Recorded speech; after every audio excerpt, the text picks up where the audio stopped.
Saudi British Bank with HSBC as our major partner, and where a lot of investment is done on training, and so that's also in education. We also, there is a lot of efforts by bank on gender equality. A lot of efforts is being done there. Financing MSMEs, as we talked about, is part of that. Also on structural, on green financing or avoiding financing polluters, investing in green bond infrastructure. So there is a lot to play, but it has to be a collaborative effort between all businesses. No, thank you so much, Lubna. Before I turn back to you, Adrian, maybe I can come back to you very shortly, Michael Froman. Mike, you heard that Lubna also underlined the importance of the multilateral trading system, WTO.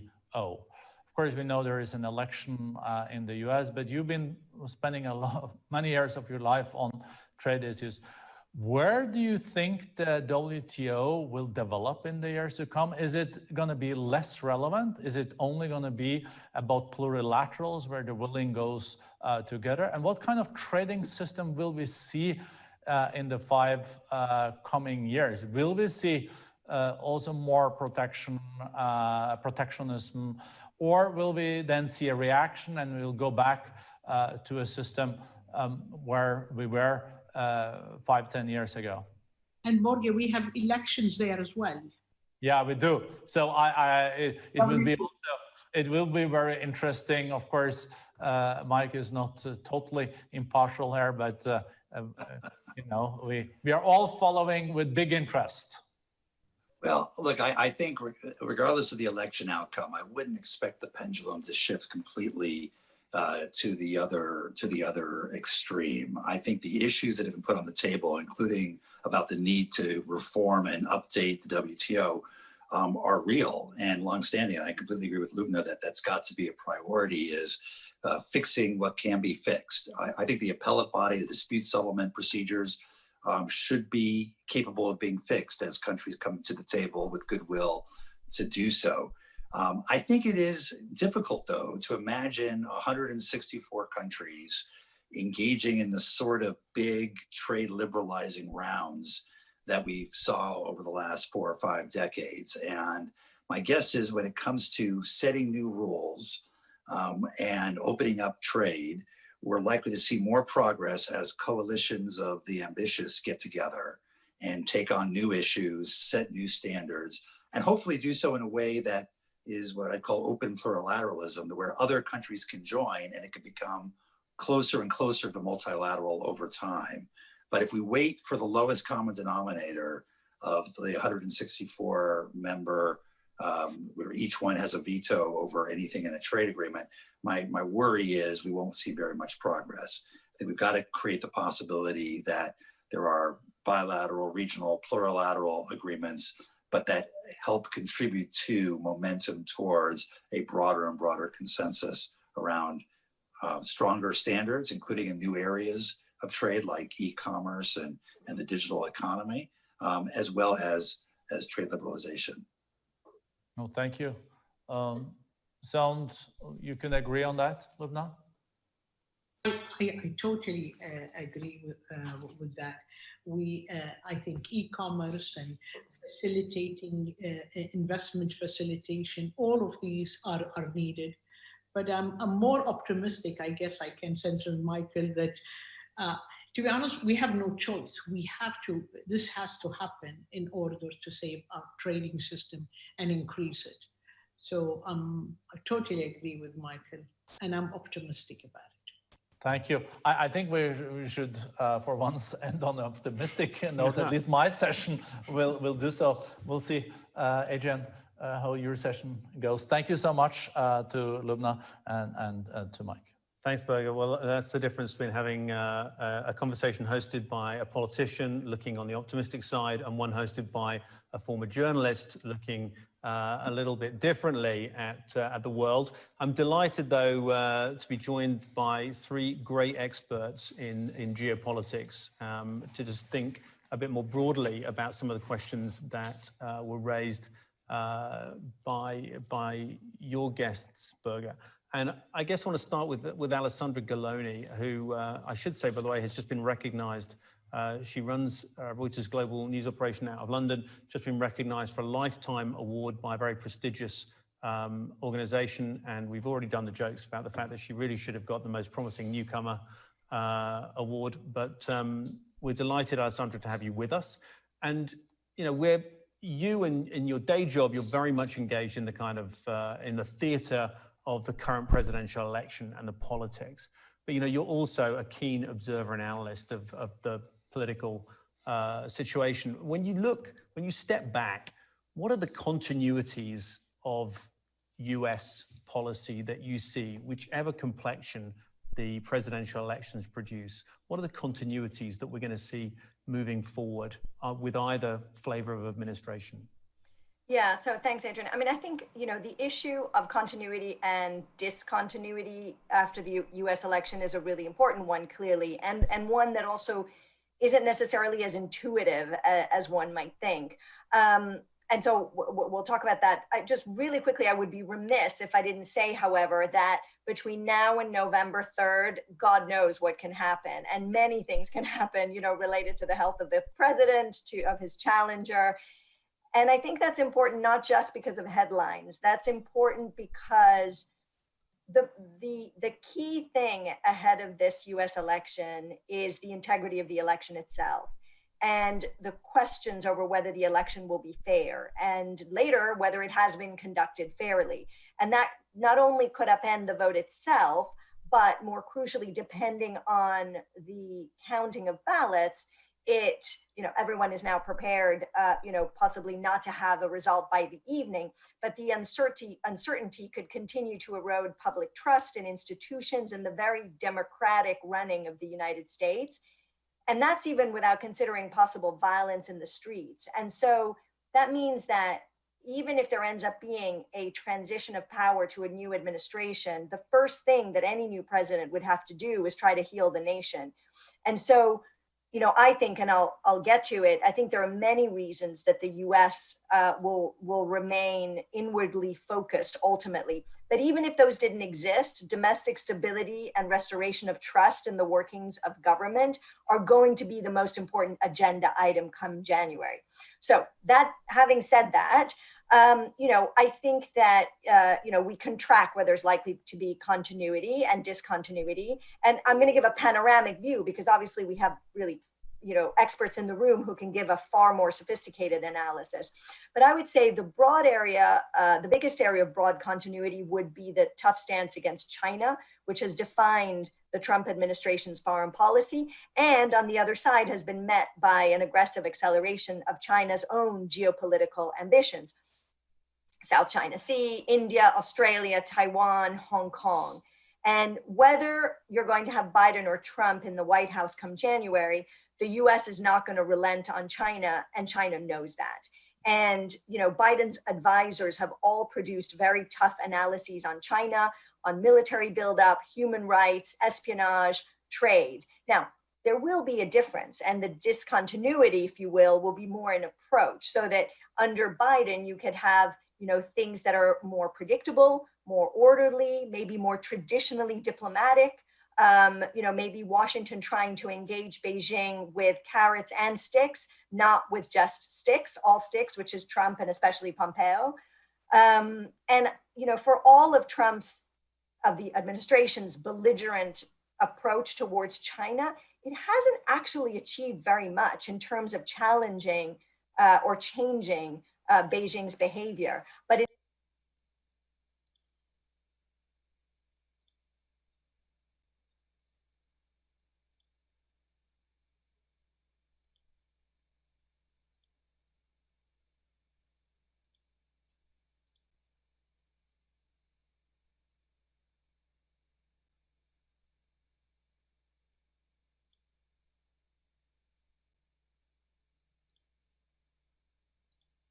all that we have in store for you throughout the next few hours. We hope you enjoyed yesterday's sessions on the main stage, as well as the DeFi track and the Blockchain Asia track. To get things kicked off, I want to bring to the stage the producers of Blockchain Summit, the Los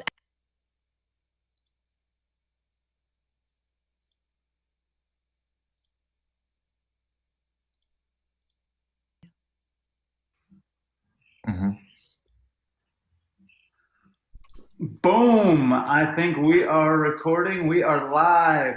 Welcome everybody for day 2 of LA Blockchain Summit. We had such an incredible day yesterday. Historic, historic. What the heck what's the word? What am I thinking? Historic day, historic event, historic. It was a historic day. I'm sorry, it's 8:30 in the morning for us here on the West Coast. We had a late night last night going through everything and preparing again for today. But we have such another historic day for us.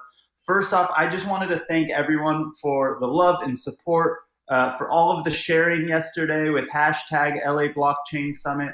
We are so happy that we got to announce our fund first thing in the morning. We are so happy for all of the incredible speakers we had yesterday. And like I said, we have another big day ahead of us today. Thank you for being here. Thank you for the support. Make sure to check all of the news articles. I think there was over 20 news articles of all of the different announcements that people made at the conference yesterday. And we made a bunch of those ourselves. So thank you so much. Yeah, yes, there's a lot of media coverage in the online, and I just want to give a quick shout out to our sponsors. First and foremost, eToro, our title sponsor. You guys are awesome. We really appreciate the support, and we couldn't make this happen without you guys. And guys, we have an incredible day 2 planned. We have so much great content. And before I kind of give you a quick snippet of what's in store, I want to say thank you to our streaming partners, because this is being broadcasted on many different networks with thousands of listeners and viewers across the internet. So Blockchain Radio, Crypto News, Theta TV, Crypto Slate, Crowdfund Insider, and Being Crypto. You guys, we're so happy to have you guys on board. And to all the other media partners, the laundry list of people helping us put this together and bringing everyone together, because at the end of the day, and it's a washed out statement, but it's so true. There's no crypto without community. There's no crypto without you guys. So I'm so glad to have all of you guys here hosting such a global audience. And we have so much in store for you today. We have a fireside with Kathleen Brightman of Tezos. We have Pomp and the CFTC chairman.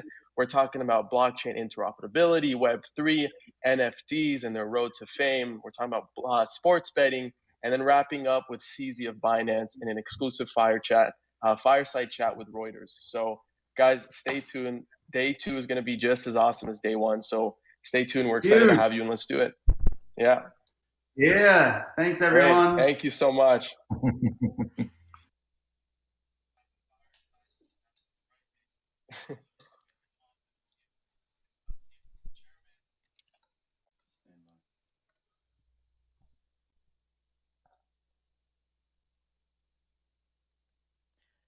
To help start our morning again, I want to bring back Lunar Crush co-founder Joe Farjo to give us a rundown on how the market is looking.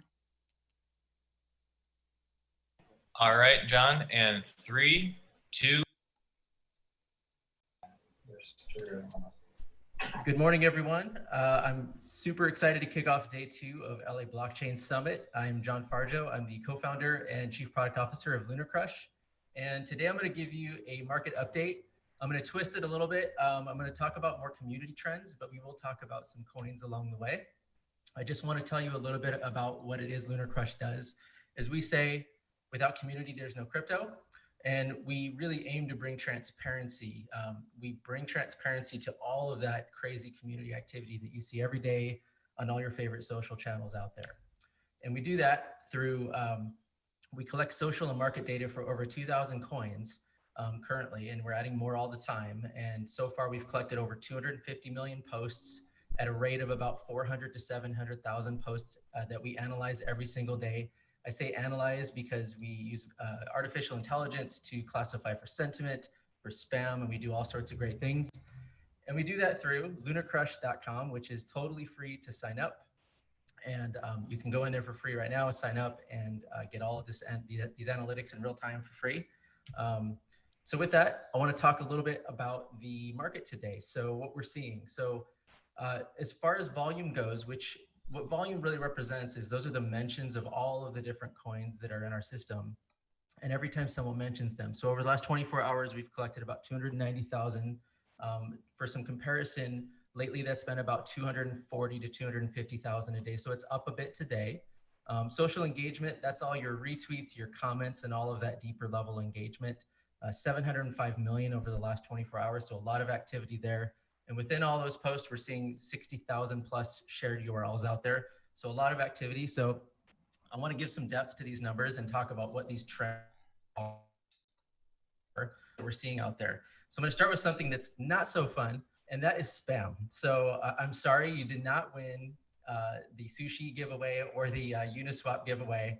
We're seeing a lot of this. A lot of times people are posting, and these are the responses from a lot of fake accounts. So we've done a pretty good job to capture this stuff and understand. In fact, spam is actually a metric. So we collect it, we eliminate it from the totals that I just showed you, but it is way up. So that is one thing that we're noticing. We're also seeing that giveaways are on fire, and there's a lot more giveaways now than I think we've ever seen. And we classify those as well. And some are great and some are more spammy than others, but really it's about ROI. Our space loves giveaways. They love to do giveaways versus advertise. It's a much more authentic means of trying to stoke your engagement on your account. So we're seeing a lot of that. But on a serious note, we're seeing more and more and more, to be expected just based on where the time is at. We're seeing a lot of political posts. So, yesterday, for example, beyond crypto even, we saw all markets take a bit of a dump when Trump said that there's going to be a delay on stimulus till after the election. So we're seeing things like that. We're also seeing things like, billionaire investors flight to safety. They're looking at Bitcoin as how do I save my money? How do I earn money? How do I not have the government just keep endlessly printing money and taking it from me? So there's a big volume of politically oriented posts that have huge engagement. So there's a lot going on there. Again, on the negative side, as we've seen the last week here, last few days, we've seen KuCoin hacked. There's been some positive news with some of the coins recovered there.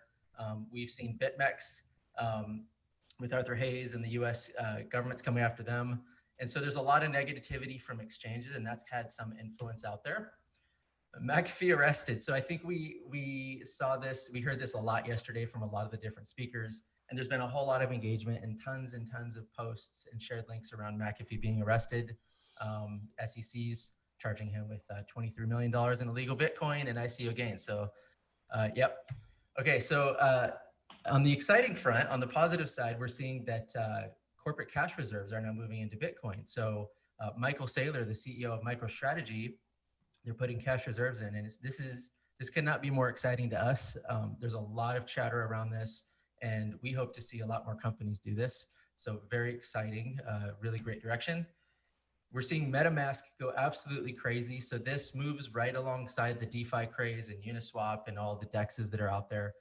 So they just crossed 1 million monthly active users, and they're announcing a whole bunch more things as well recently here, but parabolic growth, huge, absolutely amazing for MetaMask. And another thing that we're seeing more of than we've seen recently is we're seeing more partnerships. So across the board, yesterday it was EOS with Google Cloud, a lot with Chainlink. It seems like almost every day there's something with Chainlink. We're seeing a lot of different things going on out there. So really across the board, this is a really big deal when you consider that we're seeing increased activity, really not across any one coin, it's across the whole space. So partnerships are huge. That's great. That looks more like adoption. And of course, got to throw this in there because yes, there is a lot of trending activity around LA Blockchain Summit. So we're seeing a lot of posts around this the last 24 hours. So good job, everyone. And I'd say to keep on sharing, spread the good word of crypto. And where is all this stuff coming from? So one of the things that we do is we track influencer activity right now for Twitter. And what we do is we objectively look at it. It's not like we're in a room saying who's most influential every day. We actually objectively look at every single post that comes through, who it came from, the engagement that's on that post, and the activity of an individual account. And is their following increasing? Is it relatively stronger than one or another? And then we break that down by time, because if someone's influential one day, they may not be next week. And so we look at all sorts of different things. And notice how I didn't put sentiment in there. Now, there's individuals like Max Kaiser, who's super Bitcoin bull, Bitcoin Magazine, David Gokhshtein, shout out. And then there's people like Peter Schiff, where a lot of people would say, well, he's not an influencer. Well, actually, he's very influential because most of our community comments on his posts. And so we give him that influence. And so influence is less about sentiment and much more about that activity and that engagement. So looking at some coins, so what's hot? So there's 4 things here. I want to start in the top left. So just social volume, just to give some relative understanding of where we're at. Bitcoin over the last 24 hours has had about 110,000 social mentions that we've captured versus, say, compare that to Tether. Tether's had 2,293. And so we've seen lately Uniswap and Bitcoin kind of duking it out. There's been a lot of activity around Uniswap, which is amazing. And even Yearn Finance, we're seeing a lot around that and a lot of the DeFi projects. On the social dominance front, on the bottom left there, Bitcoin's 33.21% of all social posts out there. The thing to mention here is this was over 60 to 70% 3 months ago. So we're seeing Bitcoin social dominance drop a lot. As Joe mentioned yesterday in the morning update, we're seeing that social activity be replaced by a lot of DeFi projects. And so DeFi is starting to come up, and there's a lot of DeFi projects, so it's fragmented across lots of coins. Engagement, lots of engagement on Bitcoin, more than everything else. Again, 400 million engagements over the last 24 hours versus Litecoin has 4 million, and that's in number 10th place. And then alt-rank. Alt-rank, we're seeing EOS, the number 1 alt-rank. And what is alt-rank? Alt-rank is social activity plus market activity. That market activity has to be beating Bitcoin's price. And so what we end up seeing is coins that are both having a lot of social activity and performing very well. So I only have a couple minutes. And so what I wanted to do is talk a little bit about DeFi and just give a little bit of understanding with where we're at. So, a few months ago, we had just a handful of these projects on our site. We're going to have over 100 in a few days. I'm sure we'll have 200 and then 500 and then 1,000. So it's growing crazy, but just where is it at? And so when we look at where it's at, in general, there's less than 2,000 social mentions per day for most of these projects. So I threw Bitcoin and Ethereum in here so you could kind of see what's going on here in Uniswap. But other than, say, Yearn Finance, Chainlink, and Sushi, we're seeing that everything else has less than 2,000 social mentions per day that we're capturing. So the volume is still really low. It's still really early. These communities are still really small. And so just keep that in mind, that it's not like this is saturated. There's hardly anyone talking about it, relatively speaking. Even though we're all in this space and think everyone's talking about DeFi, it's early. Another thing to say is, like, even when we talk about the engagement, Bitcoin has had over about 110, about 400 million social engagements in the last 24 hours. If I compare that to, say, Balancer, it's 1.6 million. If I compare that to, say, Serum, it's 3.3 million. So small, still early. There's still a lot of room to run and grow with these projects, and we'll see how this all shakes out over the coming months and years. And with that, I will just tell you, check out lunarcrush.com. Check us out on Twitter at lunarcrush. I'm happy to answer any questions. You can message me on or DM me on Twitter at @JohnFarjo. And thanks a lot. Have a great day. What the hell? What the fuck? What just happened? Oh, hell no.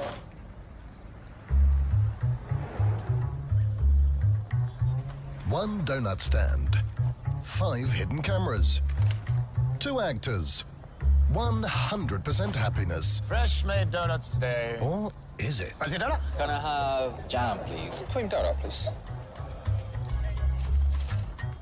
What the hell? What the fuck? What just happened? Oh, hell no. Did you just bite that? You won't even notice, it's very small. Oh, it's a new one. You don't have to bite. That's my commission. But it's out of my donut. I was expecting 100% of a donut. What the fuck are you doing? Just how the world works. Shut the fuck up, I don't want that. That's disgusting. No way. Take this back. If I pay for something, I should get the full thing. We have to take a bit of commission, otherwise... See, she's walked away. Don't let commissions bite into your portfolio. Join eToro and invest in 100% stocks with 0% commission. You've got a little commission. There. eToro. Join now.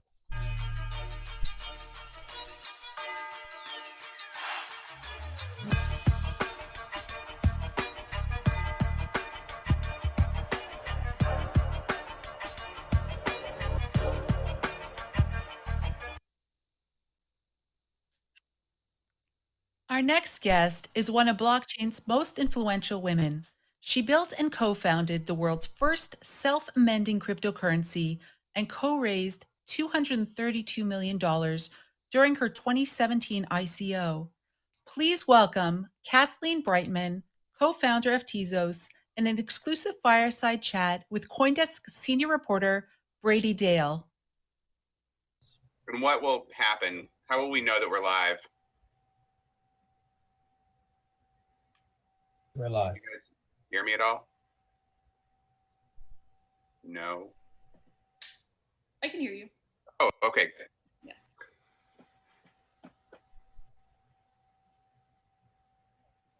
You're live. Hey, everybody. My name is Brady Dale. I'm a reporter with CoinDesk, mostly covering decentralized finance these days. But from my early days of CoinDesk, I was writing about initial coin offerings and various things along those lines, and got involved in writing about Tezos. And so I'm here with Kathleen Brightman, one of the co-founders of the company that created Tezos, Dynamic Ledger Solutions. How's it going, Kathleen? Welcome. Going well, Brady. Thank you. So Kathleen, let's start really broad. I mean, you're kind of, I mean, it's only a, what, 11-year-old industry at this point. You know, being in for a few years makes you an OG. So tell us, where do you feel like we're at in crypto these days? Oh, yeah, no, I think I have the scars to prove it too. Yeah, thanks. I know, and some of the things that, you know, people say, or people were talking about, you know, 5 or 6 years ago, seem completely ridiculous now. For example, I remember when I first got into this space full time, one of the most common objections to the infeasibility of smart contracts was that you could never possibly trust an external feed or an oracle. And, you know, obviously that seems silly now because you've got like things like Chainlink, and we've got a bunch of different projects and different, you know, corporate entities that are verifying information on chain. You know, a lot of the things that seemed like objections a few years ago are sort of quaint now. And a lot of the arcs that were taking place like 5 or 6 years ago, again, like have fallen completely out of favor and seem kind of silly if you bring them up. And so I think, you know, this space is an interesting one because it has a lot of different narratives attached to it. And it's fun to see the ones that actually last over time. And I think right now we're going through a lot of experimentation and a lot of conjecture as to what this is useful for. I don't know what's going to come out in the wash in a few years. Obviously, like I have, you know, conviction about what I think is interesting. And I also think there are some fads going on that I don't think will last. And I'll be happy to be proven wrong. What do you like right now? Yeah, I mean, you know, I think there's a definition of decentralized finance that I really like, that I think will thrive, and I think is what makes the space useful. And then I think there are some other sort of trends that you know, are getting credited as DeFi, but maybe if you look a little closer to the surface, aren't necessarily as functionally useful and probably won't be around in 5 years. You know, if you think about what finance is, basically finance is the technology used to exchange like contractually defined cash flows. It's like a tool for, you know, human thriving and preservation. I think that, you know, the ticket price for financial services has gone up a lot in the last like 20 some odd years through regulation, through like, you know, political disintermediation across the globe. I think that, you know, the most compelling use case for distributed ledger technology, blockchains, whatever you want to call them, is basically a way to coordinate and lower the ticket price for access to these tools. You know, at the core of banking is like maturity transformation, and a few of the other, you know, tools and lending apparatuses for this are very much things that can be programmed, and things that if you get enough legitimacy around a, you know, cryptocurrency or a smart contract platform, you can really, you know, begin to shape and actually make people's lives better. You know, so I think a lot of projects that were pretty early to this, that act as lending platforms or act as, you know, stable coins and things like that are super provocative, super interesting, and give a lot of food for thought. I think some of the more circular attempts to sort of cosplay finance are less likely to survive. The things that look a little bit more like, you know, gambling with Farmville are less attuned and less true to what, you know, finance actually is. But again, like time has a way of weeding these things out. Much like it did in 2017, you saw some ridiculous projects that were just basically, the image I would use is putting a turnstile in an open field, and you know, sort of a decentralized CRM. Like, why would you ever use a token for an open source piece of technology that's like, you know, a CRM? Right. Well, you don't see those projects around now, but you do see projects, you know, that are closer to, you know, trying to be money or things like that. You know, the Polkadots, the Tezos, the EOSs, you know, kind of going for that angle. So I think you get a lot of noise at certain periods, and then they tend to filter through. And you know, I think the things that look a lot more like finance and a lot less like, you know, finance by another name, I guess, you know, sort of circular gambling, have you know, feet and will stand the test of time. Well, I mean, just to go back on this sort of circular gambling thing, I mean, I feel like it's my role as a reporter to be sort of somewhat open-minded about these things and at least let folks make their argument. And, you know, I did a story on sort of DeFi going from sort of like the MakerDAOs and the compounds, you know, the sort of clear lending that we all understand, to what I was calling, you know, weird DeFi, which sort of started with Yearn really, and then definitely with like Yam and Sushi and all them, sort of the food coins. And Scott Lewis, who's with the team that made DeFi Pulse, you know, he always tries to be really positive and upbeat about things.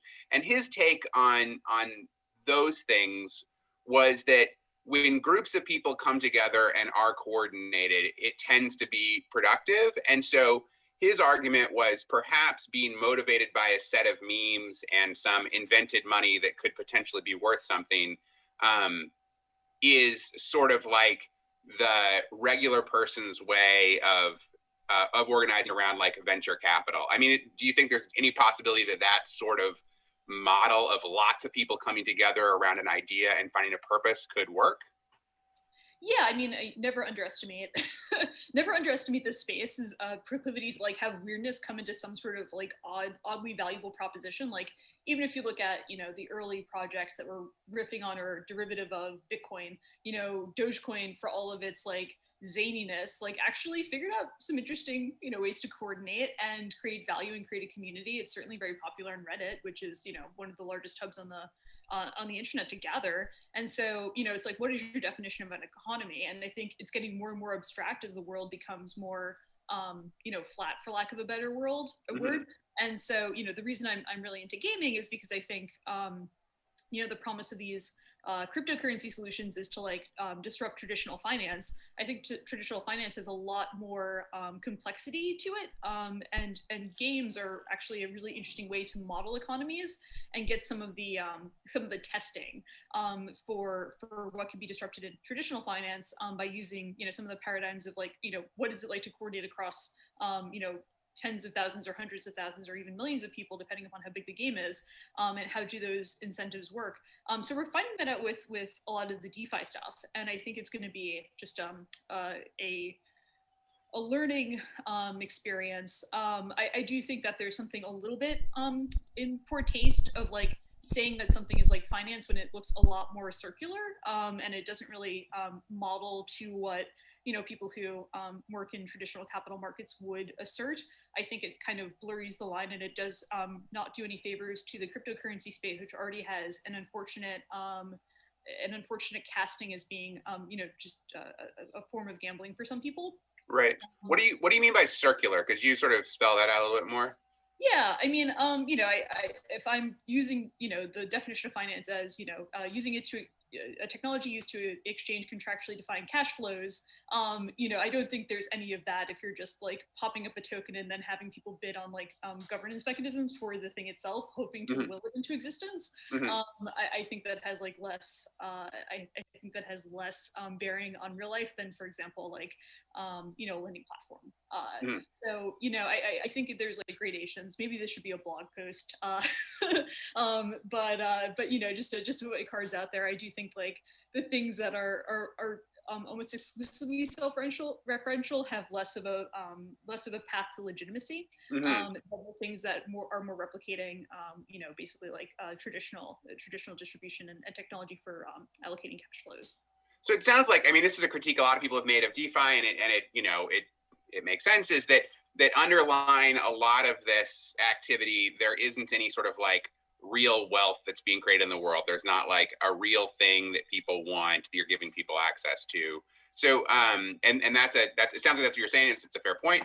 So, the hard part with that for crypto is regulators keep cutting the industry off from real things, sort of external to crypto. They keep making that hard for the industry to access.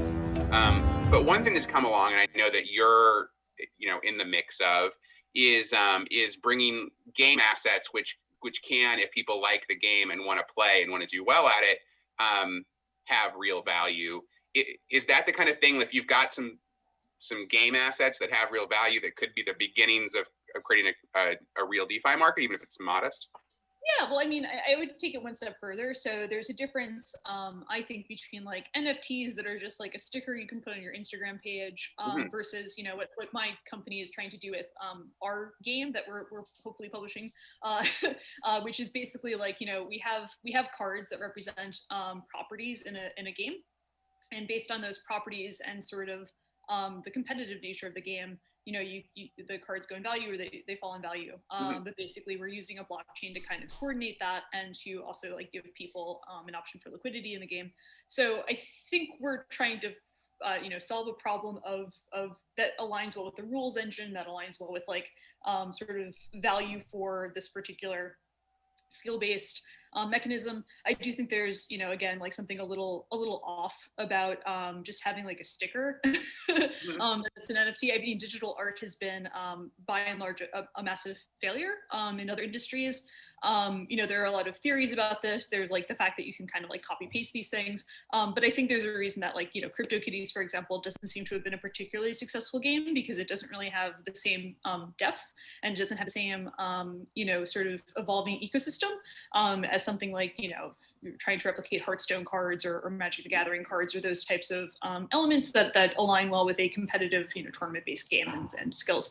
So there's subtlety amongst there, but yes, part of the reason I was very motivated to start in the gaming space as opposed to doing candidly anything else once Tezos launched was because I do think that these things are like really rich economies, and we can learn so much by just making the user experience better. A lot of games and a lot of gaming is largely made in reaction to the limitations of the internet's ability to support certain types of transactions in certain types of markets.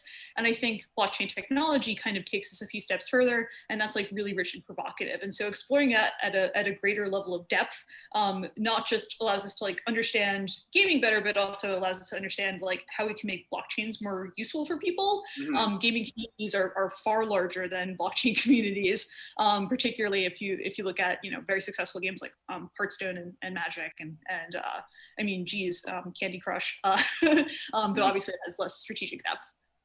Yeah, and I think a lot of people don't realize that. I mean, there's people who make their whole career on just various ways of interacting with these economies. Like, there's millions and millions of dollars in sort of Magic the Gathering cards that go every year, and yeah. like very expensive. So so let's just to step back really quickly because folks may not know.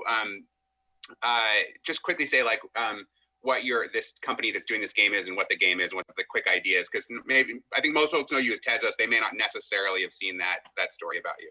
Yeah, that's completely fair. Yeah, obviously I'm in my own headspace a little bit, but yeah. So basically, the Tezos blockchain launched in 2018.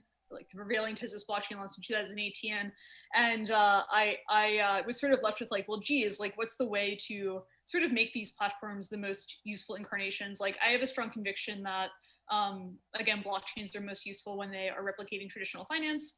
But I also think that like we're pretty far away from realizing that promise for a variety of reasons. Like it's still really hard to write smart contracts. Custody's still a pain in the butt. There's just a lot of things that just don't have the same efficacy as traditional capital markets would have you believe. But I did think, and in 2017, the Tezos Foundation ran a fundraiser, and one of the largest contributors was a gaming company. And I was very surprised that this was the case, because a lot of people come to me with like their cockamamie ideas about how blockchains could like revolutionize things. I hadn't yet spoken to a gaming company, and so I was curious as to why these people contributed to the fundraiser. They told me, effectively that they ran this massive RPG. They didn't like that all of the money in their economy was sitting on their servers. It created a bit of mistrust with their users who worried about inflation, so on and so forth. And so they looked at a public blockchain as a way to like just kind of solve this tension within their community. And I do relish telling people that their blockchain ideas are bad. And so I was very upset that this was a good idea.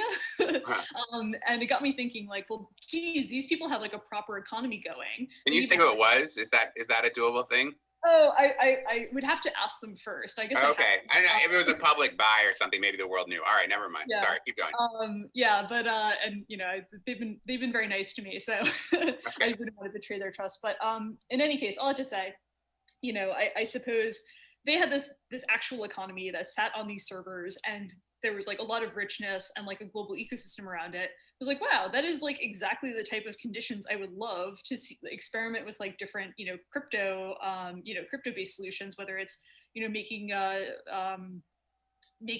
interesting derivatives products or something like that. But all that to say, like the idea got me going of like, hey, if we could just like improve an economy that's already digital using crypto things, we could learn so much about the world that we want to create. Mm-hmm. And so I did a survey of the types of games that exist, and I kind of stumbled upon collectible card games, which is a genre that was created by Richard Garfield in 1994 through his game Magic the Gathering, which is wildly successful, and is candidly like gets more popular year after year. To this day, I think people don't realize it's like still going strong.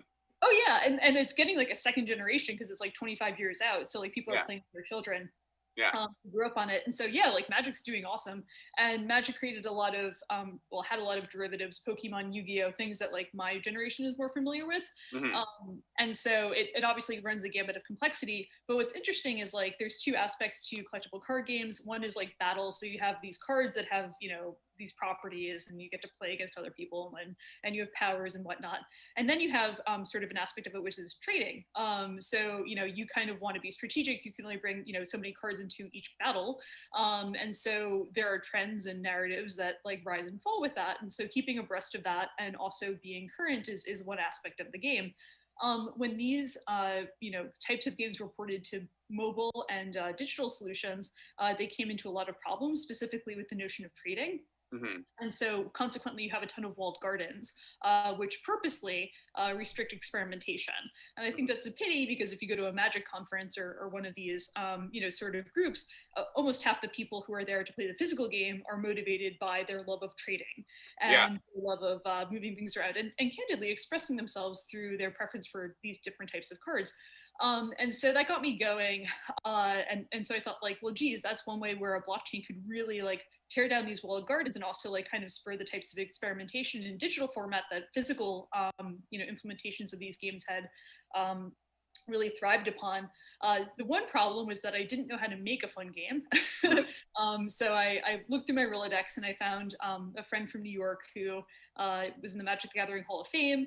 And so I got him involved and he got his friends involved. And so we built a game that's a collectible card game that I think stands in its own rights as being fun. We trialed an alpha this summer. And then on top of that, we use a blockchain to sort of coordinate the marketplace for different cards. So we have an initial auction, and then we use a bonding curve to basically have a buy and sell contract. And that is meant to promote liquidity and to allow people to experiment more easily rather than the traditional model, which is like, you put money down the money pit and then you're able to recover like a very small fraction of your I guess, the money put in.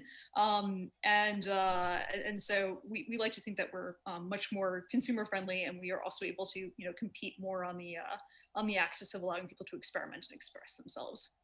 Yeah, and for folks who've never been involved in these economies, it is interesting. Like I grew up a comic book guy, so to me, like value is just sort of age plus rarity, and it just kind of goes up if it's, over time it's worthwhile. But in a gaming economy, things can go up and down pretty rapidly depending on how people are like learning the gameplay or new cards that come along in these like really interesting ways. I went through a little Magic phase a few years ago and kind of learned about that, and it was intriguing to see. Yeah, that you have different concepts, and some of them don't port super well to crypto. Like, for example, if Hasbro releases a card for Magic the Gathering and they realize like, oh my God, it's too powerful, they can like basically decommission it or nerf it. With something that sits on a blockchain, you do have a little bit more, it's a little bit more high stakes in some ways. But in other ways, it's a lot easier to coordinate, and it's a lot easier to sort of have this experimentation. What was nice about the alpha that my company released for our first game, Emergence, is like we found card combinations that our co-founders, who are like literally world-class Magic players, like didn't come up with. So it's really like a very open-ended, very seriously intellectually challenging game. And just for folks who are curious about this, it's a game of superhero battles, basically, is what Emergence is, right? Yeah. I think Brady, you're the only reporter who had actually played the first Emergence game, but the IP was something that we sort of got when we signed on one of our co-founders, Brian David Marshall, who has a career in both comic books and games, right? So it's definitely an homage to a lot of his favorite things, and I think the aesthetic definitely appeals to a certain class of person. If anyone out there can get their hands on a copy of the paper version of Emergence, if you like board games, I like it. It's fun. And I played it. I played it just on my own before I knew Kathleen was doing anything with it. I was just I found it one day and I was just like, this game's cool. And I played it with other people too. They also liked it. So okay, so let's sort of back up to Tezos a little bit though, and just sort of review. So Tezos is this big blockchain focused on governance. It had a big ICO. Just to odds are probably folks know all that. There was a bunch of legal drama around it. Am I right that sort of all kind of finally got wrapped pretty recently, or is it not quite over? Well, I try not to comment on legal matters, but I think Coinbase did cover that a settlement had been reached between the plaintiffs and the parties at the Tezos Foundation. Okay. So. Well, yeah, I just thought if it was done, you could say like, yes, it is done now. And I did a story about you a little while back about a founder's pledge commitment you made. And a part of the question there was this all getting wrapped up so that dynamic ledger solutions could get by, and then you could go on to this process of following through this founder's pledge. Has that all happened yet, or is that still? DLS hasn't exercised its option yet, so Okay. you know, I'm still you know a poor schlub, but you know that's okay. And yeah, no, it's just not in any rush. And has your thinking on that pledge evolved? Do you have more ideas about when you do finally exercise that option, what it is you'd like to do, what you'd like to get involved with? Oh, geez, thanks for asking. Yeah, I mean, I when I was in my 20s, I lived in New York mostly, and I volunteered at a lot of places that mostly targeted low income groups and people who, you know, were trying to better themselves in some form or another. So I you know, volunteered at Covenant House, which is a homeless shelter that has a lot of like LGBTQ folks and a lot of, you know, young mothers. And basically they try to like, you know, kind of bring people off their feet. So I'd like to, you know, give back to them. And I also volunteered at this group called Minds Matter, which helps prepare like low income students for the SATs. And so, you know, it's kind of nice when you can put in the hours and see that these people are very decent. And it's even better when you can like, you know, hopefully write them a check and give back that way. So yeah, no, those are two things I feel really passionate about.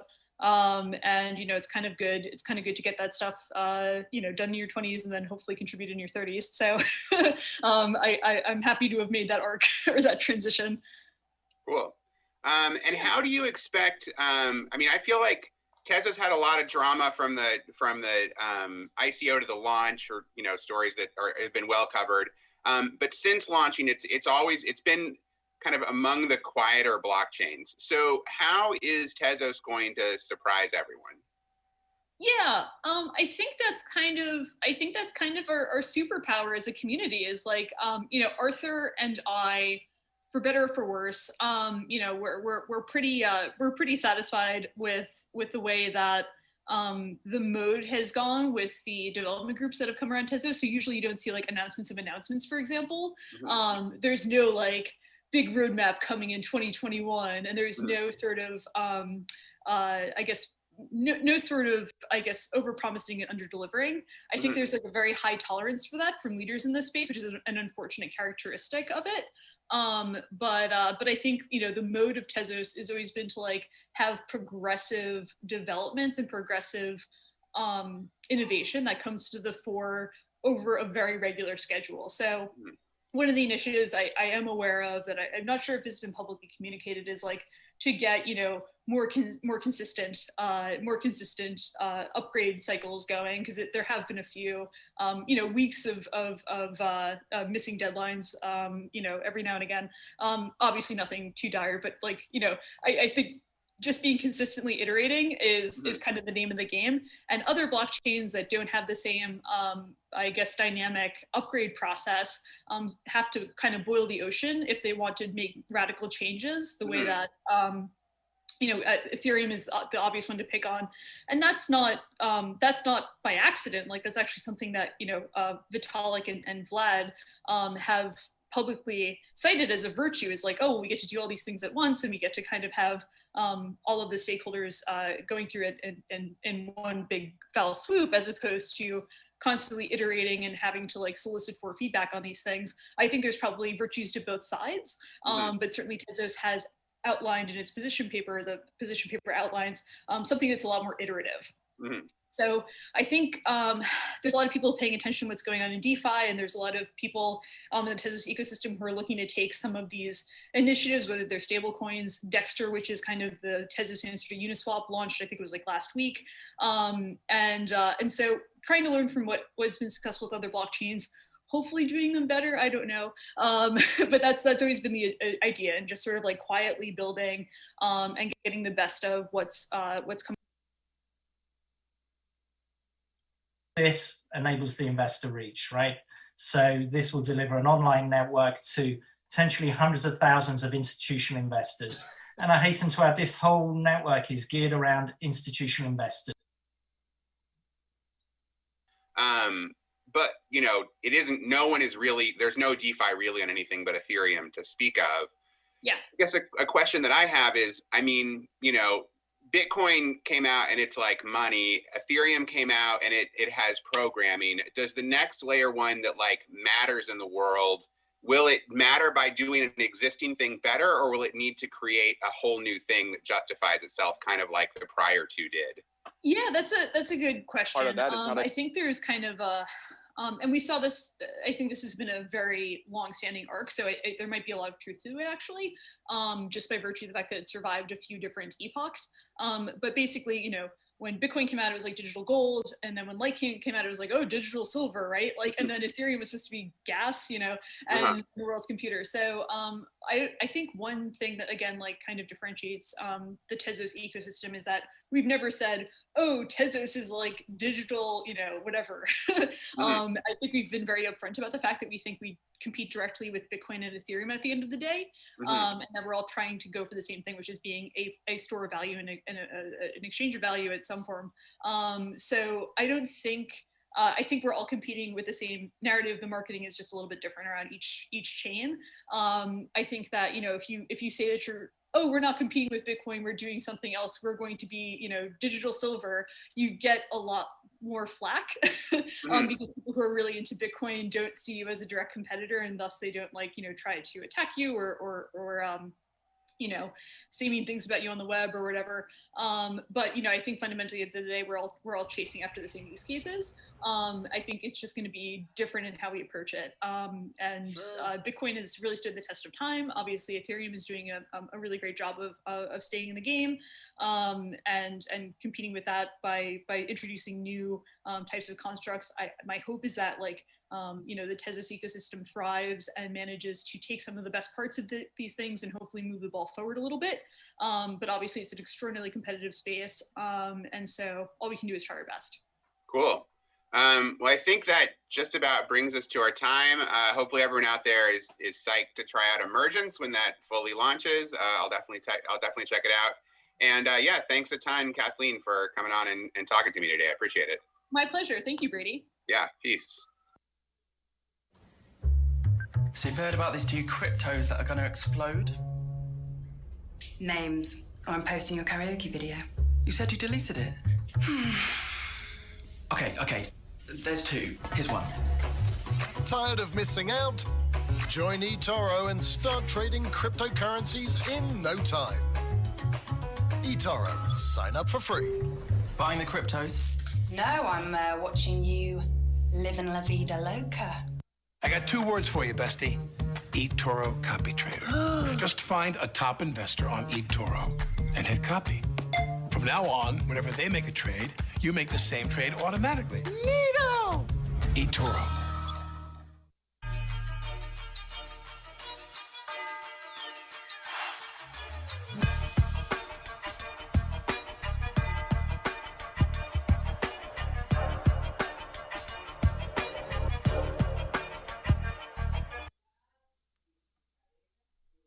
Imagine having some of the best Silicon Valley investors at your disposal any day of time, any time during the week. What would you do with their advice? Today, introducing his brand new book, Technology Investor, Silicon Valley, we have author and Draper Goren Home advisor, Matthew Lemaire, interviewing Joseph Home and Tim Draper of Draper Goren and Home, and Sid Moffi of the Draper Venture Network. Well, welcome back to LA Blockchain Summit. It's great to be here. I'm a new face around here. I'm Matthew Lemaire with Fifth Era, but I've also been invited to be part of the team at the Blockchain Venture Studios and with Draper Goren Home, where I'm an investor. So it's very exciting to be with you today. And with Alon's agreement, we actually sat Joseph down in a chair alongside Tim Draper and Sid Moffi. I'll introduce all 3 of them in just a second. And what we're going to do for the next 20-minute segment is we're going to talk about the launch of our new book, The Intelligent Investor Silicon Valley. It's available everywhere. And I'm going to give you a little bit of background to why we wrote it. I'll introduce the 3 folks who are featured in it amongst 50 other people. And then I'm going to ask them some questions, and they're going to share their wisdom and advice to all of you. And really, this is about trying to give you some thought starters for how you can be a better entrepreneur and a more successful blockchain startup leader. So that's what we're going to do. So with no further ado, let me explain. The Intelligent Investor is the world's most famous book for investors. It was written 70 years ago by Benjamin Graham, and Warren Buffett says there's never been a better book. The problem is, it only has one page on technology investing in 700 pages, and that page is at the back of Appendix 7. And we know that the world's most valuable companies, 9 out of 10 of them, and most of the wealth created in the last 10 years has been created by technology entrepreneurs just like you. And so that book just doesn't fit for us and what we do, what you do, what we do as investors. And so we collected together 50 of the world's Silicon Valley's leading venture capitalists and angels, and we got them to share their wisdom in the pages of this book, The Intelligent Investor Silicon Valley. 3 of those people are here today. Tim Draper, of course, who really doesn't need any introduction, but is the leader of the Draper network of funds globally and is a very active participant here at LA Blockchain Summit and Draper Goren Home.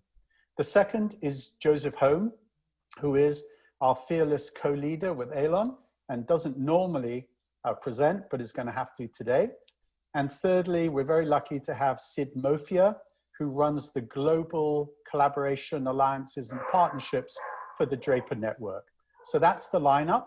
And the first question, I just want to go down the line, starting with you, Tim. We ask you in the question, what do you love most about what you're doing right now? Can you share us your thoughts?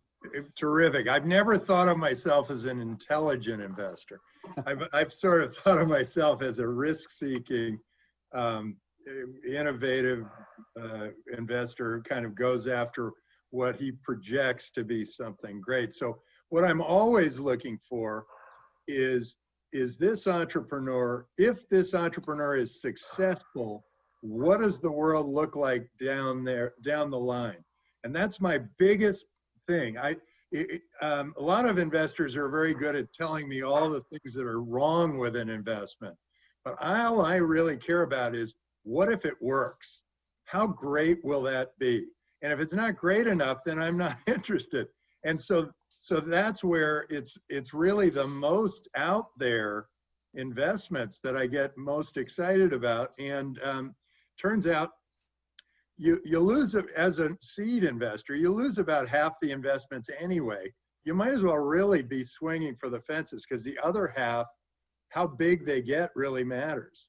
And so I'm looking for those really extraordinary entrepreneurs out there who are trying to do something really great with their life. And I'm looking to the long-term outcome. And my projection is 15 years. I'm saying, what will this look like in 15 years? And how great will that be if you succeed? So as an entrepreneur, I want you to start thinking, is this big enough? Does this matter enough for me? Do I want to be doing this 15 years from now? And if the answer is no, you don't want to be doing this 15 years from now, then change the model, change the business, make it something really extraordinary, and then we'll back you. That's great, Tim, and thank you very much for that. Joseph, we know you're in the middle of the most stressful time of the year for you, but answer the same question. What do you find so exciting about what you're doing now?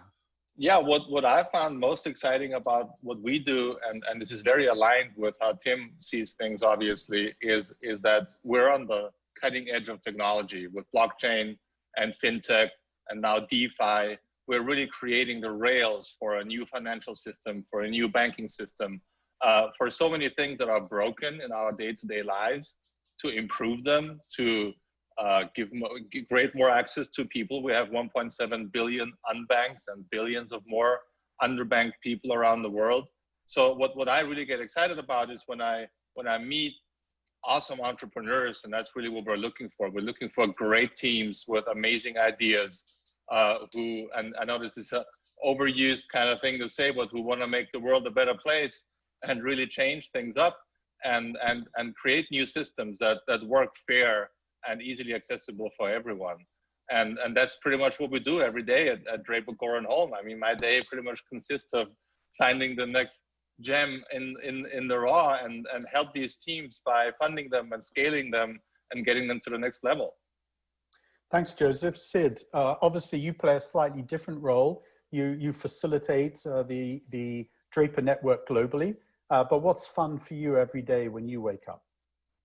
Yeah, for me, I'm a facilitator and connector by nature. So being a part of this global network of more than 20 funds, 1,000 companies around the world means, number one, I'm never the smartest person in the room, which is great. And number two, I'm always working with the smart people that are making change in the world and seeing connections between what one smart person is doing and another smart person in another part of the world, and making that connection. And that gives me a ton of satisfaction.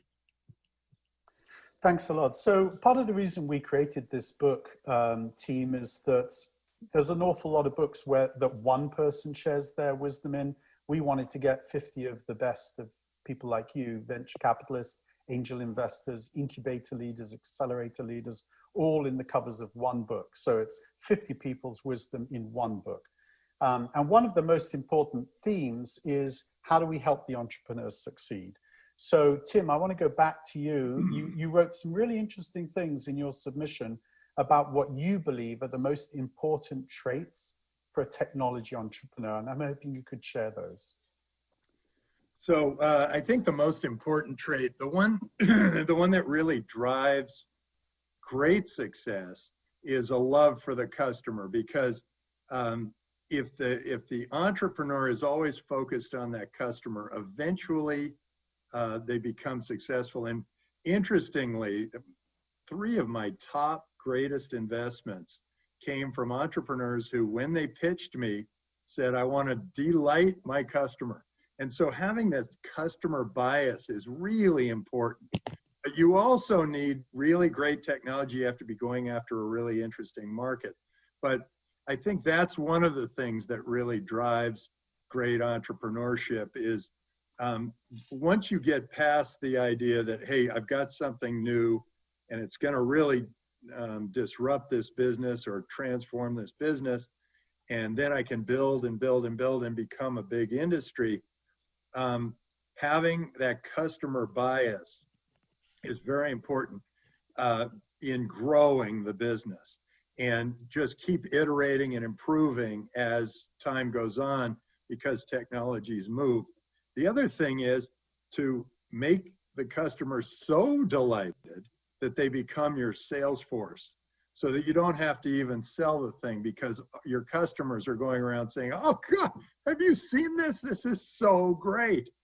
And that was the whole impetus for Hotmail and how it spread to 11 million users in 18 months. And that was the concept behind Skype, how it grew like a weed. It all had to do with having the customer say, this is great, I want my friends on it, let's get them on it. And I agree, it sounds straightforward, but you'd be surprised how many entrepreneurs get so wedded in their technology that they lose sight of that, such an important point. And I know I used to work a lot with Steve Jobs, and that's exactly what he would say too. So it's a great point, Bill. Joseph, Tim. Sorry, Tim. Bill's my dad. No. Sometimes people call me, they call me Bill, and I think, oh, hey. No, I feel Tim, pretty good about that. The reason for that was because in the next question, I was going to mention that I used to spend time with your dad, and I haven't mentioned that before, and that's why Bill and Tim got interchanged. It's always somebody thinking of my dad when they do it, and I honor that. My dad is so awesome.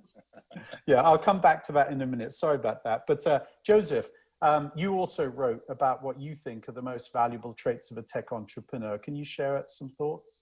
Yeah, sure. What I would add here is something that I've experienced myself. I was a tech entrepreneur for almost 25 years before I became an investor, and I know what it's like to do a few all-nighters and write a business plan and have this whole idea thought out, and you start presenting it to people and you go pitch to investors, and all of a sudden they don't like what you tell them. And instead of trying to listen to the feedback that you're getting and to be able and willing to pivot and to improve, you start looking for people who agree with you. So I think what's really important is to take the feedback that entrepreneurs get when they pitch to investors or potential customers. They'll always tell you the truth.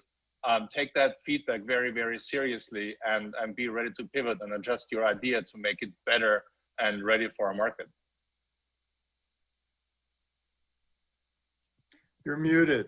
Yes, exactly. Sid, is there anything you want to build on Joseph and Tim's answers?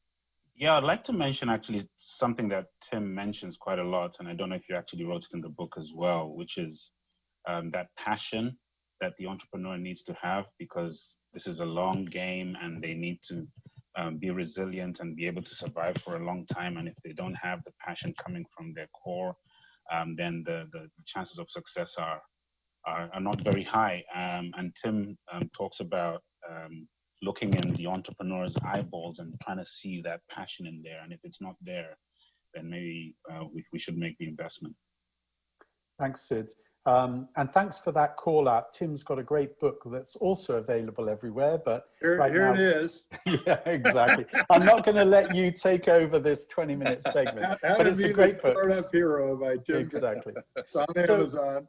So back to your father. So and actually, I think it was at the last LA blockchain conference that they said, "Okay, I'm having a book signing," and I signed 800 books. Yes. I signed for 5 hours. It was great fun though, because I got to meet so many people and thrive on it. And we literally had people line up for 2.5 hours to get their book signed with him. And it was wrapped around the expo floor twice. It was an amazing sight. It was a lot of fun. You were a champ that day, Tim. I mean, you just wouldn't stop signing books. 2 hours, 3 hours, 4 hours in, you were just like signing away. It was amazing. I just hope they all read it. Yeah. So when Joseph first said I should do the same, I started practicing. But the problem is, of course, we're virtual. But Tim, back to you and also to your father and the legacy. I mean, I did meet him seriously a long time ago in the 1980s. I'm dating myself. And he's one of those original Silicon Valley VCs back in the days of the Fairchild Semiconductors and the founding of HP and Intel and so on. And here we are in 2020. And Silicon Valley is a different place, and it's also a special place. So Tim, just share with us, and you wrote it in the book, what's so special about Silicon Valley? Well, it's really fun because I was able to start with, my grandfather was the first Silicon Valley venture capitalist, and my dad was a great pioneer of venture capital. And I got to see as the Silicon Valley went through this transformation from this, a very agrarian area with where there were apricot groves and pine and prune ridges and whatever, to this thriving business environment where suddenly we're the kind of the envy of the world. And I got to thinking, well, what was it that made that happen? And I think it had to do with a spirit of a can-do spirit, where there was great technology coming out of Stanford and Berkeley and other great schools around here, now Draper University. Great technologies coming out of that. Great business minds coming out of Stanford Business School. And a feeling that people could work a little bit on their own. There was this moonlighting that was just started with the Hewlett-Packard employees. They allowed people to moonlight. And that was the beginning. And people started to think, how can I do this better than it's being done today? And then that attitude just keeps permeating the society. And then all the support systems build around that. So the lawyers and the accountants and the bankers, and they all build to this place where they're trying to improve the system and trying to make it all work. And I think that there is some incredible value to a can-do spirit, a spirit where you look and you go, well, I like this pen, I use this pen, but I think I could make a better pen. Or maybe, wait, maybe I don't really need to write. Maybe I should go speech to text. They start thinking, how do I make this better than it is today? And that spirit just keeps going. And if you're an entrepreneur and you come up with an idea, it's good. You just keep honing it. You test it against people. You keep honing it. And I think people in the Silicon Valley are much more open about their ideas. They just tell everybody, and they realize that an idea that's kept inside stays inside, and an idea that starts spreading becomes something of great value. Right. And getting that feedback and all of the thinking that people have in saying, look, that's how it works today. How can I make that better? And I think that that is the secret to the Silicon Valley. That's and great. all the other global Silicon Valleys out there that have been started in lots of different places are starting to get that, but a lot of them just started with like, hey, we're going to do an enterprise building, or we're going to have an area that's a free trade zone, or we're going to do whatever, instead of thinking, how do we change the spirit of the people to love the change, to live for the change? Because a lot of people they say, God, this works, so let me not change anything, because that way I'll continue to be fed and my family will be okay. And those people, they don't make anything new happen, and they're afraid of the change. So if you can create a culture of change, a culture where everybody feels like I can change something, and I'm not going to be slapped down for it. There's good bankruptcy laws in the U.S. You can go, you don't go below zero. And it gives you this sort of feeling like, yeah, why don't we try this? It could work. And then, at Draper University, we say, I will fail and fail again until I succeed. And that's the spirit of like, go ahead, try stuff, see how it goes. Right, that's great. But you know what? You and I are both Stanford grads, and they're booing us at UCLA, USC, and LA Blockchain Summit right now because we think it's all about Silicon Valley. And I just want to give Joseph the opportunity to explain why you and he and Elon and I are all basing the Blockchain Venture Studio down in Southern California. So I agree with everything you said, Tim, but we're right. Stanford. Joseph, what's so special about Southern California and blockchain in Southern California? I think it's not even just Southern California. I think that there, and with all due respect to Silicon Valley, I think there is nothing special about it geographically. It's an idea. It's a way of doing business. And I'm an immigrant entrepreneur. When I grew up in Austria, my first startups, when I would talk to someone about failing fast, not making money in the first few years, raising a lot of money from VCs, they were like, are you crazy? What is this? What are you talking about? They had no idea. Now, slowly, I can see the younger generations and everything is changing, and there are more opportunities. And Silicon Valley has really just become a mindset, an idea of how to start a business, how to scale a business, how to fund a business, and how to take it to the next level. And that's just slowly trickling down to the rest of the world. And I feel like, COVID has probably accelerated this by a few years, where we now just are less and less reliant on someone's geographic location. You can Zoom into or dial into a call from anywhere in the world with an internet connection. And that's opening up the whole mindset and idea of Silicon Valley and how to launch companies, which is what I find really interesting and very exciting. So we just like the weather down here in Southern California, which is why we're, Alon is from here. So that makes a lot of sense for us. But we're also opening a presence now in Austria. I will spend more time there. I speak German, so it's a huge advantage for us as a fund. I can go after the great German-speaking startups at a very early stage. And I'll just be on WhatsApp and all the chats and all the different platforms that we use to communicate. And it's not going to make a real difference. So that's what's really exciting about this. And thanks for sharing that. And at Blockchain Co-Investors, in fact, we're investors in the leading blockchain VCs in Asia, North America, and in Europe. And we have great VCs that we've backed in all of those places, including DGH. So we sit in the middle of this conversation. I definitely share Tim's views too, but I also recognize there's great innovation hubs emerging around the world. Now, Sid, in the book, you share some very interesting things about your journey, because you grew up in Tanzania. You had inspirational figures, including Nelson Mandela, but you decided to come to Silicon Valley. Just share a little bit about your personal journey and some of your learnings, please. Yeah, sure. So there's a little bit of a paradox in me coming to Silicon Valley, because what I wanted to do was to start a fund in Africa for African entrepreneurs. And there weren't that many investors investing in VC. So coming from a zero base, I know nothing. How do I learn about this industry?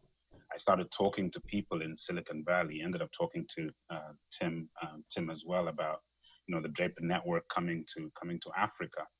And there was an opportunity to join Tim's team to help to run the network.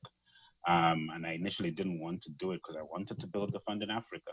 But my advisor said, no, move to Silicon Valley, because right now that's where your connections are. And 6 years ago, I moved to Silicon Valley. And within 3 weeks of being in Silicon Valley, I met more people investing in Africa than I had, in several years trying to do it from Dar es Salaam. And I could see the power of this, what Tim talks about, the spirit of Silicon Valley. Right. And in the time I've been here, I think I've seen more of this spirit go across the world. It's building across the world in ways that, much, much faster than I think we actually see from, the number of unicorns that are popping up. And I think over the next few years, we'll see more and more unicorns popping up from all over the world, Africa included. So this spirit of Silicon Valley is becoming a global spirit, which is very, very exciting. Thanks, Sid. And maybe you can just say your last words around the question. We've got an entrepreneurial audience, blockchain entrepreneurs listening to us right now. What's the best advice that you've ever received and that you'd like to pass along to them about how to succeed in blockchain and technology in Silicon Valley? I think it's the same everywhere in Silicon Valley or elsewhere in the world. We're always dealing with people, and giving first is a great philosophy. I think Silicon Valley lives by that. The people that do that tend to receive more. And this is enshrined in even old literature. It's more blessed to give than to receive. It's just true. It's the way us humans operate. So if you're starting a company, go figure out who you can serve. And that's where your opportunities will come from. Thanks, Sid. Closing words from you, Joseph. If you could do the same thing, share the best advice you ever received on this same topic. Yeah, what's the single most important one? You see, we live in a very fast-paced industry, right? Like overnight, every day, there are new projects in the DeFi space and in the blockchain space, and it's really hard to even keep track of everything that's going on. And everybody is very impatient. They want to build $1 billion company overnight and become super rich, and forget that overnight success takes 10 years. I mean, everybody can attest to that who's done it.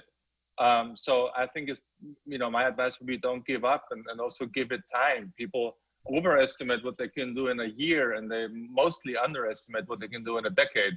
So just putting it in a little more of a perspective is healthy for you, for your personal life, and also for your business. Thanks, Joseph. And I hear you channeling Steve Jobs too, which is, we underestimate the impact of technology in the short term. Overestimate in the short term, underestimate in the long term. Tim, I want to give you the final word, slightly different question. If you could tell these technology entrepreneurs just one thing, what would it be? I think it's just keep trying things. You're up, if you're an entrepreneur, you're up against companies that have hundreds of thousands of employees, and they're going to be doing all the incremental work. So when you start thinking about what you're doing, keep thinking, what's the world going to be like 15 years from now? And how do I get to that? And your path may look a little crazy part of the way through, but just kind of have it in your heart that that's where you're going, and stay with that, but keep adjusting as you go to try to get there. I've noticed some entrepreneurs listen a little too hard to their boards when really they're the one who has the vision and the direction and the place that they're trying to go. And they're looking for experts to tell them what to do next. I think just believe in yourself. It's really interesting that the greatest companies in the world all had the entrepreneurs still with them 40 years later, 20, 30, 40 years later. Bill Gates stayed with Microsoft for 20, 30 years before he handed over the reins. The Apple computer went way up under Steve Jobs, and then it fell off when they lost their spiritual leader. And then when he came back, it came back with a vengeance. And now they're still drafting off of all the great work he did and all the vision that he had. The guys at Google, they're still there. They're still going. They're still driving it. Mark Zuckerberg and Sheryl Sandberg, they're still with Facebook from the beginning. They've been there the whole time. And Uber, when it lost its leader, it lost its way. So you are the one. You're the one to make it happen. So keep that in mind. I'm the one to make this happen. Don't rely too much on the advisors around you, but do rely on the people who work with you, but make sure that they're on board, because it's going to be a long, very circuitous route. They're going to have moments of doubt. You don't have moments of doubt. Thanks, Tim. That's very inspirational. I know that Joseph, Sid, yourself and myself all understand that the key players in this story are the entrepreneurs. They're few in number and they're changing the world, and we're here to help them. LA Blockchain Summit is all about you and giving you resources to help you go further faster. Draper Goren Home and the Blockchain Venture Studio are here to do the same. For my part, I'm very happy to be part of the team. The book, The Intelligent Investor, Silicon Valley, is available everywhere.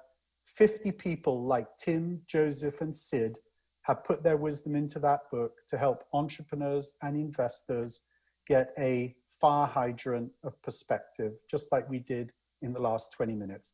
With that, I'm going to hand back to Joseph and Alon. Thank you for putting together such a great event. Thank you so much, Matthew, and thank you guys for joining us. Thanks, Tim, Sid. Awesome. Great. Thank you, Yeah, guys. this was great. Thank you. What are cryptocurrencies? Cryptocurrencies are digital tokens of value that can be transferred to anyone around the world without relying on a third party like a bank or credit card company. eToro.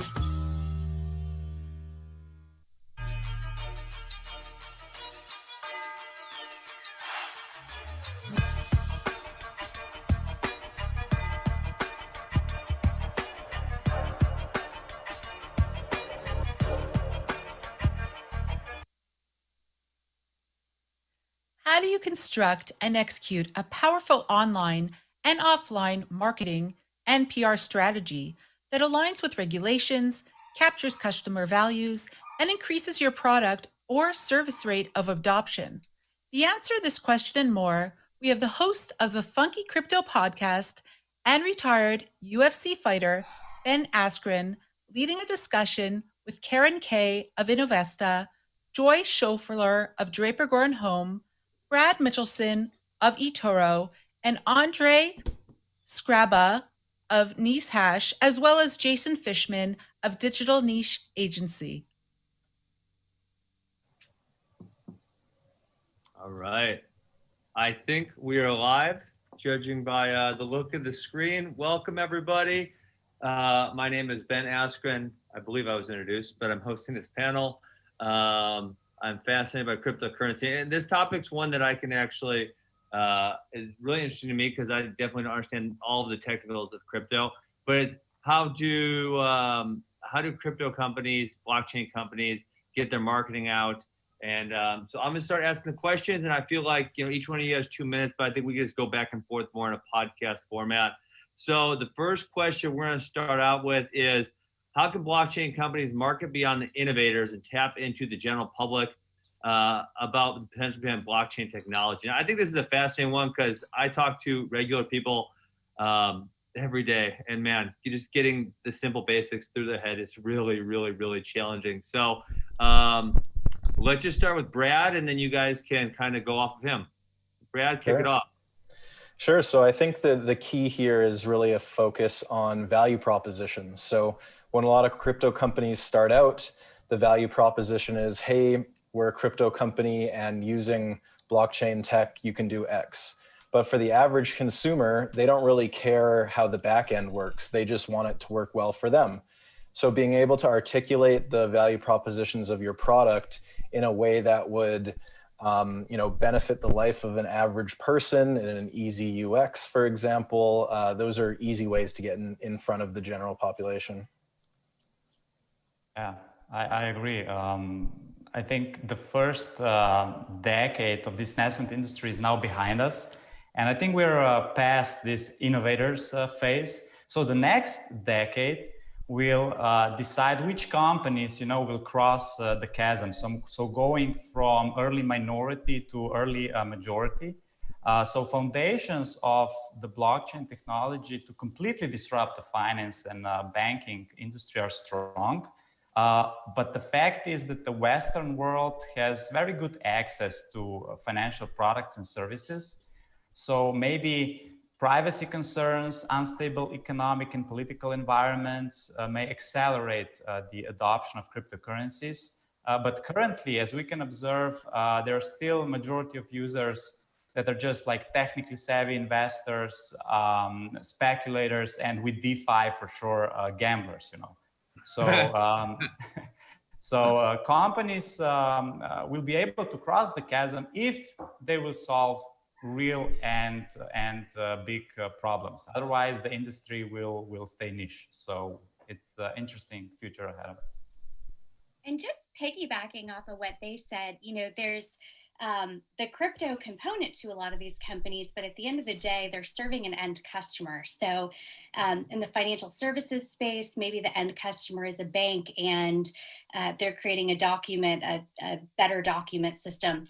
So being a thought leader to your end person, not just within the blockchain and crypto space, I would argue is almost more important, because at the end of the day, you're a business and you're trying to get revenue from your customers. And so you want to be the leader in front of them, and you're just building your system on a phenomenal back end that has a lot more strength, but you still have to get in front of those customers. Yeah, and while working on a strategy, we like to dive in deep on target audience personas. There's primary, secondary, we're A/B testing out a lot of different variants and let the analytics tell us where we're getting the best performance. So when I think mainstream, it's somewhat broad.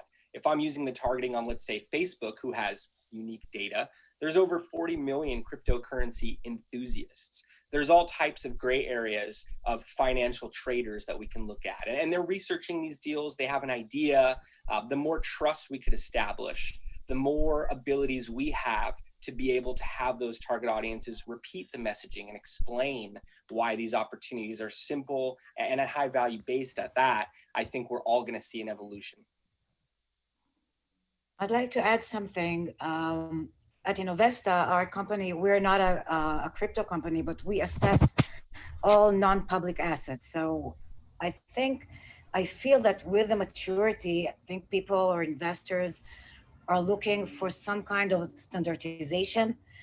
And it's valid for, again, all non-public assets, but in crypto, it's even more important because those more sophisticated investors want to compare company to company to get, early warnings and signals.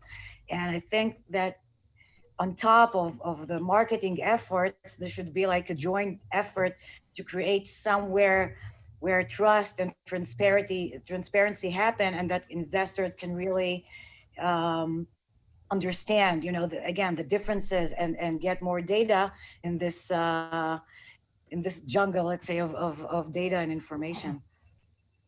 Yeah, so I'm going to go just a little tiny bit off script here. I have a friend who has a company which got a blockchain component to reward content creators. And when he started, now he's been around about 18 months. When he started, he really emphasized the blockchain component and the token thing. And as he went on, he found that, you know, he did a lot better when he left that part out, because people got so hung up on that and so stuck on that component of it, and they didn't understand it. So it made them fearful, and they were less likely to want to take part in anything, even though it wasn't really a big deal. Once he got them in, then they were easily able to pick up the token and the blockchain component. Do you think that's something that more crypto companies / blockchain companies can do, is just kind of leave that out of it for a second, get the person in and enjoying the product, and then after they kind of see it, explain it to them? I think you're seeing that with a lot of crypto companies right now, or at least companies in the crypto space. You have companies like BlockFi who launch without a token. Their model doesn't really need it, but some of their competitors still have it. You have companies like Lolly, where their model doesn't necessarily require to have that. Their model is they're trying to give away free Bitcoin. So I think that that is something that a lot of founders that are interested in entering the space are looking at. But at the same time, we still have companies that are around from 2017 and even beyond that, that was, you know, core to the business plan, and they're seeing through that now. So it's really sort of a risk tolerance thing at the planning of a business, and there's always the opportunity to add it later if you don't at the launch of a product. I remember hearing a rule of the first rule of enterprise blockchain is you don't talk about blockchain. And that speaks to the integration into some of these organizations. Same at the consumer level, where is cryptocurrency a bad word? Can you speak to the actual value? And I imagine we'll talk more about marketing channels, but to be able to feature the function, speak to the emotions that are really going to activate the target audience into action is more important than tapping into some different trigger words. Again, we physically have to remove different trigger words depending on the channels that we're using and whether we're looking at the creative or the landing page, what have you. I could give more ideas around that later in this conversation, but just speaking to that one topic, in many cases, we've seen stronger results by A/B testing, again, different messaging and seeing where we're getting the louder response.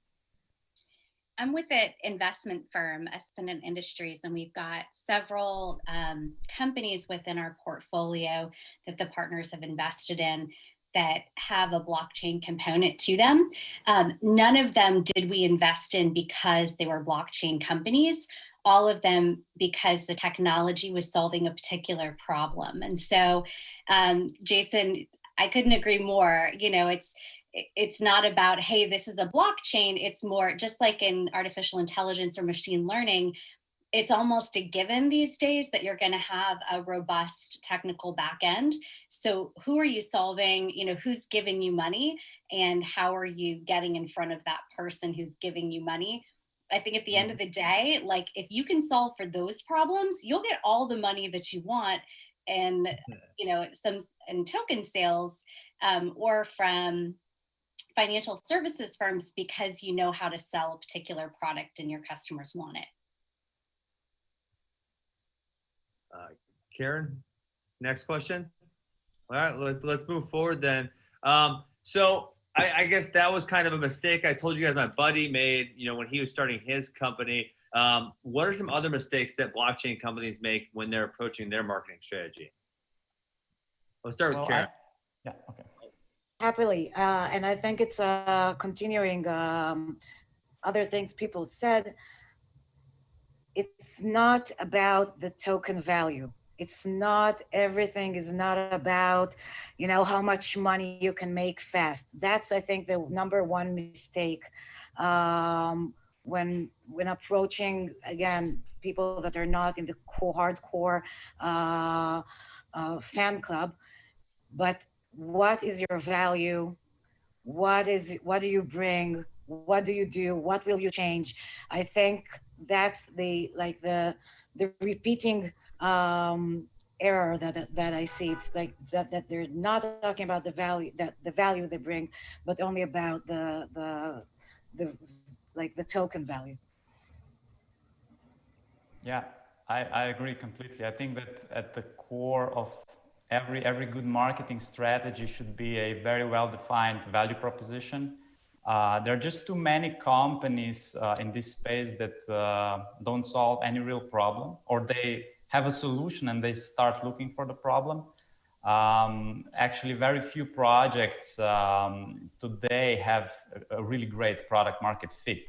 So this, I believe, should be the first task of every marketing leader, to truly understand how a particular solution solves a specific problem and discover how it can fit in the market. So if companies are able to understand that, then they just have to position themselves on the market and successfully target the right segments. So I think this is a crucial part. So having a good product market fit, and a lot of emerging companies don't have it or are still looking for it. I see a lot of groups with the "if you build it, they will come" mentality, and ignoring good fundamental marketing practices going into their launch or activating new channels. As a marketer, I'm always seeking out more avenues to get the performance, get the results that I need to hit the next milestones, the next stages of growth. So to really understand that, I have to tap into the user journey, which is often 7 to 17 touch points. And when I hear about a marketing plan around a launch, or again, even a new channel, it's, hey, let's see what type of results we can get in a day, in a week. We'll decide whether we want to continue from there. And it's just the wrong mentality, where in most cases, these channels will work for you. It's a matter of how to get them to work for you. And even at that point, the conversions are a small, minute percentage of the actual traffic that's going through. The whole concept of the marketing funnel, if you need a whole lot of traffic to produce some mid-funnel conversions, maybe some actual measurements that are meaningful to you, and most importantly, the advocacy, the peer-to-peer marketing to follow. I also think tactically, it's important to point out how quickly our industry moves, and this is not this does not exclude the marketing side of things. The best practices, the proper platforms to be on, the tactics to use on those platforms, those things shift so rapidly. So if you think back to like 3 years ago or so, everyone was on Telegram and over-investing assets into managing Telegram and writing bots for that. That's no longer the case. Like, most companies don't manage their community via Telegram anymore. So everyone's looking for, especially in this, the COVID reality, the work from home reality now, there's all these new opportunities, whether that means you're investing into TikTok or ads on TikTok, or you're doubling or tripling down on Twitter. There's a lot of different things out there that I think are still being tested, but new best practices are being developed every day. I also think too many companies spend money on marketing before they've actually done anything and before they've validated their audience. And so the more that you can get out there, make partnerships, make deals, get some early sales, really understand who your customers are and what they want, the more powerful it's going to be when you go out. And that's from both a crypto perspective as well as a customer perspective. If you can get that early understanding and then come out big in the market and put a lot of energy behind it, once you've gotten that base, somebody coming out and saying, here's all the things that I've done, compared to somebody coming out and saying, here's what I'm going to do, is all the difference night and day in that every startup, frankly, needs to focus on. Yeah. Right, but the conversation is so different between, let's say, traditional startups and crypto projects. And as Andre said, when you talk to agencies, it's so obvious, because when it's crypto, the conversation is about leads, number of leads, and that's it. And when you're a startup and sitting with an agency, well, there's, they're talking about the process, and it's always so costly and frightening, but it takes time to find the differentiation, to find the value proposition. And I think we need to shift in crypto from, the conversation about leads to the conversation about the value. And I can repeat it again and again, but I will stop now. Awesome. Brad just mentioned Twitter and TikTok, but Facebook, Instagram, Google, they're obviously making it harder, probably won't say impossible, but making it much more difficult for you guys to and companies to advertise on them. If you guys, and you can speak to your companies or others, where would you guys think the ad dollars are best spent? And I did, especially, I think, Joy, you said that, you know, a lot of people want to advertise before they even have anything going, which is a terrible idea in my opinion also. But let's assume they have something good going. Then where would we advertise? So I personally think thought leadership is the #1 thing. I mean, being here, you know, speaking at a conference, putting out research in your particular industry, being the expert, and speaking in front of groups of people who will ultimately buy your product. There's nothing more beneficial than that. And then you can take a digital firm and, you know, share that very widely, utilizing paid across a number of different platforms. And you're not violating anything because you're producing thought leadership, which ultimately sells way better than marketing to get people to buy some, you know, to get people to invest in something. So that, you know, be a thought leader in your particular space in front of your customer, and you will win 100% of the time. I really agree with that. So the whole earned media category is so important, especially in our space. I think that with marketing, and especially when it comes to paid, it's about sort of developing, you know, a marketing moat, right? So like, what are you able to do better than your competitors on a similar platform? Whether it's a content thing or the speed at which you can execute on new content, or the quality at which you produce it. Those things are all things that will set you apart. So I think that the ability to advertise on like YouTube or Facebook, but being able to do it quickly and in a way that speaks to whatever your audience is talking about today versus what they were talking about 6 months ago, that's sort of a key to making those ad dollars go as far as they can. Yeah, I definitely agree with those. And stemming from a strategy with the target audiences, seeing their digital touch points, exactly where they go online, and exploring organic and paid at both of those junctures. Going back to the content marketing funnel to talk about the organic type of placements, showcasing thought leadership. I love how that was mentioning looking to get third-party validation and really stimulate social sharing from that. When it comes to paid, we run into problems with all different types of verticals of advertisements, not specific to just crypto, and constantly have to find workarounds. There was a period this year where any landing page that had COVID-19 on it was systematically getting blocked from advertising accounts. So I've always had to look creatively and try to think of out-of-the-box solutions on how to advertise to be above the rules and be compliant. Not above the rules, following the rules and being compliant. So working with reps at these different channels, there's a certification process.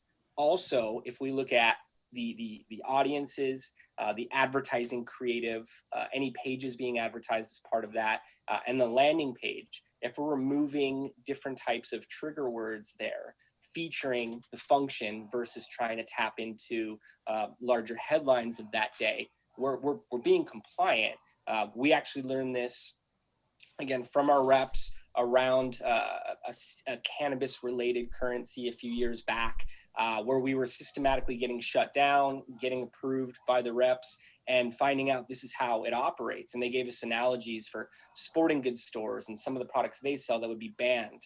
So the best picture I could paint is if it's an investment opportunity or a trading opportunity, if it's 2 landing pages deep, that your offering is presented, you're following the rules. And I also want to mention there's plenty of places that invite these ads at this point, including Apple, Google for some of the App Store placements. We're doing that for a lot of the exchanges and trading platforms we're working with. So I want to highlight that as well. Yeah, I'm sorry, Ben, okay. maybe a question and not an answer, but I wonder what I felt that Telegram brought is a sense of community.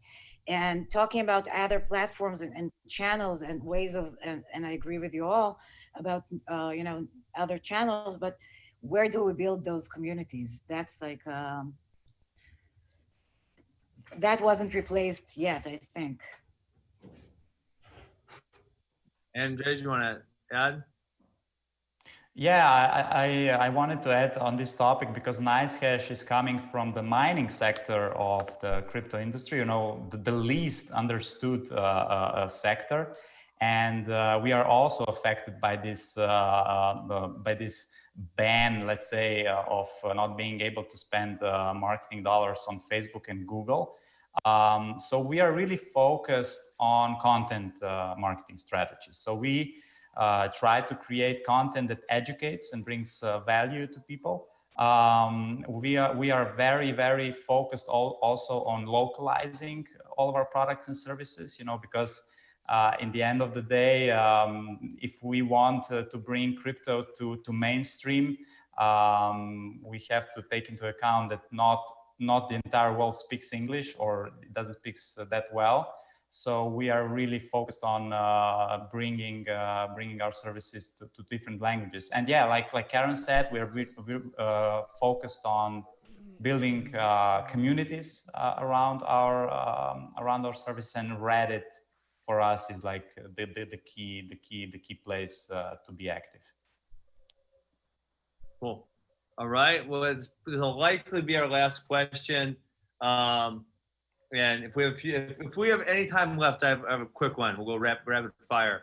Do you guys find the story process for crypto and blockchain different than non-crypto businesses because there's so many gray areas and regulatory hurdles to overcome? And I guess that would probably speak to the influencer report and thought leader portion that you guys pretty much all mentioned as well. Yeah, maybe if I can just continue. This is a great question, Ben. And, you know, marketing principles are always the same. Marketing is about positioning the brand in the mind of the consumer. But it's very ironic how this entire industry has origins in something where trust does not exist. But trust is the main pillar of every marketing. You must convince your potential users that they can trust you. And if we remember the Bitcoin white paper from Satoshi, you know, Bitcoin should work in a trustless environment. So of course, this now creates a challenge for how to create a good narrative for blockchain products and services. And we must not forget that a lot of crypto services emerged due to mistrust in conventional systems and regulations. So yeah, this is a major hurdle to overcome in the coming years. I think in the end we'll see like a hybrid approach, hybrid solutions, because in the end, if we want to profit, we will have to play by the rules. But we'll see how the future will unfold for crypto.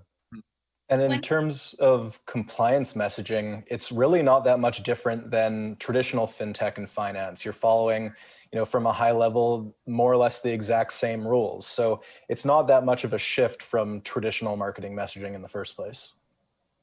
One of the actually both of a few blockchain companies that we've invested in at Ascendant, Invenium was one. They made partnerships with some pretty big third-party companies within the financial services space. They, I don't remember off the top of my head what's public and what's not, so I won't go into the partnerships, but they basically offered, you know, some preferred pricing. They did some creative things in order to build some pretty strong partnerships with incredibly credible companies, which helped validate who they were and what they were doing. So, you know, to the extent that you can go out, build strong partnerships with name brand, get strong customers who have name brand, that just builds your credibility by utilizing theirs too. That's another strategy.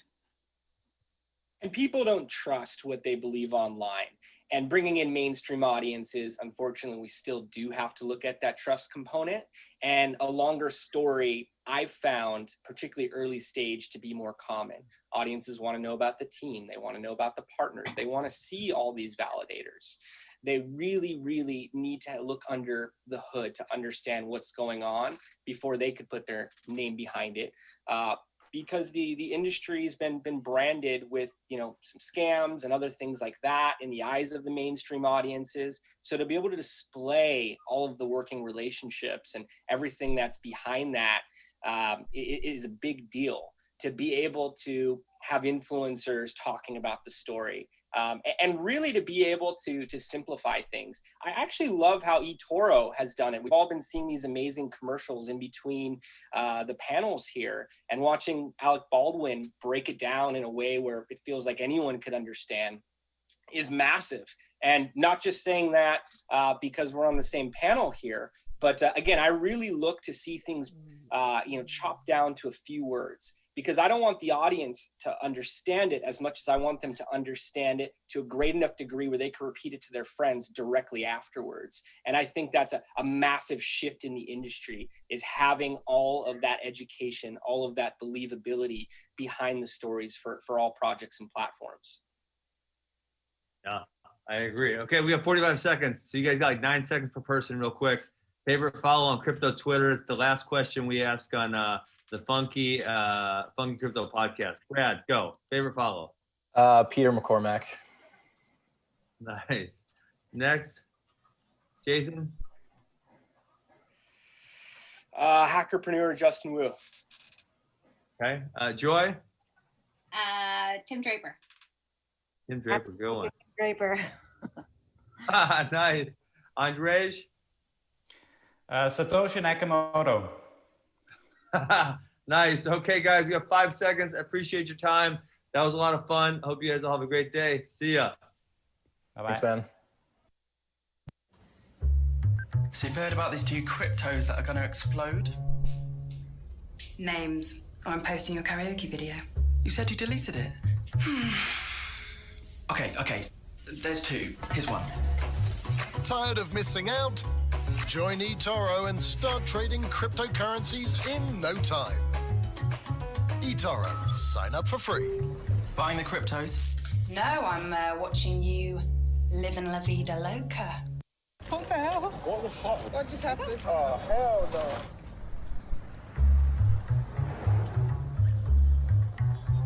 One donut stand. 5 hidden cameras. 2 actors. 100% happiness. Fresh made donuts today. Or is it? Fancy donut? Can I have jam, please? Cream donut, please. What the hell? What the fuck? What just happened? Oh, hell no. Did you just bite that? You won't even notice, it's very small. Oh, it's a new one. You don't have to bite. That's my commission. It's out of my donut. I was expecting 100% of a donut. What the fuck are you doing? Just how the world works. Shut the fuck up, I don't want that. That's disgusting. No way. Take this back. If I pay for something, I should get the full thing. We have to take a bit of commission, otherwise... See, she's walked away. Don't let commissions bite into your portfolio. Join eToro and invest in 100% stocks with 0% commission. You've got a little commission. Right there. eToro, join now.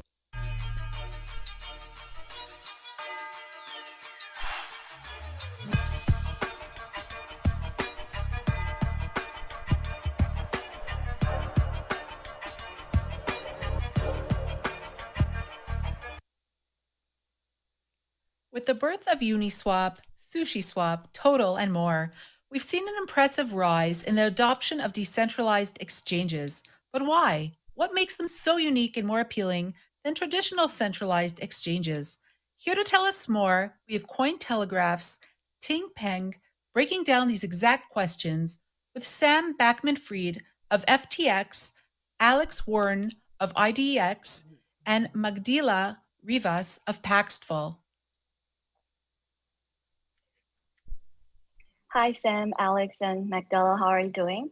My name is Ting, Head of Communication of Cointelegraph China, one of the fastest growing blockchain media companies in Greater China.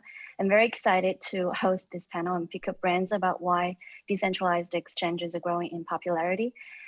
You guys have fascinating backgrounds as entrepreneurs and pioneers in the crypto space. Would you please first share a bit about your journey and what was your vision when you started your project or got into the crypto space? Alex, could you go first? Yeah, thanks for having me. Thanks to LA Blockchain Summit for hosting this. Excited to talk a little bit about DEXs and everything that's been going on recently. My name's Alex Wern. I'm co-founder and CEO of IDEX. I spent my career in software development roles at Amazon, Adobe, IBM. Got into crypto full-time in fall of 2017 with the launch of IDEX. It's a decentralized exchange operating on Ethereum, one of the most successful in terms of users with over 300,000 users. Over 3 billion traded. And we're currently working on a new version that we're going to be deploying in a couple of weeks that combines the performance of centralized exchanges with the security of a decentralized exchange. And that's really what excites me about the space is, we were trading early on. We actually lost some funds on Mt. Gox. And since then, we've been trying to figure out how can we solve that issue of centralized custody while still giving users a fantastic user experience that they know and love. And so that's what drives us here at IDEX. Great, thank you. Magdala, what was it like when you first got into the space? Yeah, thank you for having me here too. So when I got here in like full time in the Bitcoin space, it was 2018, right after all the boom, of the ICOs 2017. And I started at Paxful as the LATAM manager. We didn't have any operation at Paxful. So for you guys that don't know what Paxful is, it's a peer-to-peer marketplace for Bitcoin. So people can buy and sell directly from each other Bitcoin. And I was looking for different options because I had to send money to my family in Mexico all this time, and while I was living here in the US, so I had to send money, and Bitcoin was the tool that I used, and that's why I got into cryptocurrencies, like looking to different use cases of Bitcoin. So now I'm here. We're rapidly growing in LATAM and globally. We have more than 4 million users all over the globe, and we traded more than 33 billion last year. So yeah, we're really growing really fast, and we're seeing this like growing adoption too in the crypto space. Very nice. Thank you for sharing that wonderful story. Sam, I know you were, yeah. So yeah, my name is Sam Bankman-Fried. I'm the CEO of FTX, which is a global crypto derivatives exchange. And recently I've been spearheading Project Serum, which is a DeFi ecosystem built on Solana. I guess in terms of my background, I was a trader at Jane Street Capital on Wall Street before this, and got into crypto in 2017. Okay, and Alex, Sam, your project is decentralized application exchanges, and FTX is one of the biggest names out there. One of the biggest names out there. And today we're talking about decentralized exchange and why is it growing popularity now? You started at the very beginning years ago, and why is it gaining attraction now? And how much is decentralized finance playing a big role in this popularity growth? Yeah, sure. No, go for it. Sorry. Yeah, I'll jump in. So I think decentralized exchanges have been going through technology, kind of solving technology problems over time that are starting to make them more user-friendly. That includes finding new innovative models for market making, like the AMM pools of Uniswap, building on faster chains like Serum and Solana, or hybrid models like IDEX that seek to separate trade execution from the blockchain custody and settlement. So I think that's a big part of it, is people are starting to figure out models that are working. In terms of this most recent round of excitement and enthusiasm, I think it's primarily been driven by speculation and two pieces that have fueled it, which is permissionless listing, so the ability for anyone to list an asset and create a Uniswap pool, and then the yield farming that was layered on top of it. The idea that you can incentivize people to provide liquidity by airdropping them new tokens from these projects. And so it's kind of, in many ways, it parallels the ICO boom, where you have a whole host of new assets being issued. A lot of them are genuine projects. Many of them will stick around, but you also have some scams, some outright bad actors trying to take advantage of it. So anytime you have kind of a new fundamental innovation like the ICO was, or like this permissionless listing and liquidity mining, I think you're going to see this explosion of activity. And that, in my opinion, is what's primarily been driving the recent surge of DEXs. What's exciting for me is moving post that and seeing how we can create these to be more sustainable key parts of the cryptocurrency exchange ecosystem. Mm-hmm. Is IDEX one of those permissionless exchanges as well?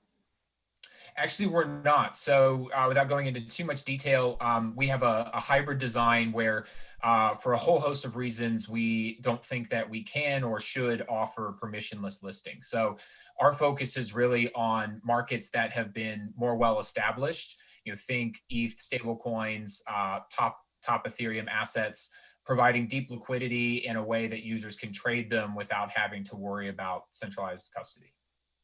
Got it. And Sam, you were going to comment earlier. Oh yeah, I to some extent I just want to echo a lot of what Alex said. I think I agree with a lot of it. I guess just like a few other things to add is that you sort of ask like why now? What changed? What happened? And I basically think it's just sort of like momentum and memes and an accident, and which isn't to say that I think DeFi never should have popped. I think it's more like it was probably going to happen sometime, and like there's this question of when, and I don't know why was it now. Compound launched. They had a really successful launch. They kind of accidentally ended up in a place where they were strongly incentivizing. They're sort of the first giant yield farm. Because their token price went up a lot, and all of a sudden, like their parameters made no sense from like what they're thinking before, and instead it was like a very, very heavily incentivized, and then that just got a ton of volume, and then everyone else started copying it, and you just got this like runaway growth driven. And I think it's like just sort of a little bit of a coincidence that like now is when it happened, but once it started, everyone just started copying what everyone else was doing, and pretty soon that was all crypto was talking about. Yeah, Okay, I want interesting. to comment to that too. Like, I think also like the current pandemic crisis also boosted the interest as people were looking into alternatives to access different financial assets, instruments, and like how people were like, at least like in Latin America or like even here, people were like looking for different ways to make money.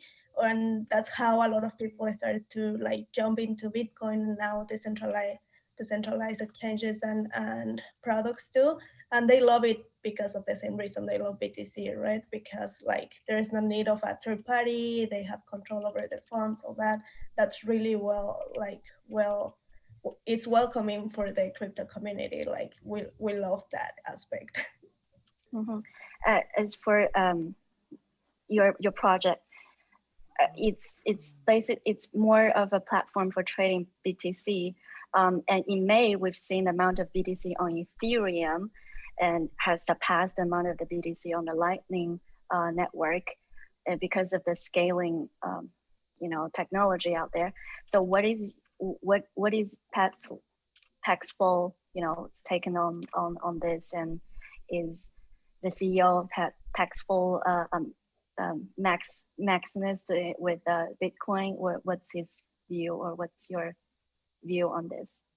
Yeah, we're seeing this like massive like interest in DeFi products, all that. So we're exploring into seeing like, okay, how we can adapt and how we can introduce different products. Right now, we just added USDT in the platform. Before it was purely BTC. You could only trade BTC. We saw the growth in interest in USDT and Ethereum-based project.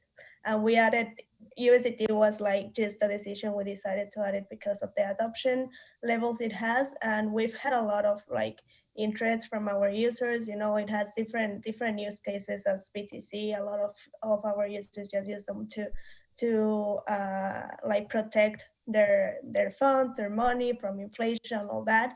So definitely we're exploring different aspects as lending too, as a peer-to-peer platform.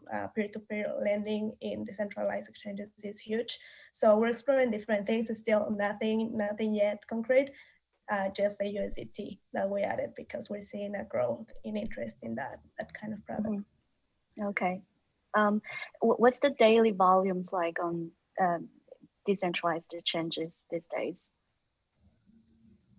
Alex?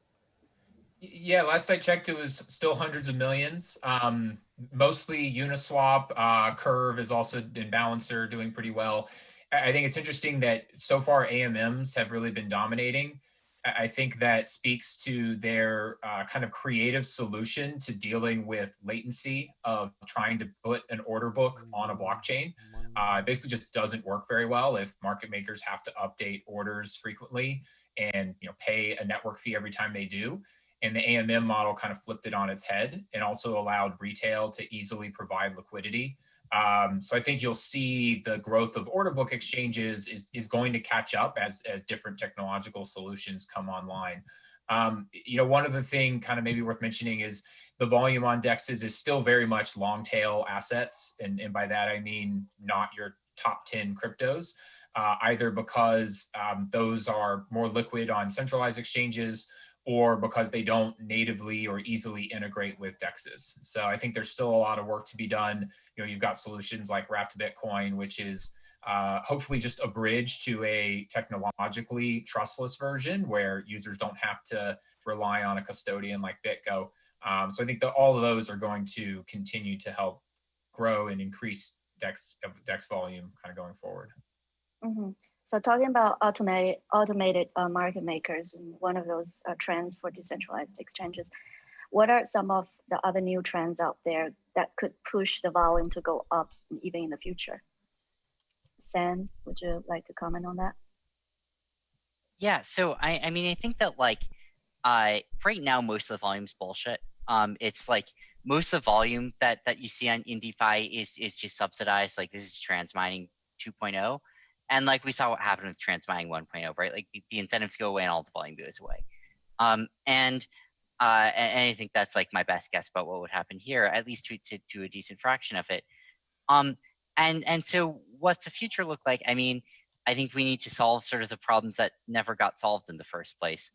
And I think that like there are a lot of sort of mediocre solutions to it, but like, I think that in order for DeFi to really have a life of its own, and to be able to sort of sustainably scale without heavy incentivization, it has to have a way better user experience. And like, I think going to a much faster chain is like one example of that. And if you use like a Serum order book right now, it like feels kind of like a centralized exchange. Like it's fast, it's cheap, it's responsive. You could use a layer 2. You could do a hybrid solution like what Alex is doing. And there are obviously pros and cons to each of these. I like the layer 1 solution because it's a thing that gives you the most composability, but there are sort of like pros and cons of different answers here. But like scaling was never actually solved. The world just like paying $1 million a day in hyperinflating coins to pretend it isn't there. So and that sort of like can't be sustained forever. Okay, so layer 2 is not the solution. I mean, it's not my best guess, but like I do think it's plausible for that instance being the solution. Okay, and Magdala, what's your take on that? Yeah, I will say, like, as I was saying before, like one of the like new trends that we're seeing, at least in Impactful, and because we serve a lot of developing countries in the company, we see like how this can be used really for people to access to finance. Like, for example, people in Africa don't have really access to banks or to loans or to credits, and these DeFi tokens, DeFi products are are allowing them to actually access those kind of service that they usually don't have. It's the same in Latin America, for example. So I think that's one of the main like potentials that we can see in DeFi, and that can actually apply and help people globally, like to kind of change the way we see finances, traditional finances. Like, okay, I want a loan in the bank, they won't give it to you because of your credit history, all of that. So it's really easy now to, like, we all are part of the centralized exchanges, the centralized products, so we can just like easily access them. And I think it's really changing how like people's life and people's economy in these like developing countries. I see how how that can be potentially useful for these needs that we have. I see. Just bring the finance to the unbanked in general and bring more users in the future. That could be, yeah, okay. And Alex, what are some of the competitive advantages that you would say that decentralized exchanges, have compared with centralized exchange? Yeah, I think, there's different flavors of DEX. I think the clear competitive advantage is around the fact that it's non-custodial. And for us, that doesn't necessarily mean self-custody, but that you can choose your custody solution.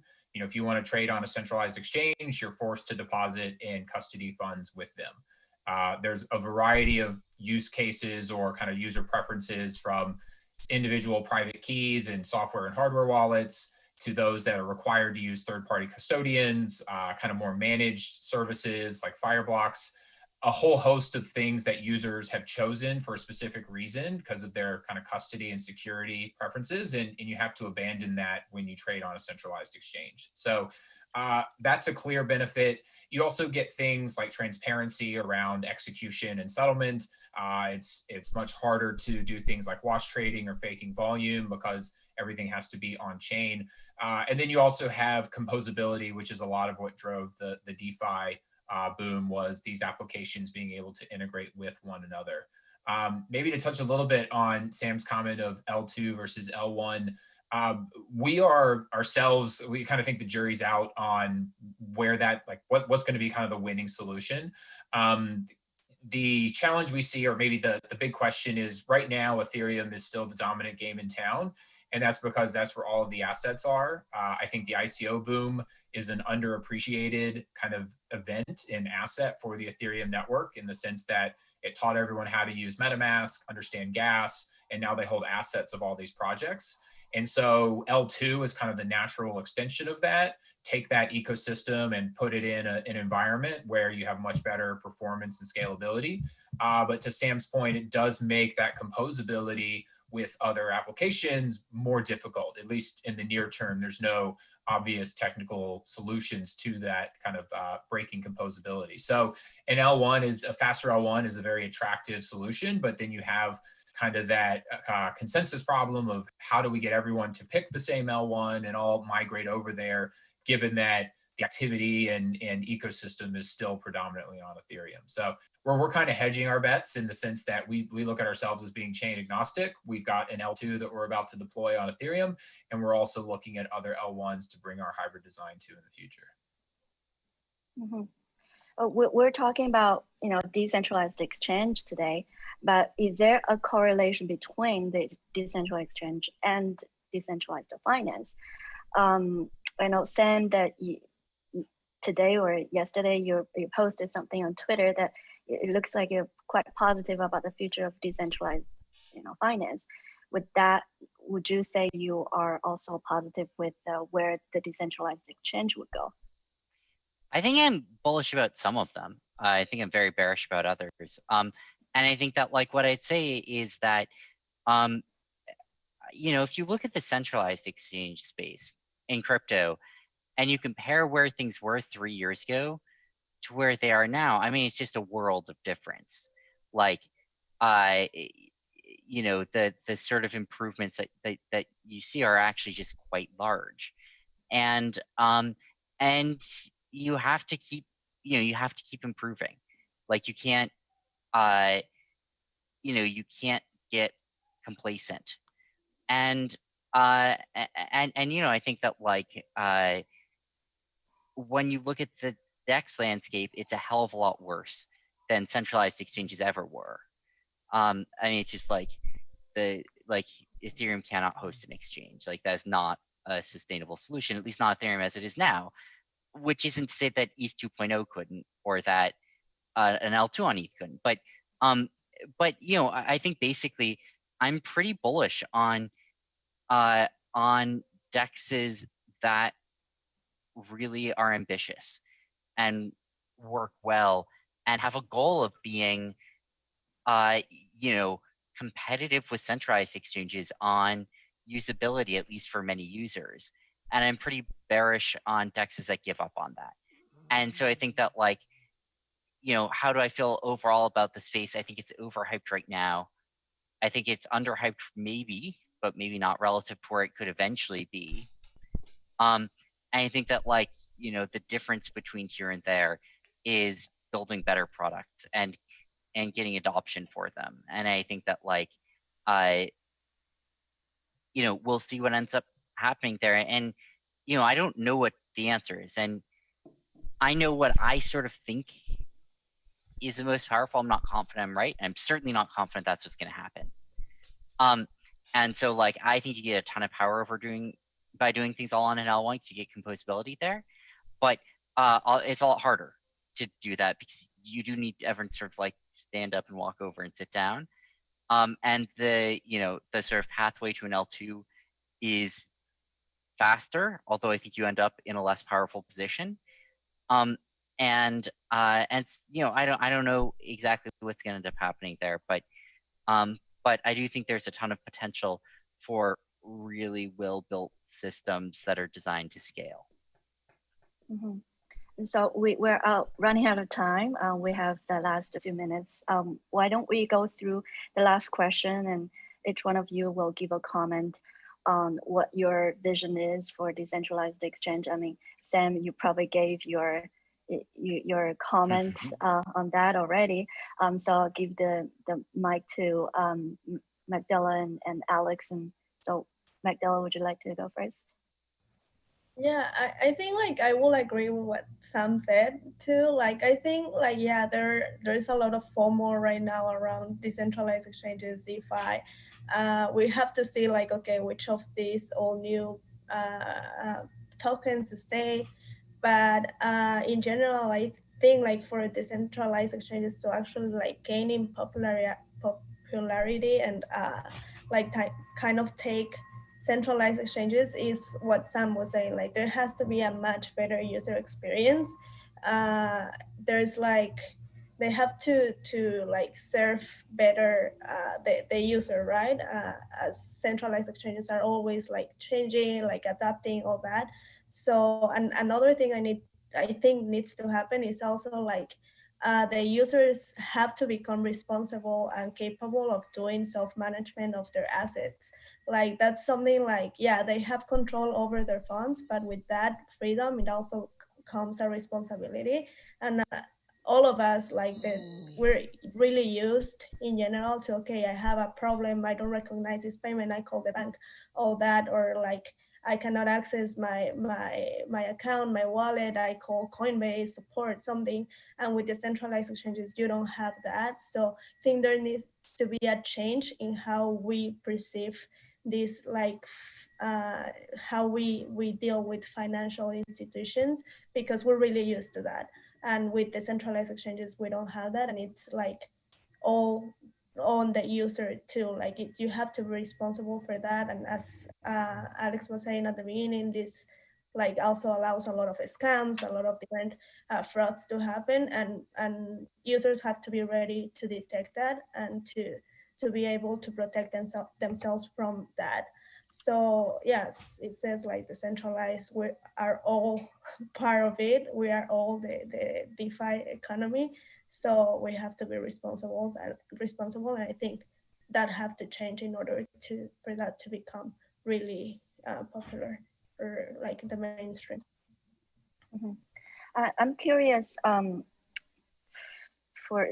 Sam, when you said decentralized exchange, the fundamental issues still exist in terms of scaling, but would that be the case for centralized exchange as well, or not really?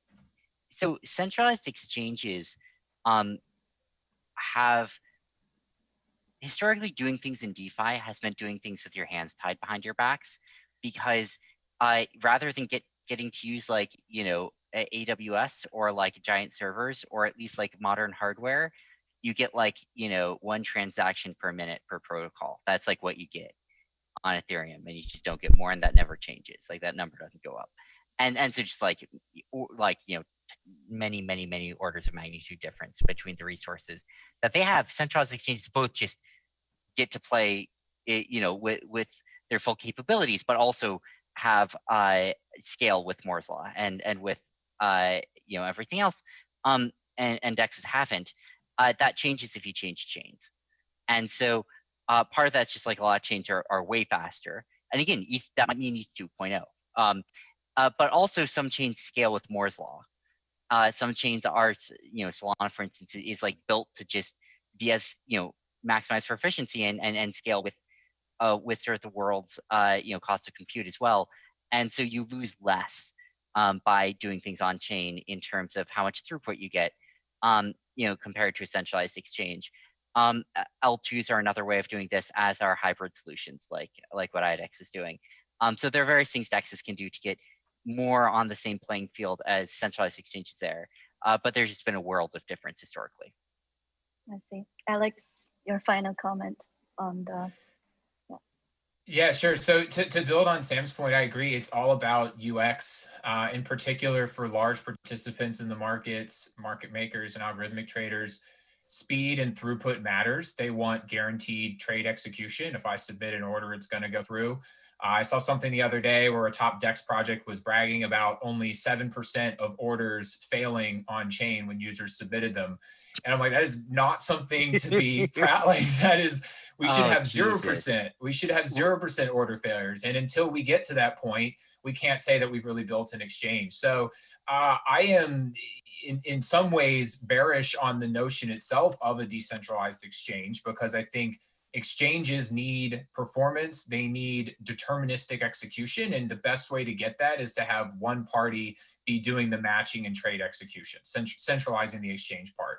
That doesn't say you can't get the properties of a decentralized exchange, like non-custodial, being able to have that transparency by doing the right architecture. So I guess I'll close with that. That's what we're really focused on, is keeping that great UX of centralized exchanges, but bringing in those elements of decentralization for our users.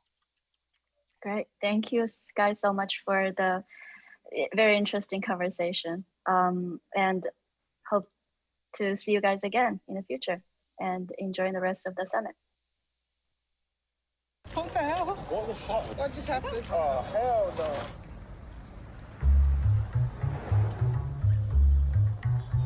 One donut stand, 5 hidden cameras, 2 actors, 100% happiness. Fresh made donuts today. Or is it? Fancy donut? Can I have jam, please? Cream donut, please.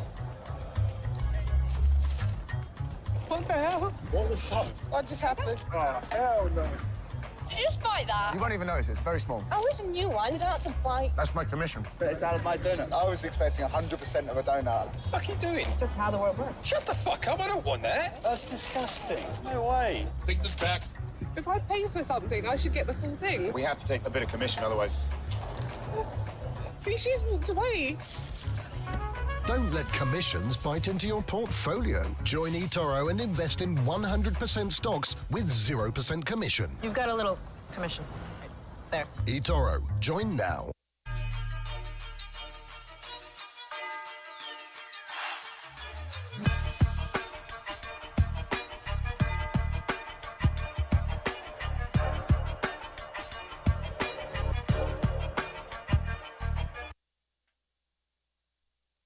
Now that we've heard from the DEX side, let's explore centralized exchange side.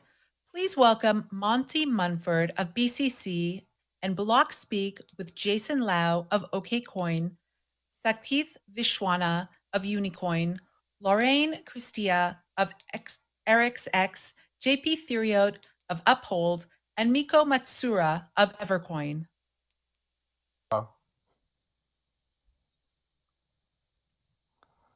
Good, well, I don't know. Good evening from the UK. Good morning, I imagine, or, well, what are you, 6 hours behind?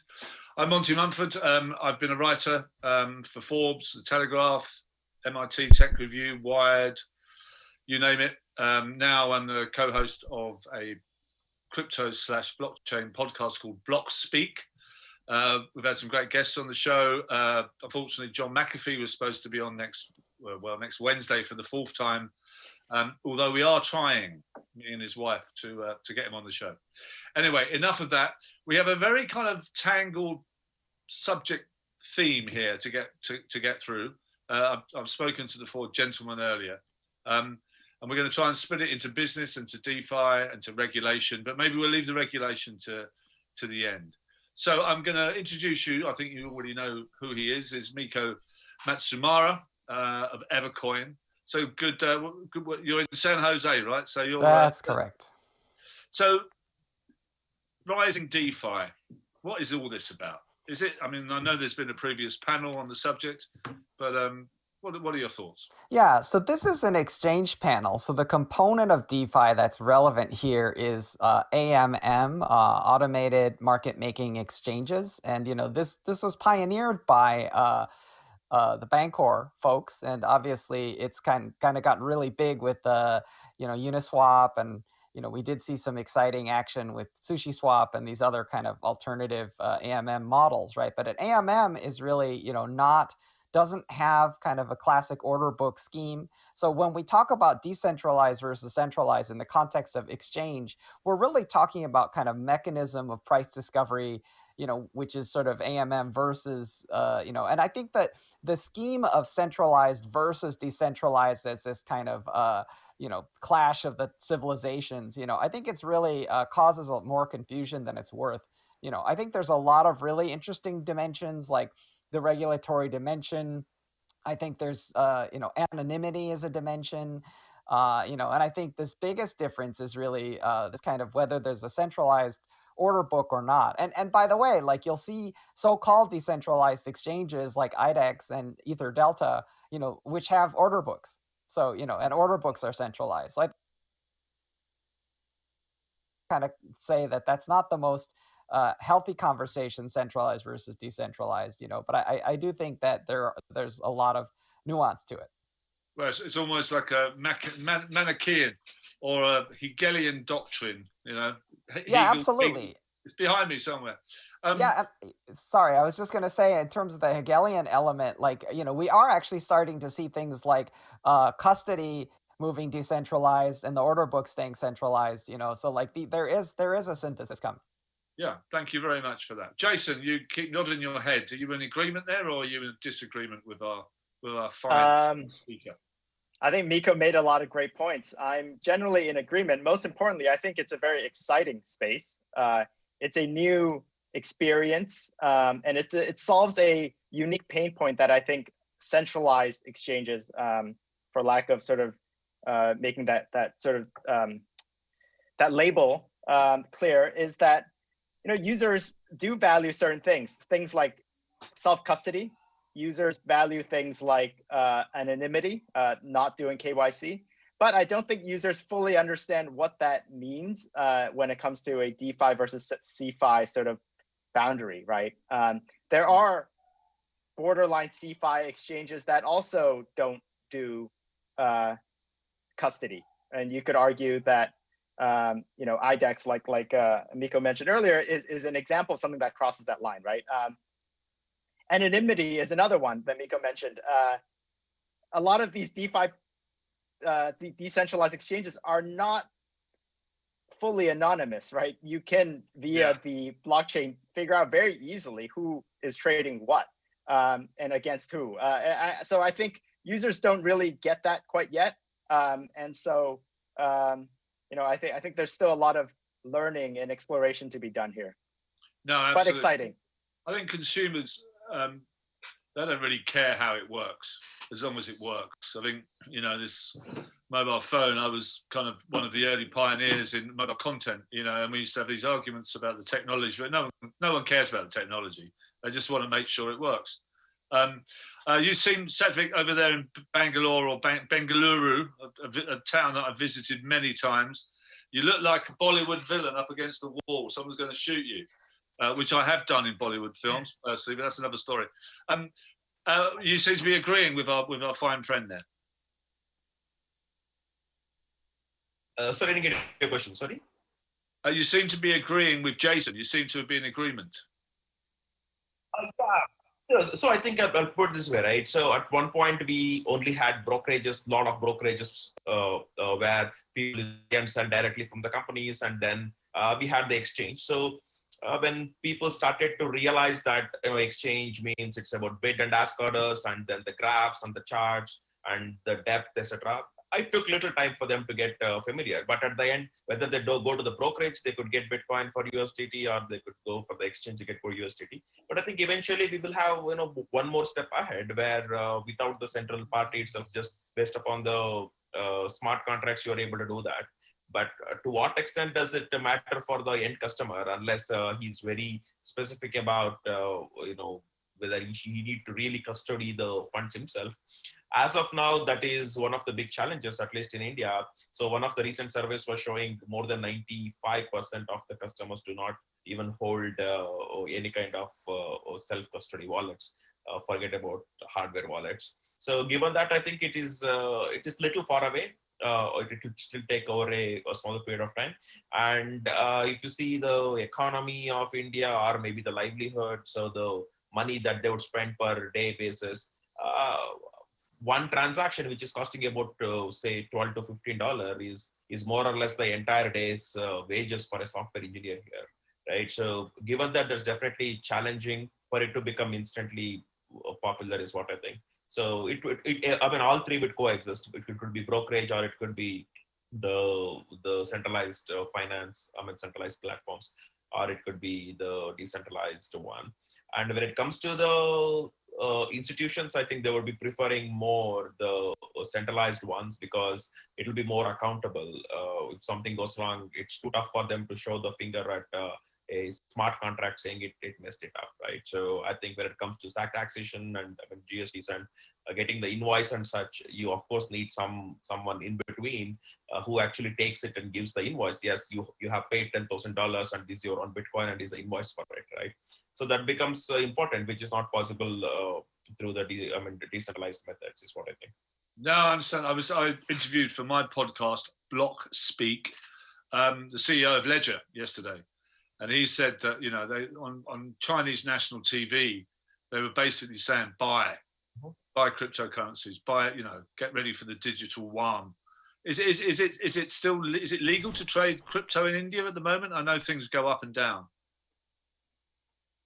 It was never illegal to trade crypto in India, but it was the central bank, which is Reserve Bank of India, that restricted the banks only to not provide their services for cryptocurrency exchanges and customers. So even though it is not an illegal activity within India, and this was the basis on which the community and all the exchanges through an association had to fight at the Supreme Court, which is the highest court in India, to get that notice taken off. And that happened on 4th of March 2020. So since then, the banks have supported the cryptocurrency exchanges, and they are allowing the transactions to happen. So, right. In India, we usually kind of lagging. Yeah. It's a bit like your currency is important. A bit like your connection, it's lagging a bit. Thank you very much for that. Lorian, you come from a slightly different area, just maybe changing the subject slightly. Sure. Your experience is running a US federal market and then doing that across 50 states on a regulatory basis. I know we want to concentrate on business as well as regulation, but that sounds to me, we were talking earlier with Miko about Hegel. That sounds like something like a Aegean stable task to be able to try and clean up that mess. How did you do it? I definitely have a large regulatory footprint, not one that I think others should envy. So what we do different at ErisX is that we run a spot market, and to run a spot market, you have to have registrations in the States and a New York bit license and be FinCEN registered. And so we, based on our permissioning and our licenses right now, we have 50. And then we run it side by side with our federal futures market, which is what you would expect from a CME or an ICE. And to run a federal futures market, basically you have to comply with 21 core principles. Core principles on anything from governance to preventing disruptive practice to prosecuting bad behavior. And we made a decision early on that we're going to apply those same core principles across the board on the federal side and on the state side. That gives us clean prices. That makes sure our market is clean, it's running, it's well regulated, and then it allows us to build products on top of that, knowing that it's a well-regulated market with clean prices. And I think, when you get into the whole DeFi versus centralized exchange conversation, and I think Satvik hit the nail on the head there. I think the focus right now is really the retail market. I think the institutional market is going to have a real hard time adopting something like that. And to take it even a step further, I think regulators and the hardship that it is to get licensed with the SEC or the CFTC for a centralized market, I think it would be that much harder and that much farther away to get something like that licensed with those regulators. And I think that's far off for the federal futures markets. Well, I mean, that segues beautifully in my next question to Jason, because you're regulated in the US and Japan, and are probably trying to be one of the first companies to apply and be accepted for a VFL or a virtual finance license in Europe. How was your experience of what's the kind of the journey that you've been on there? Was it easier in the US or easier in Japan, or is Europe clearly is a challenge? Yeah, I don't think going the path of being regulated, like Lorian said, is an easy one. There are choices you have to make and decisions and processes to build early on into your business to ensure compliance. And for example, our Japan team, which got the license earlier this year, took a full 2 years to prepare and to develop systems and processes to enable sort of the Japan FSA to approve us for business. 2 years. 2 years to prepare. 2 years, that's correct. Yeah, and we were fortunate to be the first sort of foreign business in Japan to obtain that license. So yeah, it's a lot of work. It's a lot of work, and this is why a lot of companies in our space have also complained about sort of the burden of regulation, right? So there's pros and cons. I think institutions value the high standards that businesses that are regulated provide. Whereas, on the decentralized front, retail users maybe don't care as much and are more willing to experiment and flock to some of these more innovative or different type of DeFi experiences. Yeah, okay. Interesting, very interesting. Yeah. Miko, back to you.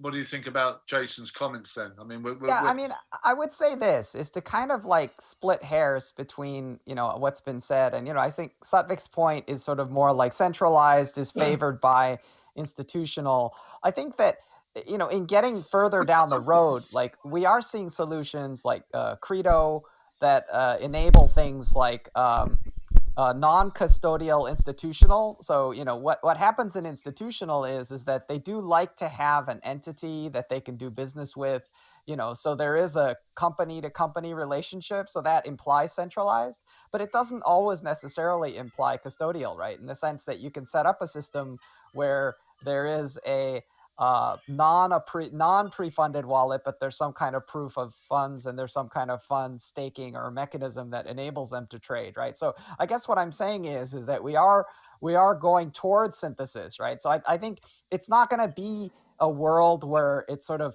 these polarities of centralized and decentralized. And the axis that I think is really important is I think right now, I got in an argument on Twitter because I'm silly with a cartoon character, with an anonymous cartoon character who was claiming that regulators weren't going to regulate decentralized exchanges, right? And I think it's silly of me because you shouldn't argue with a cartoon.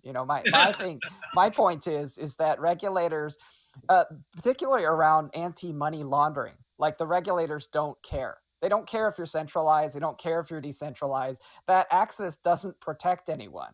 Like the SEC cares, FinCEN doesn't care. FinCEN's like, are you facilitating money laundering? If so, we're going to round you up. So, I don't think so I think the polarity of it's fully centralized, it's fully decentralized, it's fully regulated, it's fully unregulated. These binaries are just confusing people, and I think it's going to cause people to get in trouble. No, absolutely. Lorian, I don't think you had a fair shout before, so I'm going to come back to you. I presume you've never argued with a cartoon character, is that right? I have not, no. But I don't think any of us have. Smart man. Well, I don't think that was your finest hour, Miko. It Twitter really does wasn't. that. What do you think about what Miko's just said? Pretend you're not a cartoon character. Are we just getting lost in the technology here? The binary kind of nature of this, alleged nature of decentralized, centralized. And I'm actually going to check the name of the panel. Liquidity, future of exchanges. I mean, it sounds unnecessarily complicated to me. I tend to agree with Miko that we are on a spectrum here, and what we have right now available to us in the quote unquote centralized market and the decentralized market is probably just a version of what we have today and what we're used to, but what it's going to look like in the future is not necessarily what it looks like today. And the centralized market may adopt and may implement things like what Miko referenced, and that might be a best practice, and that may be better than cold wallets and safes in a vault in a mountain in a forest guarded by guns, you know. And so all that to say, I think this technology is being contributed to, is being innovative. It will be adopted by various aspects or various sectors of this industry in different ways. And I'm sure centralized exchanges will adopt best technology that makes it better, easier for them to do business, regardless of whether they're DeFi or centralized. So, okay, fair enough. But what do you think the future exchanges are going to look like? Do you think do you have any predictions there? I think regulation is not going away. I think regulators only understand centralized markets. I think it's going to be an iteration of centralized markets, and it's somebody that you're going to hold accountable. I think it's a fallacy to think that if you run a decentralized market, no one's going to be held accountable. They will find somebody, and it'll be the person who least expects it. And unfortunately, when that happens, it's a red flag to the rest of the industry, and people run scared from that. So I think regulators are digging in their heels, and I think there's going to be a big shift in this space in regards to that. I don't think that. I mean, I don't think that the arrest of John McAfee is going to precipitate the hounds, the FBI coming around. But I do think that there's going to be a retro clampdown on ICOs in 2017. I think that someone smells blood somewhere, you know, and the SEC ruling against Kik and their coin, I think, has presaged all that. Jason, you're nodding with me. Anyone who nods with me, I go straight to them because they're obviously intelligent enough to understand. You are nodding. You agree that maybe there's... I agree. And I think to Lorian's point, regulators are going to find and target things that they think are in violation, especially money laundering. I think that's a key one.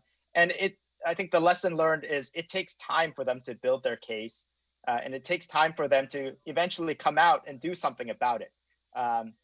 2017 ICOs are now, over the past few months, we've seen sort of action related to that.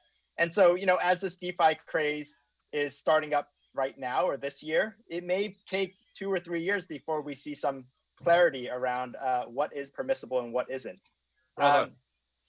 Yeah, but I guess just to answer quickly on your point about, or your question about future of centralized exchanges, I think Lorian hits it on the head too. It's that will be this sort of synthesis and emerging of functionality. I do think that users today, retail institutions, are just more familiar with the type of interfaces and user experiences that we provide. And as such, I think we are sort of really well positioned to be that gateway to sort of this other world of DeFi and this sort of new technology and new use cases of crypto. So I continue to look for these platforms, our platforms, to offer this sort of DeFi gateway, or sort of this open the door to this new world for investors and traders.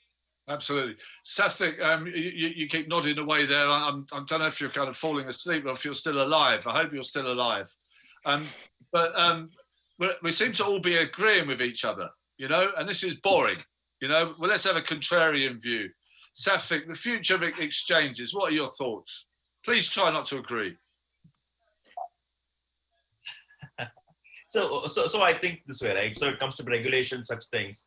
So before 2010, everything that's happening through the bank accounts was completely traceable and like, you know, whatever was happening. And then enters the Bitcoin and blockchain transactions where there are only like anchor points, which are through the exchanges where you can find some points in the track, but not every point. And through that, you could figure out who gave what to whom, or at least you can question them, right? So, but when it, as of now, we can see that the regulators have kind of got the grasp of how the Bitcoin and blockchain works.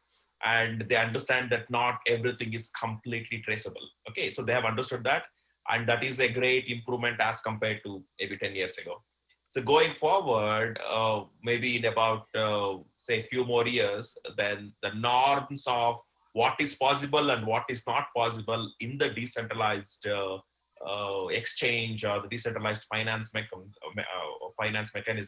I mean, when that become popular, pretty much they will again have to start agreeing. But on the other side, what is a little bit more scary to me is that at least when it comes to centralized exchanges, obviously a person will put out the name or a group will put out the name that they are the one who is running it. But just see like how Satoshi Nakamoto is hiding today, or at least he's not public today. In very similar way, for a lot of DeFi projects, the creators are anonymous. So it actually means that they are able to foresee something that could happen or go in the wrong direction that rest of us are not completely able to see. It could be that. So, I mean, I obviously, if let's say if you give me 5 Bitcoin to trade into some other currency, I would obviously go for centralized one today. Definitely not decentralized one. So it's only for experimentation purposes. It's good, but nothing beyond it, at least for right now. It should be like a few more years for it to really mature and be stable and make it. Yeah, I think so. Okay, understood. We're kind of 4 minutes, so we're going to have like a minute each. I just wanted to ask you all one question. Hands up if you've had COVID. So you're all COVID free. It's not very nice. I'm telling you, it's not very nice. Whatever the president says, it's not very nice. How did you catch it, Monty? I don't. It was early doors, but I was really sick for about 4 weeks, and I called the doctor, and they said, drive your car to the car park of the health surgery. You'll receive a text message. When you get the text message, ring this number. A guy will come out looking like a Martian, put your hand out the window, and if you're positive, you'll be taken directly to hospital. And I was, you know, I'd had it before, but it wasn't very nice. But that's beside the point. I just thought I'd try and shock you. It didn't work. Miko, you got 40 seconds to give our something amazing. I'll take a quick disagreement with Satvik, right? Which is, I think that he's saying that like DeFi isn't ready if he had coins to buy. Like, to me, I'm all about the Sharpe ratio. So like, you know, I think people who are in a balanced portfolio should be considering DeFi assets, and they should be looking at them as high yielding, high risk assets, you know, and so they should buy accordingly. This is obviously not investment advice. To me, DeFi versus CeFi is an illusion. And the question becomes, what's going to pop that bubble of illusion? And people have been arguing, the regulators will pop the bubble because they're going to regulate the DeFi guys. But I actually think the hot button is custody, which is, I think custody is probably going to pop the bubble. I think we're going to see self-custody and centralized finance, you know, like an IDEX type of model. Great, we're going to see more of that. Got time. You're amazing. Thank you very much. Lorian, give me 40 seconds of leadership. I'm going to break your rule, and I'm going to agree with Miko. I think custody is really where the next evolution is going to come in this market. I think that's really where it needs to come. I think a lot of cool things are happening there, but I really think, you know, we've had 400 years of centralized exchanges that have adapted to markets, market structure, market changes, blow-ups and failures and have learned lessons that maybe crypto hasn't. And I think central marketplaces are not going anywhere. Brilliantly, concisely said. Thank you. Jason, you're our penultimate speaker. All right. Give us something great to go out on. I think, lastly, I hate to agree, but centralized exchanges are definitely not going anywhere, mostly because we enable the bridge between fiat, our traditional dollar-based or local currency-based world, into crypto, right? And so the DeFi space, as much noise as it's made over the past few months, it's tiny. It's tiny. It's small within crypto, but growing. And crypto is small within sort of the broader financial ecosystem. You're so absolutely centralized right. exchanges are not going anywhere. Yeah, and they actually plays a very, very important role. Thank you. So thank you, Jason. Great. Goodbye.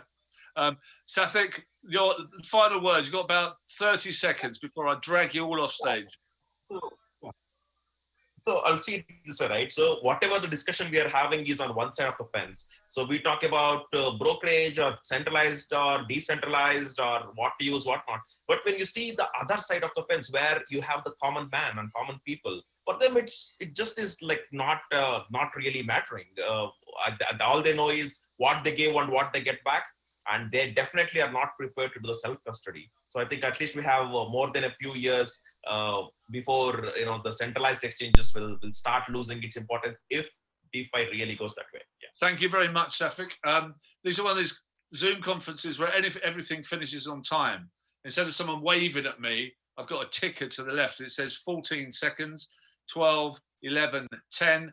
Thank all of you. You agreed with each other, which is annoying, but thank you for your time. Thank you for being part of this panel. I hope you learned something. I hope the audience have learned something. Goodbye, LA Blockchain Summit. I got 2 words for you, bestie. eToro copy trader. Just find a top investor on eToro and hit copy. From now on, whenever they make a trade, you make the same trade automatically. Neato! eToro.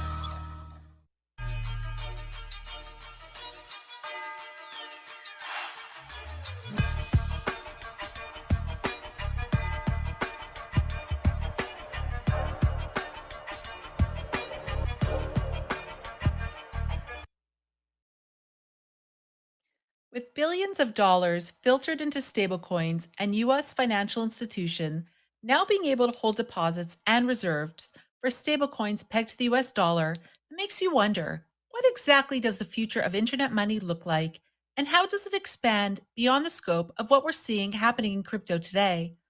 To answer this question and more, please help me welcome Cointelegraph's Jackson Dumont alongside Gregory DePrisco of Marketer DAO and DAI, Joe Reggiano of Circle and USDC, and Raghav Chawla of Fidelity Labs.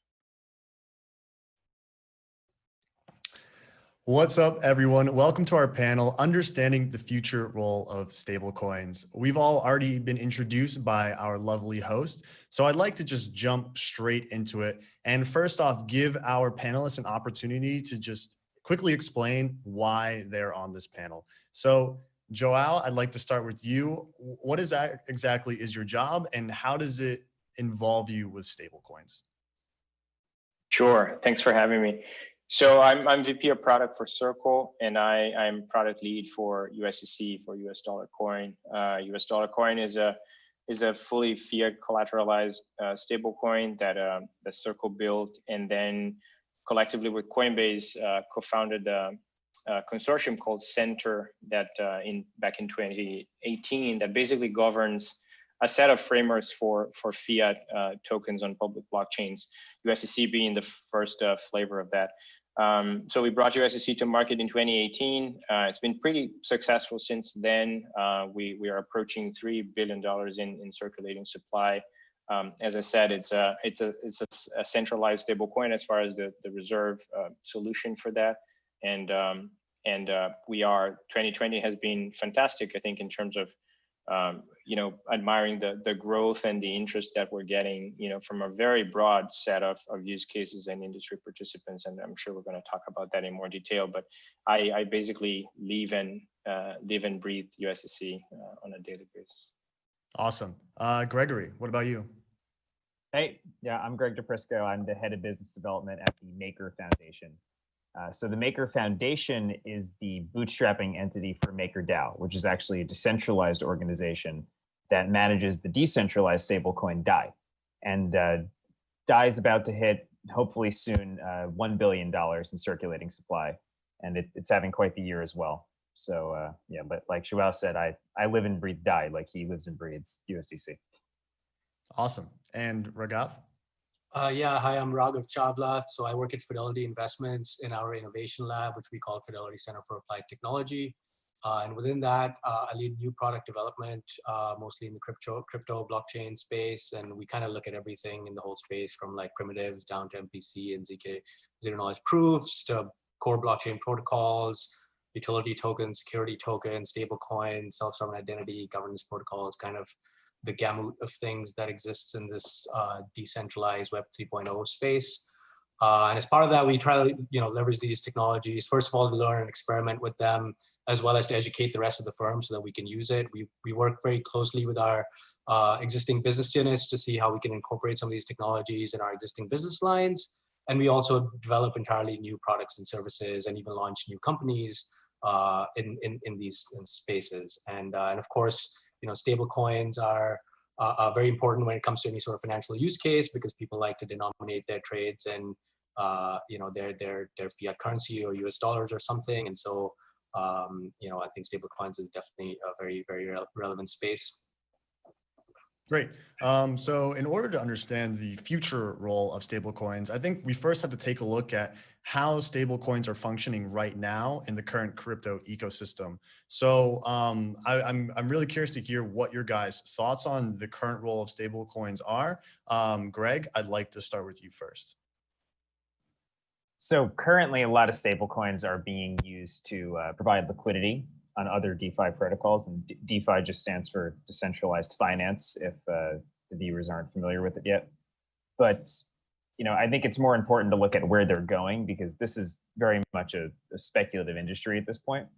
And the way that at least we envision it at the Maker Foundation is that this is the future of having a bank account. You shouldn't have to go to a bank and deal with paperwork and all of the other necessities of dealing with a legacy entity like that, when you can just have digital cash in your pocket. Mm-hmm. Would anyone like to respond to that? Sure. Yeah, I can add to that. I think I think the core role again is because people think in a particular currency, usually in the fiat currency where country that they were born in, and so when people are making trades, they think of a store of value as their core fiat currency, and then everything else is like an asset that they're trading. And so when people are making those trades, they like to have like a US dollar or a euro or whatever it might be in that coin format, on the blockchain token format, so that it's easy for them to make trades, and they're not kind of moving fiat into bank accounts and converting into crypto and whatnot. So I think that's kind of the central role in my mind for stable coins. And I agree with Greg. Like I kind of do the analogy with kind of the future of bank accounts. But I also, and this is nobody knows when or how this will play out, but in terms of the role of central bank issued digital currencies, because once, the US government issues a crypto US dollar, then these collateralized sort of third-party custodian model or even decentralized protocols where you have to kind of put up some assets first in order to generate a new token, like then that kind of future becomes a little fuzzy, because what's the role of like a USDC or Maker when you can use a central bank issued digital currency? Mm-hmm. And I think at least for the next decade or more, whenever those things play out, I think existing stable coins definitely play a pivotal role in the progress of this industry. Mm-hmm. Yeah, I like how forward-looking you guys are, but just don't give us all the juicy details just yet, because we wanna save that topic for next. But Joao, I'd like to give you an opportunity to give your opinion on what you think the current role of stablecoins is right now. Raghav just mentioned how he sees it as an easy way for people to gain access to trading cryptocurrencies. In your view, does your view differ at all from that? No, I think that's precisely the case, and there's a lot. We share the vision that Greg mentioned on the maker and die side, but there's also just a ton of activity that's happening, or especially if you like to go back in history a little bit, at least the history of USDC. I think stablecoins really exploded, even though Tether is a little bit older, so to speak, as far as the solution goes. But stablecoins really sort of catapulted themselves into mainstream crypto markets sort of around 2017, right? That's when you start to see significant growth. We launched USDC in 2018. And at that time, we knew that there was going to be a clear product market fit, and we chased that, which was, what Raghav has mentioned. It's basically an on-ramp into crypto capital markets, right? And sort of this stable rails for people to either arbitrate between platforms or get in and out of volatile positions. So I think that was the primary use case, and that continues. It's still important, right? But what we witnessed, and I think this is really interesting, would love the opinion of the guys as well, is that 2018 then was sort of a year of introduction of a lot of these solutions to market. 2019 as a year where crypto was kind of retraced a little bit. There was growth, I think, across the board, but it wasn't significant. And perhaps it was one of those phases in crypto where people were concentrating on building, instead on the speculative side. And now in 2020, then we see tremendous growth, and now we see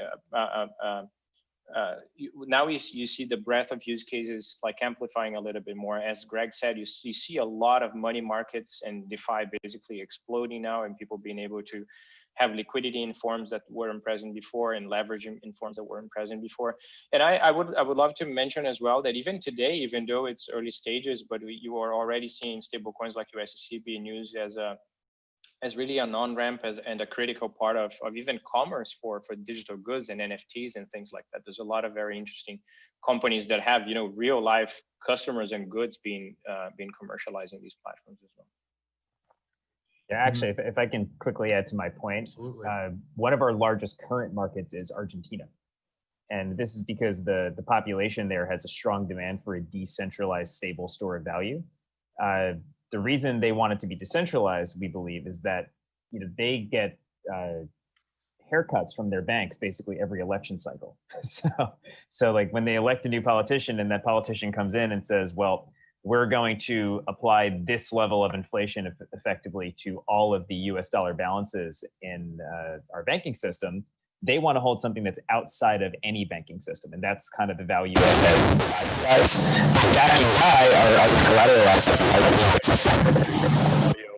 Your audio's going a bit haywire.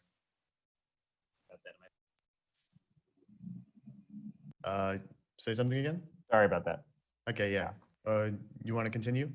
Yeah, I was just saying that while DAI, the demand is for a decentralized stablecoin, DAI itself is backed by a variety of assets, one of the largest ones being USDC. Mm-hmm. Okay, great. So now I'd like to move us in a more forward-looking direction. As you, Greg, and Raghav were already jumping the gun a little bit there. So Raghav, I'd like to give you the chance to kind of kick the ball off on how you see the role of stablecoins evolving. We've already mentioned them as a payments on-ramp into a lot of markets that wouldn't necessarily be accessible for people in countries outside of the US. So how do you see that role of stablecoins evolving in, let's say, the coming decade?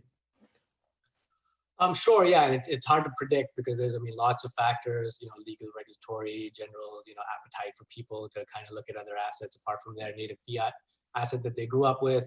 But I think, first of all, there's a sort of transactional aspect of any of these things that we talk about, right? And of course, in this decentralized DeFi cryptocurrency world, we want everything to be represented as a native blockchain token, and which is why, we have all these crypto assets, and like we talked about with for the ease of trading and moving in our positions, we would like that, the asset that we think of as money, which, let's say in the US dollar, we want that to be represented as well. And so I think that kind of brought this need about, and that's why these multiple stablecoin projects came about.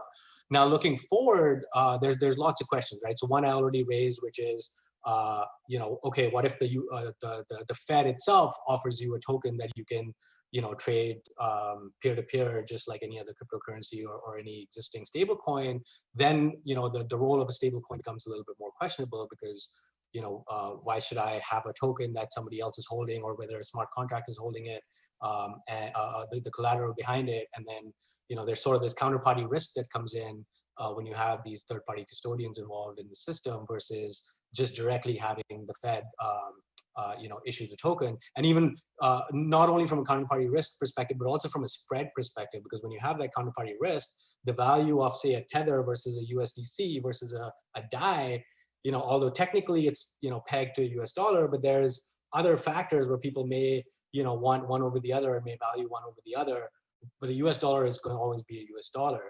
Now the question is, okay, Fed's printing trillions and trillions of dollars, and cryptocurrencies are becoming more mainstream, and so will people start thinking of not really wanting to use their native fiat currency as their store of value, and maybe they go to Bitcoin. Like, Bitcoin is my favorite stable coin because it's always 100% stable to Bitcoin.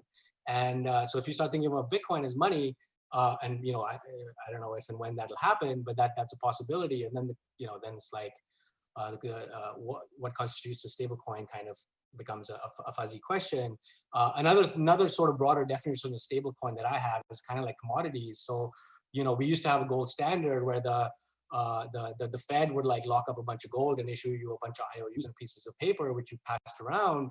Now there's people creating these gold tokens as well, and perhaps that's a kind of a stable coin that's stable relative to the price of gold, that people start using as well in their store of value or trading activities as well. So I think there's like a number of reasons, number of directions that this sort of stablecoin space could go in. So just to clarify, you think that like the number of use cases for stablecoins will begin to diversify, and then that will cause the definition of a stablecoin to become a bit fuzzy? Is that what you're saying? Well, I don't mean the number of use cases. I mean the role that it plays. Because again, if you think about the role that it plays today, is that it's a store of value which people kind of think in their minds as this is what money is, because this is the US dollar or this is the euro, and that of course plays a role of money in all your trading activities. But what I'm saying is, if people start thinking of other things as money and saying, okay, fine, gold is my primary store of value rather than US dollars. Like, I want my safe haven asset, like when I don't think that this is a risky trade or position that I'm holding, this is just money. That could be gold, that could be Bitcoin, or that could still be US dollars. And if that is still US dollars, even then it could be, if the central banks start issuing native, digital currency tokens, then the question becomes, okay, do I go for a stable coin that's custodied by a third party or by a smart contract, or should I just use what the Fed issued? Okay, Joao, I'd love to hear your thoughts in response to those ideas. Yeah, honestly, I see things a little bit differently. We are much more interested in what's happening right now. There's a ton of traction in terms of what's happening now. We obviously monitor what central banks are doing, but we also know that they move at a glacial pace, right?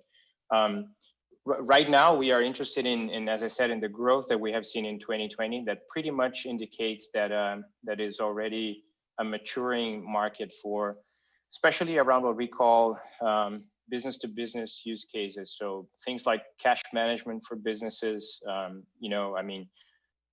There's a significant amount of businesses asking the question today, what is this thing that I can put this stable coin that's basically valued at the same cash that I have on my bank account, but it gives me 10% return a year? I mean, what is this thing? Because I'm interested in that, right? And that's a pretty clear value add for businesses, and we see a ton of traction there.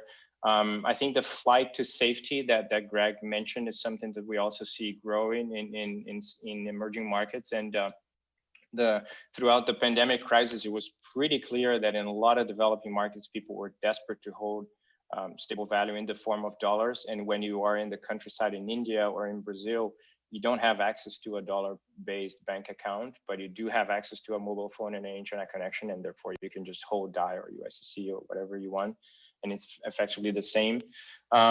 We, on the Circle side, we work a lot in building platforms that basically connect to USDC for developers, and we're seeing a ton of traction for things like settlement for commerce, B2B payments, cross-border payments. Those are real use cases. Those are happening right now, and they are compounding the growth that we see. As I said, we're approaching $3 billion in circulating supply, which is tiny in the great scheme of things, right? But the compounding growth is really interesting. I think FX is another near-term interesting opportunity that we see people asking about. Can you represent all these fiat flavors in public blockchains, and can you do FX markets in a more efficient way? Basically, we think, and I think the other element that to me is really interesting about these stable coins that folks like ourselves and Greg and Maker are building is the programmability and the composability that comes from that, right? I think it's really hard to fight that because that's basically an unstoppable machine, right? DAI, as Greg said, DAI is backed partially by USDC, so there's a composability element there. I can build my own coin for my own game today that's just a wrapper around USDC, and I don't need to ask for anyone's permission to do that. The ability for developers to continue to build and entrepreneurs to continue to build on this infrastructure is basically infinite right now, and I think that's where the growth is going to come from in the next couple of years.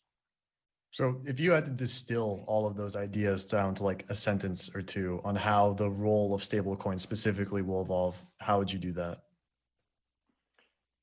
In one sentence, that's tricky, but I think it's the belief that we have that stablecoins can potentially be a new infrastructure for money. So for folks who have experience building, financial services and applications that have to touch money, and we have a ton of experience in doing that. Quite frankly, it's just ridiculous that the kind of technology that people have access to, right? You essentially are limited to like our KPIs, FBO bank accounts, like all this kind of stuff. You're essentially willing to represent value and be able to transfer value in and out of these buckets.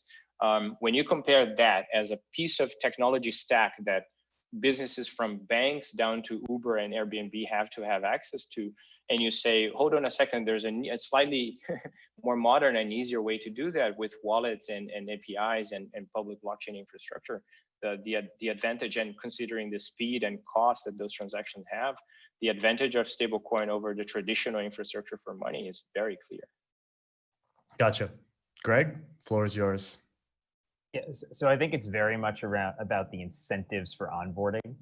Because, and by the way, please let me know if my audio goes crazy again. I will, don't worry. But if you don't have proper incentives for onboarding, then you have the best product in the world. Your users will never come there. So, and this is where I think that what MakerDAO is doing and what Center is doing they're taking two different approaches, but they're both equally important to actually drawing the average person into our ecosystem. Now, for somebody like Center, they're focusing on the deposits side of the equation. So they're taking existing US dollar deposits, they're making it very easy to convert those into stable coins. And then the user instantly has all the benefits of that stablecoin, like the ability to send what looks like a wire transfer in 17 seconds when that used to take 17 hours. The other side of that equation is what MakerDAO is doing, which is the liability portion, where we seek to onboard stablecoin users by having them denominate their debts in our currency. So the way that MakerDAO functions is you bring an asset to our protocol, and you're able to borrow DAI against that asset. You then go sell that DAI to somebody who's seeking stability or yield, but you now have a debt that's denominated in this stablecoin. So really, I view those two funnels as both sides of the equation that will over time bring tons of users into our ecosystem. Gotcha. So building up a bit more onto the next one is.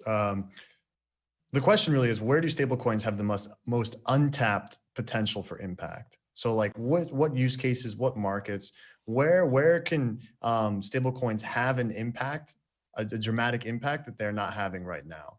And Raghav, I'd like to hear like if you have any such use cases or markets that are on your radar at the moment. Sure, yeah, and kind of, I agree with all the stuff that Greg and Josh just talked about in terms of, how stable coins are used, and like even, when I was talking about the future of it, I was kind of, going quite far into the future in the sort of long-term grand scheme of human civilization type stuff. But I mean, more immediately, pretty much anywhere where money is used, right? So I think right now most people are using it. We talked about like for trading activities, for getting in and out of positions real quick. But essentially, a stable coin is, if the monetary aspects stay the same as the traditional financial infrastructure where you have US dollar, but the rails are these blockchain rails, which give you all these magical properties like peer-to-peer and private and smart contract programmable. And so, so of course, like we talked about trading, but even I think Zhao mentioned cross-border payments. We at Fidelity have actually even experimented with, we have businesses across the world, and just moving money from one business from another country to another business that we own. So it's not even a third party. We have to go through a third party bank and pay fees and whatnot, but we could just use stable coins to kind of make that process a lot quicker and cheaper. If you kind of expand that even further and think about trade finance, where people are shipping goods all around the world, and that's a nightmare as well in terms of like the moving money around when you do that. But with stable coins, you can make that super simple. You could kind of add a smart contract aspect in there as well, where whenever delivery confirmation is received, funds are released instantaneously, and it doesn't matter what country you're coming from. You don't have to worry about having 30 bank accounts all over the world trying to move money around. You just on your phone click a button. And even down to the consumer level, like people are using Venmo right now, and or PayPal or Cash App or any of these things, which again are third party centralized, where somebody has all your financial data, and but with people could start splitting the check or after dinner just using a stable coin, and it's kind of like passing cash around, except it's digital cash. So I think there's like a lot of use cases, and of course, like even in the traditional securities industry, so people are talking about security tokens a lot these days, and any institutional trader wants to again denominate their trades in US dollars, and if you can with stable coins you can have atomic swap, so your delivery versus payment is instantaneous as well, and settlement is instantaneous, and all that good stuff. So I think there's like basically anywhere money is involved, stable coins play a giant role.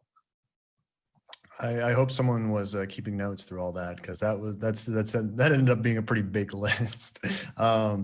Joao, do you have any specific use cases you'd like to kind of double down on?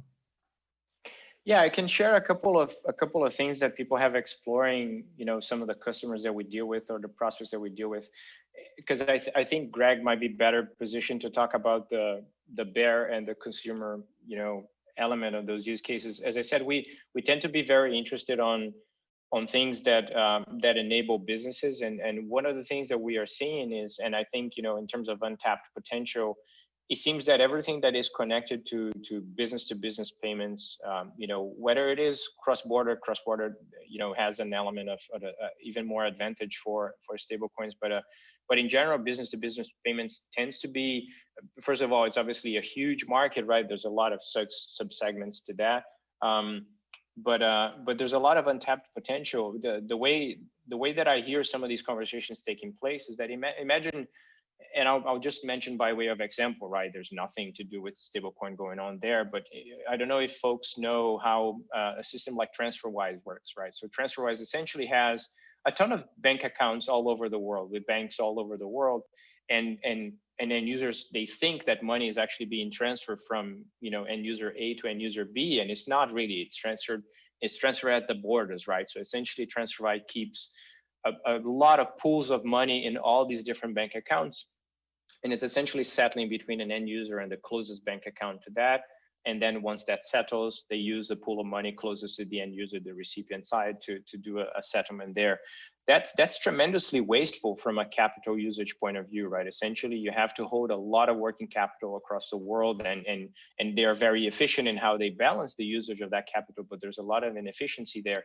The inefficiency is there basically because it's just too freaking slow, right, to move funds, say, from a bank account in Germany to a bank account in the US, for example, and even slower in some other cases. But it's actually not slow if you just move stablecoin, right? It's pretty darn fast. And still, just as the end user today doesn't know that they are actually dealing with Nostro Vostro accounts and all this disparate infrastructure, they don't need to know as well that these businesses can be using stablecoins behind the scenes. And that's where we're seeing a lot of interest, because people realize that, as I said, this is just a slightly different implementation for these use cases. It doesn't touch the consumer at all. The end user experience is still the same, but it's tremendously more efficient for businesses. I think that's where there's a lot of untapped potential. Great. The last 2 minutes are yours, Greg. Yeah, so just to expand on what Joao was saying, and to distill into a sentence, I look at the legacy payment rails like using snail mail. So you're writing a letter, you're putting a stamp, and you're going through this whole process. It's very inefficient. And I look at stable coins and blockchain protocols like email. And I think, to answer your question, where are the use cases? Well, where was the use case for email and communications? It was everywhere. But there's different email protocols, and this is why it can be confusing for the average person to see that there's actually a number of stable coins all doing slightly different things, even though they all look the same.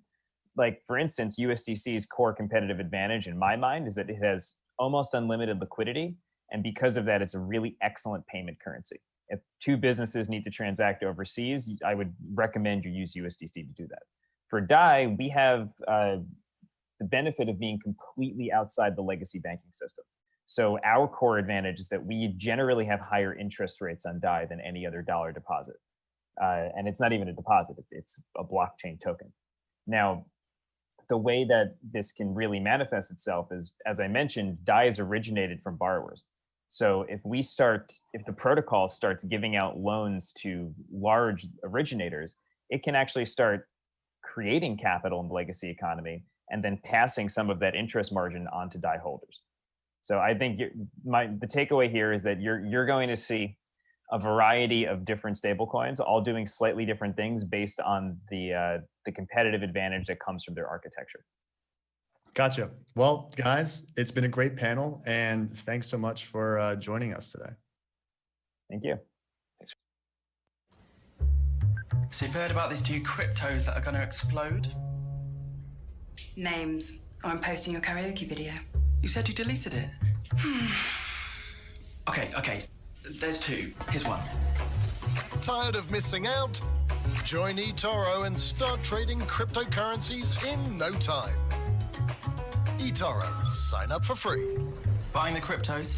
No, I'm watching you living la vida loca.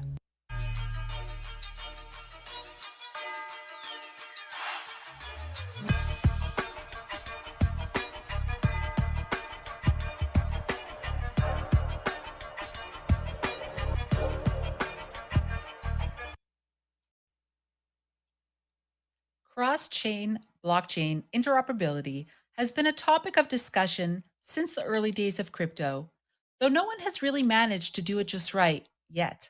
You see, products like wrapped BTC and more gaining traction as a temporary solution, though when will we really be able to leverage the power of multi-chain interactions in a fashion that's secure and scalable without compromising user experience?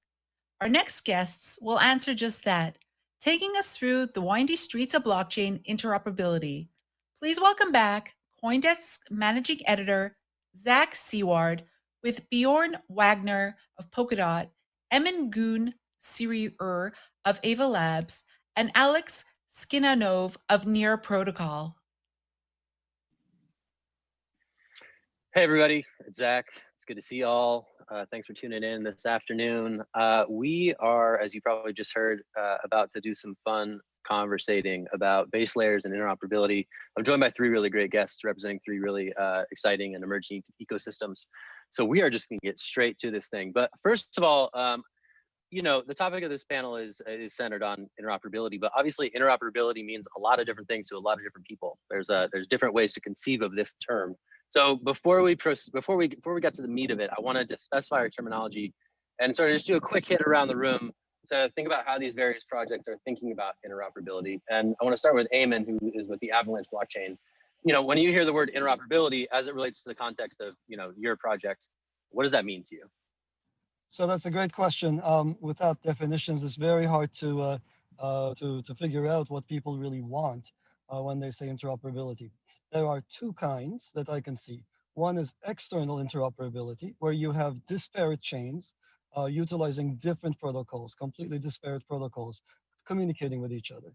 This might be useful if you want to tap into an extensive ecosystem that is outside your own control. So for example, many of the new projects want to interoperate with existing smart contracts that exist already on Ethereum. And that's why it's desirable for them to have external interoperability. Another form of interoperability is what we really focus on Avalanche. We also we support external interoperability through bridges. The main thing though that we focus on Avalanche is the ability for different users and different use cases to define their own virtual machines with their own specific virtual machines, specific rules, and also with their specific network membership rule sets. It should be possible for someone defining a new asset to also define who's part of their new network. This is absolutely essential for providing a legal grounding.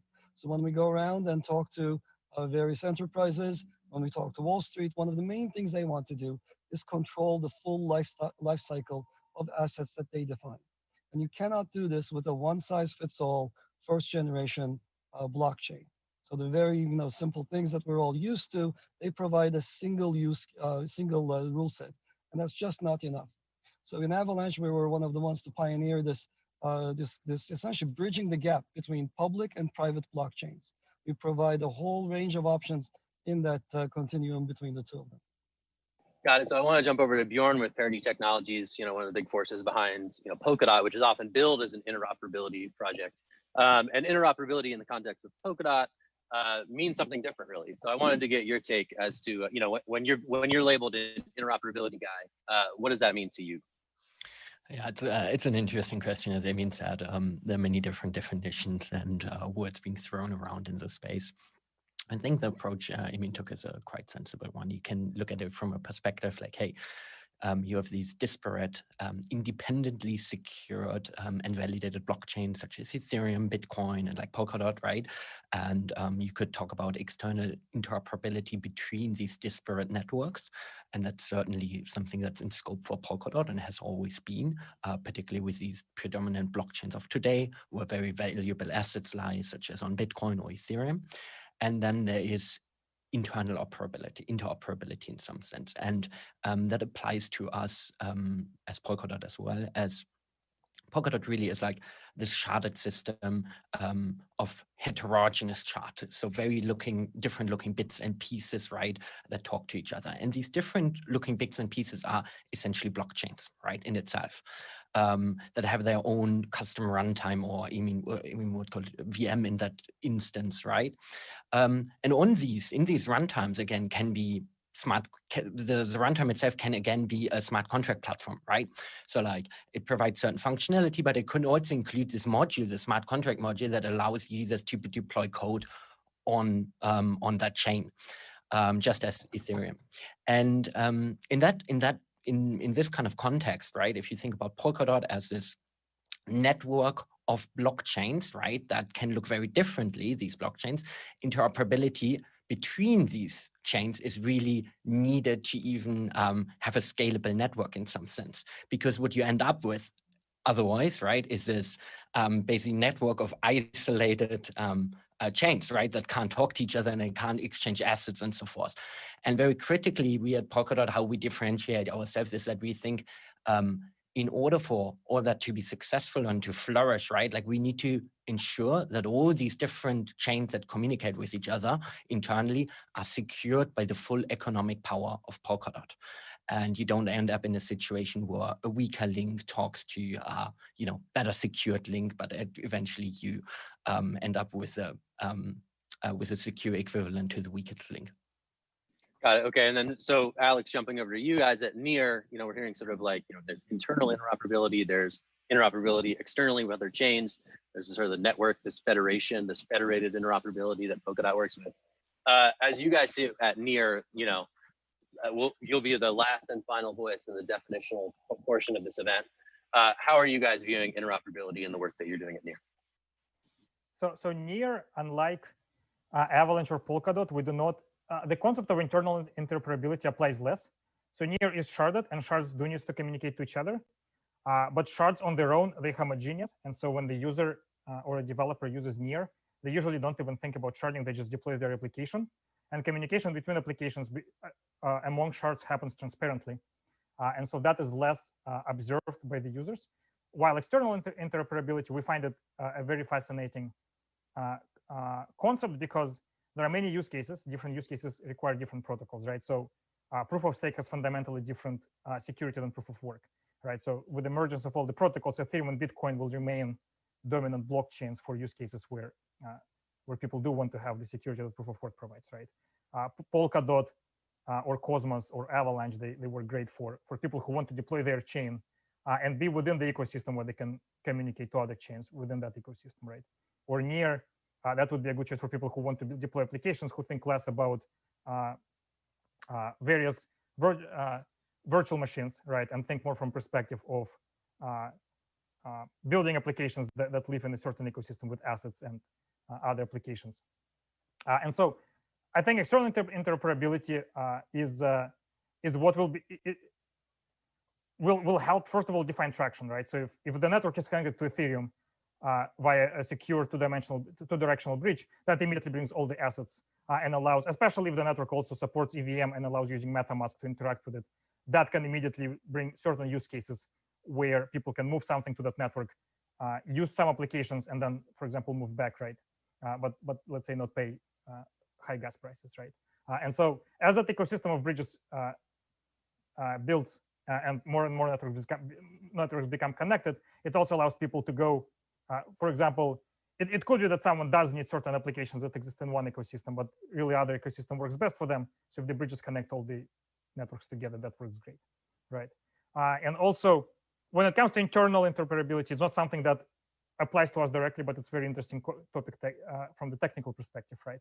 So for example, Bjorn mentioned that multiple chains in one ecosystem might want to have shared security, right?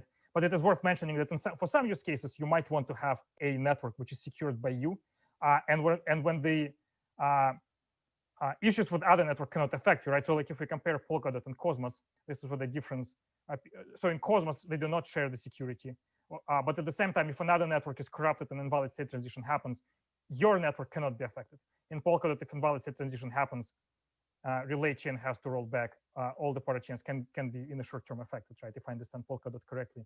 So there are many different use cases, many different things people might want, and we definitely want to have all of those networks which provide those different use cases connected. I saw sort of a sideways nod from Bjorn. So just before we continue, was that characterization of the Polkadot technology correct? The unmute button. I think this is a very nuanced conversation in general. And in general, it's impossible on a panel like that to discuss that in detail, right? I guess one point to be made in general is that these are all arguments being made about the security rollbacks and so forth are usually economic arguments, right? So we do certain assumptions rather that we have rational economic actors, right, in this system that behave to a certain extent rationally. And we get to a point where I believe we can make the claim that these rollbacks will not happen, right? So theoretically, yeah, they could happen, but from an economic perspective, they will not happen. Therefore, they won't happen, right? And if you kind of soften up that assumption in some way, then in a lot of our systems, right, a lot of these arguments that we made are kind of whack, right?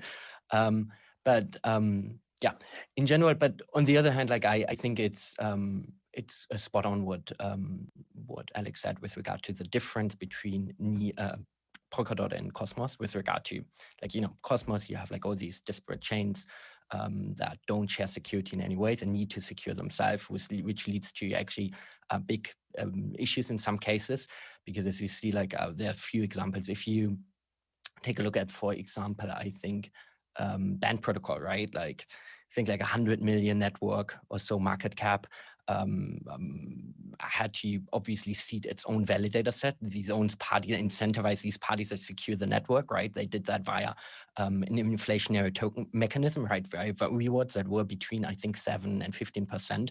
That equates to like, what, about 7-8 million per year that you pay in security, which is a really, really huge amount, right? And the only way to really bring that down, if you share, right, the validation and security mechanism with others in the pair. So that's one argument. And then if you bring down these rewards too much, right, then you might end up with in situation what we've seen with Loom network, for example, right, where the rewards were being brought down so much that all the validators left basically the network, and it isn't secured anymore. So on that end, I think it is absolutely imperative that you build a network, right, where these different bits and pieces share security, right? And you can make those arguments, right? Like that if you build a cross-chain application, for example, that rely on logic being executed on different chains or assets living on different chains, that you can make one argument around how safe the overall application is, and don't end up in a situation where your application might rely on this one chain that is really badly secured, but you don't even know about it.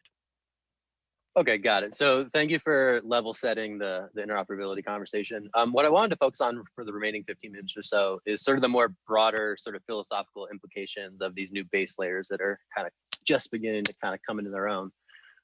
You know, this was obviously the summer of DeFi, in which, you know, decentralized finance on Ethereum really popped off and demonstrated a true product market fit. And I have this sort of like ongoing debate with one of my reporters, and I'm really curious about each of your takes here. Will these subsequent base layers, like, you know, do the thing that is being demonstrated to work elsewhere, but do it better, cheaper, faster? Or will these subsequent base layers kind of find their own sweet spot in ways that we can't even imagine yet? And I'm curious, as you're building these projects, how you're viewing that dichotomy. So I want to kick it to Eamon to start this one off. You know, let's take Avalanche, for example. Will Avalanche be a place for better, faster, cheaper, what exists elsewhere, or will it be a place for new things that have yet to be imagined? It's got to be both. We are working very hard to cover both bases. So Avalanche has a ginormous breakthrough in distributed systems at its core. It has a new consensus protocol, the likes of which had not been seen before. It is the third biggest leap in distributed systems in the 45 years that field has been around. And it is the biggest jump ahead since the Satoshi white paper. So that gives us the speed, it gives us the low transaction fees, and it gives us throughput, but most of all, it gives us very low latency. Latency is of the order that other people cannot even dream of. So that's a huge selling point. And the moment you go from, you know, people who are struggling with 15 transactions per second to, you know, 6,500 transactions per second, you know, you're suddenly faster than 3 times faster than Visa, without making a compromise from decentralization, while being fully decentralized. And that opens up a lot of new doors. At the same time, one has to go and allow new functionality. And that comes for Avalanche, that comes in the form of new virtual machines, new networks, and things that people can do with those things. And you will see that this fall, we're going to be announcing a whole bunch of new assets that others had not even mentioned or thought about before, that have financial uses deep at the heart of our society. So that's what really gets me excited. We are not one of these chains that is targeting a specific use case. I find those to be very limited. You know, chain X for gaming, chain X for gambling, chain Y for this and that. We're not one of those. Of course, gaming and gambling, etc. These can be their own subnetworks in Avalanche, but we're not a one-trick pony. We're here to cover the entire space. So yeah, Alex, I want to kick that question to you with Near. You know, is Near a better, faster, cheaper, you know, alternative for various applications, or is it something that is going to have to distinguish itself on its own terms? Right. So Near is also a general purpose blockchain, right? And from this perspective, if you have a use case which exists on Ethereum today, you can go to Near, you can deploy a contract on a VM. That will work. It will be faster. It will be significantly cheaper. However, I think that decentralized finance is it's the first market that was found, which makes sense. It's the closest to the money, and the closest to the money will always be the first. But blockchain has a huge promise in other areas, right? So open web, many fundamental components of the open web will require blockchain at their core, identity, storage, etc. Ownership economy is a very active field, with many companies building very good products, looking for markets around the world, which also requires blockchain. So we work heavily with those, with many projects in those areas, and I think that the future is not just the financial use case; it's way more. And And I think that the blockchains to enable them, they will not only have to fix the speed and price. There's also a huge barrier of entry for users, where today you really have to be either very technical to use blockchains, or you need to be working with someone who is sufficiently technical to use it, right? So today the barrier of entry is huge, and the set of users is very small. And for that audience to grow, usability has to improve significantly. So that has to be the next step and the next leap. I'll take it over to Bjorn. You know, DeFi on Polkadot is like we've had a couple stories of these, of various networks sort of spinning up to work. It is a little bit different in the Polkadot context, just given how all-encompassing and inclusion for that is. But I'm curious, the more and more you think about Polkadot, where do you think that Polkadot will stand out from the rest of the pack? Yeah, I think it's an interesting question, and we'll have to see that, right? At the end of the day, Polkadot is, a decentralized network that doesn't really care in and of itself what is being deployed and built on top of it. And in such a way, we also don't control that. We obviously encourage certain things as parity technologies, for example, some ideas that we've seen emerge in the space. But generally, you could say Polkadot is one of the least opinionated frameworks, right? It provides, as the Polkadot network, one thing to all of its constituents, and that's security and validation, right? And communication between those to gain from the network effects, right? From each other of these bits and pieces that are deployed. And we really see a trend towards three things. People building domain-specific chains, so blockchains that present a solution to a certain problem domain. For example, storage, right? Identity, computation, layer 2 scaling solutions, right? That are general. And then we see industry-specific chains. So these are basically, in a lot of cases, platforms in themselves, right? So somebody building on Polkadot, a chain that's a platform in itself. As an example, there would be a parler, right? A very powerful DeFi platform that incorporates certain DeFi primitives within the base of the chain, right? Like the native functionality, but at the same time also acts as a platform where other developers can build on top of, right? And deploy logic via smart contracts. And then last but not least, the third category that I see emerge are these kind of application-specific chains, right? Where this one chain serves just one use case in one specific application, but that a lot less than, for example, these platforms, right? For DeFi, for gaming, we see the one in the enterprise space, at decentralized networks for the life science industry, built by Chronicled, for example, and that's where it really tends to gravitate. And I think the really special and nice thing about that is that you can see by customizing these blockchains, for a specific industry or a set of use cases, right? You can make it very advantageous for its users, being by, having the gas cost denominated in other currencies, right? Not having to deal with this asset you really don't care about when you want to use the application. Just a very trivial, simple example, right? But that's basically what we are seeing in the Polkadot ecosystem, and which I believe we will see more of. You both mentioned kind of this idea of base layer sort of being apathetic, right? You exist for things to be built on top of it. So that relies on, attracting developers to do all that stuff.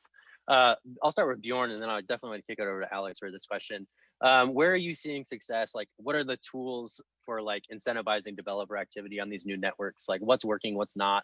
Bjorn, give me your last sort of success story of finding someone to build a cool new thing, within this emerging ecosystem.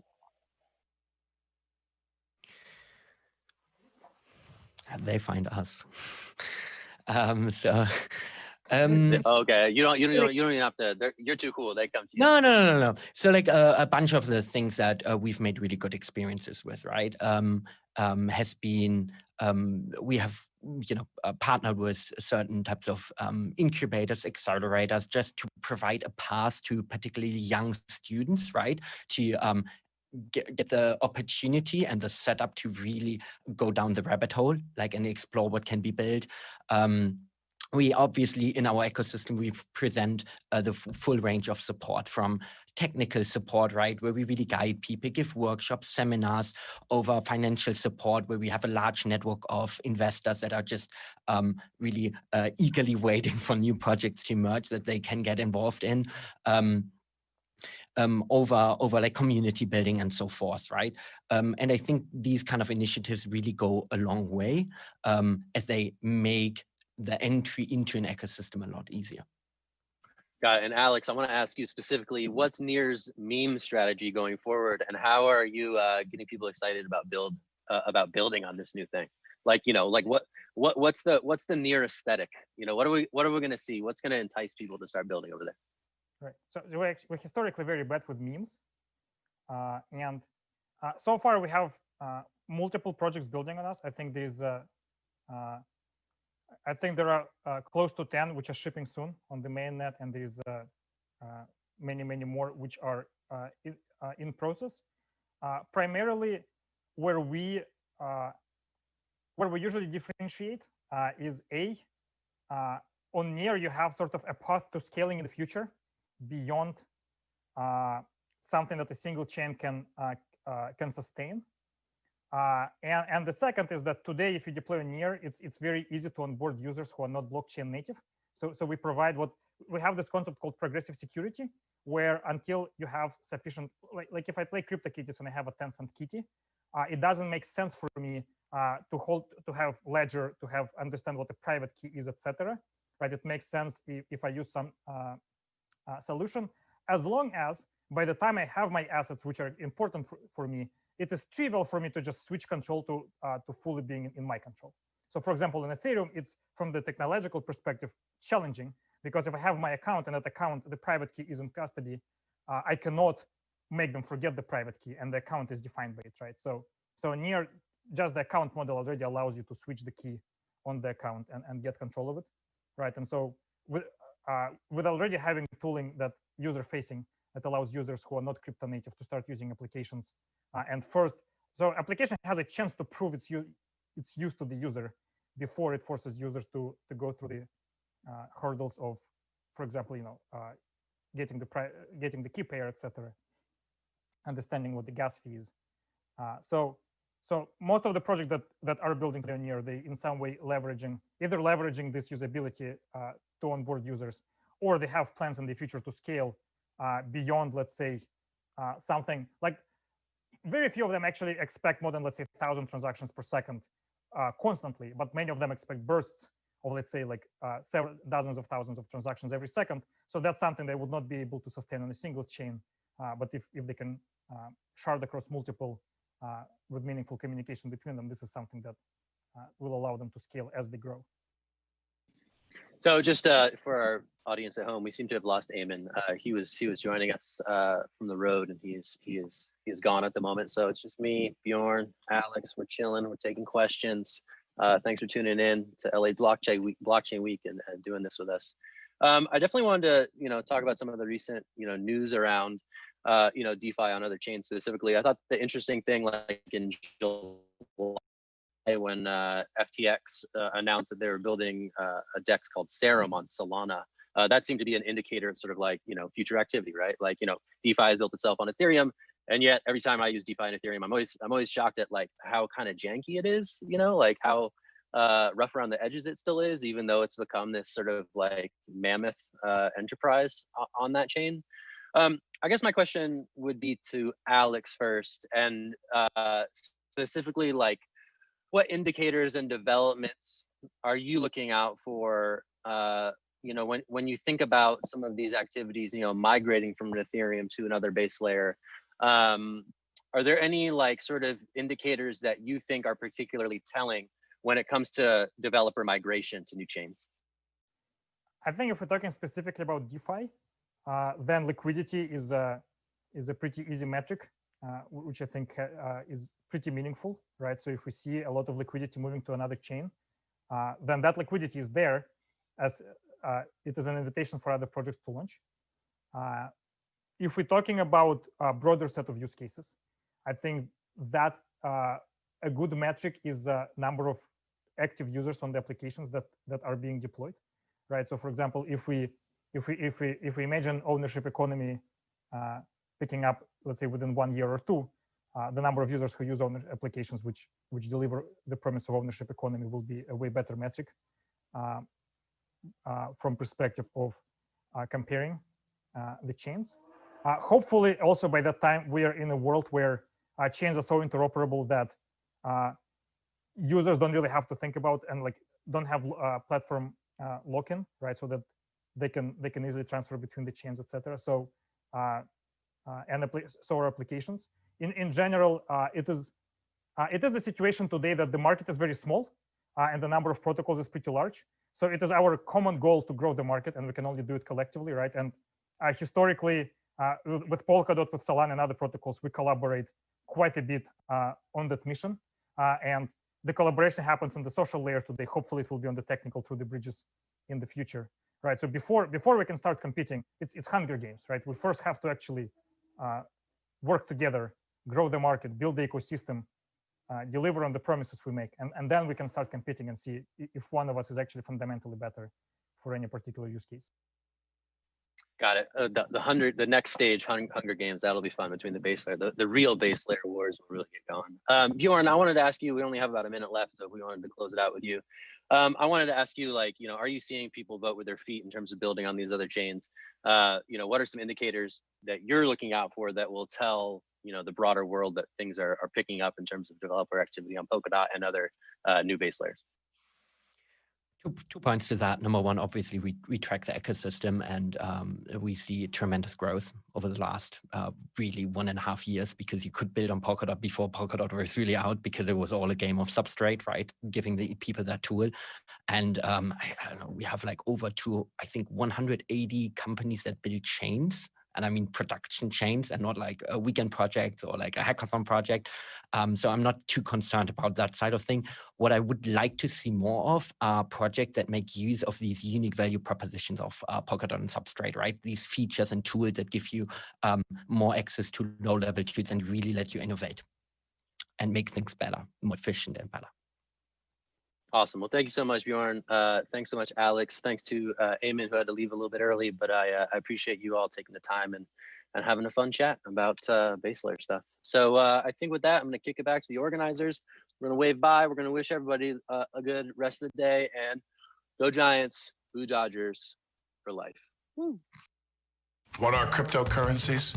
Cryptocurrencies are digital tokens of value that can be transferred to anyone around the world without relying on a third party like a bank or credit card company. eToro.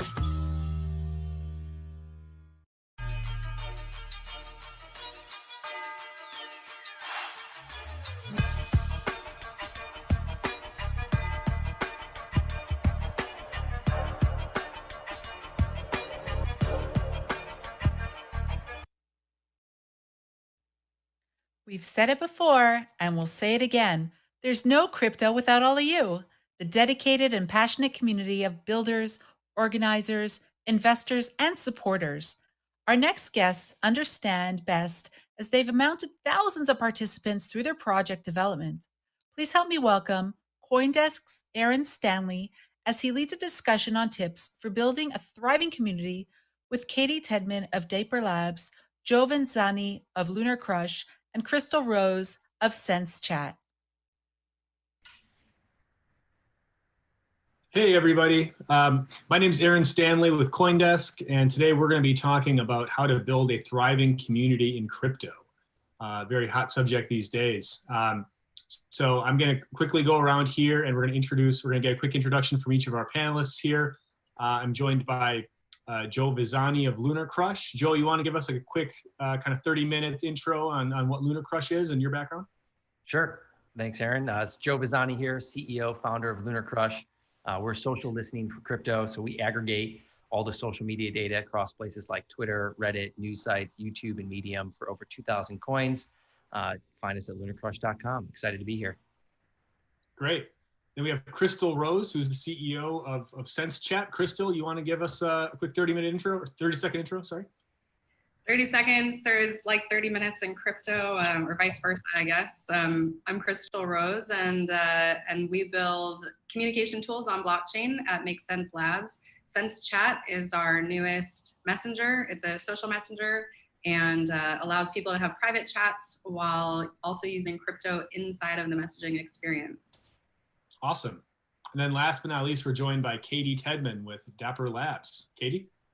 Hey, Dapper Labs is a blockchain studio. We build tools for blockchain experiences, and then we build stuff on top of them. So we've just built a new blockchain called Flow, and on top of it, we've built a game to show kind of what's possible called NBA Top Shot.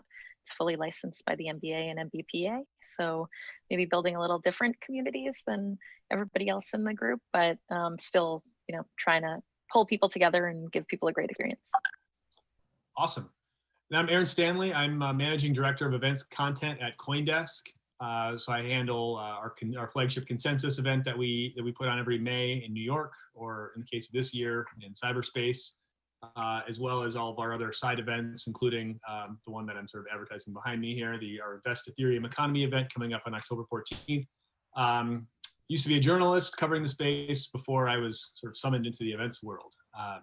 So obviously we're here to talk about community. Obviously in crypto, having a strong community is really critical to having any kind of successful project. It's not really a controversial statement there.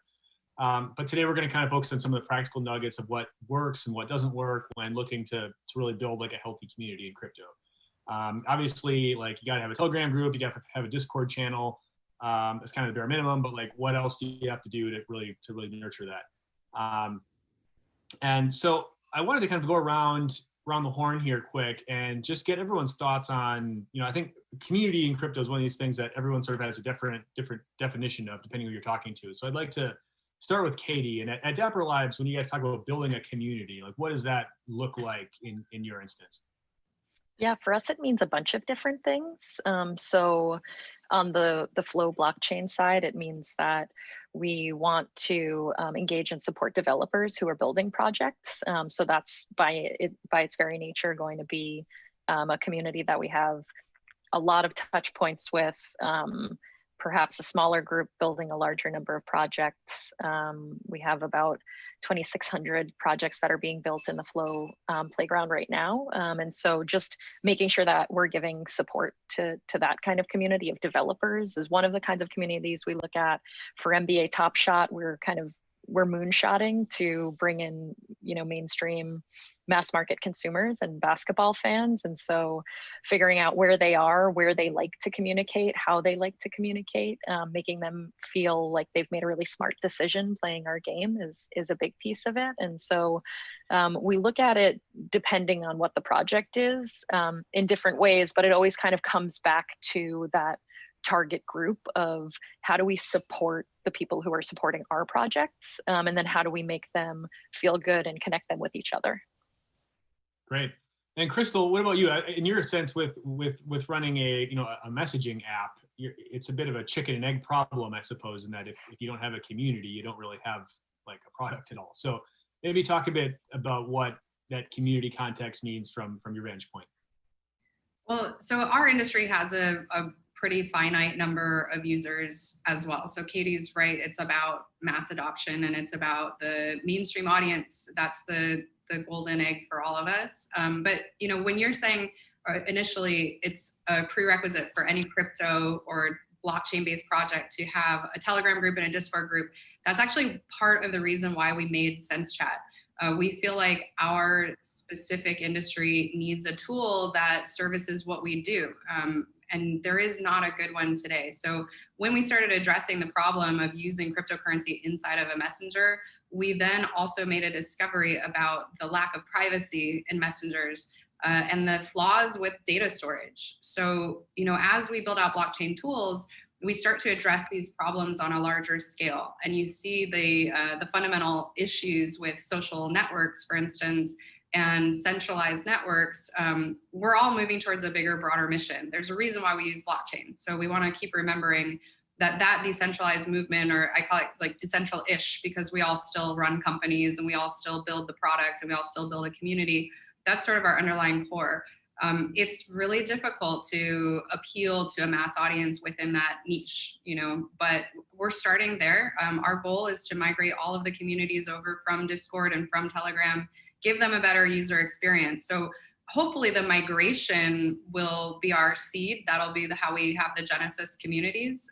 Then the chicken and egg problem won't be there for us. We'll be able to get those communities naturally just from within our own industry, and then we can address the broader population of people looking for just better tools.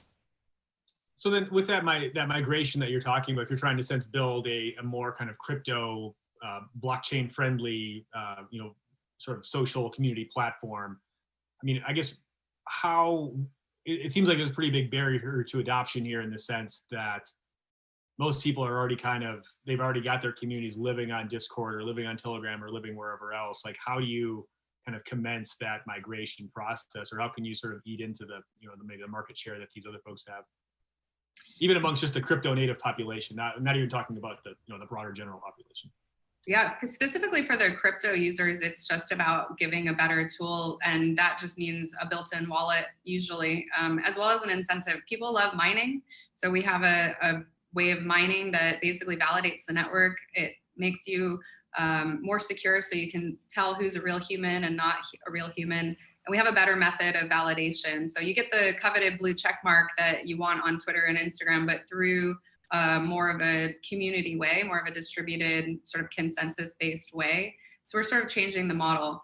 I definitely think people will still keep using the other tools. I will probably never stop using WhatsApp, but I've moved away from Telegram a lot because I've had people impersonating me. I've had people impersonating my friends, trying to get crypto, and it's highly insecure, as well as Telegram's just not encrypted. So I think a big selling point is better encrypted data, use of tokens, letting people mine. And, you know, it's really just a matter of if the broader population of people, users of apps, can adopt a crypto or not, whether or not they think that the token is a big part of it. But eventually, hopefully, we can also include games. If we were able to partner with Dapper Labs and put some more fun into the experience, we're creating a social tool that goes beyond just trying to duplicate Telegram on blockchain. I think that's the biggest problem with blockchain apps today, is just we don't want to duplicate directly what's already available. We want to improve it.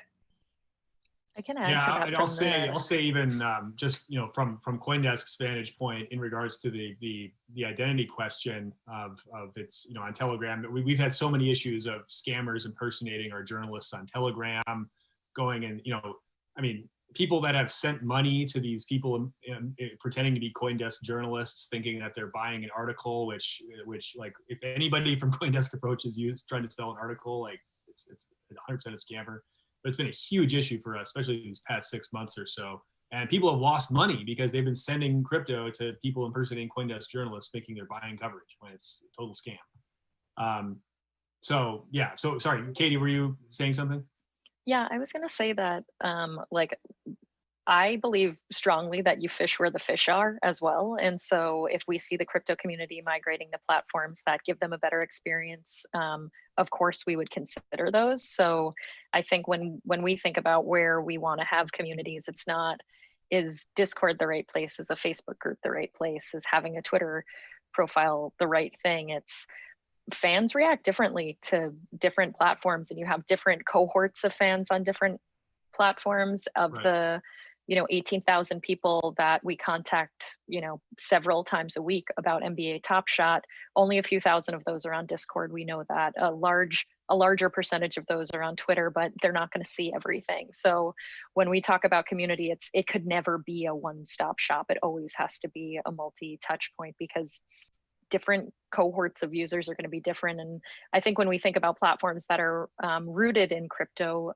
like Crystals, it makes sense that, you know, at some point our whales may be there and our strongest crypto users may be there, and they'll become really important platforms for us. But for us, it's about following the fan and following the fan journey and where they need to kind of be supported. And so I think the mix there is really important. Sure. Very cool work that you guys are doing with NBA Top Shot. Nice work on that. Let's turn over to Joe here. And Joe, you sit in a pretty unique position, I would assume, with a unique vantage point, having you know, this whole dashboard, this platform that kind of gives you access to social metrics for 2,000 plus coins. I guess from your vantage point, how do you process this idea of community, and what are some of the metrics or some of the variables that you can measure that are maybe indicative of a strong community, or perhaps not a very strong community? I mean, I could easily go and spin up a bunch of fake bot accounts that are on my coin and call that a community, but obviously that's not sustainable. So yeah, love your thoughts on that. Yeah, thanks, Aaron. I think we founded Lunar Crush, and our tagline is "Without a community, there is no crypto." And that was the heartbeat of why we founded the company. Was when you're early on in crypto, we're looking out at these projects and you're trying to understand what has value, what doesn't, right? And you can't really go out and say, well, what is the 10K? What are the earnings reports look like for these things? They don't exist. All that existed, and still to this day for a lot of them, is community, and community is adoption. And it's because the reason it's so tribal in our space is because imagine if you were an investor and you got in on Nike at the ground level, and there were another 100,000 people like you that also got in Nike. People love Nike even if they don't own any of its stock, if they don't own any of the company. But really what's happening now with these, they're all startups, but all of these projects are mini companies that we can all get a small piece of, and we become very in tune with the product roadmap, with the people, with everything there. So for me, community is just branding, but it's also understanding what adoption looks like and what is the community out there talking about. And so what we do is we're following these conversations, and a really good community would look like a groundswell of people contributing to the conversation about your project consistently over a long period of time, right? And we design the product so that we're trying to protect people versus, when you're out there looking at stuff and something has a huge amount of social engagement, right? All the retweets, the upvotes, everything going on, you might be kind of taken by surprise and say, wow, this is an amazing project. Look at all this stuff going on. But that's just one day. And until now, you couldn't really go back and say, well, what did this look like a year ago? What did it look like 6 months ago?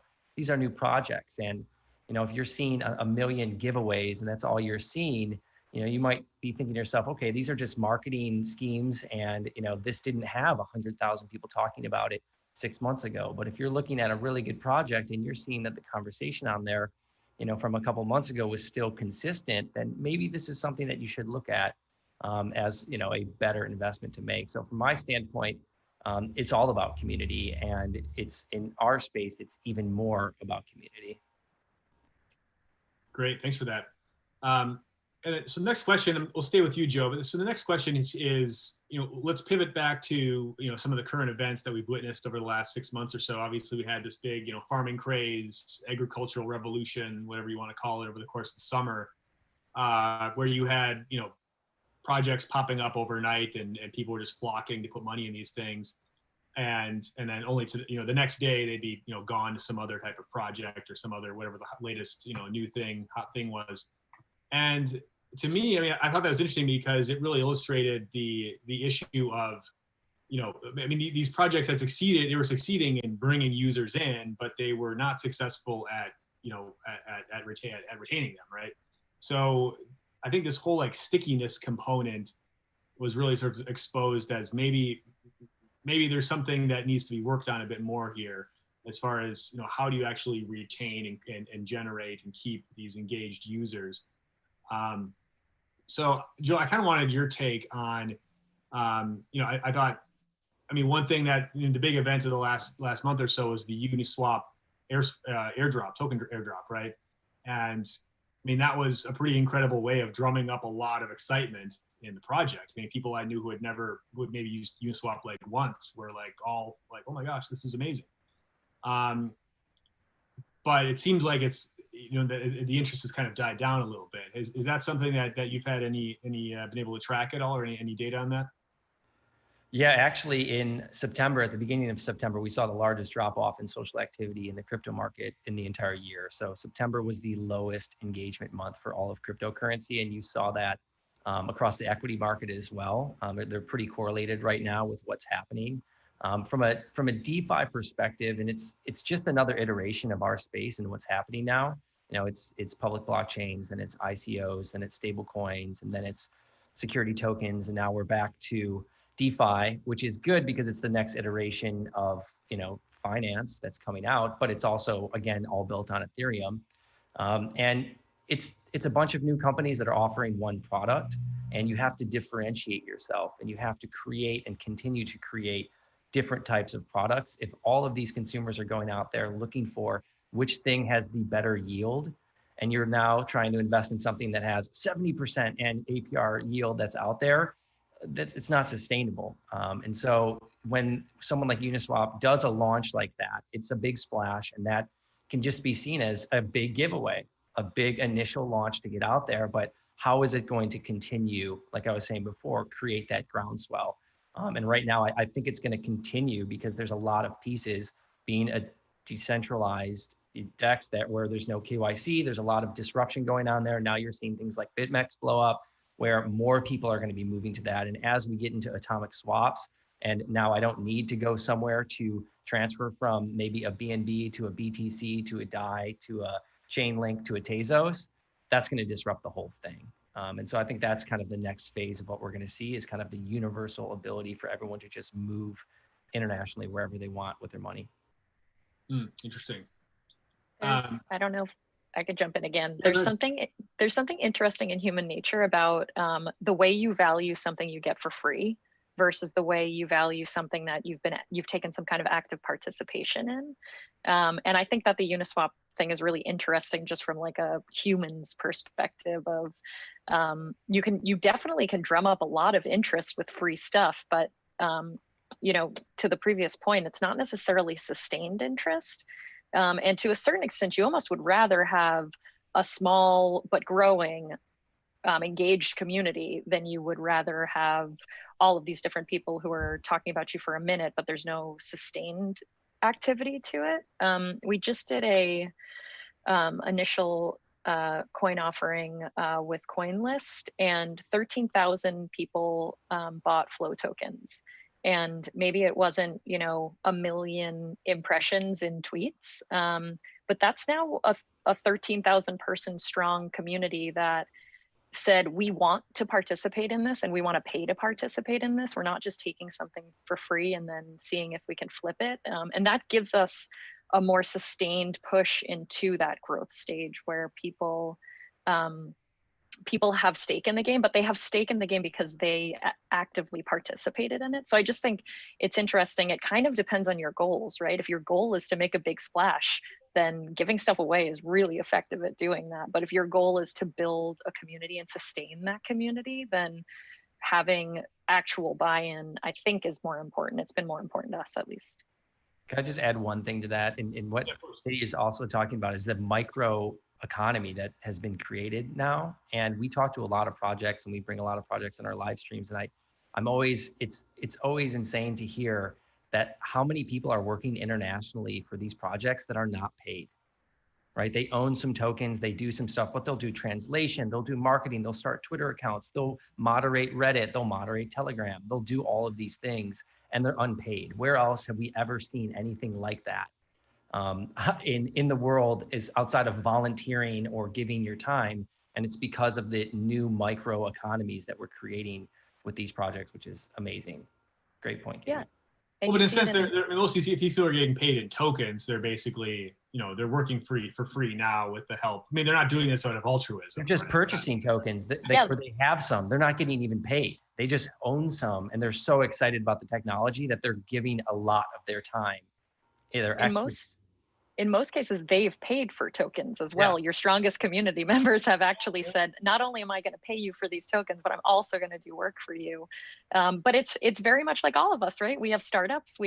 Probably all of us have some equity in the organizations that we're working for. Owning tokens is like having equity in the project. And so it makes total sense that if you put the effort in there, that you have some control over your destiny, which is truly a great feeling. Crystal, do you have anything you want to add on this topic?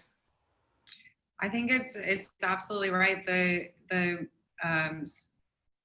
ability now for communities to thrive, I think, within these micro communities or micro economies is just what's happening with Uniswap. Bancor was already there, but the thing that was missing was the ability to find value in the tokens. The challenge with that, and this is what happens with the airdrops, you know, from 2017, 2018, my Ethereum wallets are littered with airdrops. I think I have a Trump token. I think I have a Jesus token. I mean, there's so many airdrops that happened, and clearly that was the wrong model, because what happens is if there is a market somewhere, wherever that is, and it's probably on one of these community protocols like a Bancor, then you just apply downward pressure, because all of these small amounts of tokens just constantly get exchanged out. So you don't have a thriving economy. And I think it's smart for people to make those purchases and consider it an investment, whether or not the SEC or anyone else wants to tell us that's the wrong word, that it's an important investment of their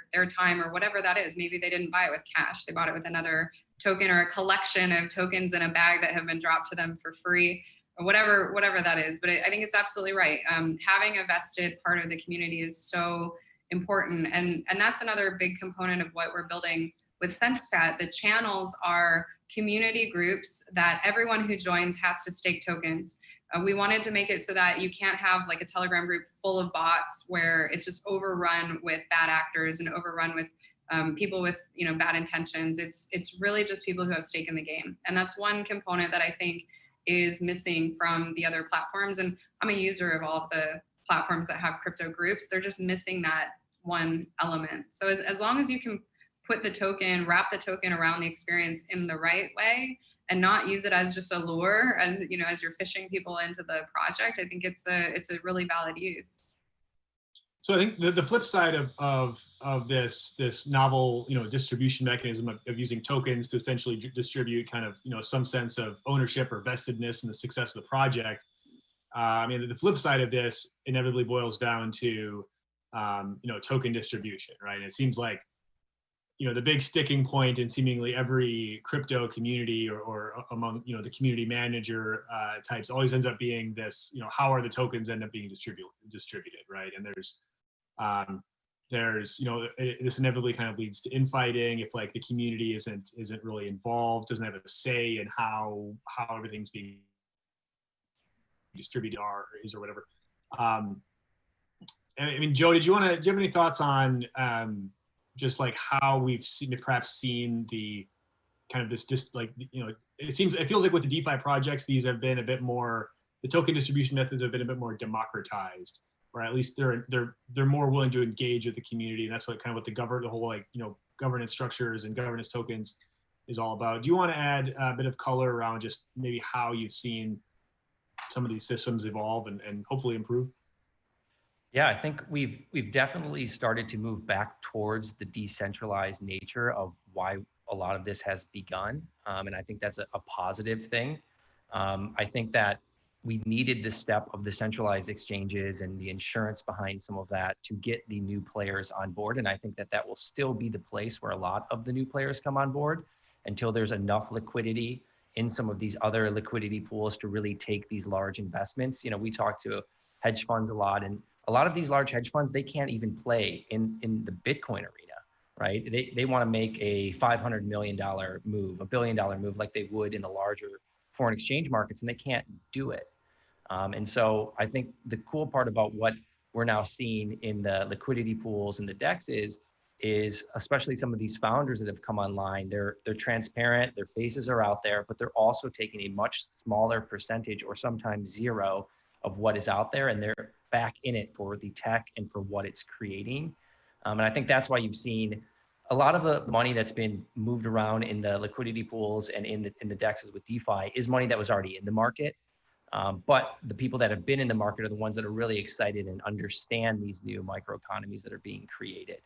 So I still think we'll kind of see this latter step of new money coming in. You'll see it come through places like Coinbase or Gemini that have, you know, Lords of London or backed by Aeon, and, you know, things like BlockFi that are amazing tools. But then I think some of the cooler products that we're going to see throughout DeFi internationally, especially because of the regulation and how it's changing from different places, you're going to see some really cool products that have amazing experiences that are truly going to disrupt things like inheritance or things like insurance, things that are different that we might not traditionally think would come from a public blockchain.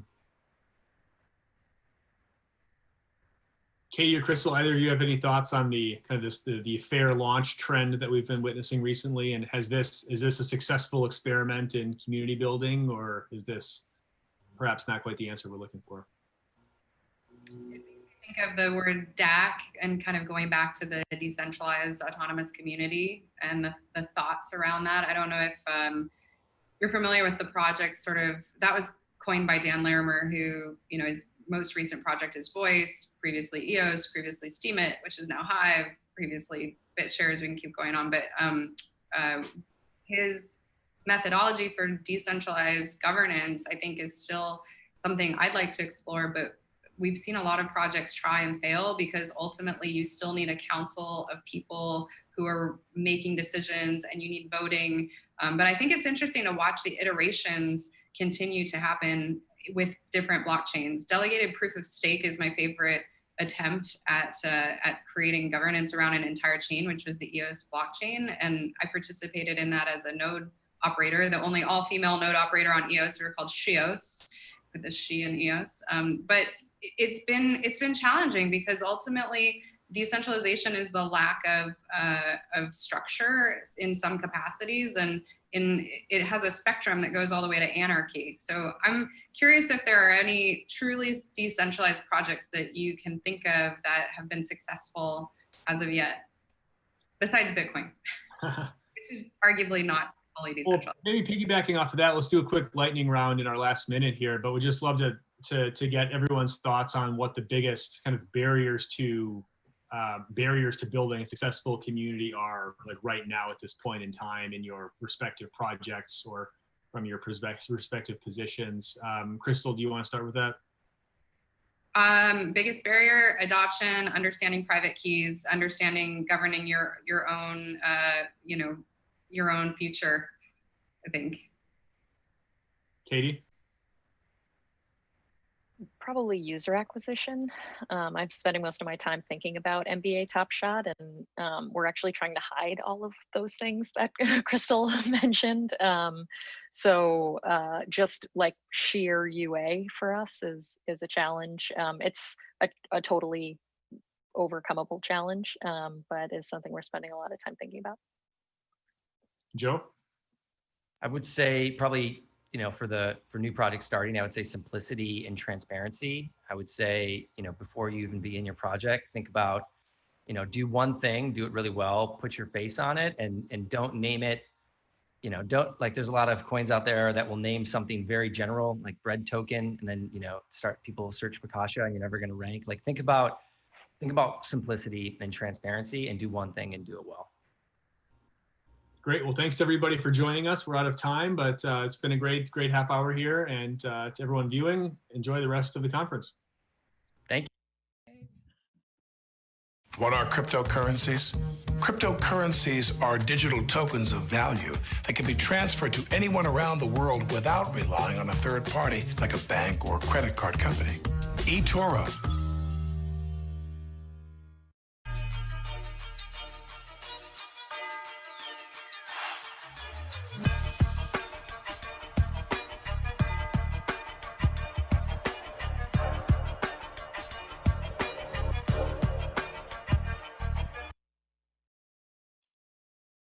How has COVID-19 affected the way investors approach their strategies?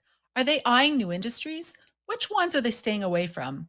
Up next, we have Aya Kantarovich of Falcon X answering these exact questions with Celia Shapiro of UNICEF, Mansoor Medhagi of Blockchain Founders Fund, and Loyal VC, Christian Kamir of Sultani Capital, Sam Yilmaz of Blockcelerate, and Brian Mint of Republic.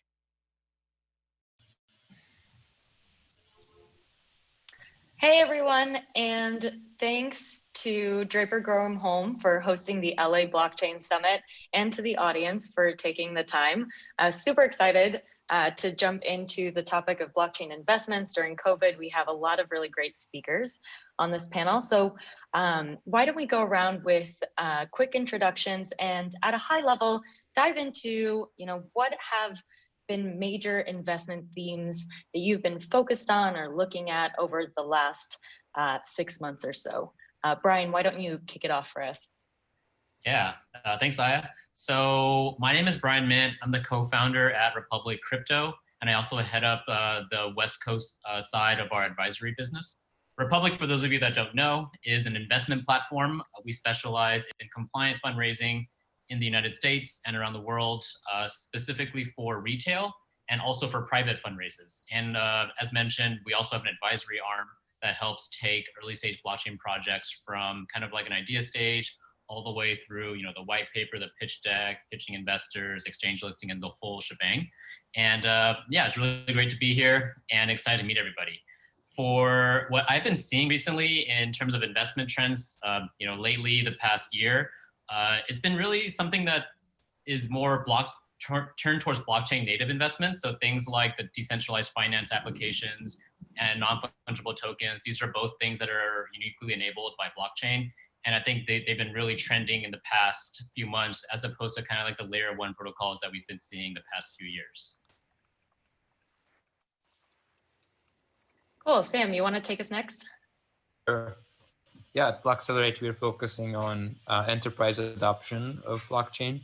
We think the last decade was much about money as a service use cases, remittances, and decentralized application tokens. Surely they are poised for growth in and of themselves, but we see more of the 0 to 1 innovation will come in enterprise adoption, where existing workflows are updated, upgraded with the consensus over the wire that blockchain presents. And that's mainly the theme that we've been investing around in companies like Block Apps and Symbiont. Great, thank you. Christian.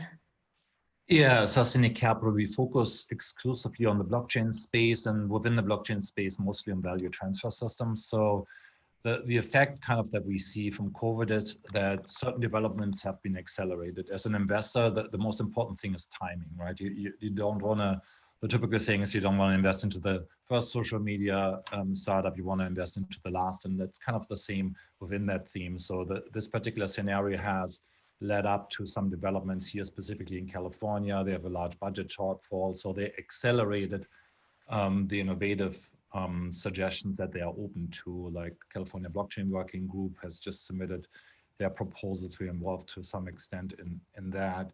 So it's really, from our perspective, it's a change in timeline that this introduced, because certain things are just way more needed. And the mother of all invention is just pain in essence, right? And we're experiencing a lot of pain in the United States and around the world. And a lot of these solutions that we have been looking at and been waiting for to be adopted by governments and so forth, they are now no longer like optional, they are requirement. I mean, California is facing like a $46 billion budget shortfall, and just doing the release of these CARE Act payments, we as taxpayers had to pay $500 million to banks in fees for this money to be actually distributed to citizens, and that's an outrage. Right?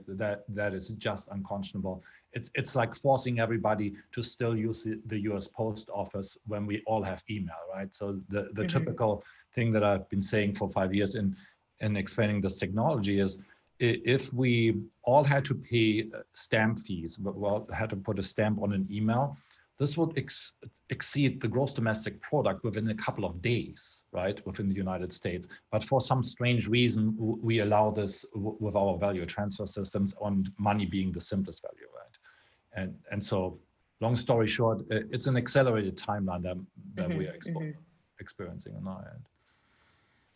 Yeah, absolutely. To that point, Cecilia, I would love to hear your introduction and investment themes that you've been focusing on as well. Sure. So I'm Cecilia. I'm an investment advisor at UNICEF Ventures, specifically UNICEF's Venture Fund. And I know there's a lot of words there that are not so intuitive to people, at least not together. So UNICEF Ventures is a division within UNICEF that focuses on how frontier technologies can benefit children around the world, but especially in low-income countries. And within this division, I manage the strategies behind the sourcing of investments, behind the selection process, and the portfolios of investments. How do we support them once we decide to invest in them to help them grow and scale? So UNICEF's venture fund specifically, it's a relatively small fund, $30 million. It was the first pooled funding vehicle, so venture kind of vehicle within the United Nations. So that's why it was quite breakthrough 4 years ago when we started it. And again, it focuses on identifying startups that are working with frontier technologies. And blockchain is definitely one of the key areas that we focus on. So quite regularly, we explore different solutions, essentially mixing blockchain applications being developed by local teams from developing and emerging countries. And basically those solutions have to have the potential to improve the lives of children in the world. So I guess I'll leave it there, but I can like expand a bit more later. Definitely. Yeah, no, definitely. Super excited to dive into it. First, Mansoor, would love to introduce you as well. Absolutely. Thank you, Aya. So my name is Mansoor. I'm a partner at Blockchain Founders Fund. We invest typically in pre-seed to pre-A companies. And we also run a venture program where we work with a lot of the companies to help them grow and, you know, find traction, validation, and go to market. Some of the themes that we are focusing on right now, we find a lot of interest. DeFi, of course, it's a hot sector, but all of the other applications that we've kind of always been talking about the last few years in crypto that really haven't made it mainstream yet outside of the crypto community, things like trading applications, but lending, remittances, insurance. I still think there's a major need for financial infrastructure that would allow institutions to come on board into the sector. But then some other ones include like NFTs and gamings. I think there's a big application there when we talk about collectibles. Data and analytics, I think that's another big sector, especially given that we have a more B2B / enterprise focus as well. And the data and analytics are something that, like, I mean, all larger business and corporations essentially want to leverage in some way. And it pairs with other technologies as well, right? When we start talking about AI or machine learning, I think that data and analytics will play a critical role.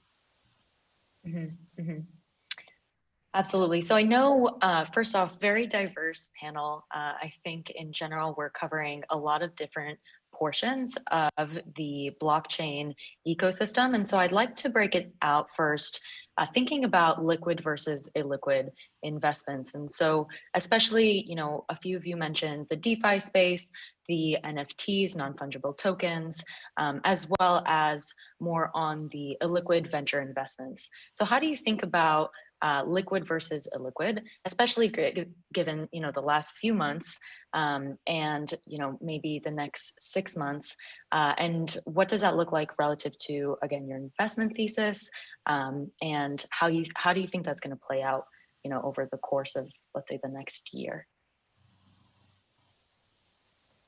Take start with that.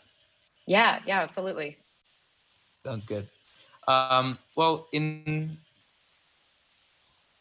yeah, great. So in a nutshell, we are taking a variables kind of approach in finding reasons to invest.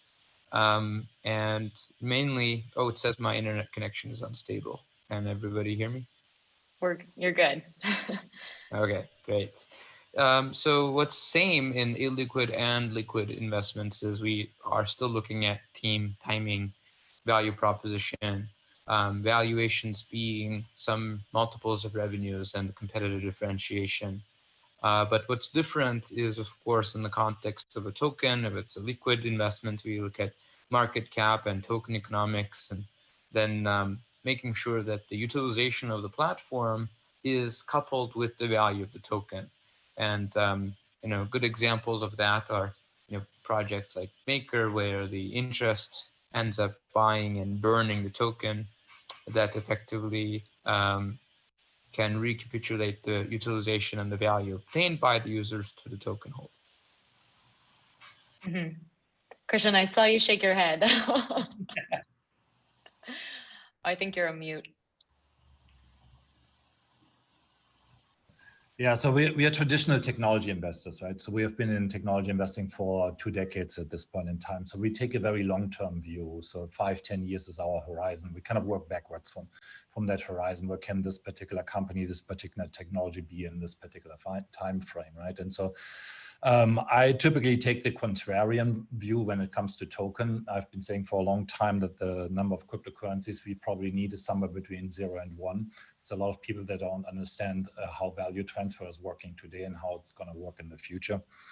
But the larger point here being is, so what's liquid today might not be liquid tomorrow, might not be even there tomorrow. And we have already obviously seen that. We have like 7,200 coins and tokens right now, and 99.9% of those are going to zero. And that always happens as a general observation when you conflate the functions, right? And a lot of times, if a token ends up being traded on a even custodial or non-custodial exchange, or decentralized exchange, like it's sometimes referred to, it defeats its inherent intent of whatever it's trying to do, as if it's governments on that network or what else, right? So the typical example being Ether in Ethereum, its main purpose is that of DDoS protection, but obviously now with it being mainly used for speculation, it doesn't work, well, in a way it works better, but at the same point in time, it really doesn't fulfill its original function at all. So the larger point here being, though, is that oftentimes there's a conflation between what is a blockchain, which is really an application, it's not a protocol. The blockchain makes use of a lot of protocols, and that's the part that we still need to realize, because a lot of the things that tokens are doing today will eventually kind of go under the, let's call it the hood, because obviously the population at large doesn't care about tokens, will never care about tokens. Like, this is the largest friction you could possibly introduce if you introduce a new unit of account. That's the equivalent of trying to teach everybody in the world Esperanto so that they can talk to you, right? That has never worked. And that's kind of has been the biggest rub with this particular space, which is super unfortunate because there's a lot of great talent in there. But obviously, the idea that I can create my own money is very, very tempting. So as far as that being liquid right now, it's not actually interesting to me. To me, that is a big concern if that's one of your focus points of something being liquid right now. I'm more interested in you building technology that's going to be viable in 5 years.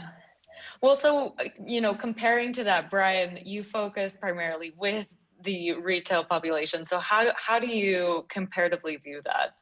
Yeah, I think all of Christian's points are super valid. I think coming from like a technological standpoint, I do agree. There needs to be some consolidation. There needs to be some real world applications.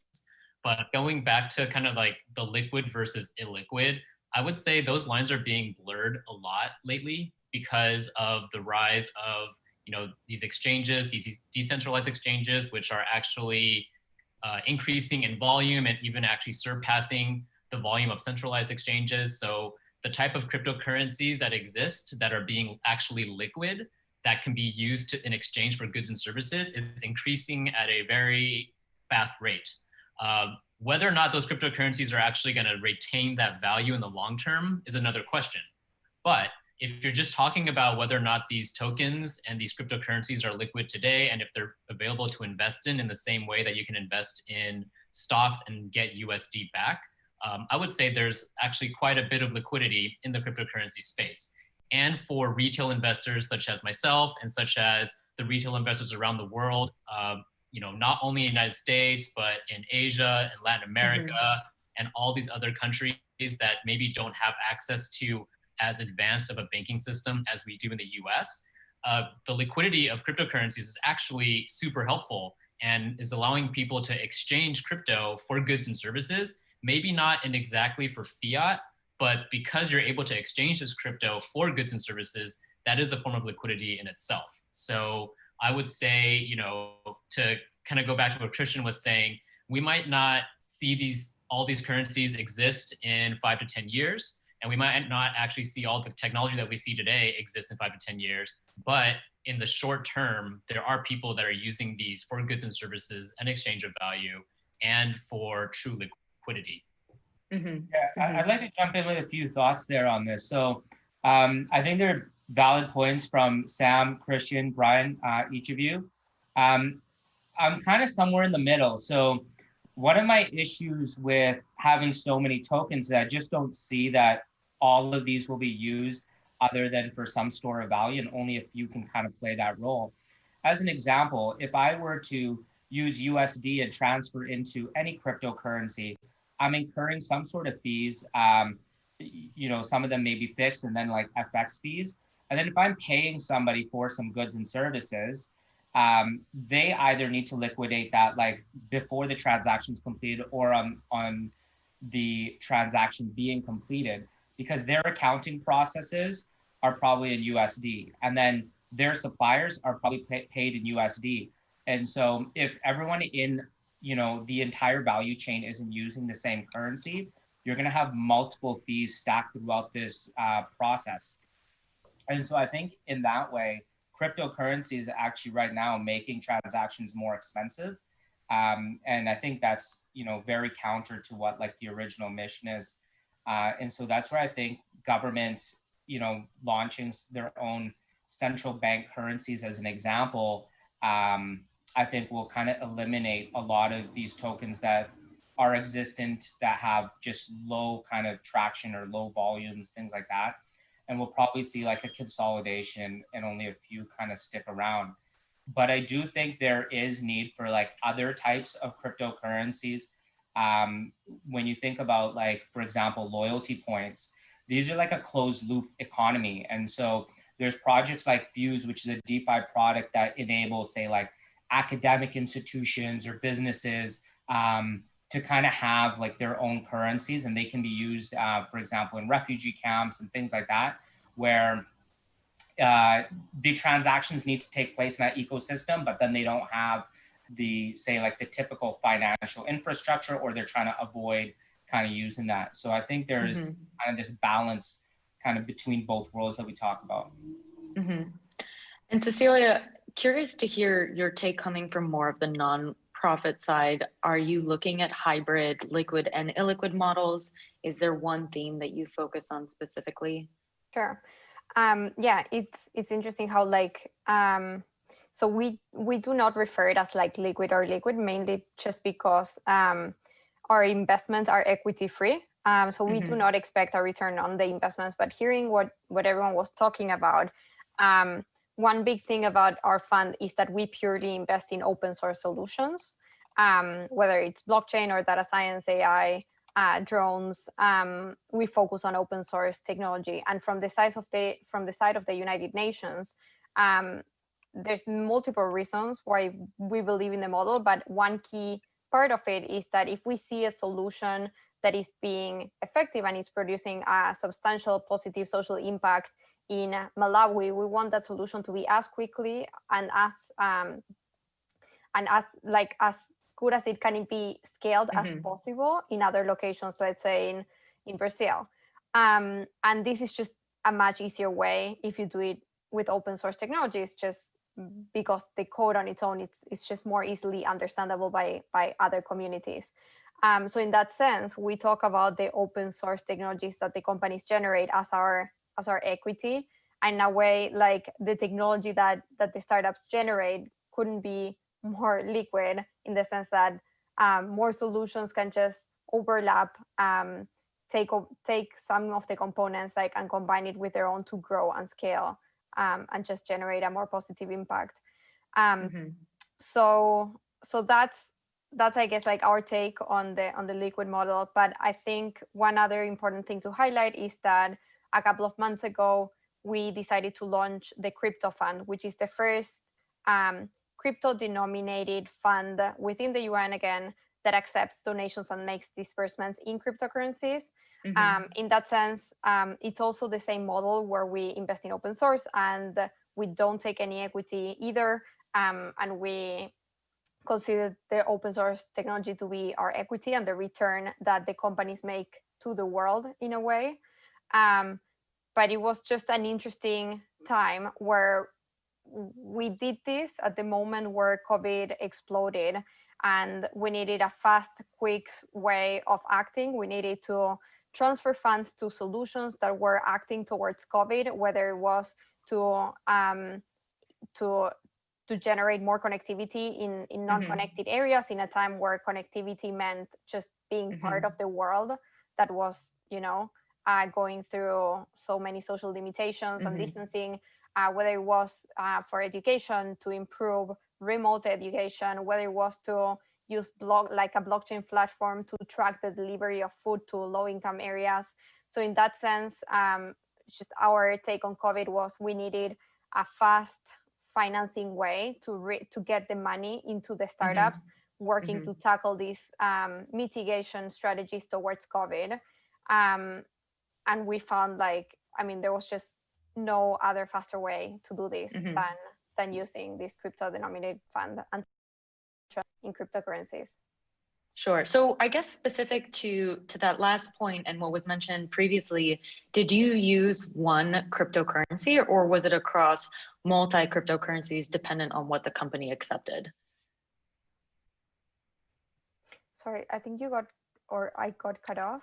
Oh yeah, no worries. So specific to your last point and just the previous points, were you using just one specific cryptocurrency to fund and transfer money, or were there multiple currencies and was that dependent on the company and what they accepted? Yeah, so at the moment, the crypto fund has been built upon accepting and dispersing Bitcoin and Ethereum, not because we're endorsing those two cryptocurrencies, but more because they're the most widely used. And it was just, it just made the most sense to use those because they would be the ones that more startups in the countries where we operate would be able to accept, utilize, and quickly act with them. So at the moment it's those two, but that could change as we continue working on that. Christian, now you have to increase it from 0 to 1 to 0 to 2. Well, actually, to speak to that point, you seemed to be disagreeing with what I said, Christian, though I didn't hear much of a dissidence in what you were saying. One point. The larger point is that the unit of account, right, is just that. It's just your language of value. And trying to change this by introducing Ether or any other stablecoin for that matter is just quixotic, right? You won't be teaching people a new language of value. And it's not needed, by the way, because the default medium of exchange has been bytes for decades. It's just that these bytes are right now trapped into databases. So as a technologist, your task is to liberate those bytes from the databases that they're in right now. So the first step here is, and we have been talking mostly in terms of M1 money, right?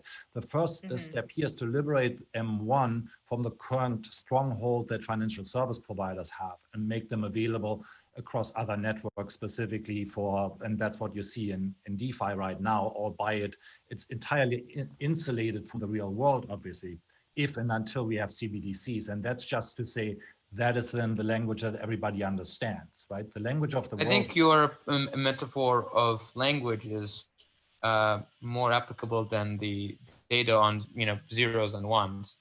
And if you think of it in sort of a natural sciences view, well, many languages did emerge, many species did emerge.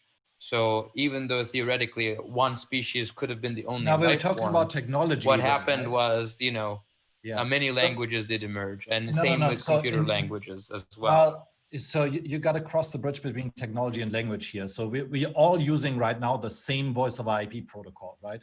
That's the key here to understand. So you're liberating the bytes from databases that are value transfer, and they will all be using more or less the same protocol. We only need one for that, right? And that protocol is probably denominated as a unit of account in US dollar, which is 60% of the world value transfer today. And it's probably denominated in whatever has the least friction, right? And that's Well, it. I think real quick though, to that point, Cecilia didn't mention that there were any stable coins that they were using, none that are at least backed by US dollar. And so I think it also depends on timeline.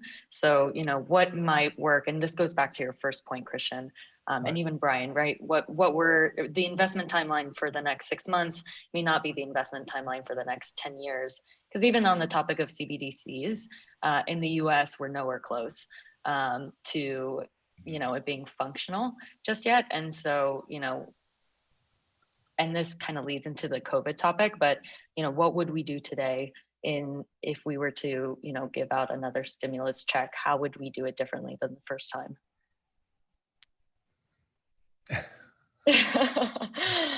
Well, I have a long proposal in front of me. So now we actually made you have 3 minutes. Okay. No, so we actually made very, very detailed recommendation how this is going to be accomplished, right? And a lot of this has to do with the fact that money is actually not being created today in most cases by the Federal Reserve System. It's in most cases created by commercial banks. There's a lot of confusion going on who gets to create money and who gets to move money that we need to unravel here, and what is money really, right? Because all the discussions that are being had, they're typically entirely useless, because the term money by itself is really useless. You have to really point out what is the database entry you're referring to, because in some sense, I want money to be inflationary, right? If I own it. In another sense, if I hold it, then I don't want it to be inflationary. So it's very nuanced. It's not a one size fits all discussion. It's very much dependent on what database entry am I looking at, and that's 97% of all money today. It's just a database entry, right? But we don't really deal in physical cash on that matter anymore. Albeit there's 10% of even the US population that are entirely dependent on physical cash right now. They can't participate in the digital economy. They can't get bank accounts. They don't have identity. And so that is obviously more prominent around the world, even more so than it's in the United States. And so those are the real problems. We don't really have the real problems here in the United States. The real problems are consistent in other countries where they have hyperinflation, where they don't have identification documents and so forth. They cannot participate in the economy that we structure today, which is entirely dependent on the movement of bytes. And specific to identity, does anyone else, I know this was mentioned in our panel prep conversation, but as we look into COVID's impact, what specific to identity do we think is going to change, at least in the investment landscape? I don't want to. In the last minute we have. Take it over. I think we're organizing a separate event on the entire topic of identity in another context with an expert organization that's open source, that provides open source standards specifically for the travel industry, where we are addressing the topic of identity. But that is what I said in my introduction initially. It's like, this is the most important topic to get right? As in, if and when we have biometric data on blockchain-based solutions today, right? And Finland right now is piloting biometric blockchain or biometric solutions today. So if we end up storing this information in databases, we will all live in an Orwellian world. Right? Wait, sorry, and real quick, Mansoor and Sam, I know you wanted in the last 30 seconds that we have. Yeah. Well, I think we'll just recognize that most of the features of our identity are also assets that are worth tracking and selectively sharing with other parties. So I'll leave it at that. I was going to add one other thing to this identity conversation that I feel often gets left out, as a lot of the blockchain projects take a very idealistic approach, but at the same time, like, you need governments and you need other institutions to recognize and essentially contribute to this ecosystem. So I think that's probably one of the biggest hurdles. I just want to close up real quick with that, saying, like, I think blockchain projects are, because they're ideal, they're trying out all these new things, and governments will eventually catch wind of the potential that is unlocked through blockchain-enabled identity management solutions. It's just going to take some time. It just kind of all comes down to us being so early in this. Absolutely. Great. Thank you all so much. Clearly, we can spend another couple of hours discussing this topic, but this is why the investment space is so interesting. Again, thank you to Draper Gold Homes for having us and the audience. We appreciate the time. So you've heard about these two cryptos that are going to explode? Names, or I'm posting your karaoke video. You said you deleted it. Okay, there's two. Here's one. Tired of missing out? Join eToro and start trading cryptocurrencies in no time. eToro, sign up for free. Buying the cryptos, No, I'm watching you living la vida loca.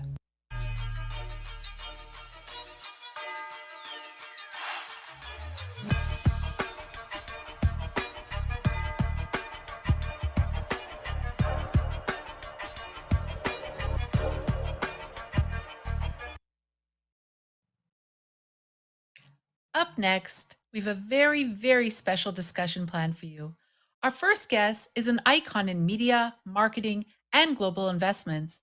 He hosts a top 10 podcast in finance and technology and writes a daily letter to over 75,000 investors. Accompanying him is a notable alumni at the U.S. Department of Treasury and a national regulatory leader for the futures and derivatives market. For the first time ever on the same stage, please help me welcome Anthony Papliano of Pomp Podcast and Morgan Creek Digital in an exclusive fire chat with Heath Tarbert, Chairman and Chief Executive of the Commodity Futures Trading Commission, here only at LA Blockchain Summit. Hello, everyone. Welcome to LA Blockchain Summit. I am incredibly excited to have Chairman Tarbert here with me. Thank you so much for joining and doing this. My pleasure. It's great to be here at LA Blockchain. Absolutely. You've got a very kind of interesting and storied career across finance and business. Maybe just let's start with your background and kind of how you get to the chairmanship of the CFTC. And then if you can also mention a little bit about just the role the CFTC plays in the financial markets for those that don't know that. Yeah, well, thank you. And of course, it's great to be here with you, Pomp. I mean, you are a leader in this field. Many of us at the CFTC listen to your podcast, so it's an incredible pleasure for me to be here. So how did I end up here? It's a great question. It was somewhat of a circuitous route. So like most people in Washington, my background is a mixture of law and public service and also a deep finance background. And so I've served in a variety of different functions. I've actually served in all three branches of the U.S. government. Was a clerk at the federal judiciary, both at the U.S. Court of Appeals and the U.S. Supreme Court. I had worked in the White House and a couple administrations ago. Had worked on the Senate Banking Committee during the Dodd-Frank Act discussions. And then ultimately found myself a couple of years ago as Assistant Secretary of the Treasury with the international portfolio, but focusing on regulation, but also technology. And then I was invited and nominated, ultimately confirmed by the Senate, to be CFTC chairman. So it is a great pleasure because what I tell many people is that the CFTC is the most important regulator most Americans have never heard of. But we regulate the derivatives markets. But the derivatives markets are so important because they touch so many other underlying markets. And in fact, 10 years ago, it would be very odd to have the derivatives regulator talking to folks in LA and Silicon Valley and elsewhere, but it's because the definition of commodity includes so many things. And now Bitcoin, Ether, some of the cryptocurrencies are under the purview of the CFTC, but so is gold, so is wheat, so is corn, so are financial contracts, interest rates. So there's so many things that the derivatives markets track. They basically enable the US economy, but quite frankly, the foreign economy as a whole to work because they're a place where people can lay off risk and also get price discovery. So many of the things, even cattle, for example, sometimes the price of cattle is actually set in the derivatives markets. And people say, well, the futures contract on cattle says it should be X amount per head. And therefore, this is what the price should be in the real market. And so that's the critical role that the derivatives markets play. Yeah, it really is incredible, just kind of the purview that you guys have. And also, I think the CFTC for the last number of years has been very, forward thinking in terms of how they've thought about the role of cryptocurrency and digital assets, not only today, but also kind of where we're going, which I think has served a very big beneficiary, being to the community. Let's talk a little bit about central bank digital currencies. I think everyone realizes that the United States wants to be a technology leader, wants to be a leader in the global financial system. And one of these topics, obviously, is this central bank digital currency that we're seeing China and other places start to either play around with the idea and kind of research it, or actually move towards implementation. Maybe from your seat, you can give us a sense of just is a central bank digital currency going to be the standard for nation states around the world? Is the US going to play a part in that, and kind of how you see that developing here in the United States and then also globally? Yeah, it's a great question, Pomp. And really where I stand is I want to see the United States lead in blockchain technology. For me, it's not necessarily something that the government needs to be and be involved with directly, but there could be benefits to that as well. But I really want to see the United States continue to support innovation in this space, because I do see other countries coming in and starting to potentially take the lead. And I think it's really important that a democracy such as ours continues to be on the forefront of this for the future of the global financial system. For central bank currencies in particular, I think ultimately I'm going to obviously defer to my fellow colleagues at the Federal Reserve. But what I will say is that I think it is critical that the US dollar remain the world's reserve currency. Certainly it should remain the world's reserve currency based on the fundamental impact of the dollar. And I would hate to see a situation where people are no longer using the US dollar, not because there's been major macroeconomic changes, but rather that the US has fallen behind in technology. So I know the Federal Reserve and other central banks around the world are having discussions about central bank digital currencies. And to some extent, there's kind of a metaphysical question as to, well, should it actually be a digital currency on a blockchain, or can we simply speed up our payment systems? But the bottom line is that I think everyone agrees that our payment mechanisms in the United States and in many countries around the world have not kept pace with technology. And so I think we definitely want to put a lot of thought and emphasis into the debate, the discussion, and regardless if we go to an actual central bank digital currency or we just go to a more sophisticated payment system, I agree that something has to be done. Yeah, that's a really interesting perspective of kind of balancing, is it actually going to be a digital currency backed by a central bank or just faster payments? Obviously, I think from the crypto community perspective, they think government is really, really slow and bureaucratic and kind of very intentional with the way that they move.